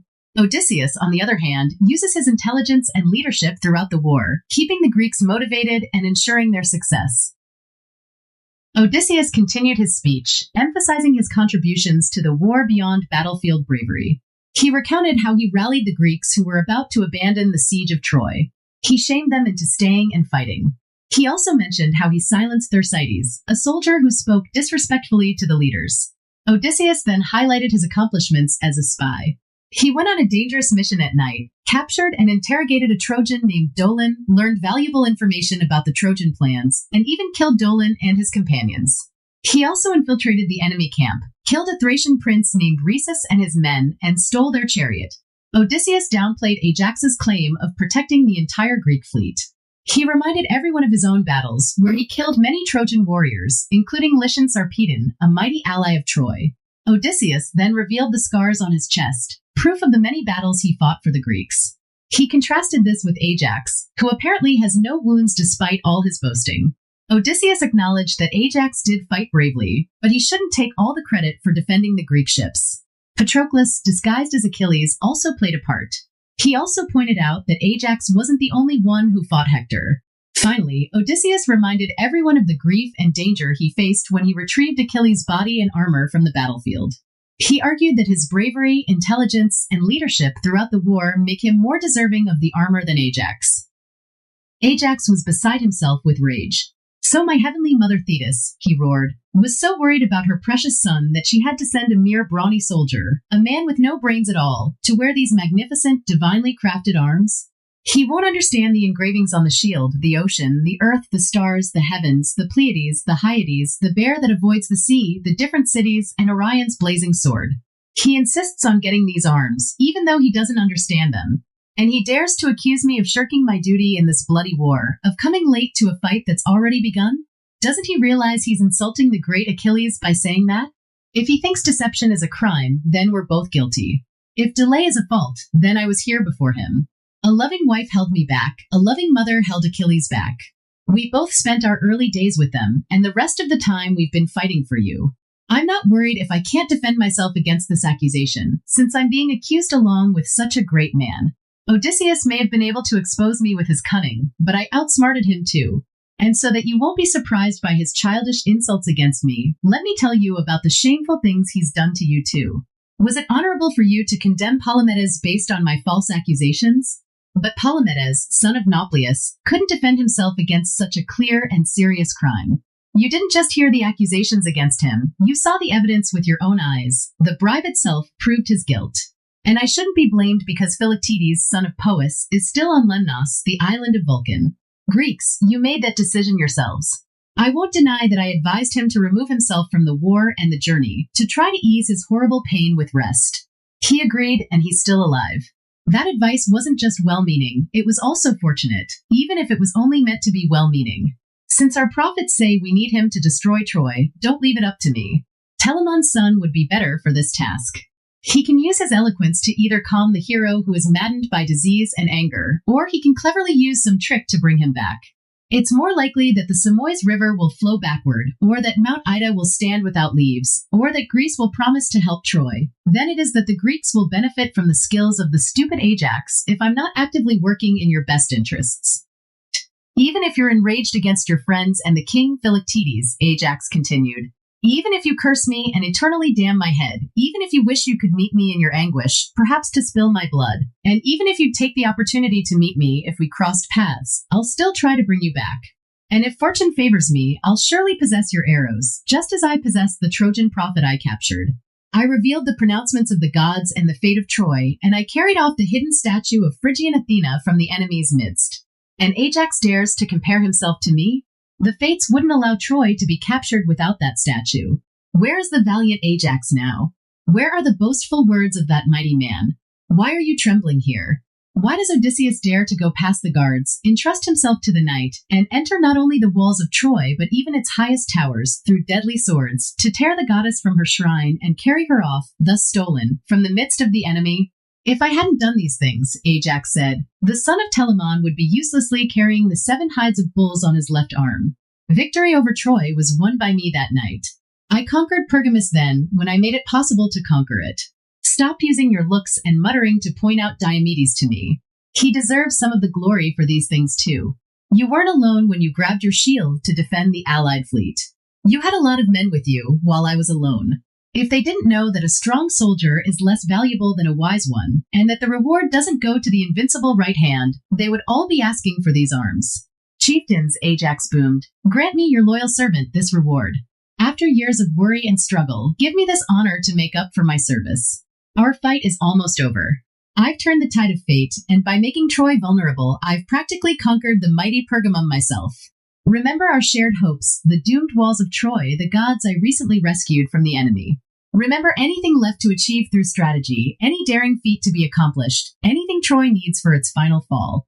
If so, then remember me. If not these arms, then grant them too. The leaders were swayed by Ajax's speech. Here was proof of the power of words. But the smooth-talking Odysseus was awarded the armor of the valiant Achilles. Ajax, who had faced Hector, the sword, flames, and even Zeus himself alone countless times, could not now withstand his own wrath.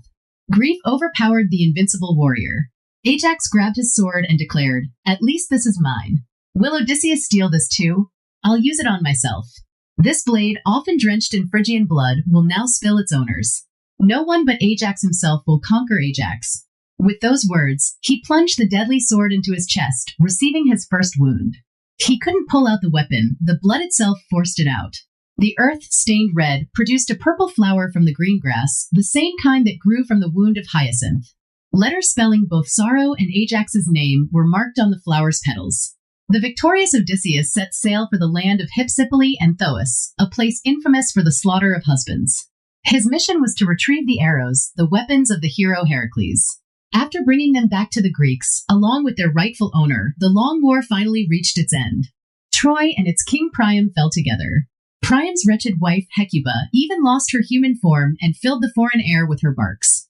Where the Hellespont Strait narrows, Ilium was ablaze. The flames raged on, and the altar of Zeus had soaked up the little blood spilled from the aged Priam. The priestess of Apollo, dragged by her hair, reached her hands to the sky in vain. Victoriously, the Greeks dragged away Trojan women. These women clung to their burning temples and embraced the statues of their gods, a coveted spoil. Astyanax, Hector's son, was thrown from the same towers his mother used to show him from, where he'd watch his father fight for himself and defend his ancestral kingdom. Now the north wind Boreas called for their departure. With favorable winds, the sails billowed and the sailors urged them to seize the opportunity. "Farewell, Troy," the Trojan women cried. "We are taken away." They kissed the ground and left their homeland's smoldering roofs behind. The last to board the fleet, a horrific sight, was Hecuba. They found her among the tombs of her children. Men from Dulichium dragged her away as she clung to their graves and kissed their bones. Yet she managed to take out the ashes of one child, Hector's ashes, and carry them with her in her bosom. On Hector's tomb, she left her gray hair, a humble offering, her hair and her tears. Across from Phrygia, where Troy once stood, lay the land of the Bistones. There stood the opulent palace of Polymnestor, to whom Hecuba's husband Priam had secretly sent their son Polydorus to be raised away from the dangers of Troy. It would have been a wise decision, if not for the vast wealth included, a reward for the crime and an enticement for greed. When Troy fell, the wicked king of the Bistones plunged his sword into Polydorus' throat, his foster child. As if throwing away the body would erase the crime, he cast Polydorus lifeless from a cliff into the water below. On the Thracian coast, Agamemnon, son of Atreus, waited for calmer seas and favorable winds before setting sail. Suddenly, a vision of Achilles appeared, as grand as he was in life. He rose from the ground, a menacing figure resembling the time he fiercely attacked Agamemnon with his sword. "Are you leaving, Greeks, forgetting me already?" boomed Achilles' voice. "Has all memory of my valor been buried with me? Do not forget me. To honor my tomb, let the slain Polyxena appease the ghost of Achilles." The Greeks, obeying the relentless spirit, dragged Polyxena, the noble and unfortunate maiden, away from her mother's embrace. This extraordinary woman, now clinging to her mother perhaps more than ever, was led to the tomb to be sacrificed on Achilles' ruthless pyre. Facing the cruel altar and barbaric rituals, Polyxena showed remarkable composure. Seeing Neoptolemus with his sword drawn, she addressed him directly. "Use this noble blood quickly," she declared. "I will not resist. Bury your weapon in my throat or chest, whichever you prefer." She bravely exposed her neck and chest. Would Polyxena, daughter of a king, ever endure slavery? No sacred god would be appeased by such a sacrifice. Only one wish: may my death be kept from my mother. She is the only obstacle, diminishing my joy at death. It's her life, not mine, that deserves lamenting. She continued, "Just let me go to the underworld as a free woman, if that is a just request. Keep male hands from touching a virgin. My blood will be more acceptable to whoever demands this sacrifice. Yet, if my final plea touches any of you, it is the daughter of King Priam who begs, not a captive, return my body unburned to my mother. Let her pay for my burial with tears, not gold, a sad but proper privilege. In happier times she could use gold." Though Polyxena held back her tears, the people around her wept freely.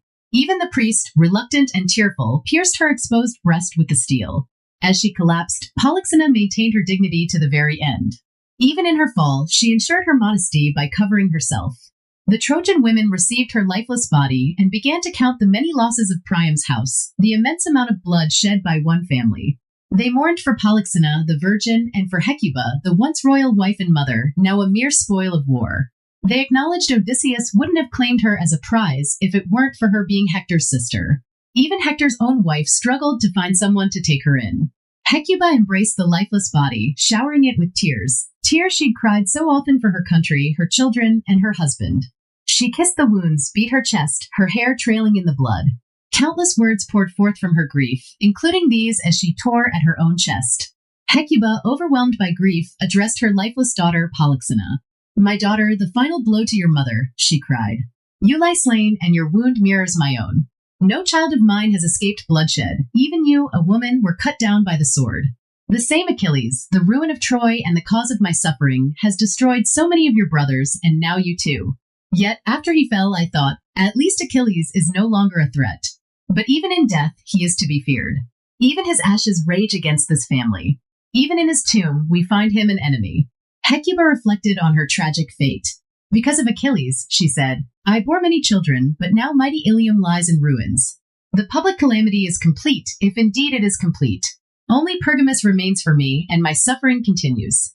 Once the greatest woman in the world, rich in sons-in-law, children, daughters-in-law, and a husband, now I am dragged into exile, destitute, and torn away from my loved ones' tombs, a gift to Penelope." Hecuba envisioned a future of humiliation. "She, Penelope," she said, "will point me out to the matrons of Ithaca, a slave assigned a task. This is the famous mother of Hector," she will say. "This is the wife of Priam." Hecuba turned back to Polyxena. "You, who alone soothed my sorrows after losing so many children, have made atonement at the enemy's tomb. Atoning sacrifices for an enemy have I brought forth. Why am I, unyielding like iron, still here? Why do I linger? Cruel gods, why do you reprieve an old woman of such prolonged years, unless it's to witness more deaths? Who could have thought Priam, after Troy's fall, could be called happy? Blessed in his death, he didn't see you cut down. He lost his life and his kingdom at the same time." A glimmer of hope emerged for Hecuba. "Perhaps," she thought, "you, a maiden of royal birth, will be honored with funeral rites. But this is not our family's fate. Tears and a handful of foreign sand will be all you receive, the only gifts from your mother. We have lost everything. Only Polydorus, the youngest of my sons, entrusted to the Ismarian king on these very shores, remains a reason for me to live a little longer." Suddenly, as Hecuba spoke of bathing Polyxena's wounds, she witnessed a horrifying sight. Washed ashore was the body of Polydorus, her youngest son, riddled with wounds inflicted by Thracian weapons. The Trojan women screamed, but Hecuba was struck speechless. Grief consumed both her voice and tears, turning her into a statue of despair. Hecuba's grief transformed into rage. She fixed her eyes on the ground and then on the sky, then back at her son's wounds. Fueled by fury, she planned vengeance like a queen, forgetting her age. Like a lioness robbed of her cub, she wouldn't rest until she found the one responsible for this crime. Hecuba, her mourning now laced with rage, didn't forget her royal spirit. Ignoring her age, she resolved to seek revenge on Polymnestor, the architect of this horrific murder. She devised a plan to confront him, pretending to reveal a hidden treasure for Polydorus. Hecuba, feigning knowledge of hidden treasure, lured Polymnestor, the king of Thrace, to a secluded spot. The Odrysian king, blinded by greed, readily agreed to meet with her. With honeyed words, he assured Hecuba, "Don't delay, Hecuba. Give the gift to your son. I swear by the gods above, whatever you give, and what you've already given will be his." Hecuba burned with rage as Polymnestor spoke his false oath. In a frenzy, she attacked him with a group of Trojan women held captive. They clawed and gouged his treacherous eyes from their sockets, leaving him bloodstained and blinded. Blinded but not defeated, Hecuba tore not at his remaining eyes, but at the empty sockets, driven mad by her grief. Enraged by their king's attack, the Thracians retaliated against the Trojan women, hurling stones and darts. Hecuba, in a state of wild rage, snarled and snapped at the missiles. As she tried to speak, her voice turned into a bark. The place where this happened is still known today, named for Hecuba's transformation. Even as a dog, she continued to mourn her misfortunes, howling across the Sithonian plains. Hecuba's suffering moved not only the Trojans and her Pelasgian enemies, but even the gods. Even Hera, the wife and sister of Zeus, believed Hecuba didn't deserve such a fate. However, Eos, the goddess of the dawn, had no time to dwell on the fall of Troy or Hecuba's tragedy. She was consumed by her own grief, the loss of her son Memnon. Eos had witnessed Memnon's death on the battlefield at the hands of Achilles. The rosy hues of dawn paled, and the sky became obscured with clouds as she watched. Unable to bear seeing Memnon's body consumed by the flames, Eos, with her hair unbound, knelt before Zeus. Tearfully, she pleaded, "Of all the goddesses who reside in the golden sky, I have the fewest temples. Yet I am a goddess. I come not to ask for more temples, sacrifices, or burning altars. But if you consider how I faithfully serve you, ushering in the dawn and keeping watch over the boundaries of night, you would see that I deserve some reward." Zeus acknowledged her plea with a nod. Suddenly, the towering pyre dedicated to Memnon collapsed, the flames engulfing everything in black smoke that obscured the daylight. The scene resembled a river shrouded in thick fog, blocking out the sun. The black embers swirled together, thickening and taking form. Heat and life emerged from the flames. These newfound forms were light enough to sprout wings. First resembling birds, then becoming real birds, they fluttered their wings. Countless birds, all born from the same fire, circled the pyre 3 times, their cries rising in unison. On their 4th flight, they separated. 2 fierce flocks formed, battling each other from opposite sides. They used their beaks and talons to fight, their wings and chests clashing in weary combat. Eventually, they fell, offerings to the entombed ashes, a reminder of their birth from a great man. Their creator, Memnon, gave these newly formed birds a name, the Memnonides, after himself. Every year, when the sun completes its journey through the 12 zodiac signs, these birds fight to the death, a tribute to their fallen kin. Despite the fall of Troy, fate wouldn't allow its complete destruction. Aeneas, the hero favored by Venus, carried the sacred relics, the household gods and his aged father Anchises, on his shoulders. From the vast wealth he possessed, Aeneas chose these precious items, along with his son Ascanius, to take with him. Aeneas and his fleet set sail from Antandros, leaving behind the cursed Thracian land soaked with Polydorus blood. With favorable winds and tides, they reached the island of Delos, the sacred city of Apollo. Aeneas, the king and priest of Apollo, welcomed Aeneas into his temple and home. He showed them the city, the dedicated temples, and even the 2 olive trees where Latona, Apollo, and Artemis' mother had once grasped for support during childbirth. After offering incense, wine, and sacrifices, they enjoyed a royal feast, reclining on couches and indulging in food and wine. Anchises, ever pious, addressed Aeneas. "Forgive me if I'm mistaken," he said, "but when I first saw these walls, didn't you have a son and 2 sets of twins, daughters as well?" Aeneas, his temples adorned with white fillets, replied, "Your memory serves you well, great hero. I was indeed a father of 5. But fortune can be cruel. Now I am almost bereft of them all." He explained the fate of his children. His son ruled the island of Andros, named after him. The god Apollo had granted him the gift of prophecy. Aeneas' daughters, on the other hand, were blessed by Dionysus with extraordinary abilities. They could transform things into grain, wine, and olives. News of these gifts reached Agamemnon, the leader of the Greeks who destroyed Troy. He desired these gifts for his army and forcefully took Aeneas' daughters, separating them from their father. The daughters fled, 2 to Euboea and 2 to Andros, their brother's island. Agamemnon's forces threatened war if the girls weren't returned. Fear overpowered familial love, and Aeneas, lacking the military might of Aeneas or Hector, who defended Troy for 10 years, surrendered his daughters. Aeneas' daughters, with their arms still free, raised them to the sky and pleaded with Dionysus for help.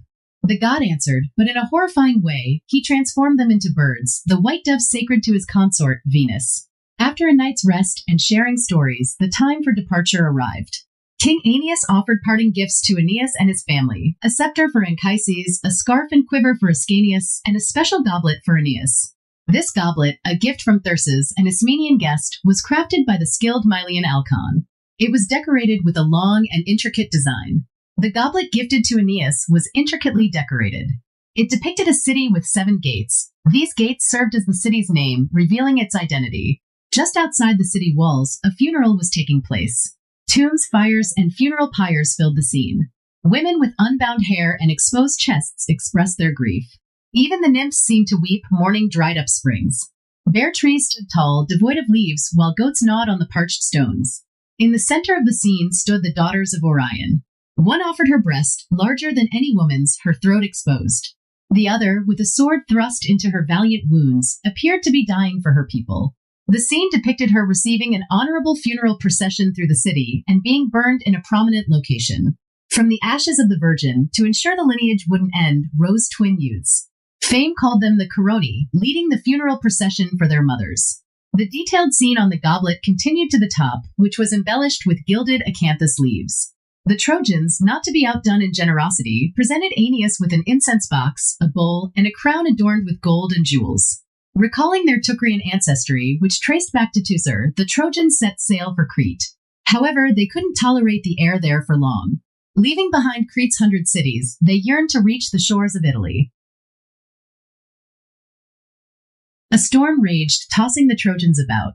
The winged goddess Aello struck fear into their hearts as they sought refuge in the treacherous harbors of the Strophades Islands.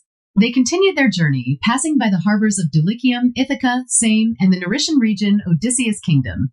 They then spotted Ambracia, a land contested by the gods and now famous for the temple of Apollo of Actium. The scene on the goblet also depicted the stone transformed from a judge and the land of Dodona, known for its talking oak trees. Finally, they reached the Chaonian Bays, where the sons of the Molossian king, transformed with wings, escaped a fire.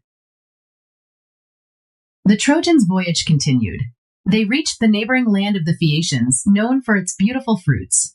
They then sailed to Epirus, encountering Bothrodos, a city ruled by Helenus, a Trojan prince with prophetic abilities, and a place called New Troy.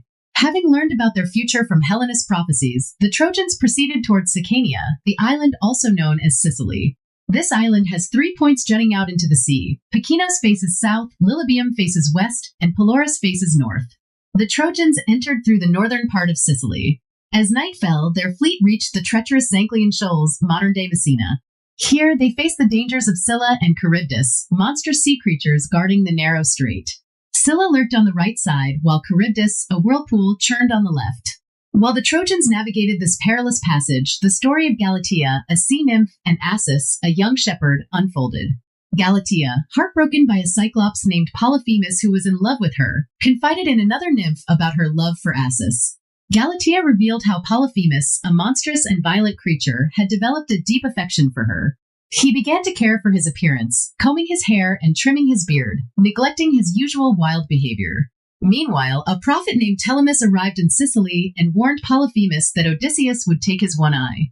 Polyphemus scoffed at the prophecy, unaware of the truth that awaited him. The story of Galatea, Assus, and Polyphemus continues in the next passage. A wedge-shaped hill juts out far into the sea, and the ocean waves crash on either side. Here came the fierce Cyclops, Polyphemus, and sat in the middle. His woolly sheep followed behind, with no one to herd them.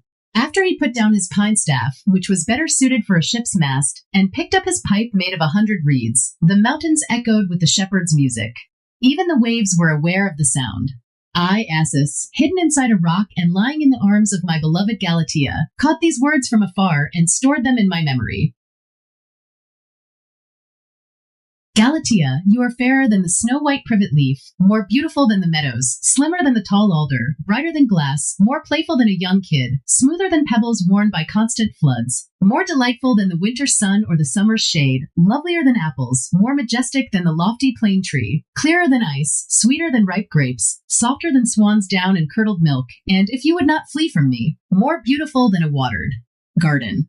Yet you, Galatea, are wilder than untamed cattle, harder than an old oak, more fickle than the water, tougher than willow twigs and white vines, more immovable than these rocks, fiercer than a torrent, prouder than a peacock, more ferocious than fire, rougher than thistles, crueler than a pregnant bear, deafer than the ocean waves, more savage than a water snake you've stepped on. And what I especially wish you didn't have, you are faster not only than deer chased by loud barking dogs, but even faster than the wind and the fleeting air. Despite his complaints, for I witnessed all of this, Polyphemus rose in anger. Like a bull enraged when its heifer is stolen, he couldn't stay still. He stormed through the woods and familiar forests. Suddenly, the savage monster spotted me and Assus, who was unsuspecting and unaware of the danger. Polyphemus roared, I see you both. This will be the last embrace your love allows. His voice boomed as loud as a raging cyclops of his size should sound. Mount Etna trembled at the noise. Terror-stricken, I plunged into the nearby sea. Assus, the son of a hero named Simaethus, turned and fled, crying out, Help me, Galatea, I beg you. Help me, her parents. Please accept me, for I am on the verge of destruction. The Cyclops gave chase and hurled a giant piece torn from the mountain. Though only the edge of the rock struck Assus, it completely crushed him. However, I did the only thing the fates allowed to save Assus. I transformed him into a being like his grandfather, the river god. Purple blood flowed from under the rock, but soon the redness began to fade. First, it turned the color of a stream muddied by rain, then gradually became clear. Then the throne rock split open, and through the cracks a tall, strong reed sprouted. Water gushed forth, echoing through the hollow mouth of the rock. As a wondrous event, a young man suddenly emerged, visible up to his chest, his newly formed horns encircled with twining reeds. Though larger and with blue features, he was still Assus. Even in this form, transformed into a river, he remained Assus. And the stream has ever since kept his ancient name. Scylla, however, doesn't trust herself in the open ocean. She wanders along the dry sand without clothes, or when tired, finds a secluded spot in the sea to cool off. Suddenly, Glaucus appears, a recent convert to the sea world. His transformation happened near Euboean Anthedon. He sees Scylla and, smitten, tries to talk to her in hopes of stopping her escape. Scylla flees in fear and reaches the top of a mountain near the shore. It's a large ridge with a single peak, curving over the waves and devoid of trees. She stops there, unsure of Glaucus' nature, monster, or god. She admires his colors, his flowing hair, and the fishtail at the end of his body. Maiden, I'm no monster, no beast. I am a god of the sea. My power over the deep rivals Proteus, Triton, and Polemon. I was once human, but always devoted to the sea. Back then, I used to fish with nets and lines. The shore bordered a green meadow, half surrounded by water, the other half by grass. Untouched by grazing animals or buzzing bees, this meadow had never been cut by a mower. One day, I sat on the grass drying my nets. To count my catch, I laid out the fish on the meadow. But something strange happened. As they touched the grass, they started moving, flipping, and hopping around like they were back in the sea. Amazed and confused, I pondered the cause. Was it a god's doing or some strange herb? What herb could do such a thing? I thought.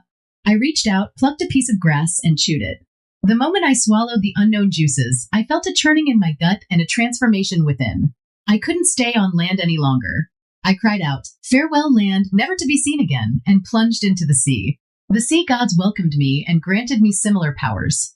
Oceanus and Tethys cleansed me of my mortality. A ninefold chant washed away any remaining guilt, and I was commanded to swim beneath 100 streams. There was no delay. Rivers from different springs and entire seas were poured over my head. This much I can tell you, what happened that's worth mentioning, and this much I remember. But I wasn't aware of what happened next. When I regained consciousness, I found my entire body completely different, not the same in mind or form. For the first time, I saw this beard, a deep green, and my flowing hair that I combed through the vast seas.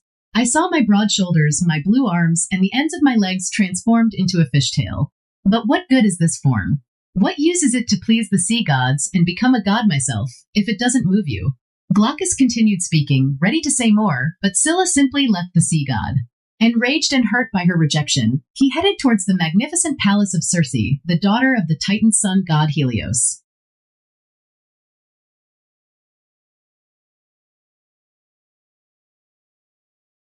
Glaucus, the sailor from Euboea, had left behind him the towering Mount Etna, where the giant Enceladus lay trapped, and the lands of the Cyclopes, who knew not of farming or the plough, relying not on oxen. He had also passed by Zancle and the opposing walls of Rhegium, navigating the treacherous seas that bordered the lands of Italy and Sicily. Swimming through the Tyrrhenian waters with his mighty hands, Glaucus reached the grassy hills and the abode of Circe, daughter of the sun, where wild beasts roamed freely. Upon seeing Circe, Glaucus pleaded with her, saying, "Goddess, have mercy on me, a fellow deity. Only you, with your knowledge of herbs, can ease my suffering. I, who have been transformed by their power, am tormented by love. Scylla, whom I saw on the shores of Italy opposite the walls of Messina, has spurned my advances despite my promises and pleadings. If you possess the power of enchantment, use it. If certain herbs are more potent, employ their magic. I do not seek a cure. Let the flames of love endure, but let Scylla share in them." Circe, perhaps influenced by her own desires or by Aphrodite's wrath at her father's revelations, responded, "You will find greater success with one who reciprocates your feelings and desires. You are worthy of such love, and it should be freely given. If you offer hope, you will be loved in return. Behold, I, a goddess and daughter of the radiant sun, offer myself to you. Reject those who reject you. Reciprocate the love of those who love you, thus exacting vengeance upon two individuals with one act." Glaucus responded defiantly, declaring, "Sooner shall foliage sprout in the depths of the ocean, and seaweed adorn the mountain peaks, than my love for Scylla shall waver while she yet lives." This angered the goddess, Circe, who, unable to harm him due to her love for him, grew furious at being spurned for another. Enraged by these romantic setbacks, she gathered vile herbs known for their dark powers and mixed them with incantations invoking Hecate. Clad in azure robes, she emerged from her hall amidst her loyal beasts and headed towards Regium, opposite the cliffs of Zankel, where the tides churned. Walking upon the waves as if they were solid ground, she reached a bay favored by Scylla, a retreat from the sea and sun where she sought shade at noon. Circe had already tainted this bay with her potion, sprinkling it with the distillations of poisonous roots and chanting spells 9 times thrice over. When Scylla arrived, wading into the water up to her waist, she saw monstrous creatures sprouting from her loins.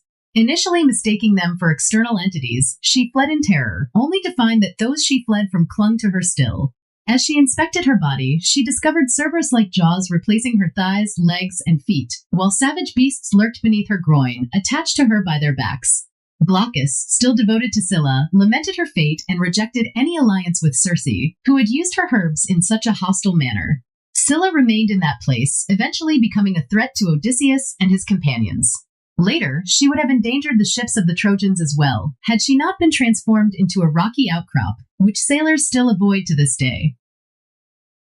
After navigating past Scylla and the voracious Charybdis, the Trojan ships, propelled by the winds, found themselves once more near the shores of Libya. There, Dido, the Sidonian queen, unable to bear the loss of her Phrygian husband, welcomed Aeneas into her home and heart. Deceived by false promises, she ended her life on a funeral pyre, deceived as she had deceived others. Aeneas, fleeing from the newly erected walls of Carthage, returned to the realm of Eryx and the hospitable Acestes. He honored his father's tomb with sacrifices before setting sail again, despite the damage inflicted by Iris, Hera's messenger. He passed by the kingdom of King Hippotas' son, the land with sulphurous fumes, and left behind the dangerous Sirens' rocks. As the ship sailed on, lacking its pilot, it skirted past Inarime, Procida, and the barren hill of Pithecusae, inhabited by a tribe once transformed by the father of the gods. These Sarcopians, known for their deceit and treachery, were punished by being turned into hideous creatures resembling men, but with contracted limbs, flattened noses, and wrinkled faces. Stripped of their ability to speak, they could only communicate through harsh jabbering, serving as a reminder of their past transgressions. After passing by these landmarks, Aeneas, sailing past the walls of Parthenope on his right and the tomb of the son of Aeolus on his left, reached the shores of Cumae. There, amidst marshy lands and the cave of the ageless Sibyl, he beseeched her to guide him through Avernus to visit the spirit of his father. The Sibyl, with her gaze fixed on the ground for a long moment, finally spoke, assuring Aeneas that his request would be granted. She promised to lead him to the realms of Elysium, where he would reunite with his beloved father's shade, affirming that no path is closed to virtue. She then directed Aeneas to pluck a branch glowing with gold from the woods of Avernus, which he obediently did. Through this branch, he witnessed the power of the dreaded underworld, encountered his ancestors, and spoke with the venerable spirit of Anchises, learning of future perils and the fate of his descendants. As they retraced their steps, Aeneas expressed his gratitude to the Cumaean prophetess, pledging to honor her as a deity and build a temple in her name.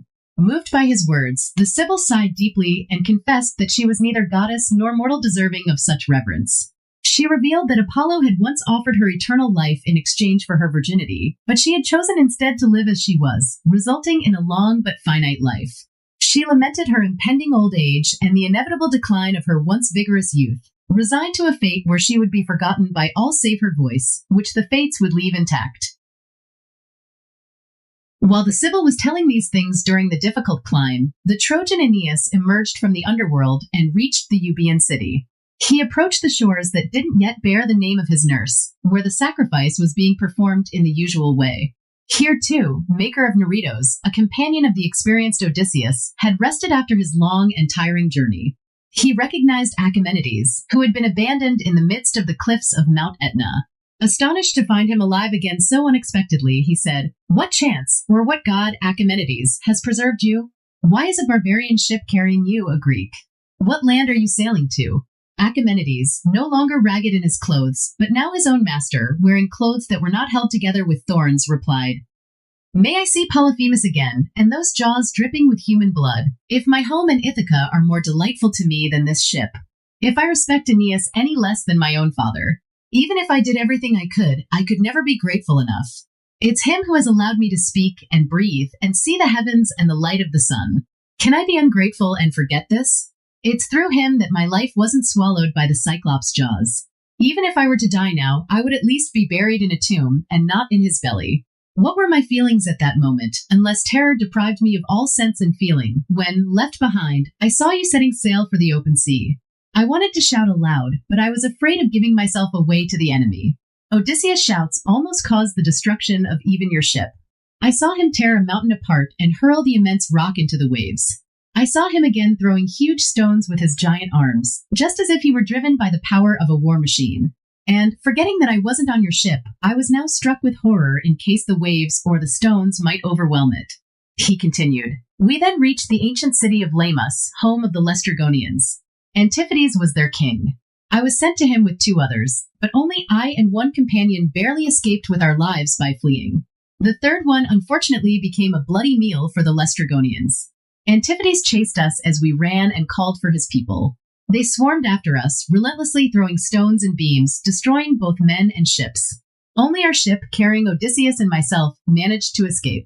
Deeply saddened by the loss of our companions, we arrived at the region you see in the distance. Look, far away, you can see an island that I have seen before. I warn you, most righteous Trojan son of a goddess, for since the war is over, Aeneas, you are no longer considered an enemy. Avoid the shores of Circe. We 2 docked our ships on Circe's shores. Remembering the dangers with Antiphates and the Cyclops, we hesitated to enter her unknown dwelling. We drew lots, and fate chose me, the loyal Polites, Eurylochus, who was a bit too fond of wine, Alpiner, and 18 others to go to Circe's place. As soon as we reached her doorstep, we were met by a frightening sight, a mix of thousands of wolves, bears, and lionesses. But strangely, none of them attacked us or even tried to hurt us. Instead, they wagged their tails happily and fawned at our feet. Then, female servants welcomed us and led us through marble halls to their mistress. Circe was sitting in a beautiful alcove on a throne, wearing a magnificent robe and a golden garment. Nereids and nymphs surrounded her, not working with wool or weaving, but carefully arranging plants, flowers, and colorful shrubs in baskets. Circe herself directed their work, knowing the properties of each plant and their combined effects when mixed together. She carefully examined each herb as if weighing it. When she saw us, she greeted us kindly and promised to fulfill all our requests. She quickly ordered a mixture of roasted barley, honey, strong wine, and curds with pressed milk. However, unbeknownst to us, she secretly added powerful drugs to this sweet drink. We accepted the cups offered by her right hand. As soon as we drank them eagerly due to our thirst, the ruthless goddess touched the ends of our hair with her wand. I feel ashamed to admit this, but I began to sprout bristles, lose my ability to speak, and instead make grunting noises. I groveled on the ground with my entire face transformed. My mouth developed a hard snout, my neck grew muscular, and I started walking on all fours, using the same limb I used to hold the cup. The others suffered the same fate due to the power of the magic potion. We were locked up in a pigsty. Only Eurylochus, who cleverly avoided the drink, remained human. If he hadn't, I would still be a pig today. Odysseus, informed by Eurylochus of this terrible situation, came to Circe as our avenger. Hermes, the messenger god, gave him a white flower called moly with a black root.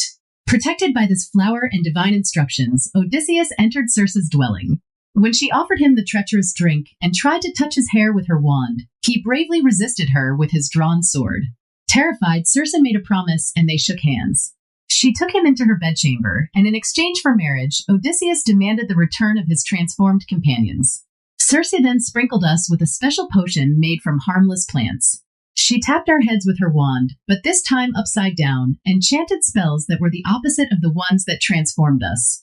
As she chanted, we slowly rose back to our feet. The bristles fell off, the split hooves on our feet disappeared, our shoulders returned to their normal position, and our arms reattached to our bodies.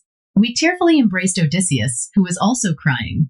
We clung to our leader's neck, overcome with gratitude and unable to speak any words at first. We stayed there for a whole year. During that time, I witnessed and heard many things. One of the 4 handmaidens who served in rituals told me a secret. While Circe was spending time alone with Odysseus, the handmaiden pointed out a young statue made of white marble in the sacred temple. The statue had a woodpecker on its head and was decorated with many wreaths. Curious, I asked her who the statue represented, why it was worshipped in the temple, and why it had a woodpecker on its head. She said, "Maker, listen closely and learn about the power of my mistress. Pay attention to what I say." The handmaiden continued, "Picus, son of Saturn, was once a king in Ausonia. He was known for his admiration for horses bred for war. He was as handsome as the statue you see here. His good looks matched his character. He wasn't even 4 times 10 years old, the age when people compete in the Olympic Games held every 5 years in Elis, Greece. Many goddesses and nymphs were attracted to him. Dryads from the Latium Hills, Naiads from the fountains, and nymphs from Albula, Numicus, Anio, Almo, a very short river, Nar Farfarus, known for its beautiful shades, and even those who dwelled in the Scythian Artemis forest and nearby streams, all desired him. But Picus only loved one nymph. She was born to the Italian god Janus by Vanilia on the Palatine Hill. As soon as she was old enough to marry, she was given to Picus, the Laurentine king, because he preferred her above all others. Her beauty was extraordinary, but her singing was even more amazing. Her name was Cannons, because her voice could move the woods and rocks, tame wild beasts, stop the flow of long rivers, and hold birds in mid-flight. One day, while Cannons sang her beautiful songs, Picus left his house and rode to the Laurentine fields to hunt wild boars. He was urging his spirited horse forward, carrying 2 javelins in his left hand and wearing a purple cloak fastened with yellow gold. Circe, the daughter of the sun, also happened to be in the same woods that day. She had left her homeland, called Circe after her, to gather fresh plants on the fertile hills. Hidden by the bushes, Circe was astounded the moment she saw the handsome Picus. The plants she had collected fell from her arms, and a burning sensation seemed to spread through her entire body. As soon as she regained her senses from this powerful shock, she wanted to confess her love to him. However, Picus' fast horse and his surrounding guards prevented her from approaching him. Yet she declared, "Even if you are carried away by the winds, you won't escape me if my knowledge of herbs is any good and if my charms don't fail me." She then created an illusion of a wild boar with no real substance and commanded it to run past the king and disappear into a dense forest where the woods were thickest and inaccessible by horse. Picus immediately and unknowingly followed the phantom prey. He hastily dismounted from his sweating horse and ventured deep into the forest on foot, chasing a vain hope. Circe quietly recited magic spells and worshipped strange gods with unusual verses, which she used to both darken the bright moon and bring rain clouds above her father, the sun. The sky grew dark as she chanted, and the ground became misty. Picus' companions wandered through the darkened paths, separated from their king. Seizing the opportunity, Circe said, "Oh, most beautiful youth! By your eyes that have captivated mine, and by your graceful figure that makes me, a goddess, plead for your love, return my affection. Accept the sun, who sees all things, as your father-in-law, and don't cruelly reject Circe, the daughter of the Titan." Picus harshly refused her and her pleas. "Whoever you are," he said, "I am not for you. Another woman has my heart, and I pray she will continue to hold me for a long time. I will not betray my wife by loving a stranger, as long as the fates allow me to have Cannons, the daughter of Janus." The daughter of the Titan, after her repeated pleas were rejected, said angrily, "You will not go unpunished, and you will never return to Cannons.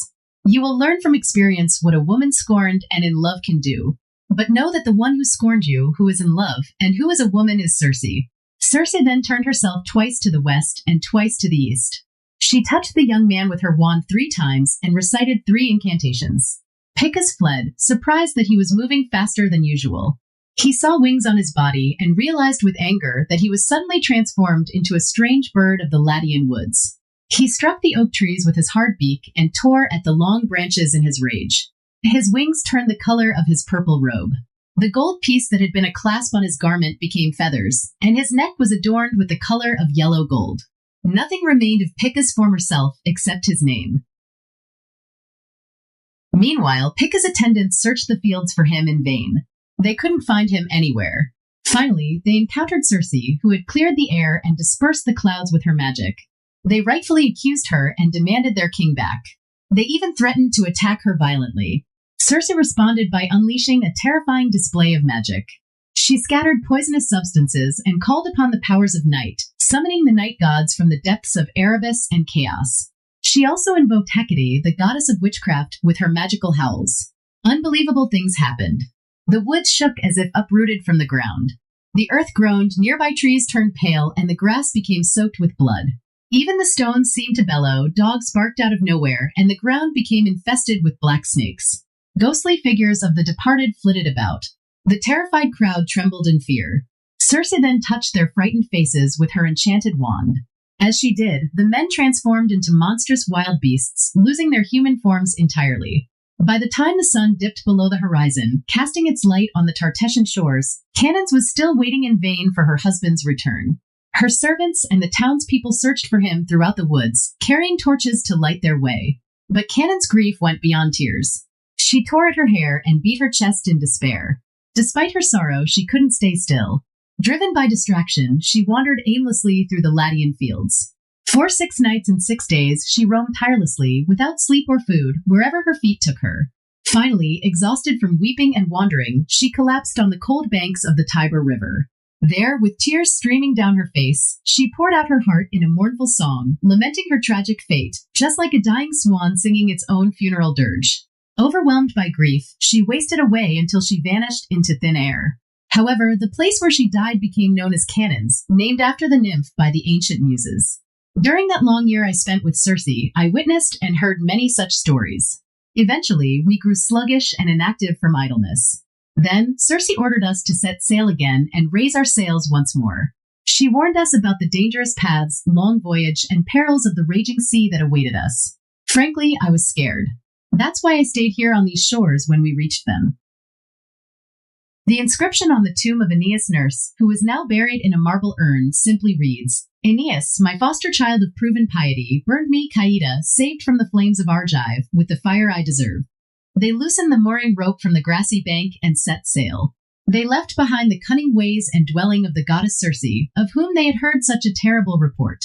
They sailed towards the groves where the Tiber River, darkened by the shade of trees, meets the sea with its yellow sands. Aeneas eventually reached the house and daughter of Latinus, son of Faunus. However, his arrival wasn't peaceful. A fierce war erupted with a neighboring nation. Turnus, who was angry because Lavinia, his betrothed, was promised to Aeneas, waged war against them. All of Etruria joined Latium in the battle, and for a long time, victory was undecided as both sides fought fiercely. Each side sought to strengthen their forces with foreign allies. Many joined the Rutulians, while many others sided with the Trojans. It turned out that Aeneas' visit to Evander wasn't in vain. However, Venulus' mission to the great city built by the exiled Diomedes was unsuccessful. Diomedes had established a very large city under the rule of Iapygiandonis and held the lands given to him as a dowry. After Venulus delivered Turnus' message and requested assistance, the Aetolian hero, Diomedes, offered a weak excuse. He claimed he didn't want to involve his father-in-law's people in another war and that he had no soldiers from his own homeland to spare. And so that you won't think this is just an excuse, even though it renews my grief at the bitter memory, I will endure recounting it, Diomedes continued. After Troy was burned and Pergamus fueled the Greek flames, and the Neritan hero, meaning Odysseus, took revenge on all of us for his stolen bride, even though he was the only one who deserved punishment, we were scattered and driven by the winds over hostile seas. We Greeks had to endure lightning, darkness, rain, and the wrath of both the heavens and the sea. Caphareus, the storm we encountered, became the ultimate misery. I don't want to delay you with a detailed account of these sad events, but Greece, at that time, would have appeared worthy of a tare even to Priam, the Trojan king. Yet, the care of the armed forces preserved me, rescued from the waves. Once again, I was forced to leave Argos, my ancestral land. The friendly Aphrodite demanded retribution for her previous injury. I suffered immense hardships on the vast sea and equally on land, to the point where I often considered those swallowed by the universal storm and threatening waves at Caphareus to be fortunate. I wished I had been one of them. My companions, having endured the worst in both war and at sea, lost their spirit and demanded an end to their journey. However, Agmon, a man of fiery temperament and further embittered by misfortunes, said, "What else is left for you men to endure? What more can Cytherea, Aphrodite, assuming she wants to, do beyond this? As long as greater evils are feared, there is room for prayers. But when one's fate is the most miserable possible, fear is trampled underfoot, and the extreme misfortune is free from worries. Let Aphrodite herself hear it if she wants. Let her continue to hate, as she does, all the men under Diomedes' rule. Yet we all despise her hatred, and this great power of ours is bought at a high price." Agmon of Pleuron, with such words, provokes Aphrodite against her will, rekindling her previous anger. His words are approved by a few. We, the majority of his friends, rebuke Agmon. As he is preparing to respond, his voice and its passage diminish together. His hair transforms into feathers. His newly formed neck, chest, and back are covered with down. His arms develop longer feathers, and his elbows curve out into light wings. A large part of his foot develops toes. His mouth becomes stiff and hard with horn, ending in a point. Lycus, Idus, Nictus, Retiner, and Abbas are all astounded at him, and while they are astounded, they take on a similar form, and the majority of my company fly off, their wings flapping around the oars. If you were to ask what was the form of these birds so suddenly created, although it was not that of swans, it was close to that of white swans. With difficulty, I, the son-in-law of Iapygiandonis, possess these dwellings and the parched fields with a very small remainder of my companions. Up to this point, the grandson of Ennius spoke. Venulus leaves the realms of Caledon and the bays of Pucetia and the fields of Messapia. In these places, he comes across a cavern, which is overshadowed by a dense grove and has a smooth stream trickling through it. This cavern is occupied by the half-goat god Pan, but once upon a time, it was inhabited by the nymphs. An Apulian shepherd frightened them, driving them away from that spot. At first, he terrified them with sudden fear. Later, when they regained their composure and scorned him as he pursued them, they formed dances, moving their feet rhythmically. The shepherd insulted them, mimicking them with grotesque leaps. He added rustic insults in vulgar language. He did not stop speaking until a growing tree closed his throat. But from this tree and its sap, you can understand his manners. For the wild olive, with its bitter berries, signifies the disgrace of his tongue. The coarseness of his words passed into them. When the ambassador came back with the news that they had been denied the support of the Aetolian forces, the Rutulians went ahead with the war they had prepared for, even without these forces. A lot of blood was spilled on both sides. Look, Turnus is throwing torches that consume everything in their path against the ships made of pine. Those who had been spared by the waves are now afraid of the fire. The flames are now burning the pitch and the wax and other flammable materials, climbing up the tall mast to the sails, and the seats of the curved ships are smoking. Just then, the Holy Mother of the Gods, remembering that these pines were cut down on the heights of Ida, filled the air with the sound of clashing cymbals and the noise of the blown boxwood pipe. Carried through the air by her harnessed lions, she said, Turnus, you're throwing the flames in vain with your sacrilegious right hand. I will save the ships, and the devouring flames will not burn apart, and the very limbs of my groves, with my permission. As the goddess speaks, it thunders, and following the thunder, heavy showers fall, along with bounding hailstones. The brothers, sons of Astraeus, stir up both the air and the swelling waves with sudden conflicts and rush into battle.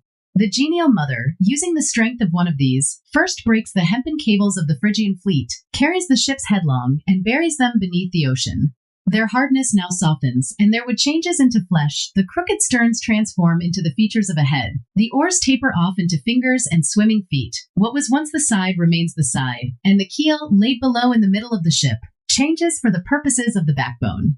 The cordage becomes soft hair, the yards become arms.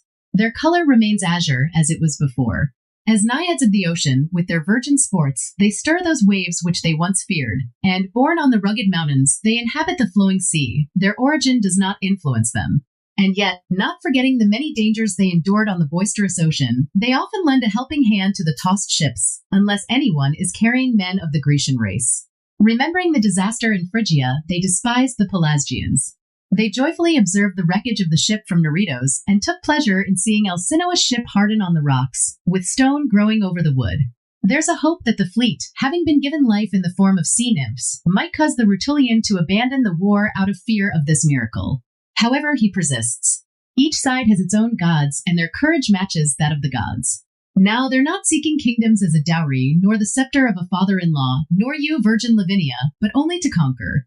They wage war out of shame for giving up. Eventually, Aphrodite sees her son's victory, and Turnus falls. Ardea, known as the Mighty while Turnus was alive, also falls. After relentless flames consumed it and its houses collapsed among the hot embers, a bird, known for the first time, flew up from the pile and beat the ashes with its wings. The voice, thinness, paleness, and everything fitting for a captured city, even the city's name, remain in that bird. Ardea itself is mourned by the beating of its wings. Now, the virtue of Aeneas had won over all the gods, including Hera herself, to end their previous resentment. As the power of the rising Iulus was now well established, the hero, son of Cytherea, was ready for heaven. Aphrodite too had pleaded with the gods above, and wrapping her arms around her father's neck, she said, My father, who has never been unkind to me, I beg you now to be most generous to me. Grant, dearest father, to my Aeneas, who, born of my blood, has made you a grandfather, a godhood, even if of the lowest rank. Just grant him one. It is enough to have once seen the unsightly realms, enough to have once crossed the Stygian streams. The gods agreed, and his royal wife did not keep her face unmoved, but with a pleased expression, she nodded in agreement. Then her father said, "Both you who ask, and he for whom you ask, are worthy of the gift of heaven. Receive, my daughter, what you desire." Thus he decreed. She rejoiced, thanked her father, and carried by her harnessed doves through the clear air, she arrived at the Laurentine shores. There, Numicius, covered with reeds, wins to the nearby sea with the waters of his stream. She ordered him to wash away from Aeneas whatever was subject to death, and to carry it beneath the ocean in his silent course. The river, personified with horns, carried out the orders of Aphrodite. It used its waters to wash away anything mortal from Aeneas, sprinkling him in the process. What remained was his superior essence. His mother then anointed his now purified body with divine scents, and touched his face with ambrosia mixed with sweet nectar, transforming him into a god. The people of Quirinus referred to him as indiges, and honored him with a temple and altars. From that time, Alba and the Latin state were under the control of Ascanius, who had two names. Silvius succeeded him, and from him sprung Latinus, who renewed his name along with the ancient scepter. The illustrious Latinus was succeeded by Alba, Epidos sprang from him, and next to him were Capitus and Capus, with Capus being the first of these. Tiberinus took over the sovereignty after them, and after drowning in the waves of the Etrurian river, he gave his name to the stream. Remulus and the fierce Acrota were begotten by him. Remulus, the elder, who imitated lightnings, perished by a thunderbolt's strike. Acrota, more moderate in his views than his brother, passed the scepter to the brave Aventinus, who was buried on the same mountain over which he reigned, and he gave his name to that mountain. Now, Procra ruled over the Palatine nation. Under this king, Pomona lived. Among the Hamadryads of Latium, no one tended to their gardens more skillfully than her, and no one paid more attention to the fruits of the trees. This is why she got her name. She didn't care for woods or streams, but she loved the countryside and the branches that bore the thriving fruit. Her right hand wasn't burdened with a javelin, but with a curved pruning knife. With it, she would sometimes trim the overly luxuriant shoots and reduce the branches that strayed without order. At other times, she would graft the sucker into the split bark, thus providing nourishment for a foreign sapling. She didn't let them suffer from thirst. She also watered the winding fibers of the twisted root with flowing waters. This was her joy, this was her pursuit, and she had no desire for love. But fearing the violence of the countrymen, she enclosed her orchard within a wall, and both forbade and fled from the approach of men. What didn't the satyrs do, a youthful group skilled at dancing, and the Pans with their brows adorned with pine, and Silvanus, always appearing younger than his years, and the god who scares thieves either with his pruning hook or with his groin, in order to win her over. But even then, Vertumnus surpassed these in his love, though he was no luckier than the rest. Oh, how often did he carry ears of corn in a basket, under the guise of a sturdy reaper, and he looked exactly like a reaper. Many times, with his temples bound with fresh bay, he would appear to have been turning over the mowed grass. He often held a whip in his sturdy hand, so you would have sworn that he had just been unyoking the tired oxen. Given a pruning knife, he was a woodsman and the pruner of the vine. Now he was carrying a ladder, and you would think he was going to gather fruit. Sometimes he was a soldier with a sword, and sometimes a fisherman, holding a rod. In fact, by taking on many forms, he often gained access for himself, so that he could enjoy the pleasure of gazing at her beauty. He too, having bound his brows with a colored cap, leaned on a stick, with white hair placed around his temples, assumed the shape of an old woman. He entered the well-cultivated gardens and admired the fruit. He said, "You are so much better off." Then he gave her, thus commended, a few kisses, such as no real old woman could have given. Stooping, he seated himself upon the grass, looking up at the branches bending under the load of autumn. There was an elm opposite, widely spread with swelling grapes. After he had praised it, along with the vine united to it, he said, "Indeed, but if this trunk stood unwed, without the vine, it would have nothing to attract beyond its leaves. This vine, too, while it finds rest against the elm, joined to it, if it were not united to it, would lie prostrate on the ground. Yet you are not influenced by the example of this tree, and you avoid marriage, and do not care to be united. I only wish that you would desire it." Helen would not then be wooed by more suitors, nor she who caused the battles of the Lapithae, nor the wife of Odysseus, so bold against the cowards. Even now, while you avoid them courting you and turn away in disgust, 1,000 suitors desire you, both demigods and gods, and the deities which inhabit the mountains of Alba. But you, if you are wise, and if you wish to make a good match, and to listen to an old woman who loves you more than all the others and more than you believe, despise a common alliance, and choose Vertumnus for yourself as the partner of your bed, and take me as a guarantee for him. He is not better known, even to himself, than he is to me. He is not wandering about, straying here and there throughout the entire world. He only frequents these spots, and he does not, like a great part of your suitors, fall in love with the last woman he sees. You will be his first and his last love, and he devotes his life to you alone. Besides, he is young. He naturally has the gift of gracefulness. He can readily change himself into every shape, and he will become whatever he is told to be, even if you were to tell him to be everything. And besides, do you not both have the same tastes? Is he not the first to have the fruits which are your delight? And does he not hold your gifts in his joyous right hand? But now he neither longs for the fruit plucked from the tree, nor the herbs that the garden produces, with their pleasant juices, nor anything else, but you. Have pity on his passion. And imagine that he who woos you is here present, pleading with my lips, fear, too, the avenging deities, and the Idalian goddess, who abhors cruel hearts and the vengeful anger of her of Rhamnus. And that you may stand in awe of them more, for old age has given me the opportunity of knowing many things. I will relate some facts very well known throughout all of Cyprus, by which you may be more easily persuaded and relent. Iphis, born into a humble family, had seen the noble Anaxarete, a descendant of the ancient Teucer. He was consumed by passion for her, and when he couldn't overcome his feelings, he pleaded at her doorstep. He confessed his unfortunate love to her nurse and asked her to be kind to him, hoping that she cared for her charge. He also tried to win over her many servants with compliments and pleas. He often sent messages written on flattering tablets. Sometimes he hung garlands, damp with his tears, on the doorposts and laid down on the hard threshold, criticizing the unyielding door. Anaxarete, more deaf than the sea when the constellation of the kids is setting, and harder than iron refined in Norican fire, or a rock still rooted firmly in its native place, scorned and laughed at him. In her pride, she added boastful words to her cruel actions, and denied her lover even hope. Unable to bear this prolonged pain, Iphis could no longer endure his torment. Before her doors, he spoke his final words. You have won, Anaxarete. You will no longer be bothered by me. Prepare a joyful triumph, call upon the god Paean, and crown yourself with shining laurel. You have won, and I choose to die. Rejoice, you woman of iron. At least, you will have to acknowledge something in me, and there will be one aspect in which I will please you, and you will recognize my worth. But remember that my love for you did not end before my life, and that I am about to lose both lights at the same moment. And news will not come to you as the messenger of my death. I will come myself, have no doubt, and I will appear in person, so you can satisfy your cruel eyes with my lifeless body. But if, ye gods above, you notice the fate of mortals, remember me. Beyond this, my tongue cannot pray, and make me remembered in distant times, and give those hours to fame which you have taken from my life. Thus he spoke, raising his tear-filled eyes and pale arms to the doorposts, which he had often adorned with wreaths. He fastened a noose to the door and said, Are these the garlands that please you, cruel and heartless woman? He put his head in the noose, but even then he was facing her, and he hung, a pitiful weight, by his strangled throat. The door, struck by the trembling motion of his feet, seemed to groan loudly, and as it flew open, it revealed the deed. The servants cried out, and after futilely trying to lift him, they carried him to his mother's house. His father was dead. She took him into her arms, embracing her son's cold body, and after uttering the words typical of grieving mothers and performing the usual actions of such mothers, she led the tearful funeral procession through the city, carrying his horrifying corpse on a bier to be burned. By chance, her house was near the road where the mournful procession was passing, and the sound of lamentation reached the ears of the hard-hearted Anaxarete, who was now pursued by a vengeful deity.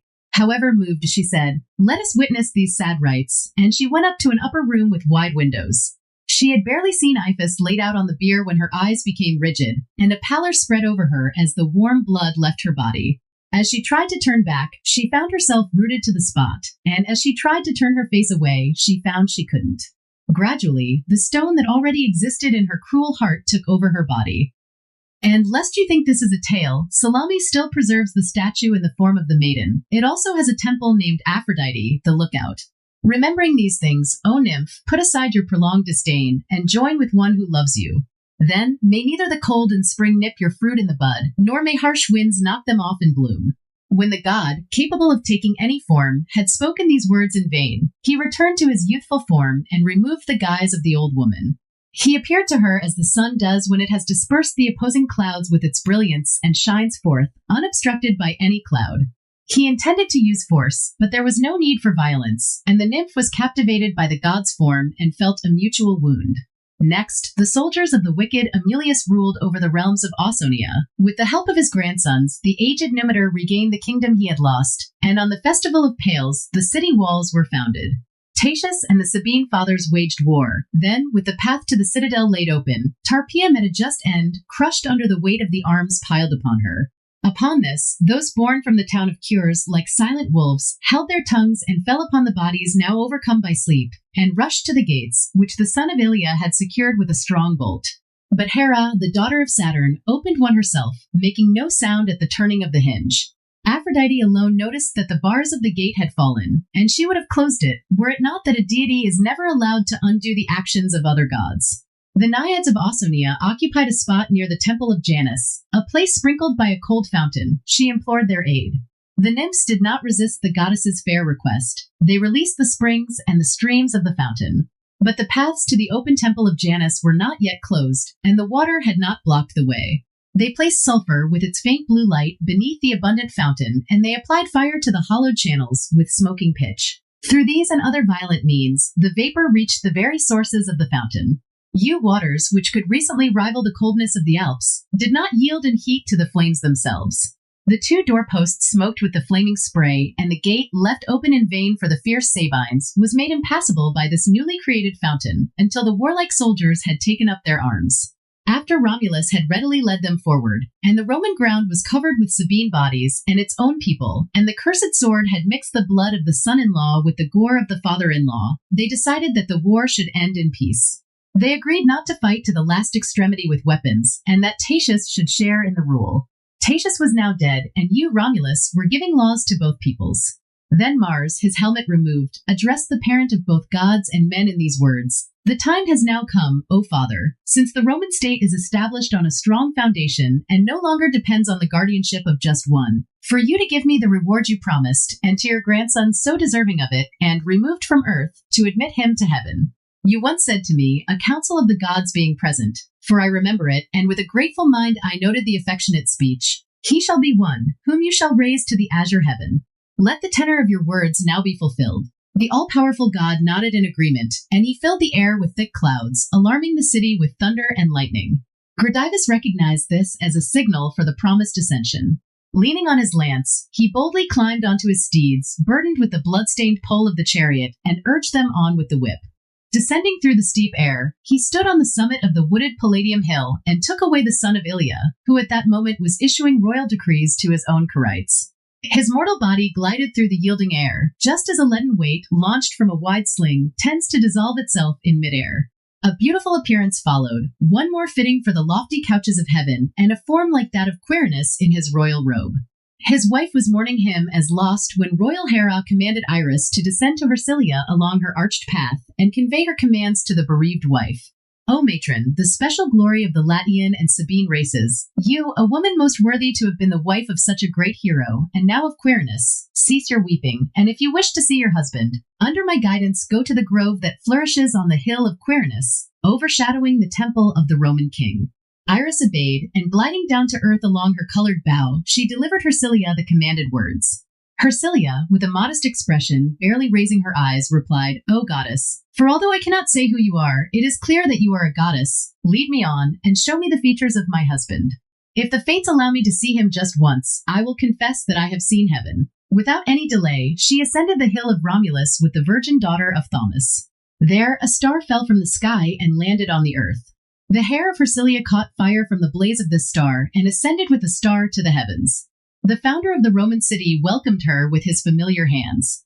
Along with her body, he changed her former name and called her Aura. This goddess is still united with Quirmus. The people of Rome were in search of a worthy successor to their great king. Fame, the harbinger of truth, declared that Numa, a man of brilliance, was destined to be the next ruler. Numa wasn't content with just understanding the Sabine rituals. His inquisitive mind sought a deeper comprehension of the world. This thirst for knowledge led him on extensive travels, eventually bringing him to the city founded by Hercules, a stranger to Italy. Numa inquired of a local elder well-versed in history about who had established a Greek city on Italian soil. The elder explained that Hercules, the son of Zeus, had arrived at the Licinian shores after a successful journey with cattle he had obtained in Iberia. Hercules found rest in the hospitable home of Croton, a man of power. Upon his departure, Hercules prophesied that a city would one day be built there during the reign of Croton's grandsons. This prophecy was fulfilled. During this time, Miscelos, the son of Aelmon, a Greek favored by the gods, was alive. One night, as Miscelos slept, Hercules, the god armed with a club, appeared to him in a dream. Hercules commanded Miscelos to abandon his homeland and journey to the distant river Ezar, threatening him with severe consequences if he disobeyed. Awakening troubled by the dream, Miscelos was torn between obeying the god's command and adhering to the law, which prohibited leaving his country. The penalty for leaving was death. As the sun set and night fell, the same god appeared to Miscelos again in his sleep, repeating the command and threatening him even more sternly. Fearing for his life, Miscelos decided to relocate his homeland. News of his plan spread rapidly, and Miscelos was accused of defying the law.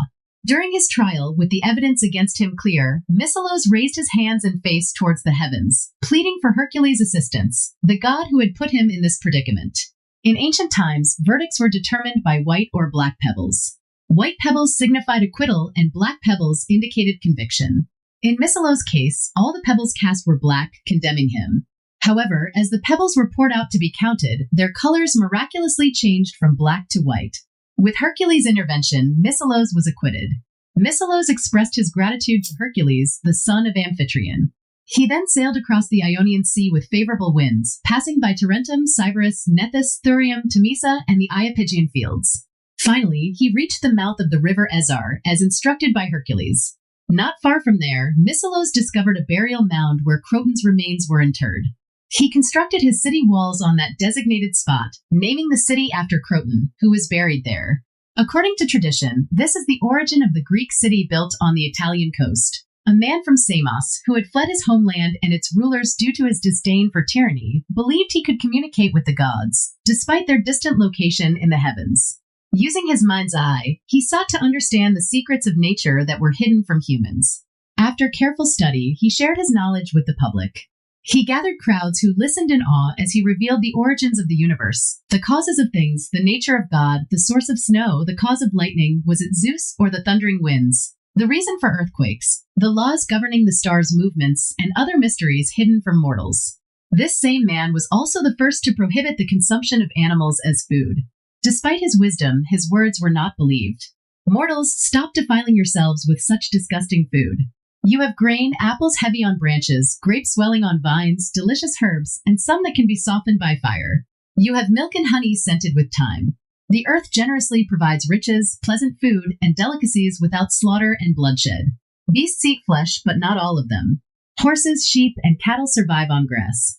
Only the cruel and fierce, like Armenian tigers, raging lions, and bears with wolves, feast on bloody diets. Alas, what a crime it is. Entrails buried in other entrails, one ravenous body fattened on carcasses crammed inside it, one creature living through the death of another. With such abundance from the earth, our best mother, nothing pleases you but to gnaw with savage teeth the sad product of your wounds and revive the barbaric ways of the Cyclops. Can't you satisfy your hunger without killing another living creature?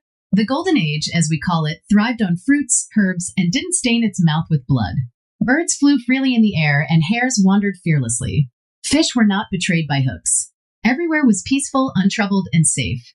Then, some evil advisor, whoever he may have been, envied this simple food and devoured meals made from carcasses. He opened the door to wickedness.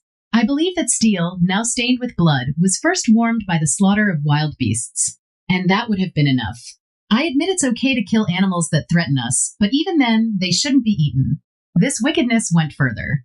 The pig was believed to deserve death as the first victim because it rooted up seeds and destroyed the year's harvest. The goat, after nibbling on vines, was led to the altar of Dionysus for punishment. Their own actions led to their ruin. But what of sheep, a harmless breed born to serve humans, done to deserve this? They provide nectar in their udders, soft wool for clothing, and they are more useful to us alive than dead. What about oxen, guileless and innocent animals born for labor? A man who slaughters the tiller of his fields, the one who just removed the weight of the curved plow, is ungrateful for the gifts of the harvest. How can someone strike with an axe the neck worn bare from labor, the neck that turned the hard ground so many times and produced countless harvests? This wickedness isn't enough. People believe the gods themselves enjoy the slaughter of hard-working oxen. A flawless and beautiful ox, beauty brings destruction in this case, is adorned with garlands and gold and placed on the altar. Unaware of its fate, the ox hears prayers and sees the grain it helped produce placed on its forehead. Then it struck down, its blood staining the knives it might have seen reflected in clean water. People then examine the entrails ripped from its beating chest, searching for the god's intentions. Why this craving for forbidden food, mortals? Don't eat flesh. Listen to my pleas. When you offer slaughtered ox limbs to your taste buds, remember you're devouring your tillers of the ground. A god compels me to speak, so I will obey and deliver my own prophetic warnings. I will reveal the heavens and the oracles of the divine will. I will sing of wonders never before understood and things long hidden. I delight in soaring among the stars, leaving the sluggish earth behind, carried by clouds on the mighty Atlas shoulders. I look down on confused and unreasonable minds, offering them advice as they fear extinction. I will reveal the order of things ordained by fate. Mortals, gripped by the fear of icy death, why do you fear the river Styx, the shades, or empty names, inventions of poets and atonements of an imaginary world? Whether fire consumes your bodies or old age dissolves them slowly, believe they suffer no harm. Souls are not subject to death. They leave their old dwellings and inhabit new ones, living on in those new bodies. In the Trojan War, I was Euphorbus, the son of Panthus. The younger son of Atreus stabbed me in the chest with his spear. I recently recognized my shield, which I used to carry on my left arm, in the temple of Hera in Argos, the kingdom of Abbas. Everything changes, but nothing dies. The soul moves from one body to another, taking on any form. It can go from animals to humans and vice versa. The soul never dies. Just as soft wax is shaped into new forms, the soul remains the same, but takes on different forms. Don't let your desires overpower your natural affection. Stop driving the souls of your relatives from their bodies with this terrible slaughter. Don't feed blood with blood. I'm being carried across the vast ocean, my sails filled with wind. Nothing in the world remains the same. Everything is always flowing, and every form changes in a fleeting course. Even time itself flows continuously, just like a river. Neither the river nor the fleeting hour can stop. Waves push each other forward, the one before being pushed by the one behind, and in turn pushing the one in front. Similarly, moments fly by following each other, constantly renewed. The past moment is gone, the non-existent now exists, and every minute is replaced. You see the night emerge and move towards dawn, and this bright daylight replace the dark night. The sky doesn't look the same when everything is at rest in weariness, and Lucifer appears on his white horse. It looks different when Eos, the daughter of Pallas, precedes the day, painting the world that will soon be given to Phoebus. The sun itself appears reddish in the morning when it rises from the earth, and reddish again when it sets. At its peak, it's bright white because the ether is purer there, far from the earth's influence. The moon Artemis never has the same appearance. If she's waxing, her current form is smaller than tomorrow's, but if she's waning, it's bigger. Don't you see the year reflecting our lives, taking on 4 different appearances? Spring is mild and youthful like a newborn. The blades are just sprouting, weak and soft, offering hope to the farmer. Everything blooms, and the meadow smiles with colorful flowers, though the leaves are not yet strong. Spring strengthens into summer, becoming robust in its youth. No other season is more vigorous, fruitful, or warm.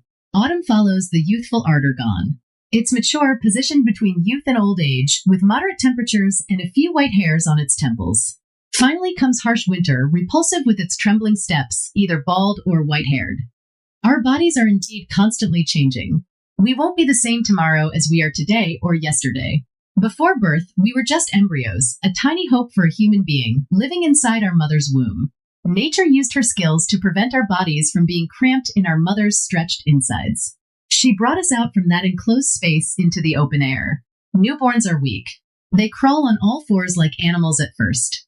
Gradually, they learn to stand with shaky legs and wobbly knees, needing some support to stay upright. Then they become strong and swift, enjoying their youthful years. After middle age, people slowly slide down the steep path of decline. This decline weakens and destroys the strength of their former years.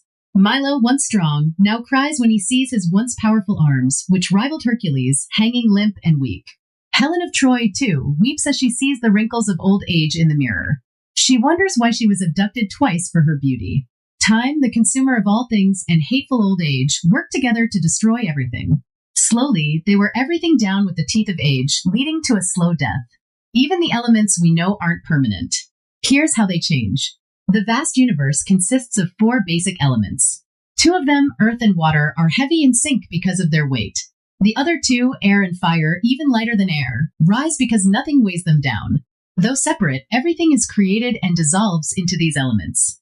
Earth dissolves into flowing water. Water evaporates and escapes into the breeze and air.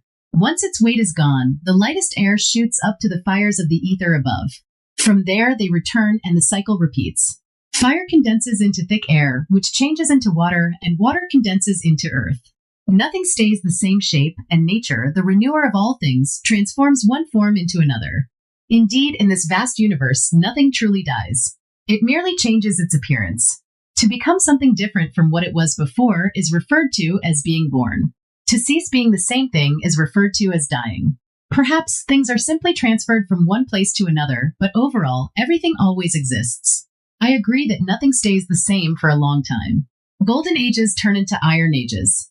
Places constantly change their fate. Land can become sea and vice versa. Seashells can be found far from the ocean, and old anchors are discovered on mountaintops. What was once a plain can be carved into a valley by flowing water. Floods can flatten mountains into plains. Swamps can dry into sandy areas, and places that suffered droughts can now be filled with stagnant pools. Nature opens new springs in some places and closes them in others. Ancient earthquakes can cause rivers to erupt, but they can also vanish and disappear. So, after the Lycus River is swallowed by a chasm in the earth, it bursts forth from a different location and springs up again. Similarly, the great Ericinus River is sometimes swallowed up, then flows with its stream hidden and reappears on the plains of Argos. It's also said that the Mysis River, tired of its original source and banks, now flows in a different direction, like the Caicus River. The Aemenanus River in Sicily sometimes flows, rolling along the sands, and at other times is dry, its springs being blocked.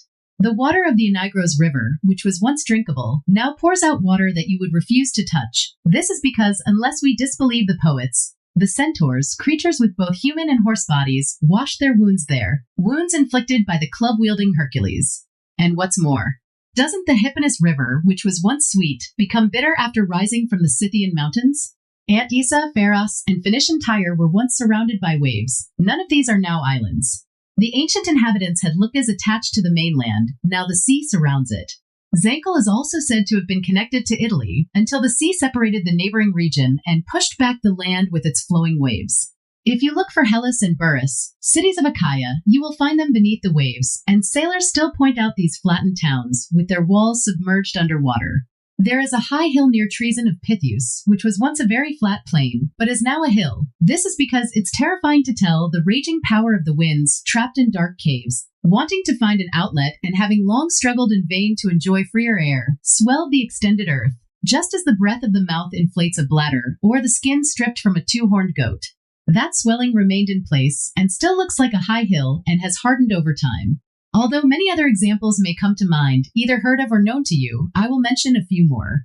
And besides, doesn't water also both produce and take on new forms? In the middle of the day, your waters, horned Ammon, are frozen. At sunrise and sunset, they are warm. When its waters are applied, Athamenes is said to ignite wood when the waning moon has shrunk to its smallest size. The Ciconians have a river, which when drunk from, turns the intestines into stone and lays a marble covering on things that it touches. The Crathus and the adjacent Sybaris in our own country turn the hair a color similar to amber and gold. And what's even more amazing, there are some streams that can change not only bodies, but also the mind. Who hasn't heard of Salmachus with its notorious waters? Who hasn't heard of that lake in Ethiopia, which, if anyone drinks from it, they either go mad or fall into a deep sleep?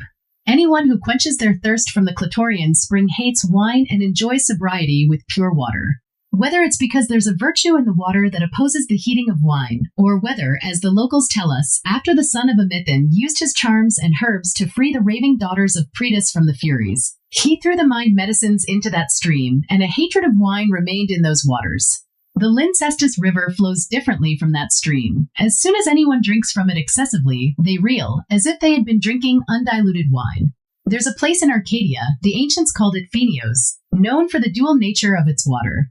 Be wary of it at night. If drunk at night, it's harmful. During the day, it can be drunk without any ill effects. So, lakes and rivers have different properties. There was a time when Ortygia was floating on the waves. Now it's fixed. The Argo feared the Symplegades, tossed by the assaults of the waves crashing against them. They now stand immovable, resisting the attacks of the winds. Nor will Etna, which burns with its sulfuric furnaces, always be a fiery mountain, nor was it always fiery. For if the earth is a living creature and has lungs that breathe out flames in many places, it may change the passages for its breathing, and as it moves, may close these caverns and open others. Or if the light winds are trapped in its deepest caverns, and strike rocks against rocks, and matter that contains the elements of flame, and it ignites from the collision, once the winds are calmed, the caverns will cool down. Or if the bituminous qualities catch fire, or yellow sulfur is being dried up with a smoldering smoke, still, when the earth no longer provides food and oily fuel to the flame, its energies being exhausted over time, and when nourishment is lacking for its devouring nature, it won't be able to endure hunger, and left destitute, it will abandon its flames. The story goes that in the far northern region of Pellini, there are people who are said to have their bodies covered with light feathers when they have entered the Tritonian lake 9 times. Personally, I don't believe it. But it's also said that Scythian women, having their limbs sprinkled with poison, are known to use the same practices. But if we are to give any credibility to things proven by experience, don't you see that whatever bodies are consumed by the passage of time or by dissolving heat are transformed into small animals? Also, if you bury some choice bulls that have just been slain, it's a well-known fact that bees, which gather flowers, are indiscriminately produced from the decaying entrails. These bees, following the behavior of their progenitors, inhabit the fields, delight in labor, and work in hope. The warlike horse buried in the ground becomes the source of the hornet. If you remove the bending claws from the crab of the seashore and bury the rest in the earth, a scorpion will emerge from the buried part, threatening with its curved tail. Also, silkworms, which are known to cover leaves with their white threads, a phenomenon observed by farmers, change their forms into that of the deadly moth. Mud contains seeds that generate green frogs. It produces them without feet. Soon it gives them legs adapted for swimming. And to make them suitable for long jumps, the length of the hind legs exceeds that of the front legs. And it's not a cub that the bear gives birth to, but a mass of flesh barely alive. By licking, the mother shapes it into limbs and brings it into a form similar to her own. Don't you see that the offspring of honeybees, which the hexagonal cell conceals, are born without limbs, and that they only develop both feet and wings after a while? Unless he knew it was the case, could anyone suppose it possible that the bird of Hera, which carries stars on its tail, the eagle, the armor-bearer of Zeus, the doves of Cytherea, and all the species of birds, are produced from the middle portion of an egg? There are some who believe that human marrow transforms into a serpent when the spine has rotted in the enclosed tomb. But these I have mentioned derive their origin from other things. There is one bird which renews and reproduces itself. The Assyrians call it the phoenix. It doesn't live on grain or grass, but on drops of frankincense and the juices of the amomum plant. This bird, when it has completed the 5 ages of its life, constructs a nest for itself in the branches of a home oak or on the top of a trembling palm tree, using its talons and its curved beak. As soon as it has strewn in this cassia and ears of sweet spikenard and crushed cinnamon with yellow myrrh, it lays itself down on it and ends its life amidst the fragrances. They say that from there, from the body of its parent, a little phoenix is reproduced, which is destined to live as many years. When time has given it strength, and it is able to bear the weight, it lightens the branches of the tall tree of the burden of the nest, and dutifully carries both its own cradle and the tomb of its parent, and, having reached the city of Hyperion through the yielding air, it lays it down before the sacred doors in the temple of Hyperion. And if there is any wondrous novelty in these things, we may be even more surprised that the hyena changes its sex, and that the one which has just now, as a female, submitted to the embrace of the male, has now become a male itself. That animal, too, which feeds upon the winds and the air, immediately assumes, upon contact, any color whatsoever. Conquered India presented her lynxes to Dionysus, crowned with clusters, and, as they tell, whatever the bladder of these discharges is changed into stone and hardens upon contact with the air. So coral, too, as soon as it has come up to the air, becomes hard. Beneath the waves it was a soft plant. The day will fail me, and Phoebus will bathe his panting steeds in the deep sea, before I can encompass in my discourse all things that are changed into new forms. So in the passage of time, we see nations change, some gaining strength, while others are falling. So Troy was great, both in her wealth and her men, and for 10 years could afford so much blood, whereas now laid low, she only shows her ancient ruins, and instead of her wealth, she points at the tombs of her ancestors. Sparta was famous. Great Mycenae flourished, so too the citadel of Cecrops and that of Amphion. Now Sparta is a contemptible place. Lofty Mycenae is laid low. What now is Thebes, the city of Oedipus, but a mere story? What remains of Athens, the city of Pandion, but its name? Now, too, there is a report that Dardanian Rome is rising, which, near the waters of the Tiber that rises in the Apennines, is laying the foundations of her greatness beneath a vast structure. She then, in her growth, is changing her form, and will one day be the mistress of the boundless earth. So they say that the soothsayers and the oracles, revealers of destiny, declare, and as far as I recall, Helenus, the son of Priam, said to Aeneas, as he was lamenting, and in doubt as to his safety, when now the Trojan state was sinking, "Son of a goddess, if you understand the presentiment of my mind, Troy shall not, you being preserved, entirely fall. The flames and the sword shall afford you a passage. You shall go, and together with you, you shall bear ruined Pergamus, until a foreign soil, more friendly than your native land, shall be the lot of Troy and yourself. Even now do I see that our Phrygian descendants are destined to build a city, so great as neither now exists, nor will exist, nor has been seen in former times. Through a long lapse of ages, other distinguished men shall make it powerful, but one born of the blood of Iulus shall make it the mistress of the world. After the earth shall have enjoyed his presence, the ethereal abodes shall gain him, and heaven shall be his destination." Remembering it, I call to mind that Helenus prophesied this to Aeneas, who bore the Penates from Troy, and I rejoice that my kindred walls are rising apace, and that to such good purpose for the Phrygians the Pelasgians conquered. But that we may not range afar with steeds that forget to hasten to the goal, the heavens and whatever there is beneath them, and the earth and whatever is upon it, change their form. We too, who are a portion of the universe, since we are not only bodies, but are fleeting souls as well, and can enter into beasts as our abode, and be hidden within the breasts of the cattle, should allow those bodies which may contain the souls of our parents, or of our brothers, or of those allied with us by some tie, or of men at all events, to be safe and unmolested. And we ought not to fill our entrails with victuals fit for Thyestus. How greatly he disgraces himself! How in his impiety does he prepare himself for shedding human blood, who cuts the throat of the calf with the knife, and gives a deaf ear to its lowings? Or who can kill the kid as it sends forth cries like those of a child? Or who can feed upon the bird to which he himself has given food? How much is there wanting in these instances for downright criminality? A short step only is there thence to it. Let the bull work by plowing the field, or let it live to old age. Let the sheep provide us with protection against the freezing north wind. Let the well-fed female goats offer their milk to be milked by hand. Put away your nets, traps, snares, and deceptive schemes. Don't trick the bird with a sticky twig. Don't scare the deer with frightening feather decoys, and don't hide sharp hooks in misleading bait. If something is harmful, eliminate it, but only for that purpose.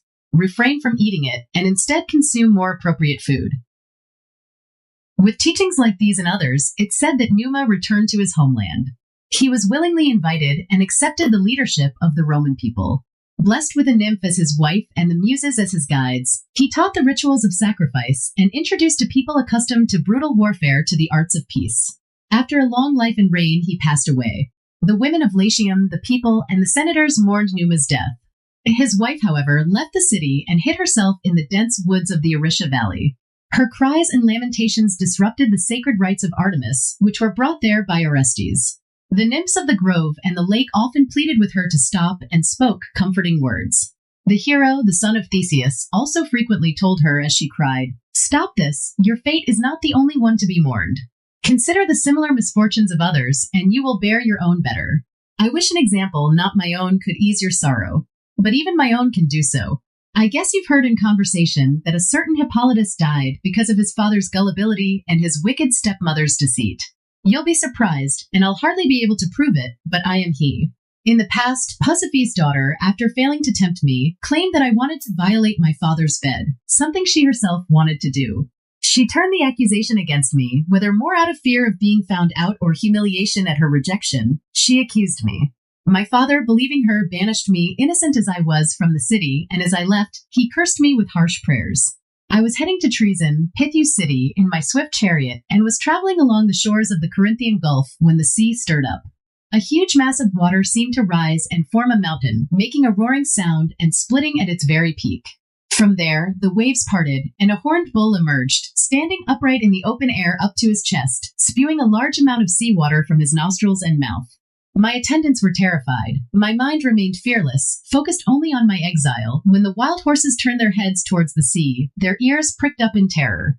They were frightened by the monster and drove the chariot over the high cliffs. I struggled in vain to control the foam-covered reins, leaning back and pulling on the loose reins. Indeed, my strength could have matched the madness of my horses, had not the wheel, hitting a stump, broken and come apart right where it spins around the long axle. With teachings like these and others, it's said that Numa returned to his homeland. He was willingly invited and accepted the leadership of the Roman people.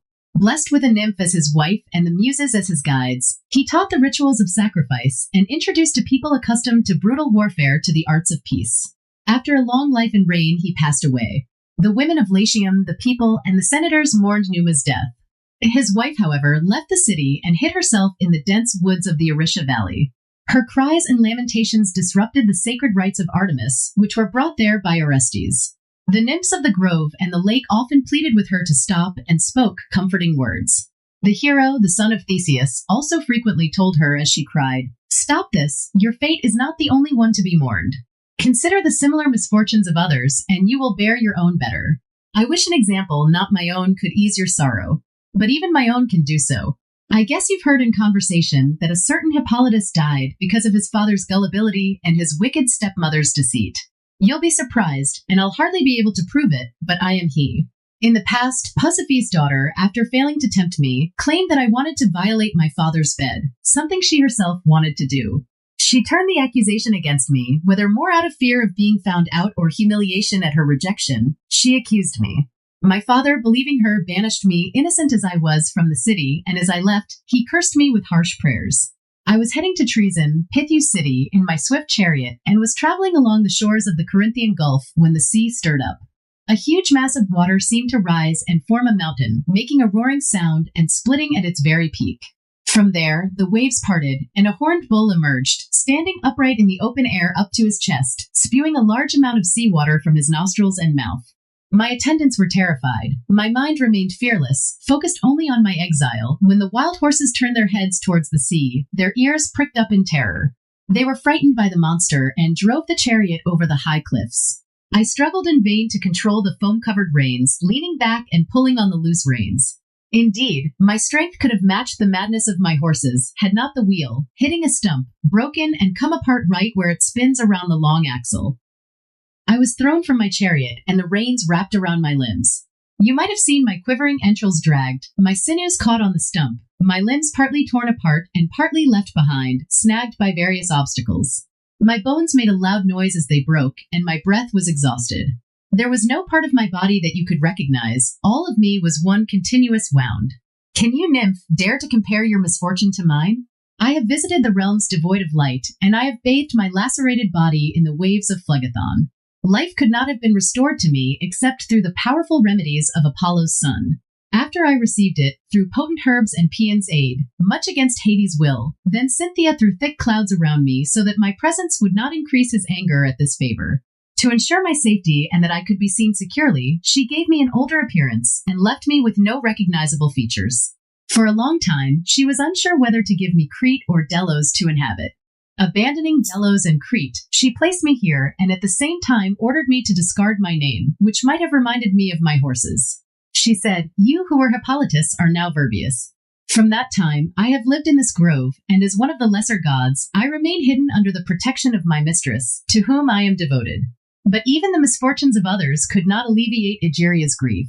Throwing herself at the base of the hill, she dissolved into tears until, moved by her grieving affection, Phoebus' sister transformed her body into a cool fountain and dissolved her limbs into ever-flowing waters. This new event surprised the nymphs, and the son of the Amazon was astonished, just as when the Etruscan plowman saw the fate-revealing clod in the middle of the fields move on its own without anyone touching it. It then assumed a human form, lost its earthy appearance, and opened its newly formed mouth with prophecies of future events. The locals called him Tages. He was the first to teach the Etruscan nation to predict future events. Or, as when Romulus once saw his spear, fixed in the Palatine hill, suddenly sprout, it now stood there with a newly formed root, not with the iron point driven in, and now no longer a spear, but a tree with flexible branches. It provided an unexpected shade for the admiring spectators. Or, as when Sippus saw his horns in the stream's water, for he did see them, and thinking there was a false reflection, he often returned his fingers to his forehead, touching what he saw. And now, no longer doubting his own eyesight, he stood still, returning victorious from defeating the enemy, and raising his eyes and hands towards heaven, he exclaimed, "Ye gods above, Whatever this omen portends, if it is auspicious, then let it be auspicious for my country and the people of Quirinus. But if unfortunate, let it be so for myself.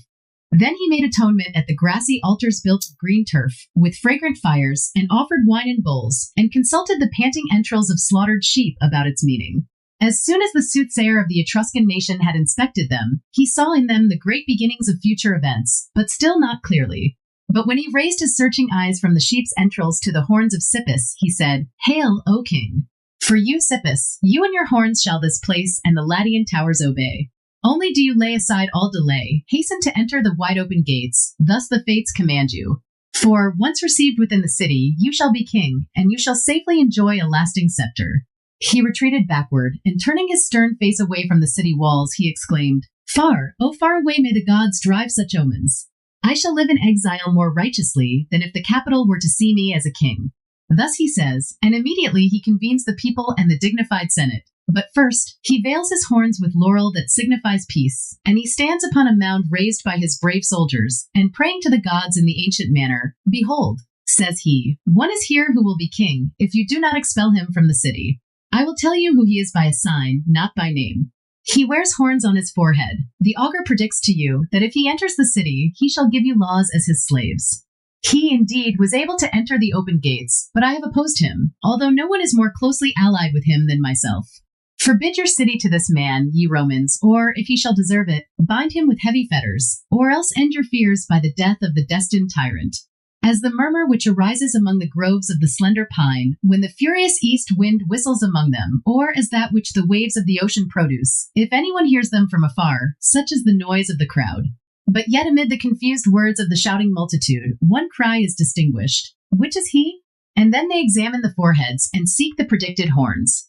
Sippus again addresses them. "The one whom you seek, you now have." And, despite the people throwing the chaplet from his head, he displays his temples, remarkable for 2 horns. All cast down their eyes and utter groans, and who would have supposed it? They reluctantly look upon that head famed for its merits. And no longer allowing it to be deprived of its honors, they place upon it the festive chaplet. But the nobles, Sippus, since you are forbidden to enter the city, give you as much land, as a mark of honor, as you can, with the oxen yoked to the pressed plow, make the circuit from the rising of the sun to its setting. They also carve the horns, imitating their wondrous form, on the doorposts adorned with brass, there to remain for long ages.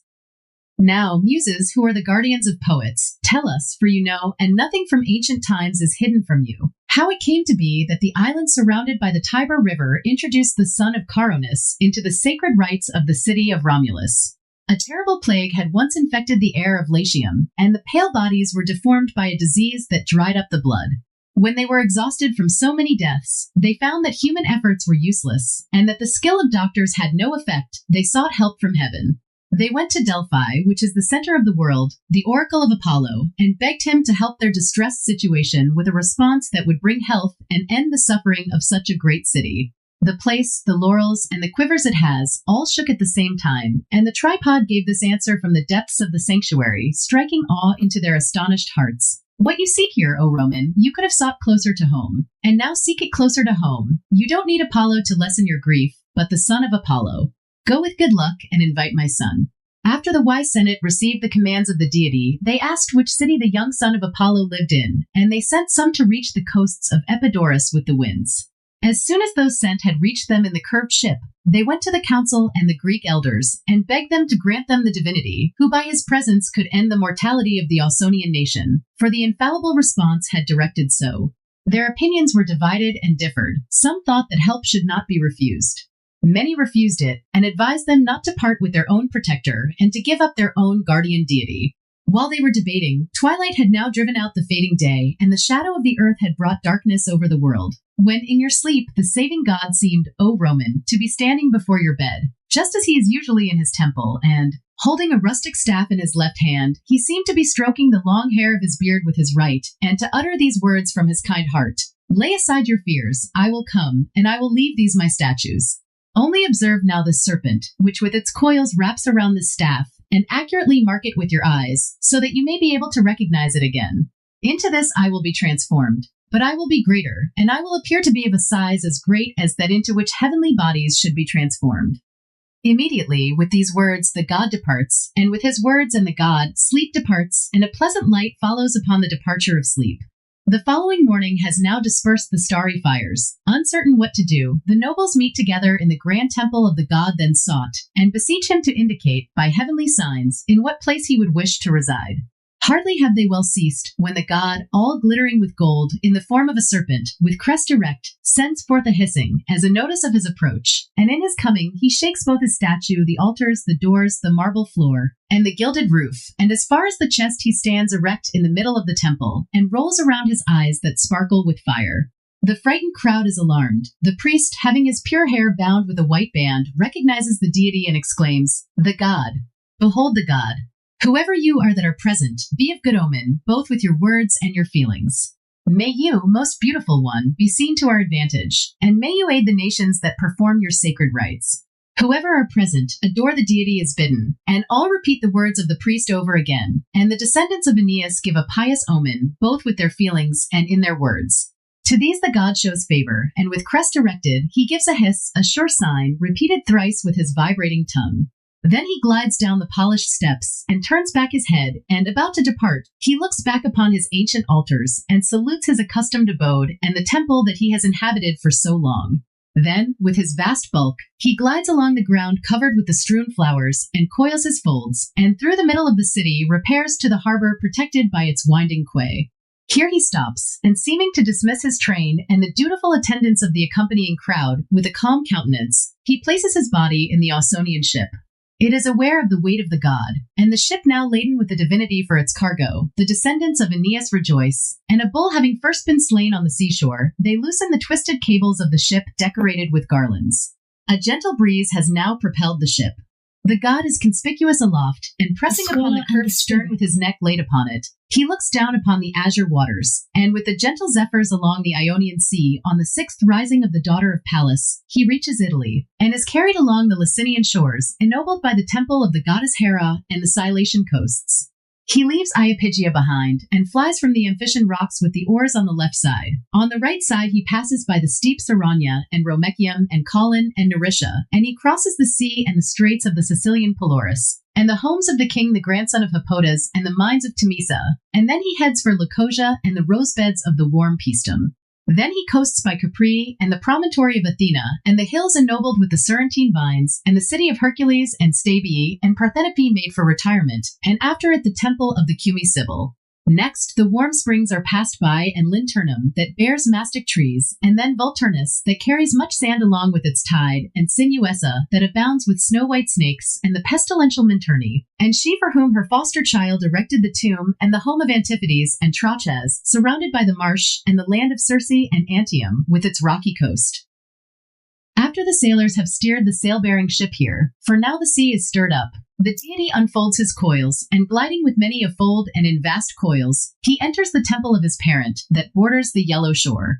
The sea now calmed, the god of Epidaurus leaves the altars of his father, and having enjoyed the hospitality of the deity related to him, he furrows the sands of the seashore with the dragging of his rattling scales, and reclining against the helm of the ship, he places his head upon the high stern, until he comes to Castrum and the sacred homes of Lavinium and the mouths of the Tiber. Here all the people indiscriminately, a crowd of both women and men, rush to meet him, they too Hestia, who tend your fires, and with joyous shouts they welcome the god. And where the swift ship is steered through the outgoing tide, altars being erected in a line, the frankincense crackles along the banks on either side, and perfumes the air with its smoke. The slaughtered victim too, with its blood makes warm the knives thrust into it. And now he has entered Rome, the ruler of the world. The serpent rises erect, and lifts his neck that reclines against the top of the mast, and looks around for a dwelling suited for himself. There is a spot where the river flowing around is divided into two parts. It is called the island. The river in the direction of each side extends its arms of equal length, the dry land lying in the middle. Here the serpent, son of Phoebus, betakes himself from the Latian ship, and he puts an end to the morning, having resumed his celestial form. And thus did he come, the restorer of health, to the city. And yet he came as a stranger to our temples. Caesar is a deity in his own city. His distinction in both war and peace, his triumphs ending wars, his domestic governance, and the swift glory of his exploits did not contribute more to his transformation into a new planet and a star with a brilliant trail than his own offspring did. For of all Caesar's deeds, none is more noble than that he was the father of our Caesar. Was it, indeed, a greater thing to have conquered the Britons surrounded by the ocean, to have steered his victorious ships along the seven-mouthed streams of the papyrus-bearing Nile, to have added to the people of Quirinus the rebellious Numidians and Sinifian Juba, and Pontus proud of the fame of Mithridates, and to have deserved many triumphs, and to have enjoyed some, than it was to have been the father of such a great personage, under whose guardianship over the world you, ye gods above, have shown excessive care for the human race? That he then might not be born from mortal seed, it was fitting that Julius should be made a divinity. When the resplendent mother of Aeneas realized this, and when she saw that a sad death was being prepared for the pontiff, and that the arms of the conspirators were being brandished, she turned pale and said to each of the deities as she met them, Behold, how vast is the scale on which treason is plotted against me, and with how great perfidy that life is sought, which alone remains for me from the Dardanian Iulus. Shall I alone be eternally harassed by justified anxieties? I, whom at one time the Caledonian spear of the son of Tydeus is wounding, and at another time the walls of Troy, defended in vain, are grieving? I, who have seen my son driven about in protracted wanderings, tossed on the ocean, entering the abodes of the departed, and waging war with Turnus, or, if we confess the truth, with Hera rather? But why am I now recalling the ancient misfortunes of my own offspring? Present apprehensions do not allow me to remember things of former days. Against me, you see how the impious swords are now being sharpened. Avert them, I entreat. Prevent this crime, and do not, by the murder of the priest, extinguish the flames of Hestia. Aphrodite, filled with anxiety, expressed these words in vain throughout the heavens, and she moved the gods above. Although they were unable to thwart the iron decrees of the aged sisters, they nonetheless provided unmistakable signs of impending disaster. It is said that the sound of arms echoing amid the black clouds, and the dreadful blasts of the trumpet, and clarions heard through the heavens, forewarned men of the crime. The sun's sad face also cast a pallid light on the alarmed earth. Often torches seemed to be burning among the stars, often drops of blood fell in the showers. The azure-colored morning star had its light tinted with a dark iron color. The chariot of the moon was sprinkled with blood. The Stygian owl gave omens of ill in 1,000 places. In 1,000 places, the ivory statues wept. Dirges, too, are said to have been heard, and threatening words in the sacred groves. No sacrifice gave a good omen. The entrails also showed that great upheavals were imminent, and the liver's extremity was found cut off among the entrails. They also say that in the forum, and around the houses and the temples of the gods, the dogs were howling at night, and that the ghosts of the departed were walking, and that the city was shaken by earthquakes. But still, the warnings of the gods could not prevent treachery and the approach of fate, and drawn swords were brought into a temple, and no other place in the entire city than the Senate house pleased them for this crime and this atrocious murder.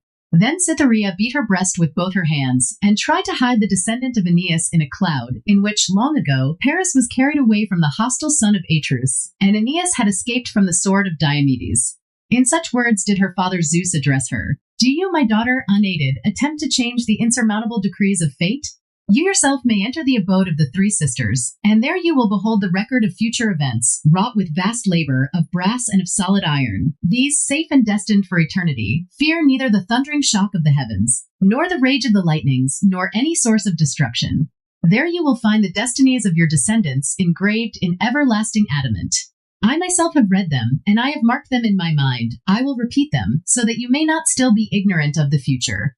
He on whose account, Cytherea, you are thus anxious, has completed his time, those years being ended which he owed to the earth. You, with his son, who, as the heir to his glory, will bear the burden of government devolving on him, will cause him, as a deity, to reach the heavens, and to be worshipped in temples, and he, as a most valiant avenger of his murdered parent, will have us to aid him in his battles.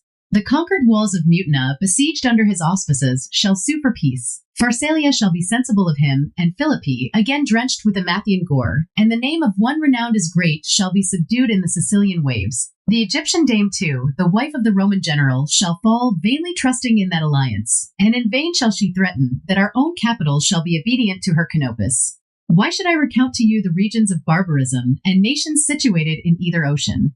Whatever the habitable world contains shall be his, the sea too shall be subject to him. Peace being granted to the earth, he will turn his attention to civil rights, and as a most upright legislator, he will enact laws. After his own example, too, will he regulate manners, and looking forward to the days of future time, and of his coming posterity, he will order the offspring born of his hallowed wife to assume both his own name and his cares. Nor shall he, until as an aged man he shall have equaled his glories with like years, arrive at the abodes of heaven and his kindred stars. Meanwhile, change this soul, snatched from the murdered body, into a beam of light, so that eternally the deified Julius may look down from his lofty abode upon our capital and forum. No sooner had he spoken these words, when the friendly Aphrodite, unseen by all, stood in the middle of the Senate house. She took the soul, just released from the body, from her own Caesar's limbs, and not allowing it to dissolve into thin air, she carried it among the stars of heaven. As she carried it, she noticed it took on a trail of light and became inflamed, and she let it go from her chest. It flies above the moon, and as a star it shines, carrying a flaming tail with a long path. As he sees his son's illustrious deeds, he admits they are greater than his own, and rejoices that he is surpassed by him. Even though Augustus forbids his own actions to be praised before those of his father, Fame, in her freedom and not subject to any commands, prefers him against his will, and in this one point she disobeys him. Thus Atreus yields to the glories of the great Agamemnon. Thus Theseus surpasses Aegeus, and thus Achilles surpasses Peleus. Finally, to use examples that match themselves, Saturn is also inferior to Zeus. Zeus rules the heavens and the realms of the threefold world. The earth is under Augustus. Each of them is a father and a ruler. You gods, the companions of Aeneas, for whom both the sword and the flames made a way, and you, native deities, and Quirinus, the father of the city, and Gradivus, the son of the invincible Quirinus and Hestia, held sacred among Caesar's household gods, and with Caesar's Hestia, Phoebus, enshrined in your home, and Zeus, who holds the Tarpeian heights aloft, and whatever other deities it is lawful and righteous for a poet to invoke, may that day be late, and extended beyond my life, on which Augustus, leaving the world he rules, shall approach the heavens. And when gone, may he listen favorably to those who invoke him. And now I have completed a work, which neither the wrath of Zeus, nor fire, nor sword, nor the ravages of time will be able to destroy. Let that day, which has power only over this body of mine, end the term of my uncertain life when it will. Yet, in my better part, I shall be raised immortal above the high stars, and my name shall be indelible. And wherever Roman power extends throughout the conquered earth, I shall be read by the lips of nations, and if the predictions of poets have any truth, I shall survive in fame throughout all ages.